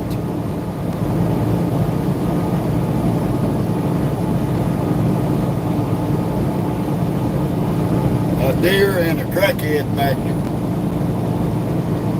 I hit 2 deer, tore the bumper off twice, put the 3rd bumper on, and a crackhead in Alabama run into the side of my truck in the parking lot and tore the 3rd bumper off. So I had 4 bumpers on that Freightliner.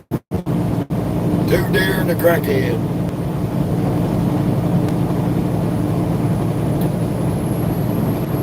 And she committed a hit and run and went down on 4 felonies. She had 2 felony drug warrants out for arrest.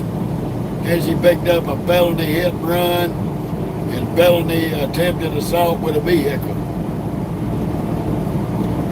Now this pilot right here is a good place to stay up. About the only pilot I'll stay at. It's very nice.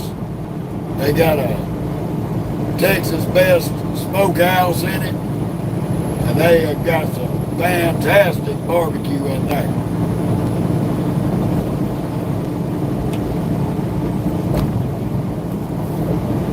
We always get us a plate every time we stop in there. We spend the night.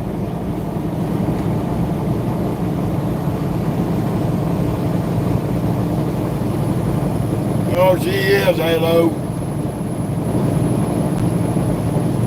She's bumping out 605 horses, baby. She ain't tied back. She can roll.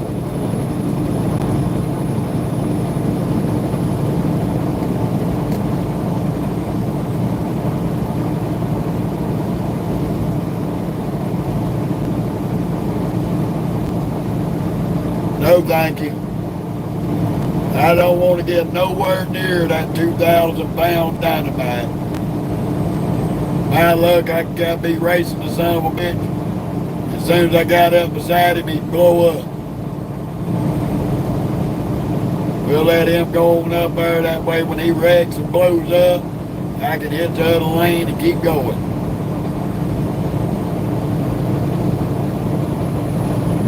Yeah, that's that big old turbo. That turbo spooling up there, Halo.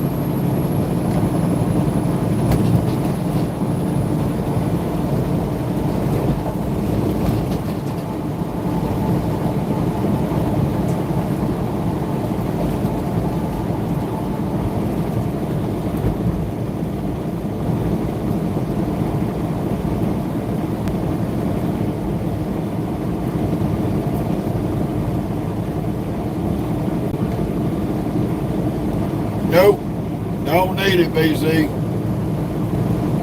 We don't break the speed limit. Ain't got no need for it. Plus, there's too many states out here, it's illegal.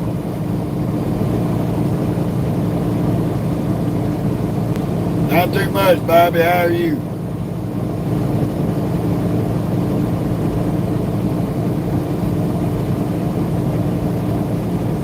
That's right. We ain't no hurry with this freight. They buck up, don't get the load out on time. They just have to reschedule. I get it there when I get it there. But I'm not going to blow this truck up or risk killing anybody to get it there, especially myself.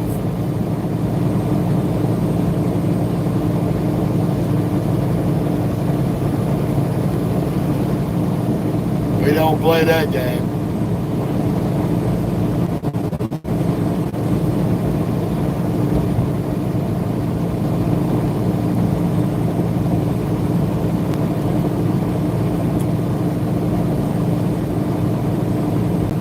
one of these major companies that hire you out here, they give you a little pocket mirror, tell you to open it up in orientation. You stare at the mirror, and the first words out of their mouth, they say safety starts with you.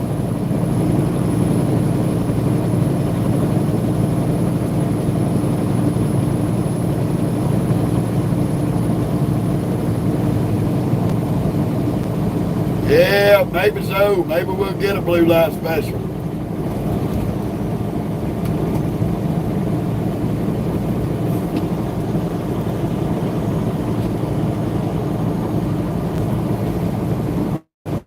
No politics. If you post it again, I will bar you from the page. Don't nobody give a flying rat fucking ass about the 2028 election. Keep your politics in your mouth and in your mind off of my page. If you don't like that, you can sit on a dead donkey dick and ride out the door.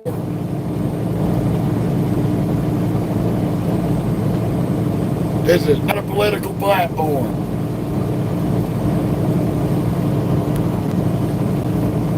You little dick licks keep doing that shit, I'm gonna keep booting your ass off the damn page.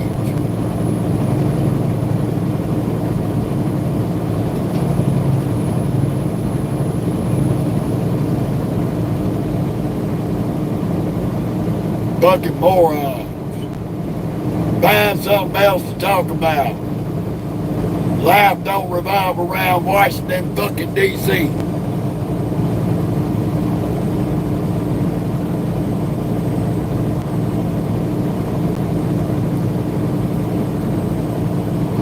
Well, hello, my wife is African American. Well, she's Black American. She don't consider herself African American. She said she wasn't born there, so she was born here.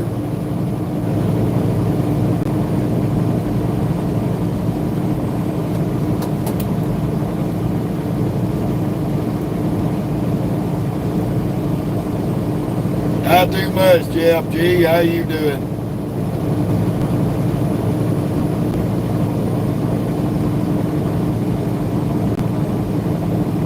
Just dealing with dumbasses again.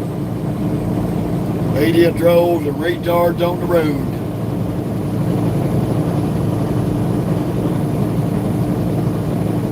Other than that, we trying to finish up this day big. We doing our best.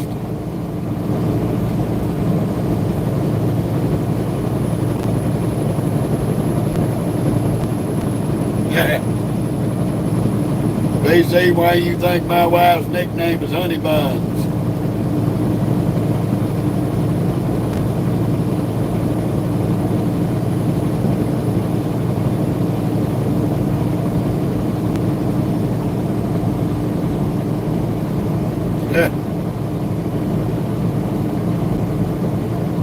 Ain't too much advice I can give you on that. You better practice safe sex and don't give it to nobody else.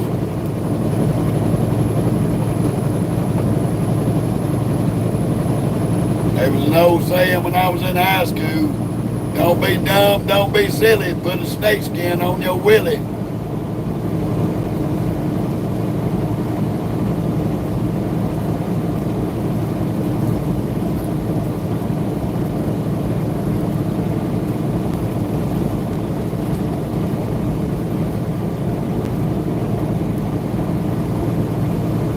But I can let you know this. One of my ex-wives felt she needed to cheat on me, running around with every Tom, Dick, and Harry.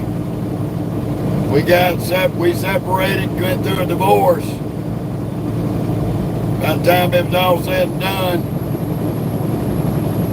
all the wild times that she was having got her 3 different types of herpes.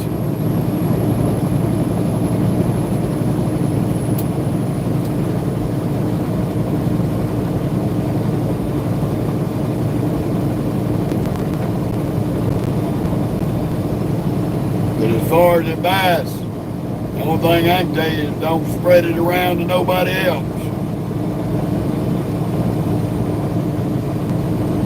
Oh yeah, Vicky, I had to fire her ass. Been married 4 times. 3 out of 4 got fired. They could not do the job like they're supposed to. Well, look like somebody's still shooting off some 4th of July fireworks tonight. Coming into Wichita Falls. Pretty nice.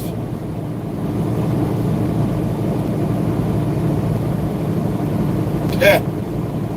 If you say so, Dylan. I beg to differ on that.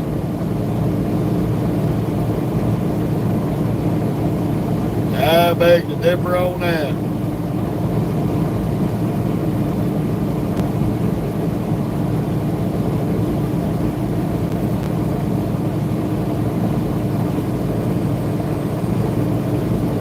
Ain't nothing easy about truck driving.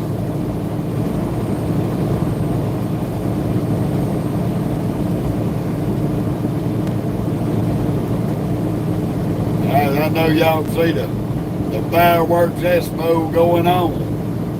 Somebody's having them a big time with the fireworks. That's pretty.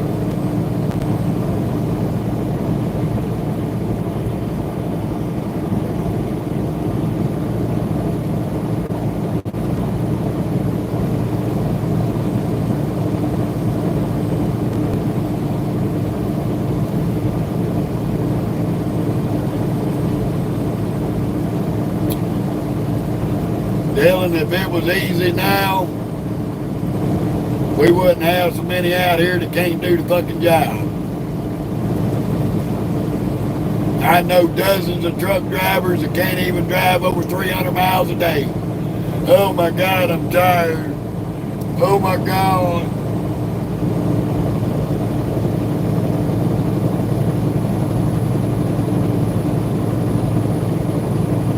This job is mentally and physically challenging every day. And I've seen a lot of good drivers have to give it up because their health got bad because of the stress and all that bullshit. Lord Jesus. I guess they're having their 4th of July tonight. And this dummy gonna stop the fucking road like a retard. There's nothing easy. Shut up. Shut up.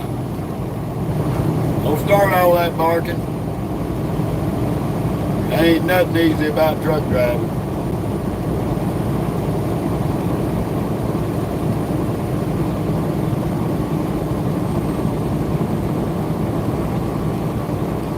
Dude.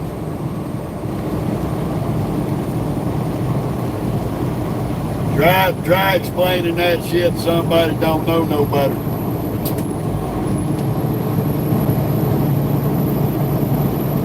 Explain that to somebody that ain't been there, done that, got over 1,000,000+ miles to prove it. I can't agree with you on that, buddy.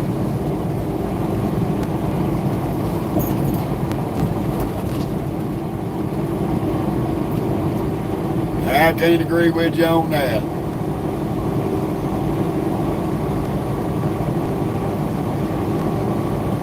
Because if it was easy, then everybody on the planet could do it. And I've seen a lot of them come out here and fall flat on their fucking face and end up quitting.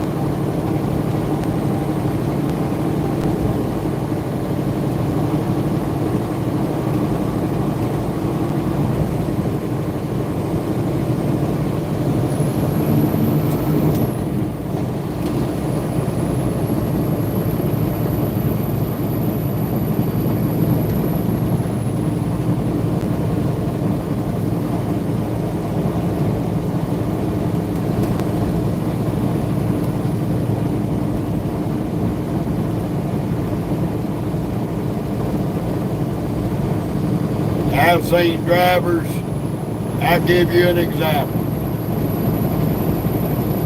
When I got hired on a Dollar Tree dedicated,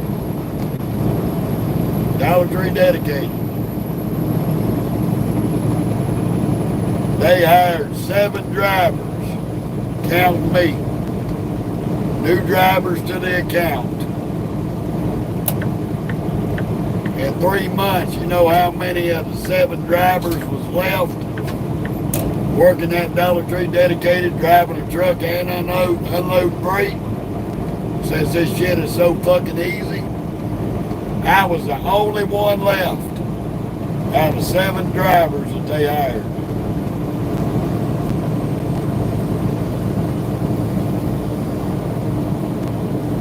So no, I gotta just disagree with you. You're entitled to your opinion, but I gotta fully disagree with you on that one. Because I'm out here 365 days a year, pretty much.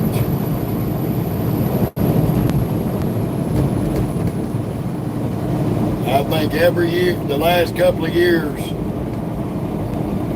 I may have taken off 2 weeks, 3 weeks at the most for an entire year.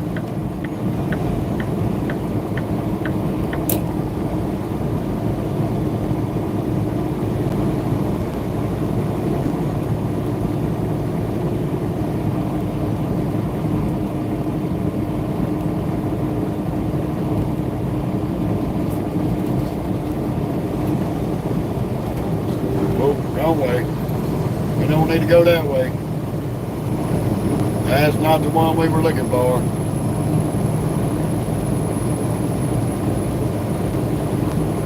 That was almost a fuck up on my part. How you doing, Junior?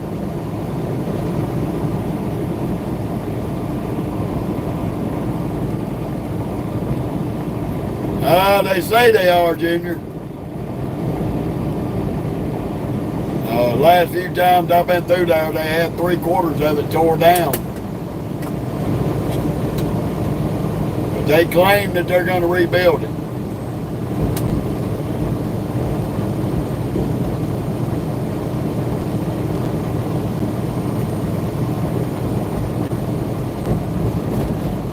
But apparently it's going to be a while.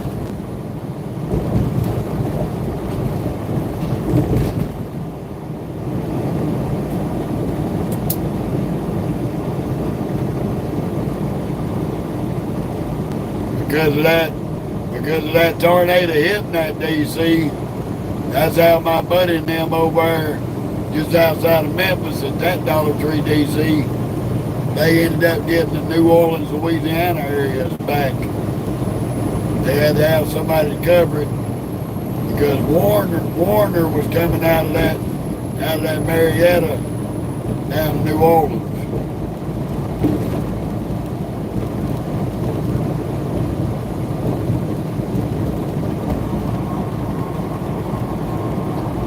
Well, Dylan, feel privileged because it ain't a pretty fucking sight.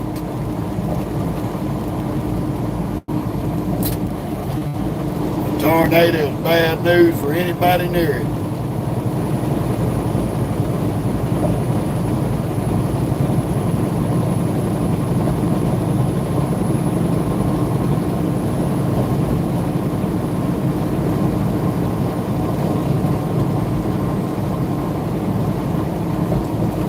I'm on 287. I'll see I-40 when I get to Amarillo.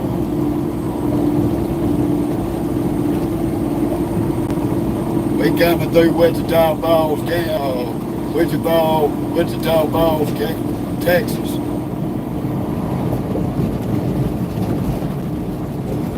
Can't even talk tonight.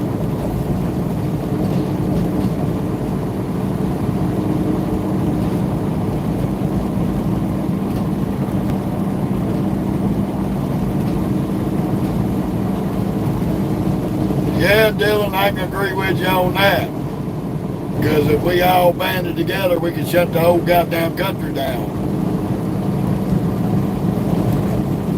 But that ain't gonna happen.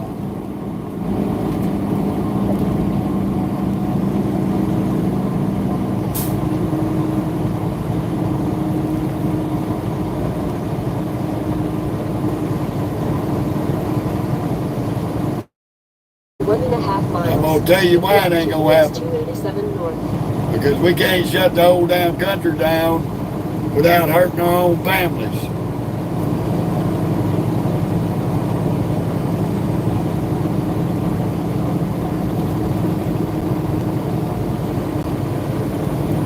Don't have a clue, VC. I don't stop through here long enough to ask to find out. I think in 12 years I might have spent the night in this town one time. And I didn't get out of the truck.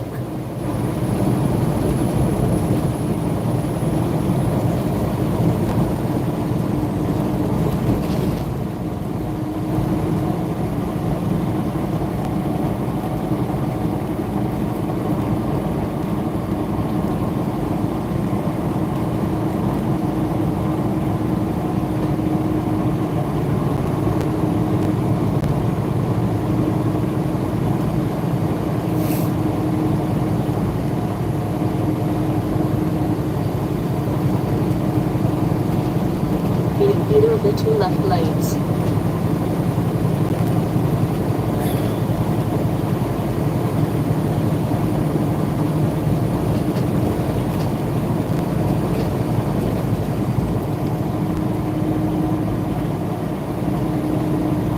This is the damn exit I thought I was at. When I almost fucked up and took the wrong exit.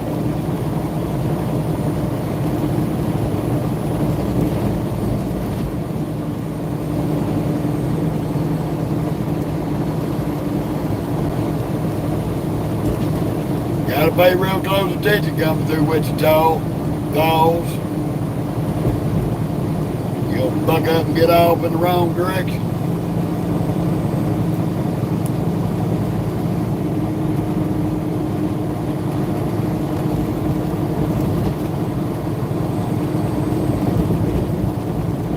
Continue on US 287.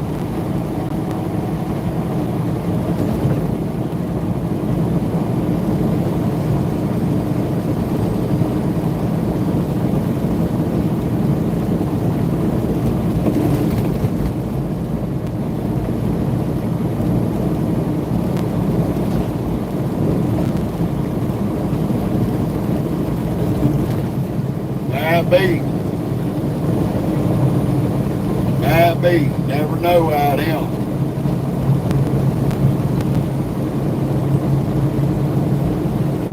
These motherfuckers ride these long doggies out of him, ride around in pickups, SUVs, cars. You don't never know what's what till they light them lights up.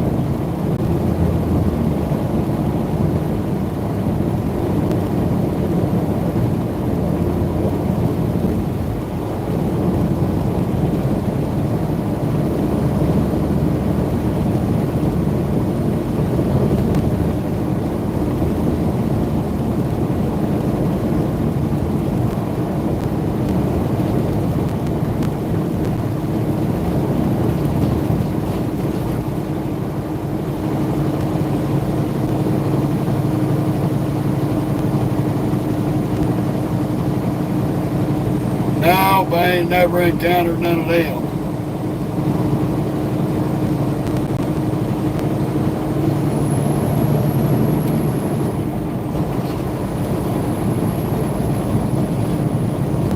Never have.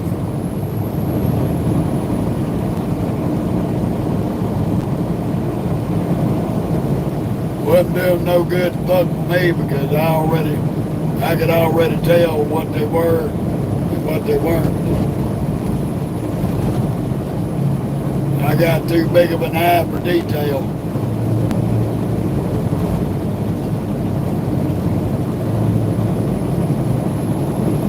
I would be able to spot their uniforms being out of place.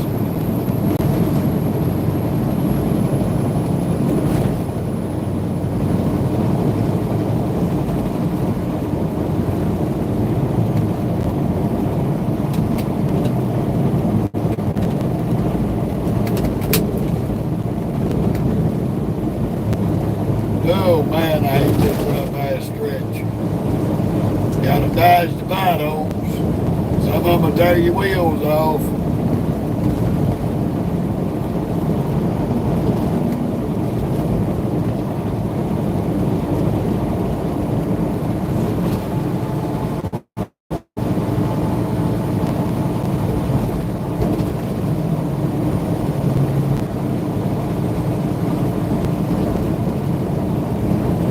Yep, you're right, Mickey. 110%.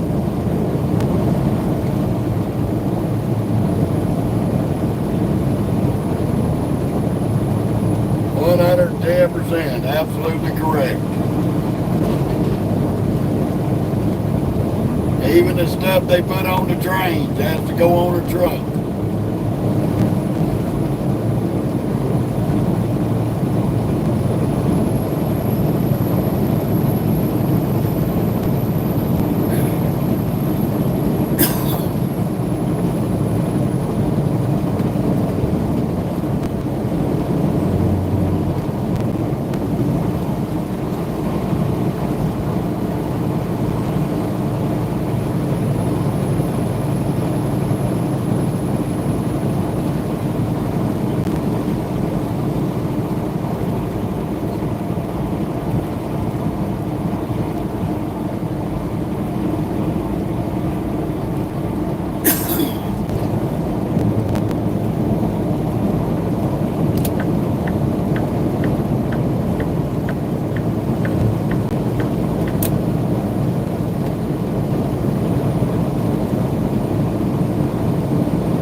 Have mercy.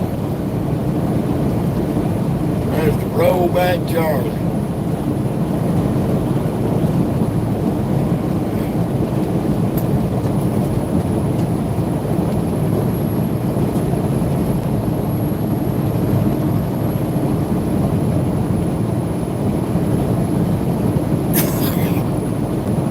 Excuse me.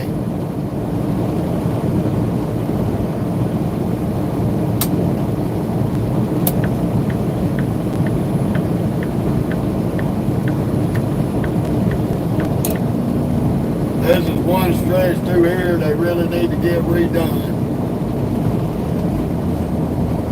And judging by the Snyder baby signs, they'll probably get it together.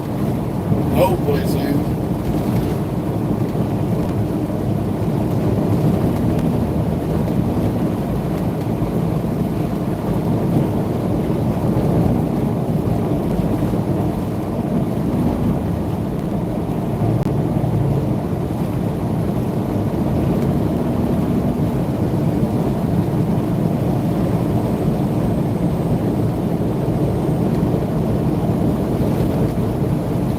I think so, Halo.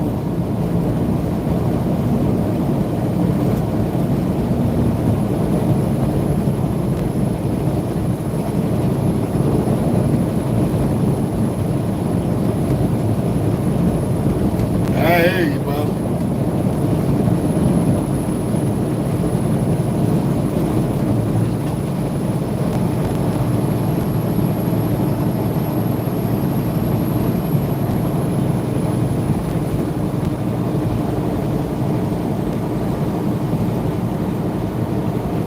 Just a few hours ago, you was leaving Nevada or Arizona going to New Jersey. Now you're in New Jersey, fixing to head to Alabama. Okay.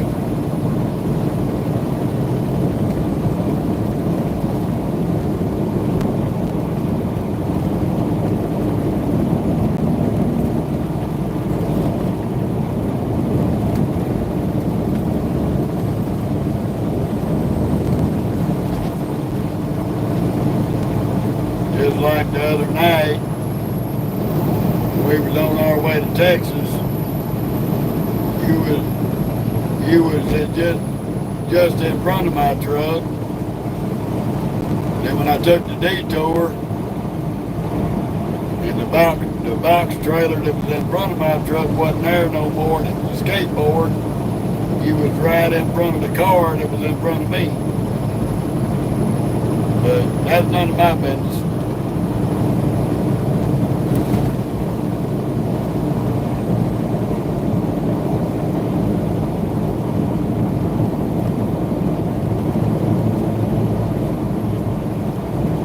Well, if you was on 220 the other night, you had no choice but to take the damn detour because they had the whole damn highway blocked off.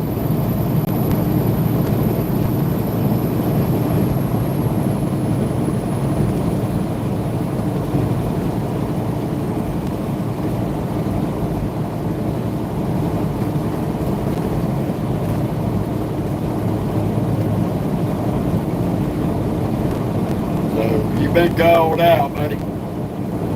Take it how you want it. I was born in the dark, but it wasn't last night.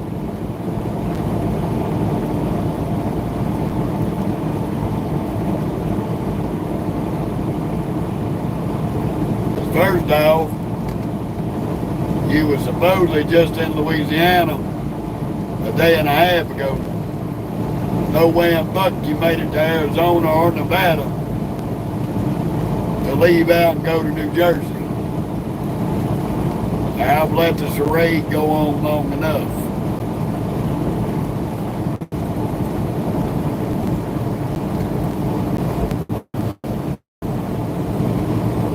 Well, there was somebody else's intelligence on that one, not mine.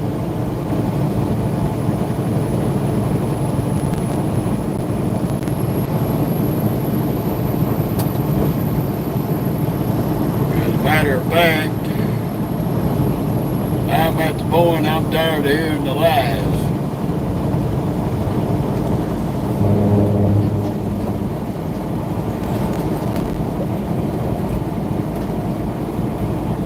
Y'all pay no attention to that boy. I've been running this damn mile. This, that, and the damn third. There's no way in fuck you was in front of me Thursday night in Louisiana. There's no way in fuck you got from Louisiana to Arizona. Picked up a load, your first load, going to New Jersey. Going to New Jersey. In Arizona or Nevada. As you stated 3 to 4 hours ago in the live, no way you covered that ground and have done made it to New Jersey. Now you're loaded up and headed to Alabama. Bull fucking shit. I just let him keep tooting his bugle because he was so full of shit his eyeballs turning brown.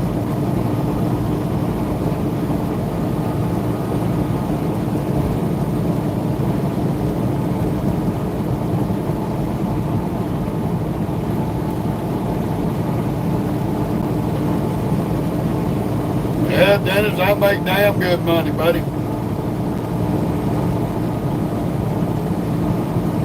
Me and this truck's turning over $200K a year.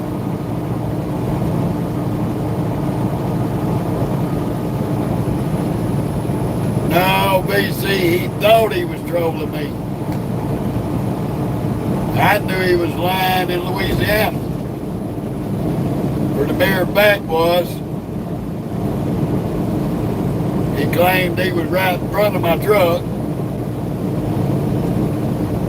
Wanted me to bump him on the CB. I bumped him on the CB.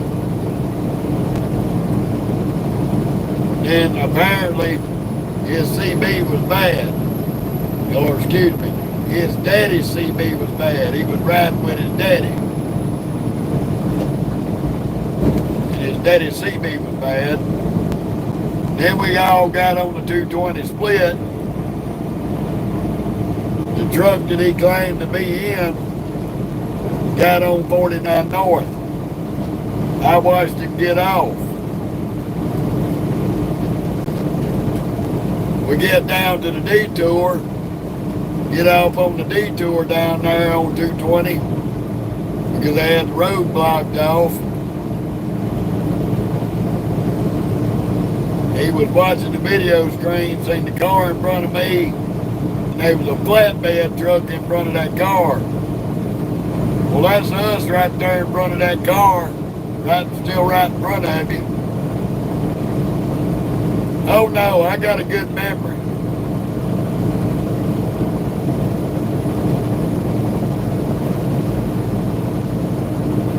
Oh, he ain't coming back to the chat. I put his ass in 24-hour timeout because I'm tired of the line.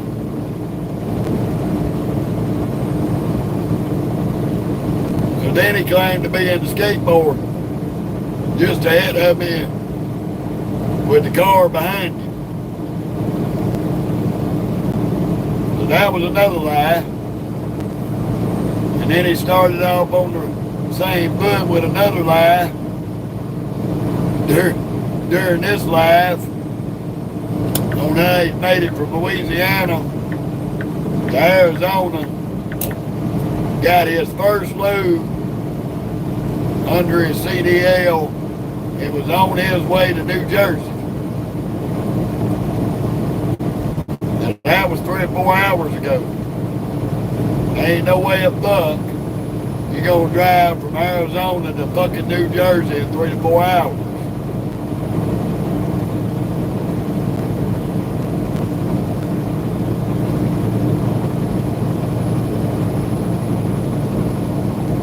Now he done made it to New Jersey, done got a load and headed down 85 to Alabama. Yeah, well, the old saying, you can bullshit everybody else, but you can't bullshit a master bullshitter.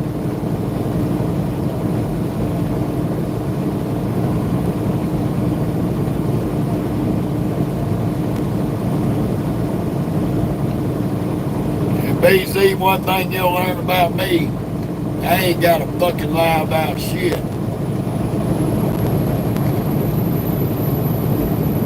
I got a damn good memory, and I'm sharp as a tack.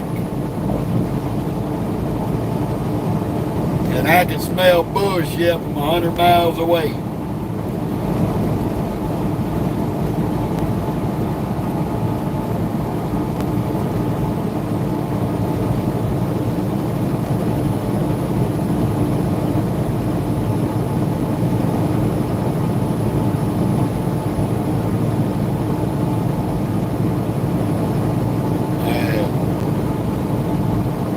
You ain't got to come on here and try to pump yourself up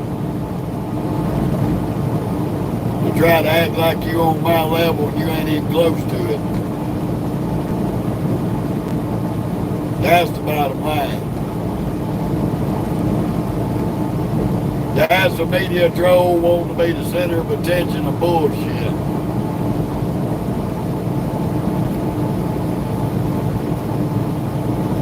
If he comes back again, he will be completely booted from the page.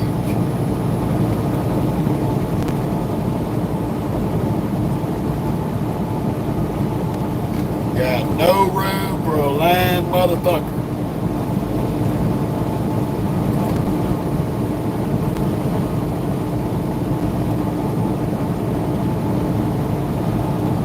He ain't even got a truck. He's probably sitting on his couch playing Xbox. He's probably playing Big Mother Trucker on Xbox.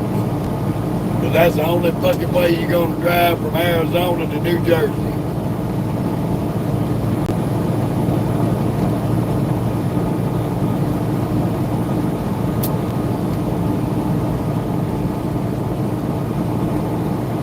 And if he hadn't have said that last fucking statement of that bullshit, I wouldn't let him stay on here. Because he was giving me good quality entertainment and laughing to myself at the bullshit that was coming out of his mouth. He was talking so much shit a fucking cat could walk up.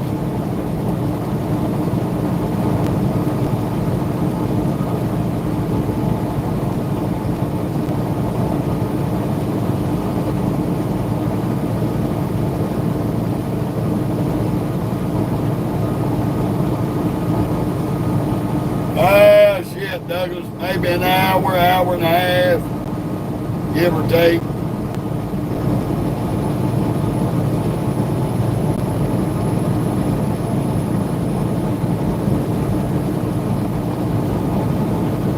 Our GPS is still trying to run us on the scenic route.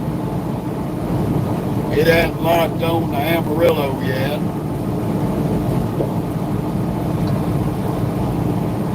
We should be down to about, I would say at least 9.5 hours right now. But we run about another hour. We should be a good 8.5 hour drive away from tomorrow.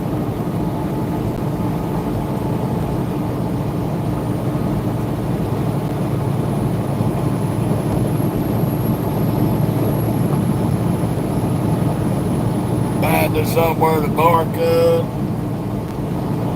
Give me and Stinky Ball something to eat. Get us a good nap in, get up tomorrow and hit it again.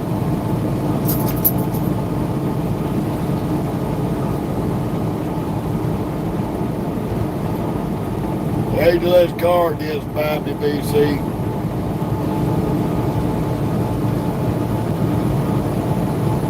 I don't want to give this Georgia reject a heart attack.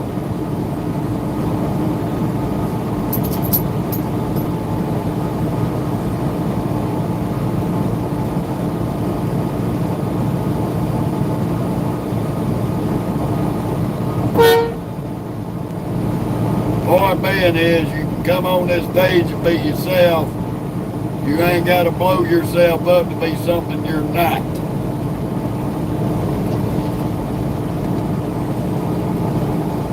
Anything I talk about, I got documentation to back it up. Certifications out the ass. Yeah, well, that's usually the way it goes on the weekend. Everybody's out and about, trying to cut up and have a good time and enjoy their weekend.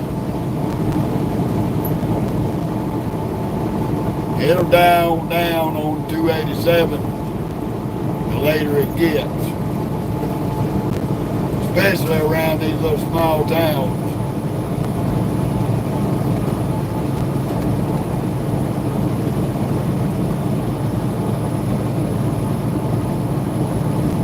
Okay, I know what you want. You quit harassing me, chick. You stop harassing me. That breathing in my face is gonna get you bonked on the nose.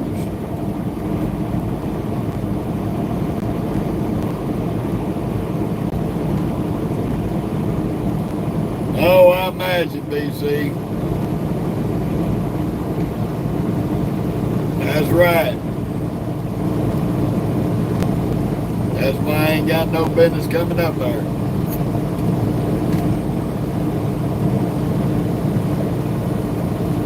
I do not have the mental stability to deal with that idiocy bullshit.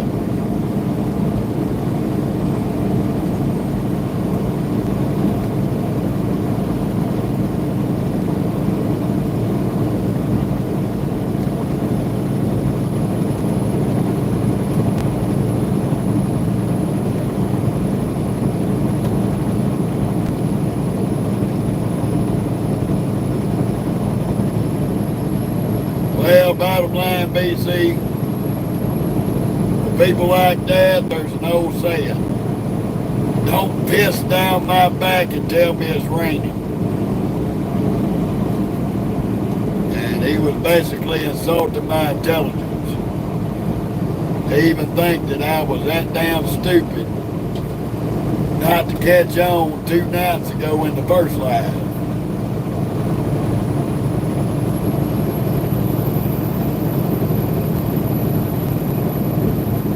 I may be a lot of things, but dumb is not one of them.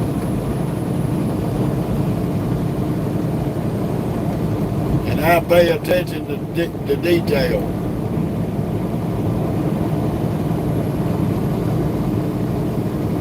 Especially detail when somebody's spouting off 2 and 3 paragraphs of bullshit like that. kind of hard not to smell the shit that's coming up off of it.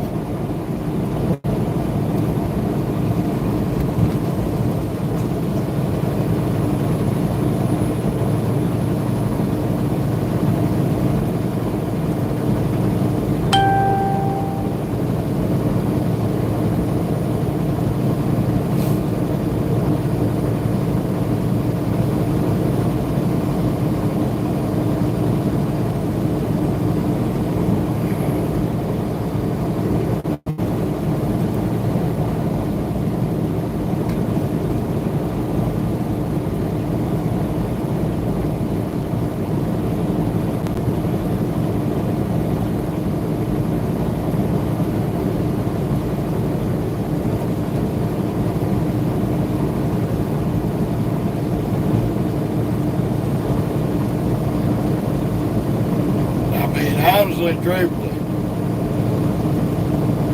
Thursday night is Saturday. Thursday, Friday, and Saturday.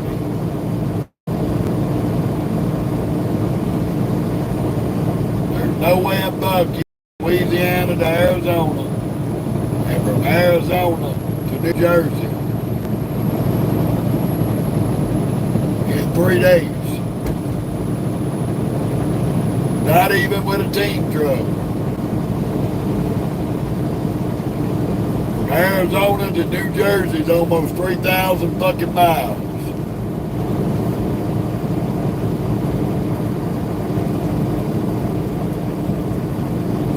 Not gonna happen.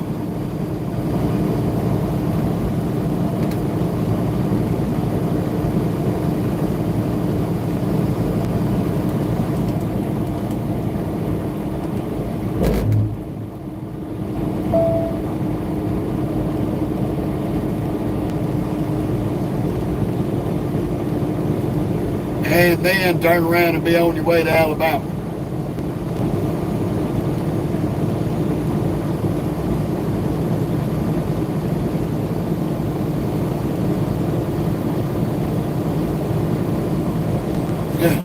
Every chance she gets, Johnny.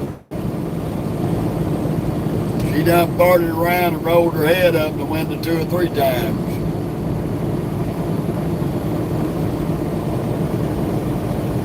BC, I've been in and out of. Where I grew up at Mississippi, I was 12 miles from the Alabama line. Half of my daddy's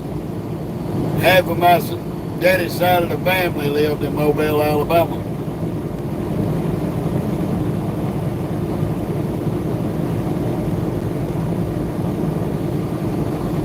Drove Dollar Tree dedicated for 6 years, and I delivered all over Alabama.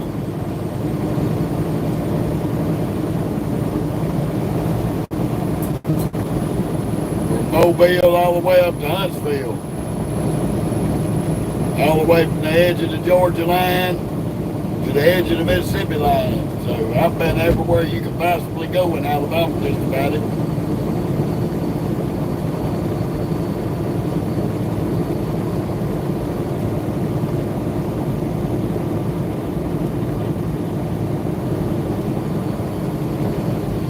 How you doing, Bill?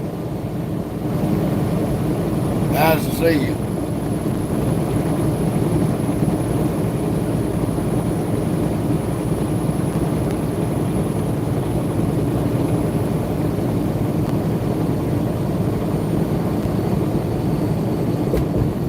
Florida,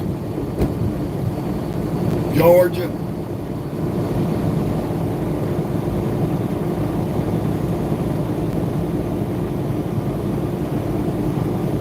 How you doing, Glee? Oh, crap.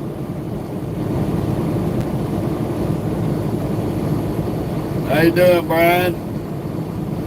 Good to see you.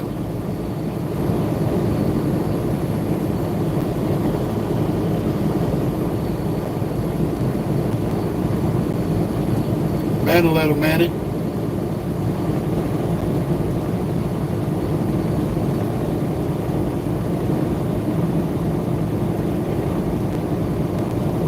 Might be, BZ.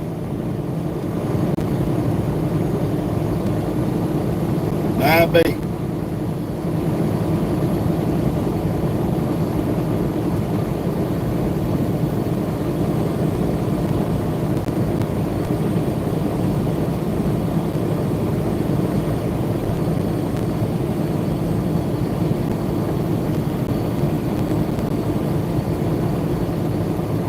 Well, I have no idea what you're talking about, buddy. You gotta be a little more specific.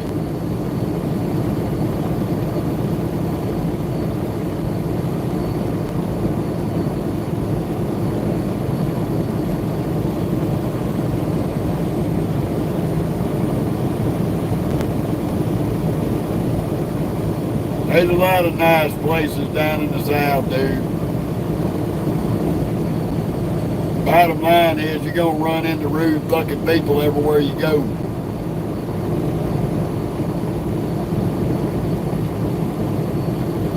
We will do, KS.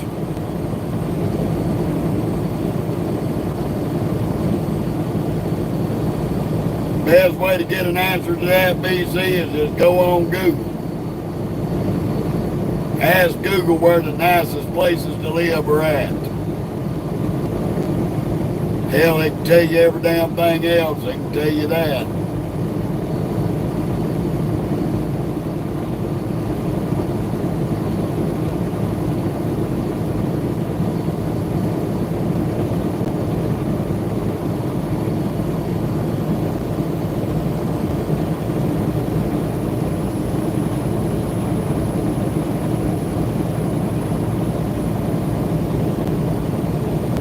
Good luck with that, BC.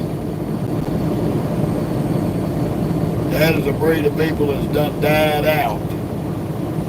Died out in the 1800s. Don't exist no more. Only in the movies.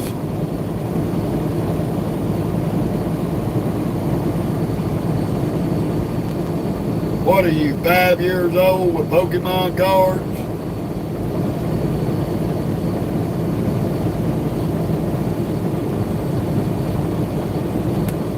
Do I even sound or look like a person that gives a fuck about Pokemon?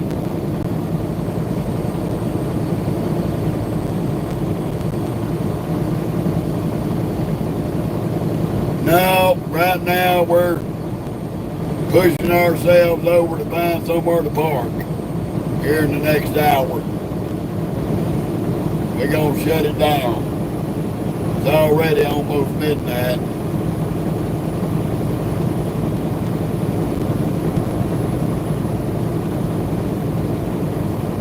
Nathan, that ain't even funny, dude. I'm like, seriously.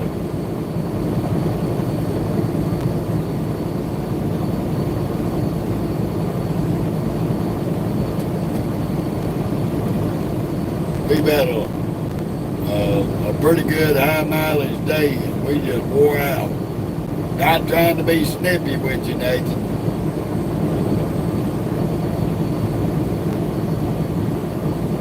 BC, that was uncalled for now.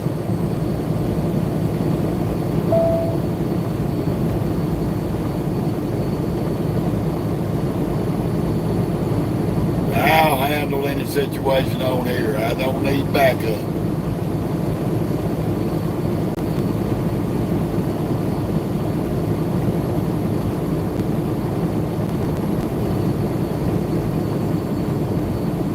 Yeah, you're right about that, King.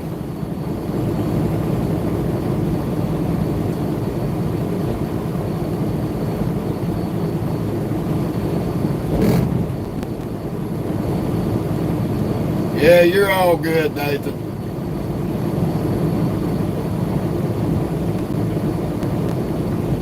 I just had to give you shit back for what you said. That's all. I wouldn't be me if I didn't.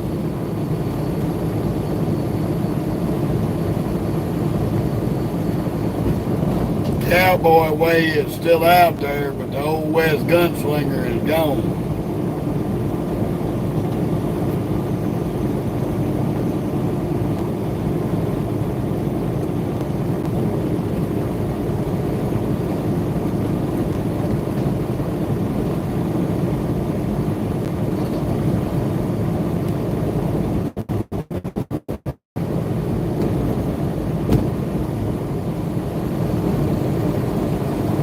He's back there in the bed asleep, thank God.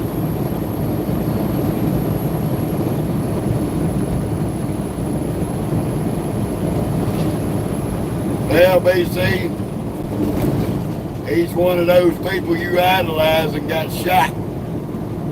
Both of them got shot in the back.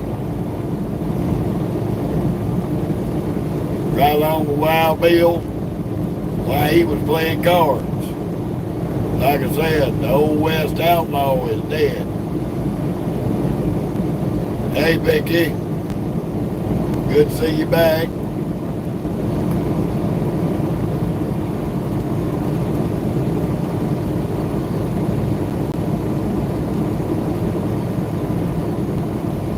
No, I ain't gonna shoot you in the back. I'll shoot you in your face. Only a coward shoots somebody in the back.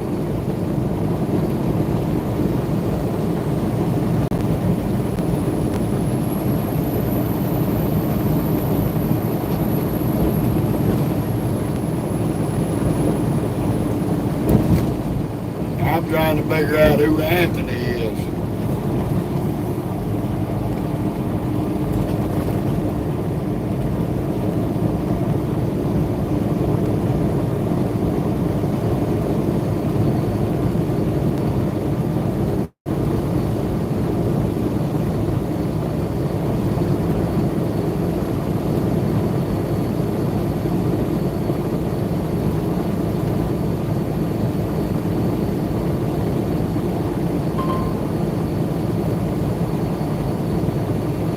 Oh.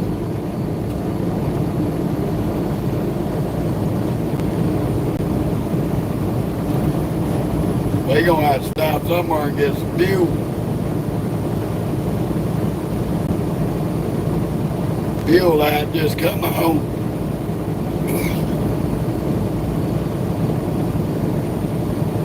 Good thing there's a Love's up here in about 30 miles. We're going to stop, throw a shot in the drive tank.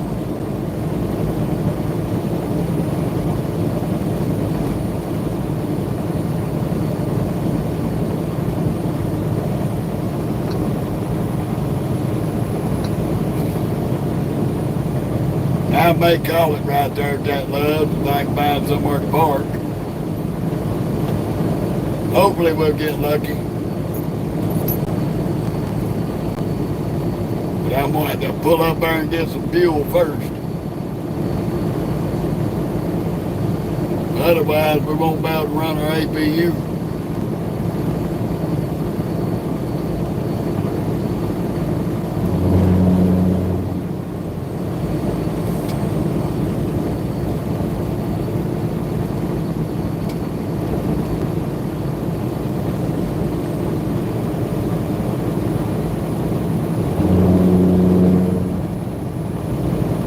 Well, I don't know who you talking to, buddy.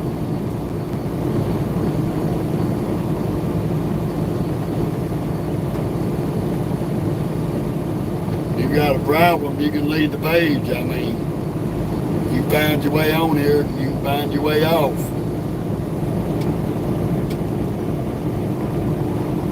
And I could frankly give a shit if you block me. Not gonna hurt my feelings. Are you fighting with Anthony?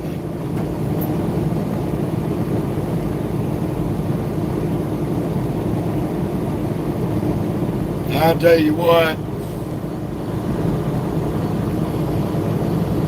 I'm done with this shit. Ain't no two people gonna come on here and fight. Well, he's out, 24-hour timeout. Ain't nobody gonna get on here beefing.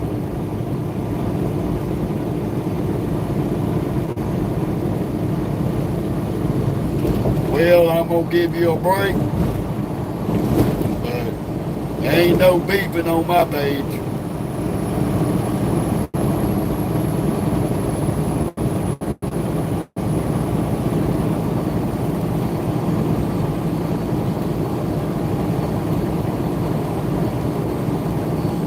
I'm done. I don't play that. I don't play that shit. We probably gonna be shutting down here in the next 30 minutes.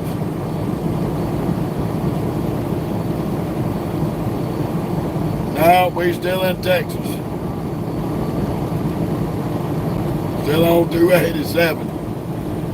We gotta stop at a Love's up here in about 30 minutes. Get some damn fuel so we don't run out of fuel.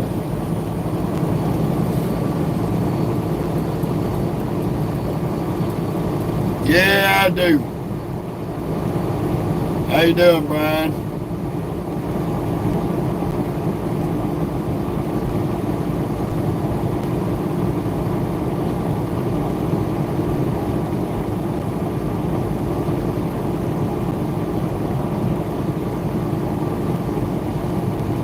Well, bird dog, Chris, the federal government ain't never gonna let that happen.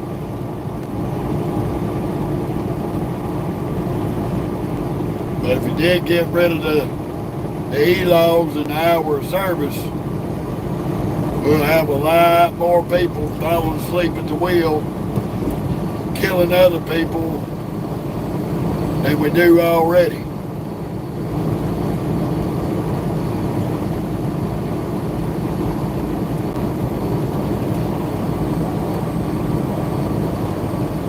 These e-logs, these logbooks keep good drivers in check.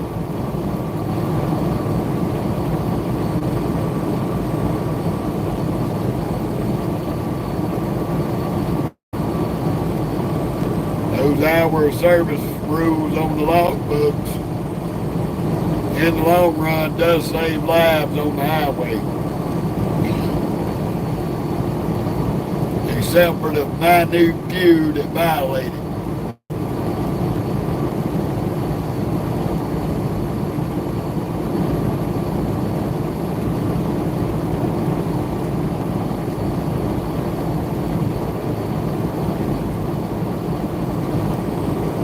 Yeah.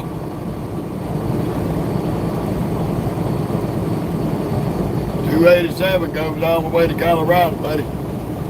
I-70.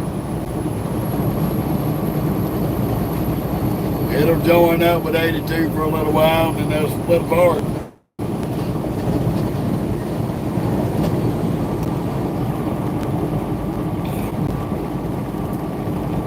Welcome to Vernon, Texas.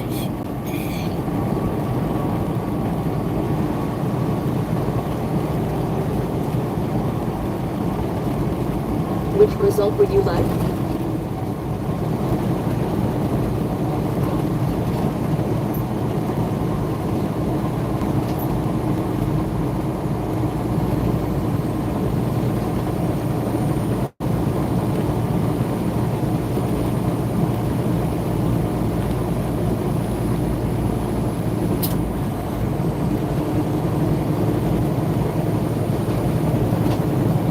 I'm trying to understand what you mean by that, Will.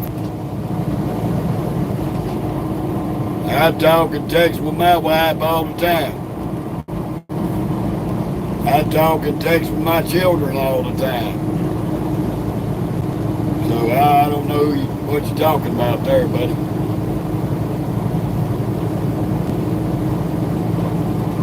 I got a wife and 8 kids and 2 grandbabies. I talk and text with my sister and one of my cousins.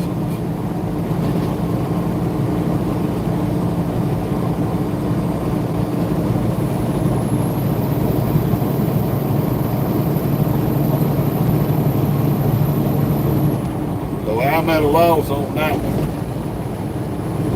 And BC know everything is not bigger in Texas.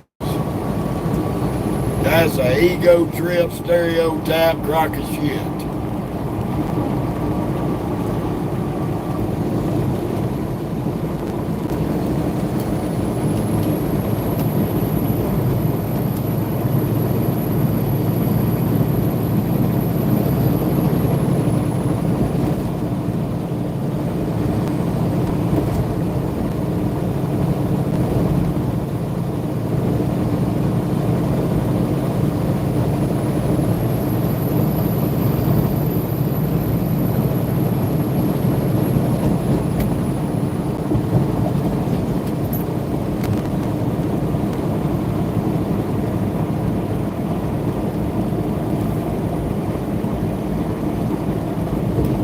Hopefully I can find parking up here in Quail. We definitely got to stop at the Loves. I got to get some fuel before I'm walking.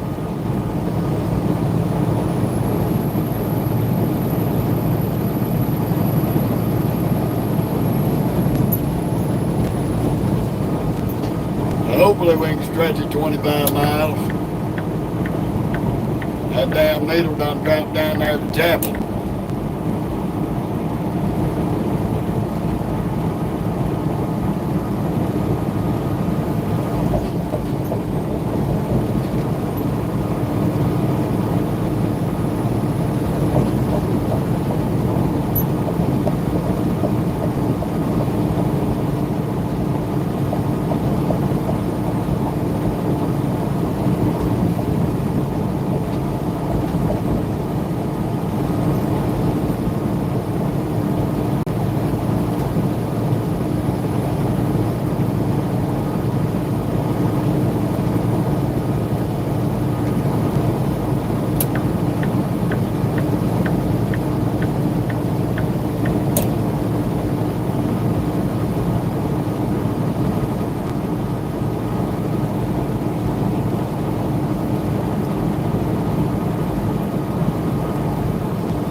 Yeah, ain't got no choice, Vicky.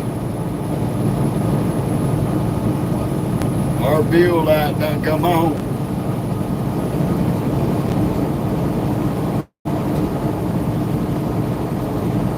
I'm gonna get enough in it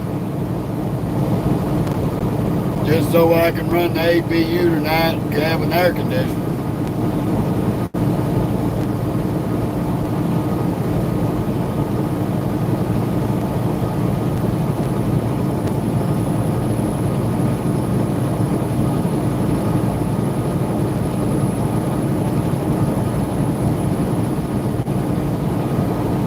I'm not trying to ignore a lot of y'all. I'm just trying to focus on this road.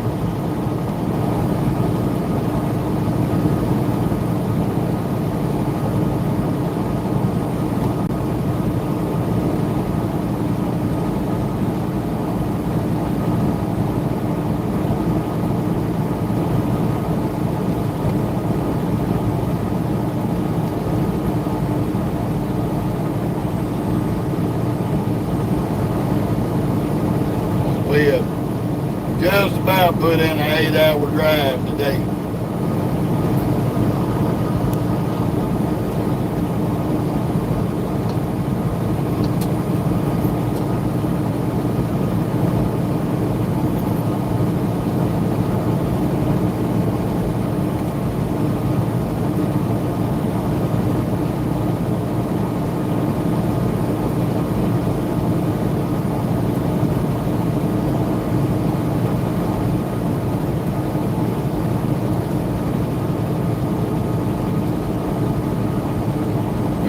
We're gonna hit one more town up here in about 10 minutes, and then we'll have about 10 minutes to that Loves.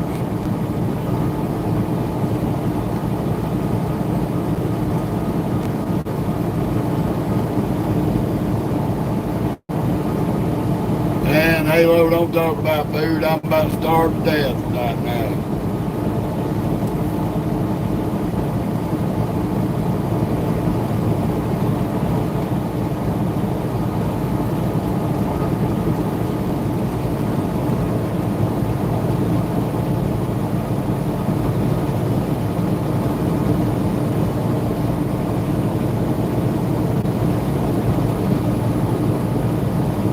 Appreciate it, Jay.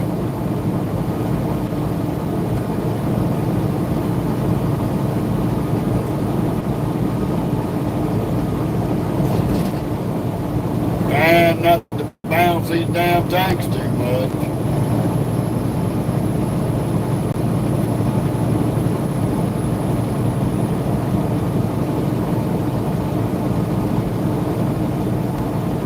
That's my fault. I should have stopped and put a shot in it earlier. My mind was on the mission.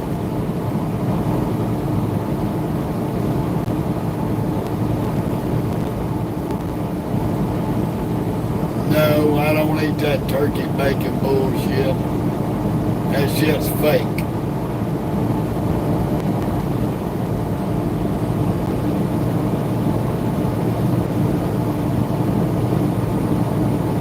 Bacon don't come from turkeys, it comes from pigs.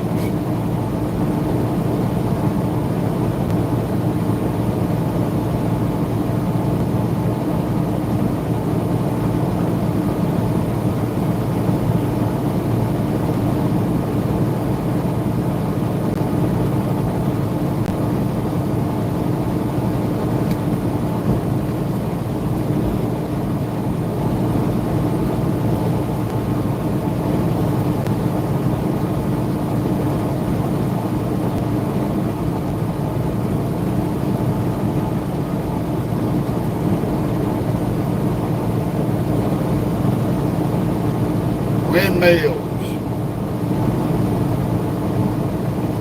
As the marker lies for the windmills, so nobody flies into it with a helicopter or airplane.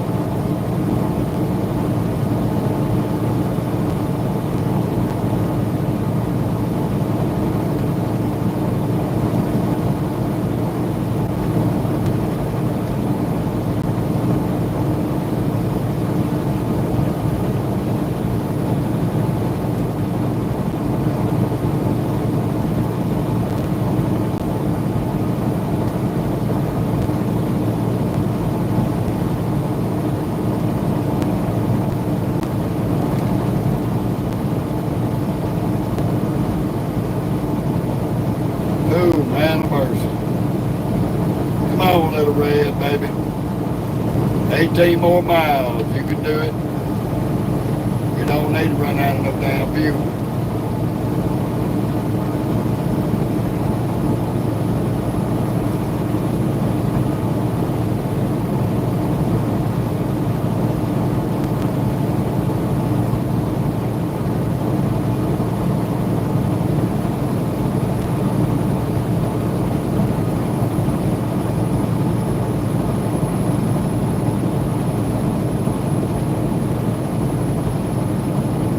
Hey, thank you.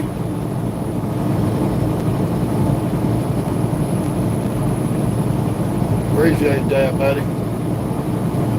He thinks he's a pretty rig, too.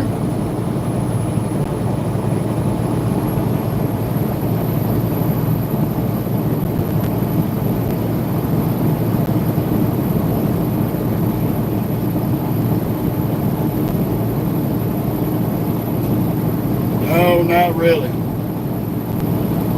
I ain't never been scared of the dark.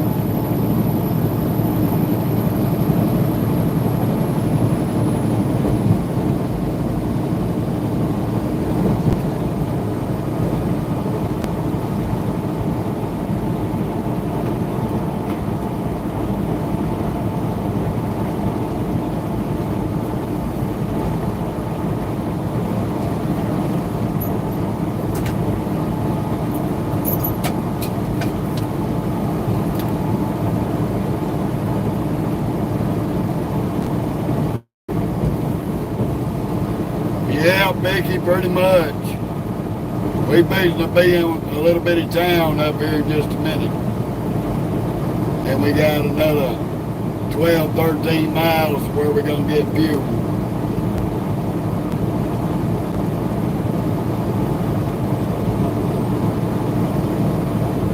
We're trying not to slice the tanks too much.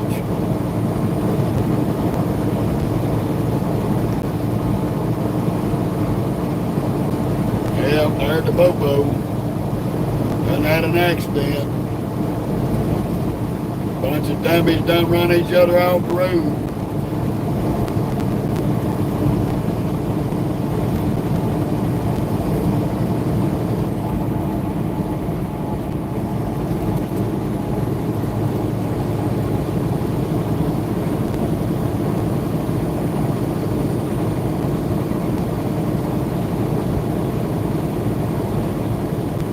Typical weekend night in Texas. One dum-dum done run over another dum-dum.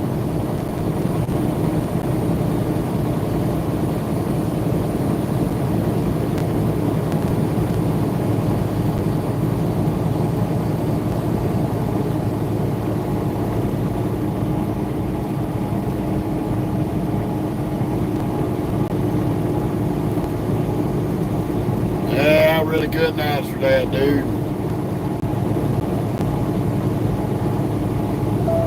I try to get as much rest as I can get between runs. Sometimes it don't always work out that way, but we try.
Ooh, mercy me.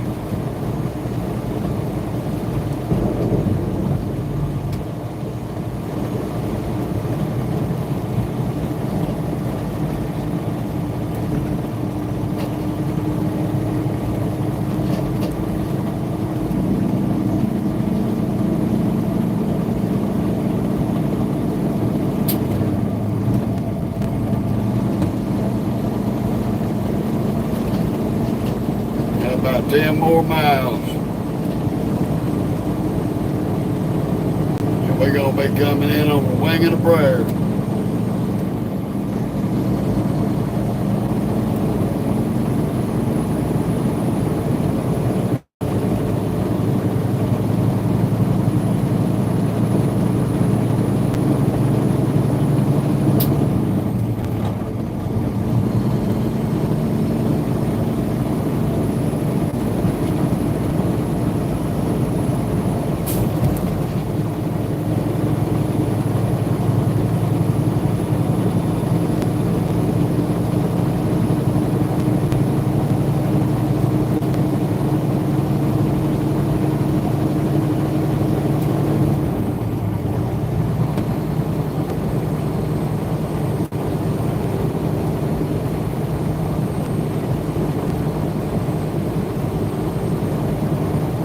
You need to be able to do 8.5, 9.5 hours a day.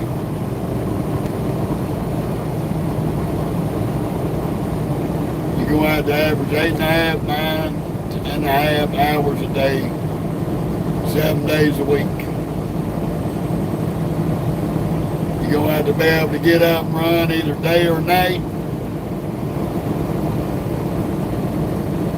in order to be successful at this job.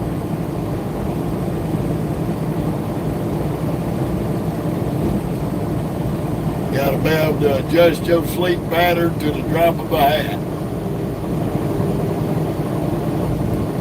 Otherwise, there's no point wasting your time.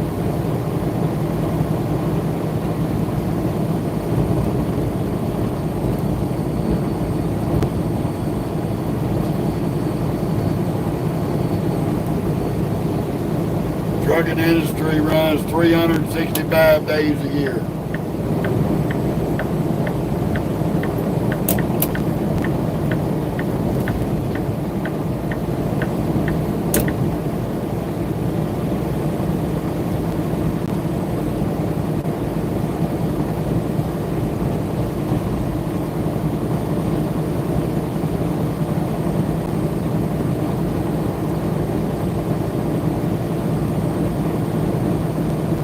BC, that motherfucker did not troll me. I let him go on doing his dumb shit so he could look stupid to everybody else. He ain't trolled me. I was on to his ass 2 days ago when he first came on the live.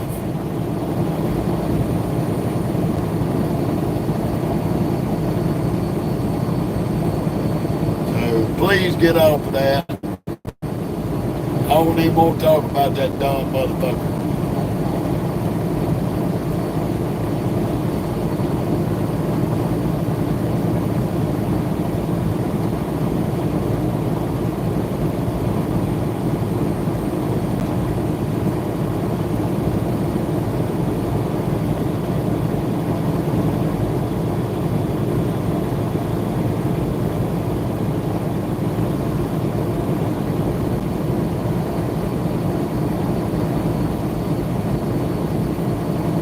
Now we're talking about Bars Gump, Lieutenant Dan, huh? Okie dokie. I'm gonna let y'all run without me. I'm more worried about not running out of fuel right now and getting up here to this little town that's up the road in front of us.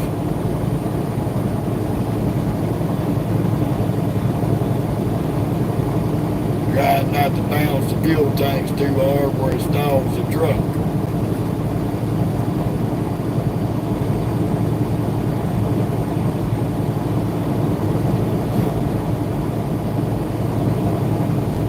Driving me about 40 to 50 gallons in the drive tank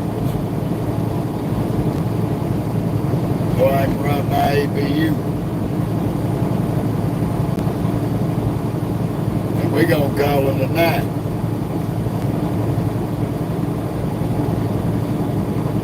And hopefully I can find parking.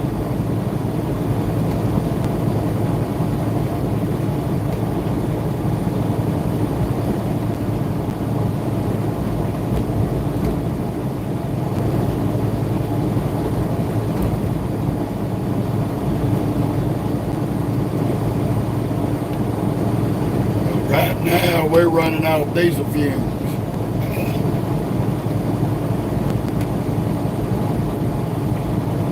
Yeah, right now, Becky, I need more than a Snickers.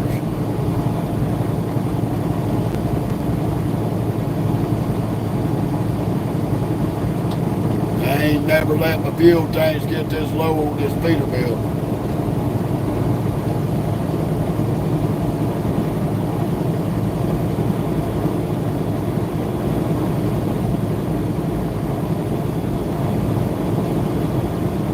See, I don't give a shit about smoking crack.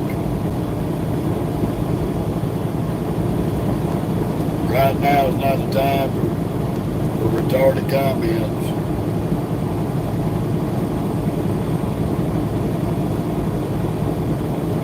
But if you've been up all night doing that, then you on your own with that, because as soon as I get this fuel, I'm shutting it down.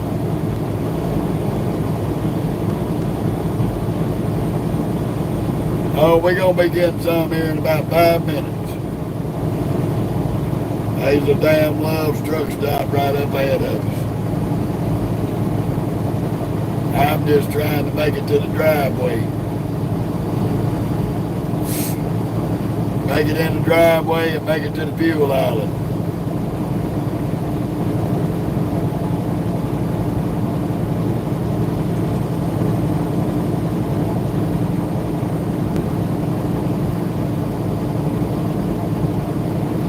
Yeah, that old cancer's a bad thing. I hated to see it happen too. I liked his music.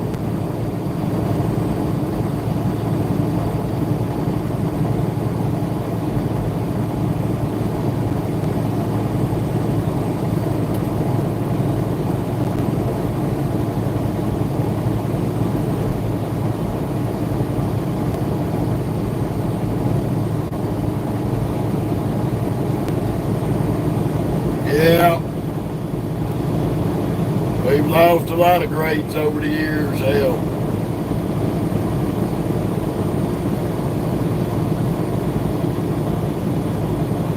It sucks, but we can still listen to their music. Remember.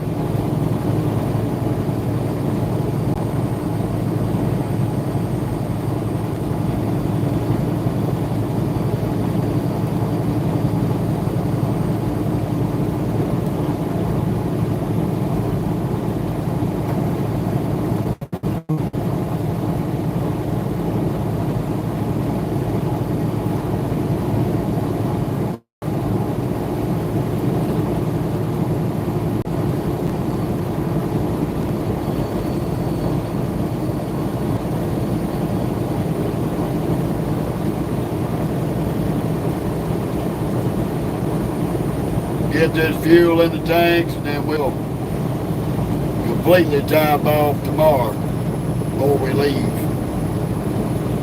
I just need to put enough in there where I can idle the damn APU.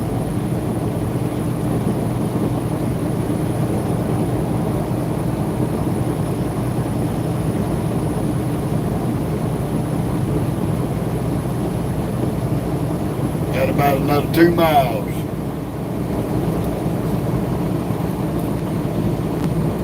That is Quoha up ahead of us.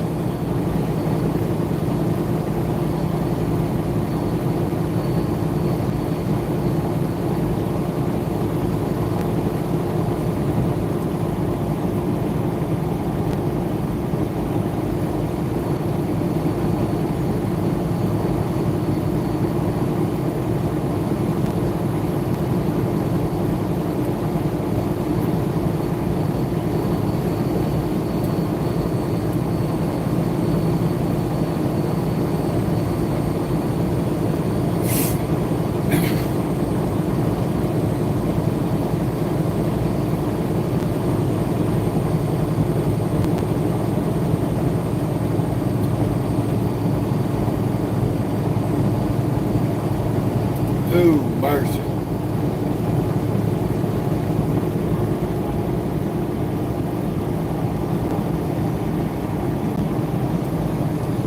Don't need a gas station, we need a truck stop. This truck don't run off gas, it runs off diesel. We can't fit in the gas station.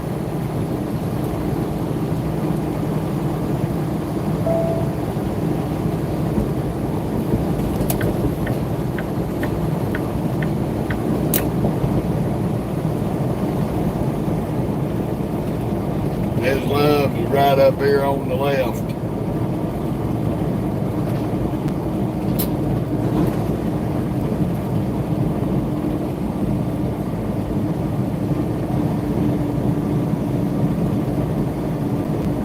I see my heart beat in the sky. Thank you, thank you, thank you.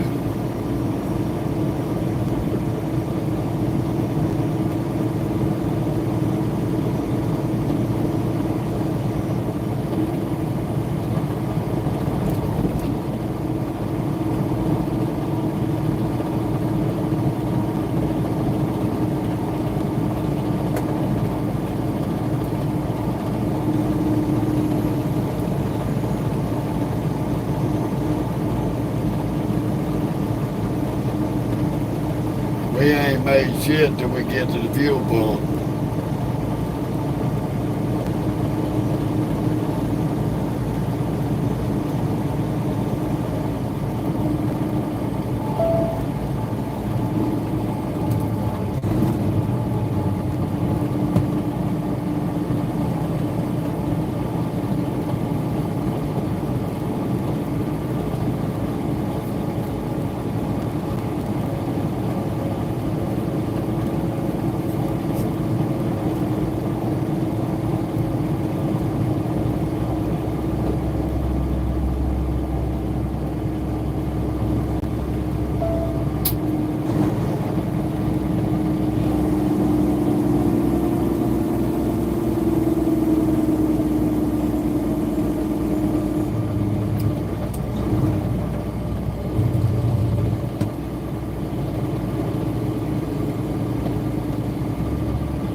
don't know what you keep speeding up beside me for, dumbass.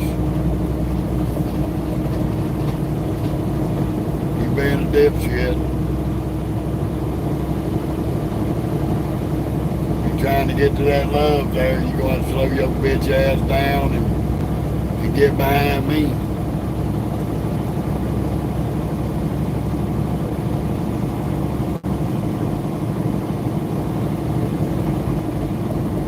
Ain't nothing shady about this area. It's a little old small town in Texas.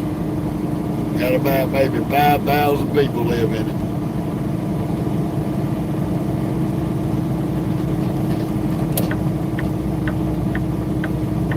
I'm trying to take it easy on the fucking bumps.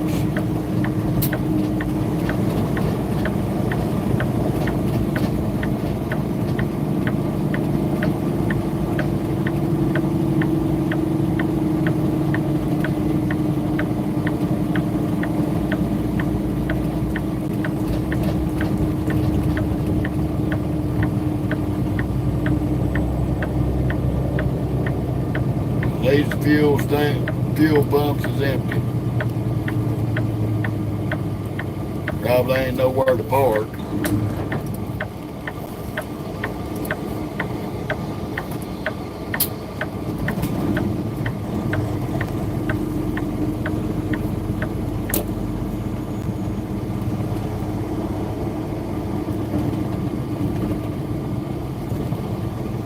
Like it's gonna be a pretty full up night.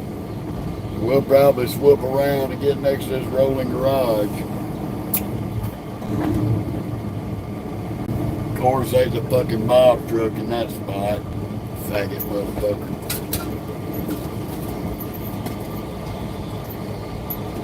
And a goddamn hotshot driver in the other one.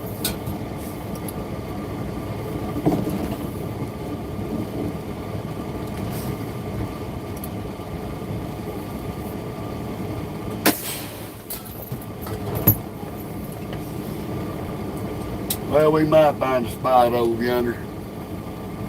We just got to get this fuel.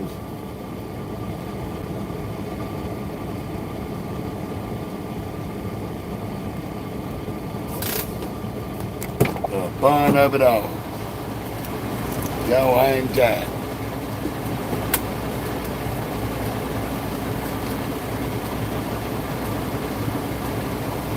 $51.32.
All that damn barking. Shut up. Nobody need to hear your big loud mouth.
Shut up.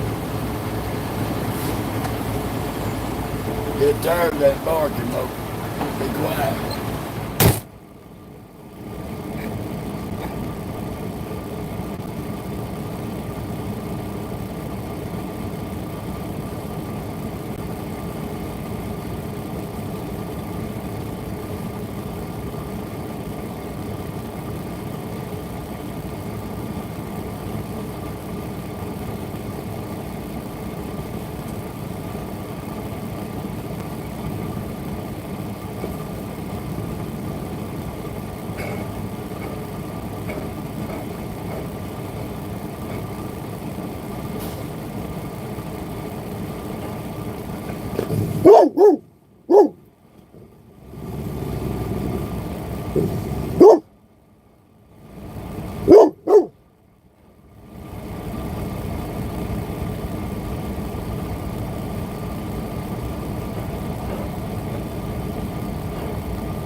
I'm gonna knock you out if you don't shut up.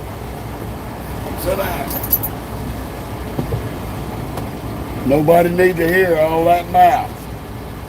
Nobody need to hear all Mocha's mouth. All that damn barking. For what? Man, Quoha, Texas.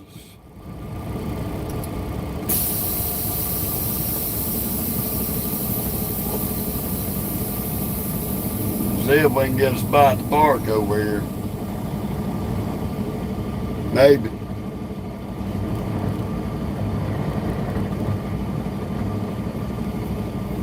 Maybe we can squeeze in next to these fellers. Looks like we can.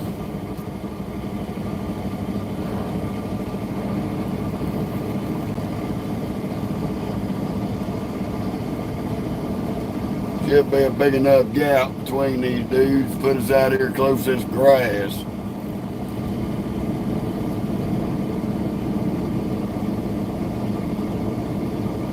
I just got to do a whole damn flip around right here. Straight line it back.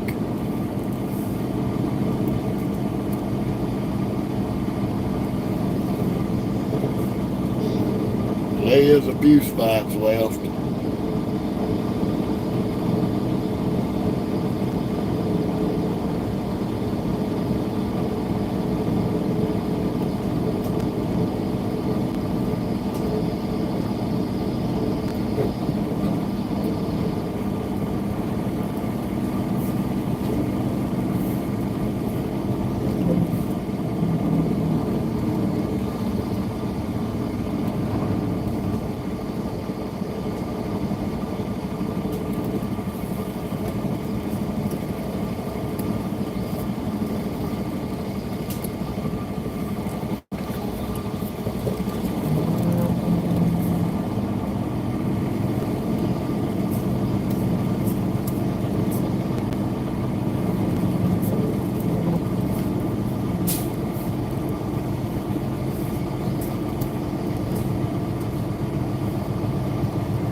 Stop. You stop. We're going to finish up with 525 miles today.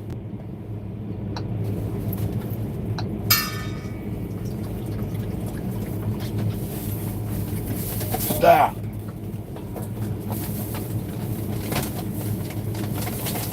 You fixing to get fed so we can go to bed.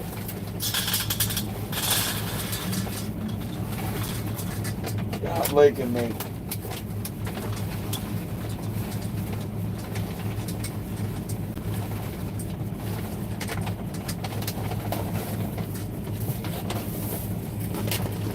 Stop. Let me get the shit over here. You trying to take the damn food away from me.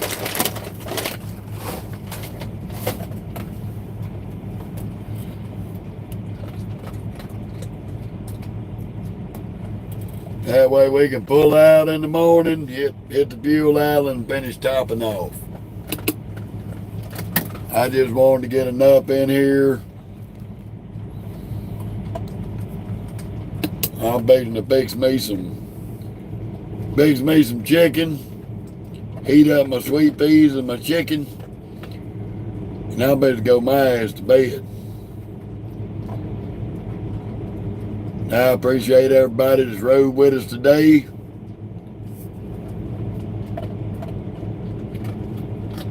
We have put in an 8-hour and 20-minute drive, 525 miles. So we've had a good day. No complaints. And we'll see y'all tomorrow. Just remember to click like, share, subscribe. And if you do subscribe, hit the notification bell at the top of your page so you'll know when we go live tomorrow. And we will bid y'all all a good night and hope y'all have a beautiful weekend.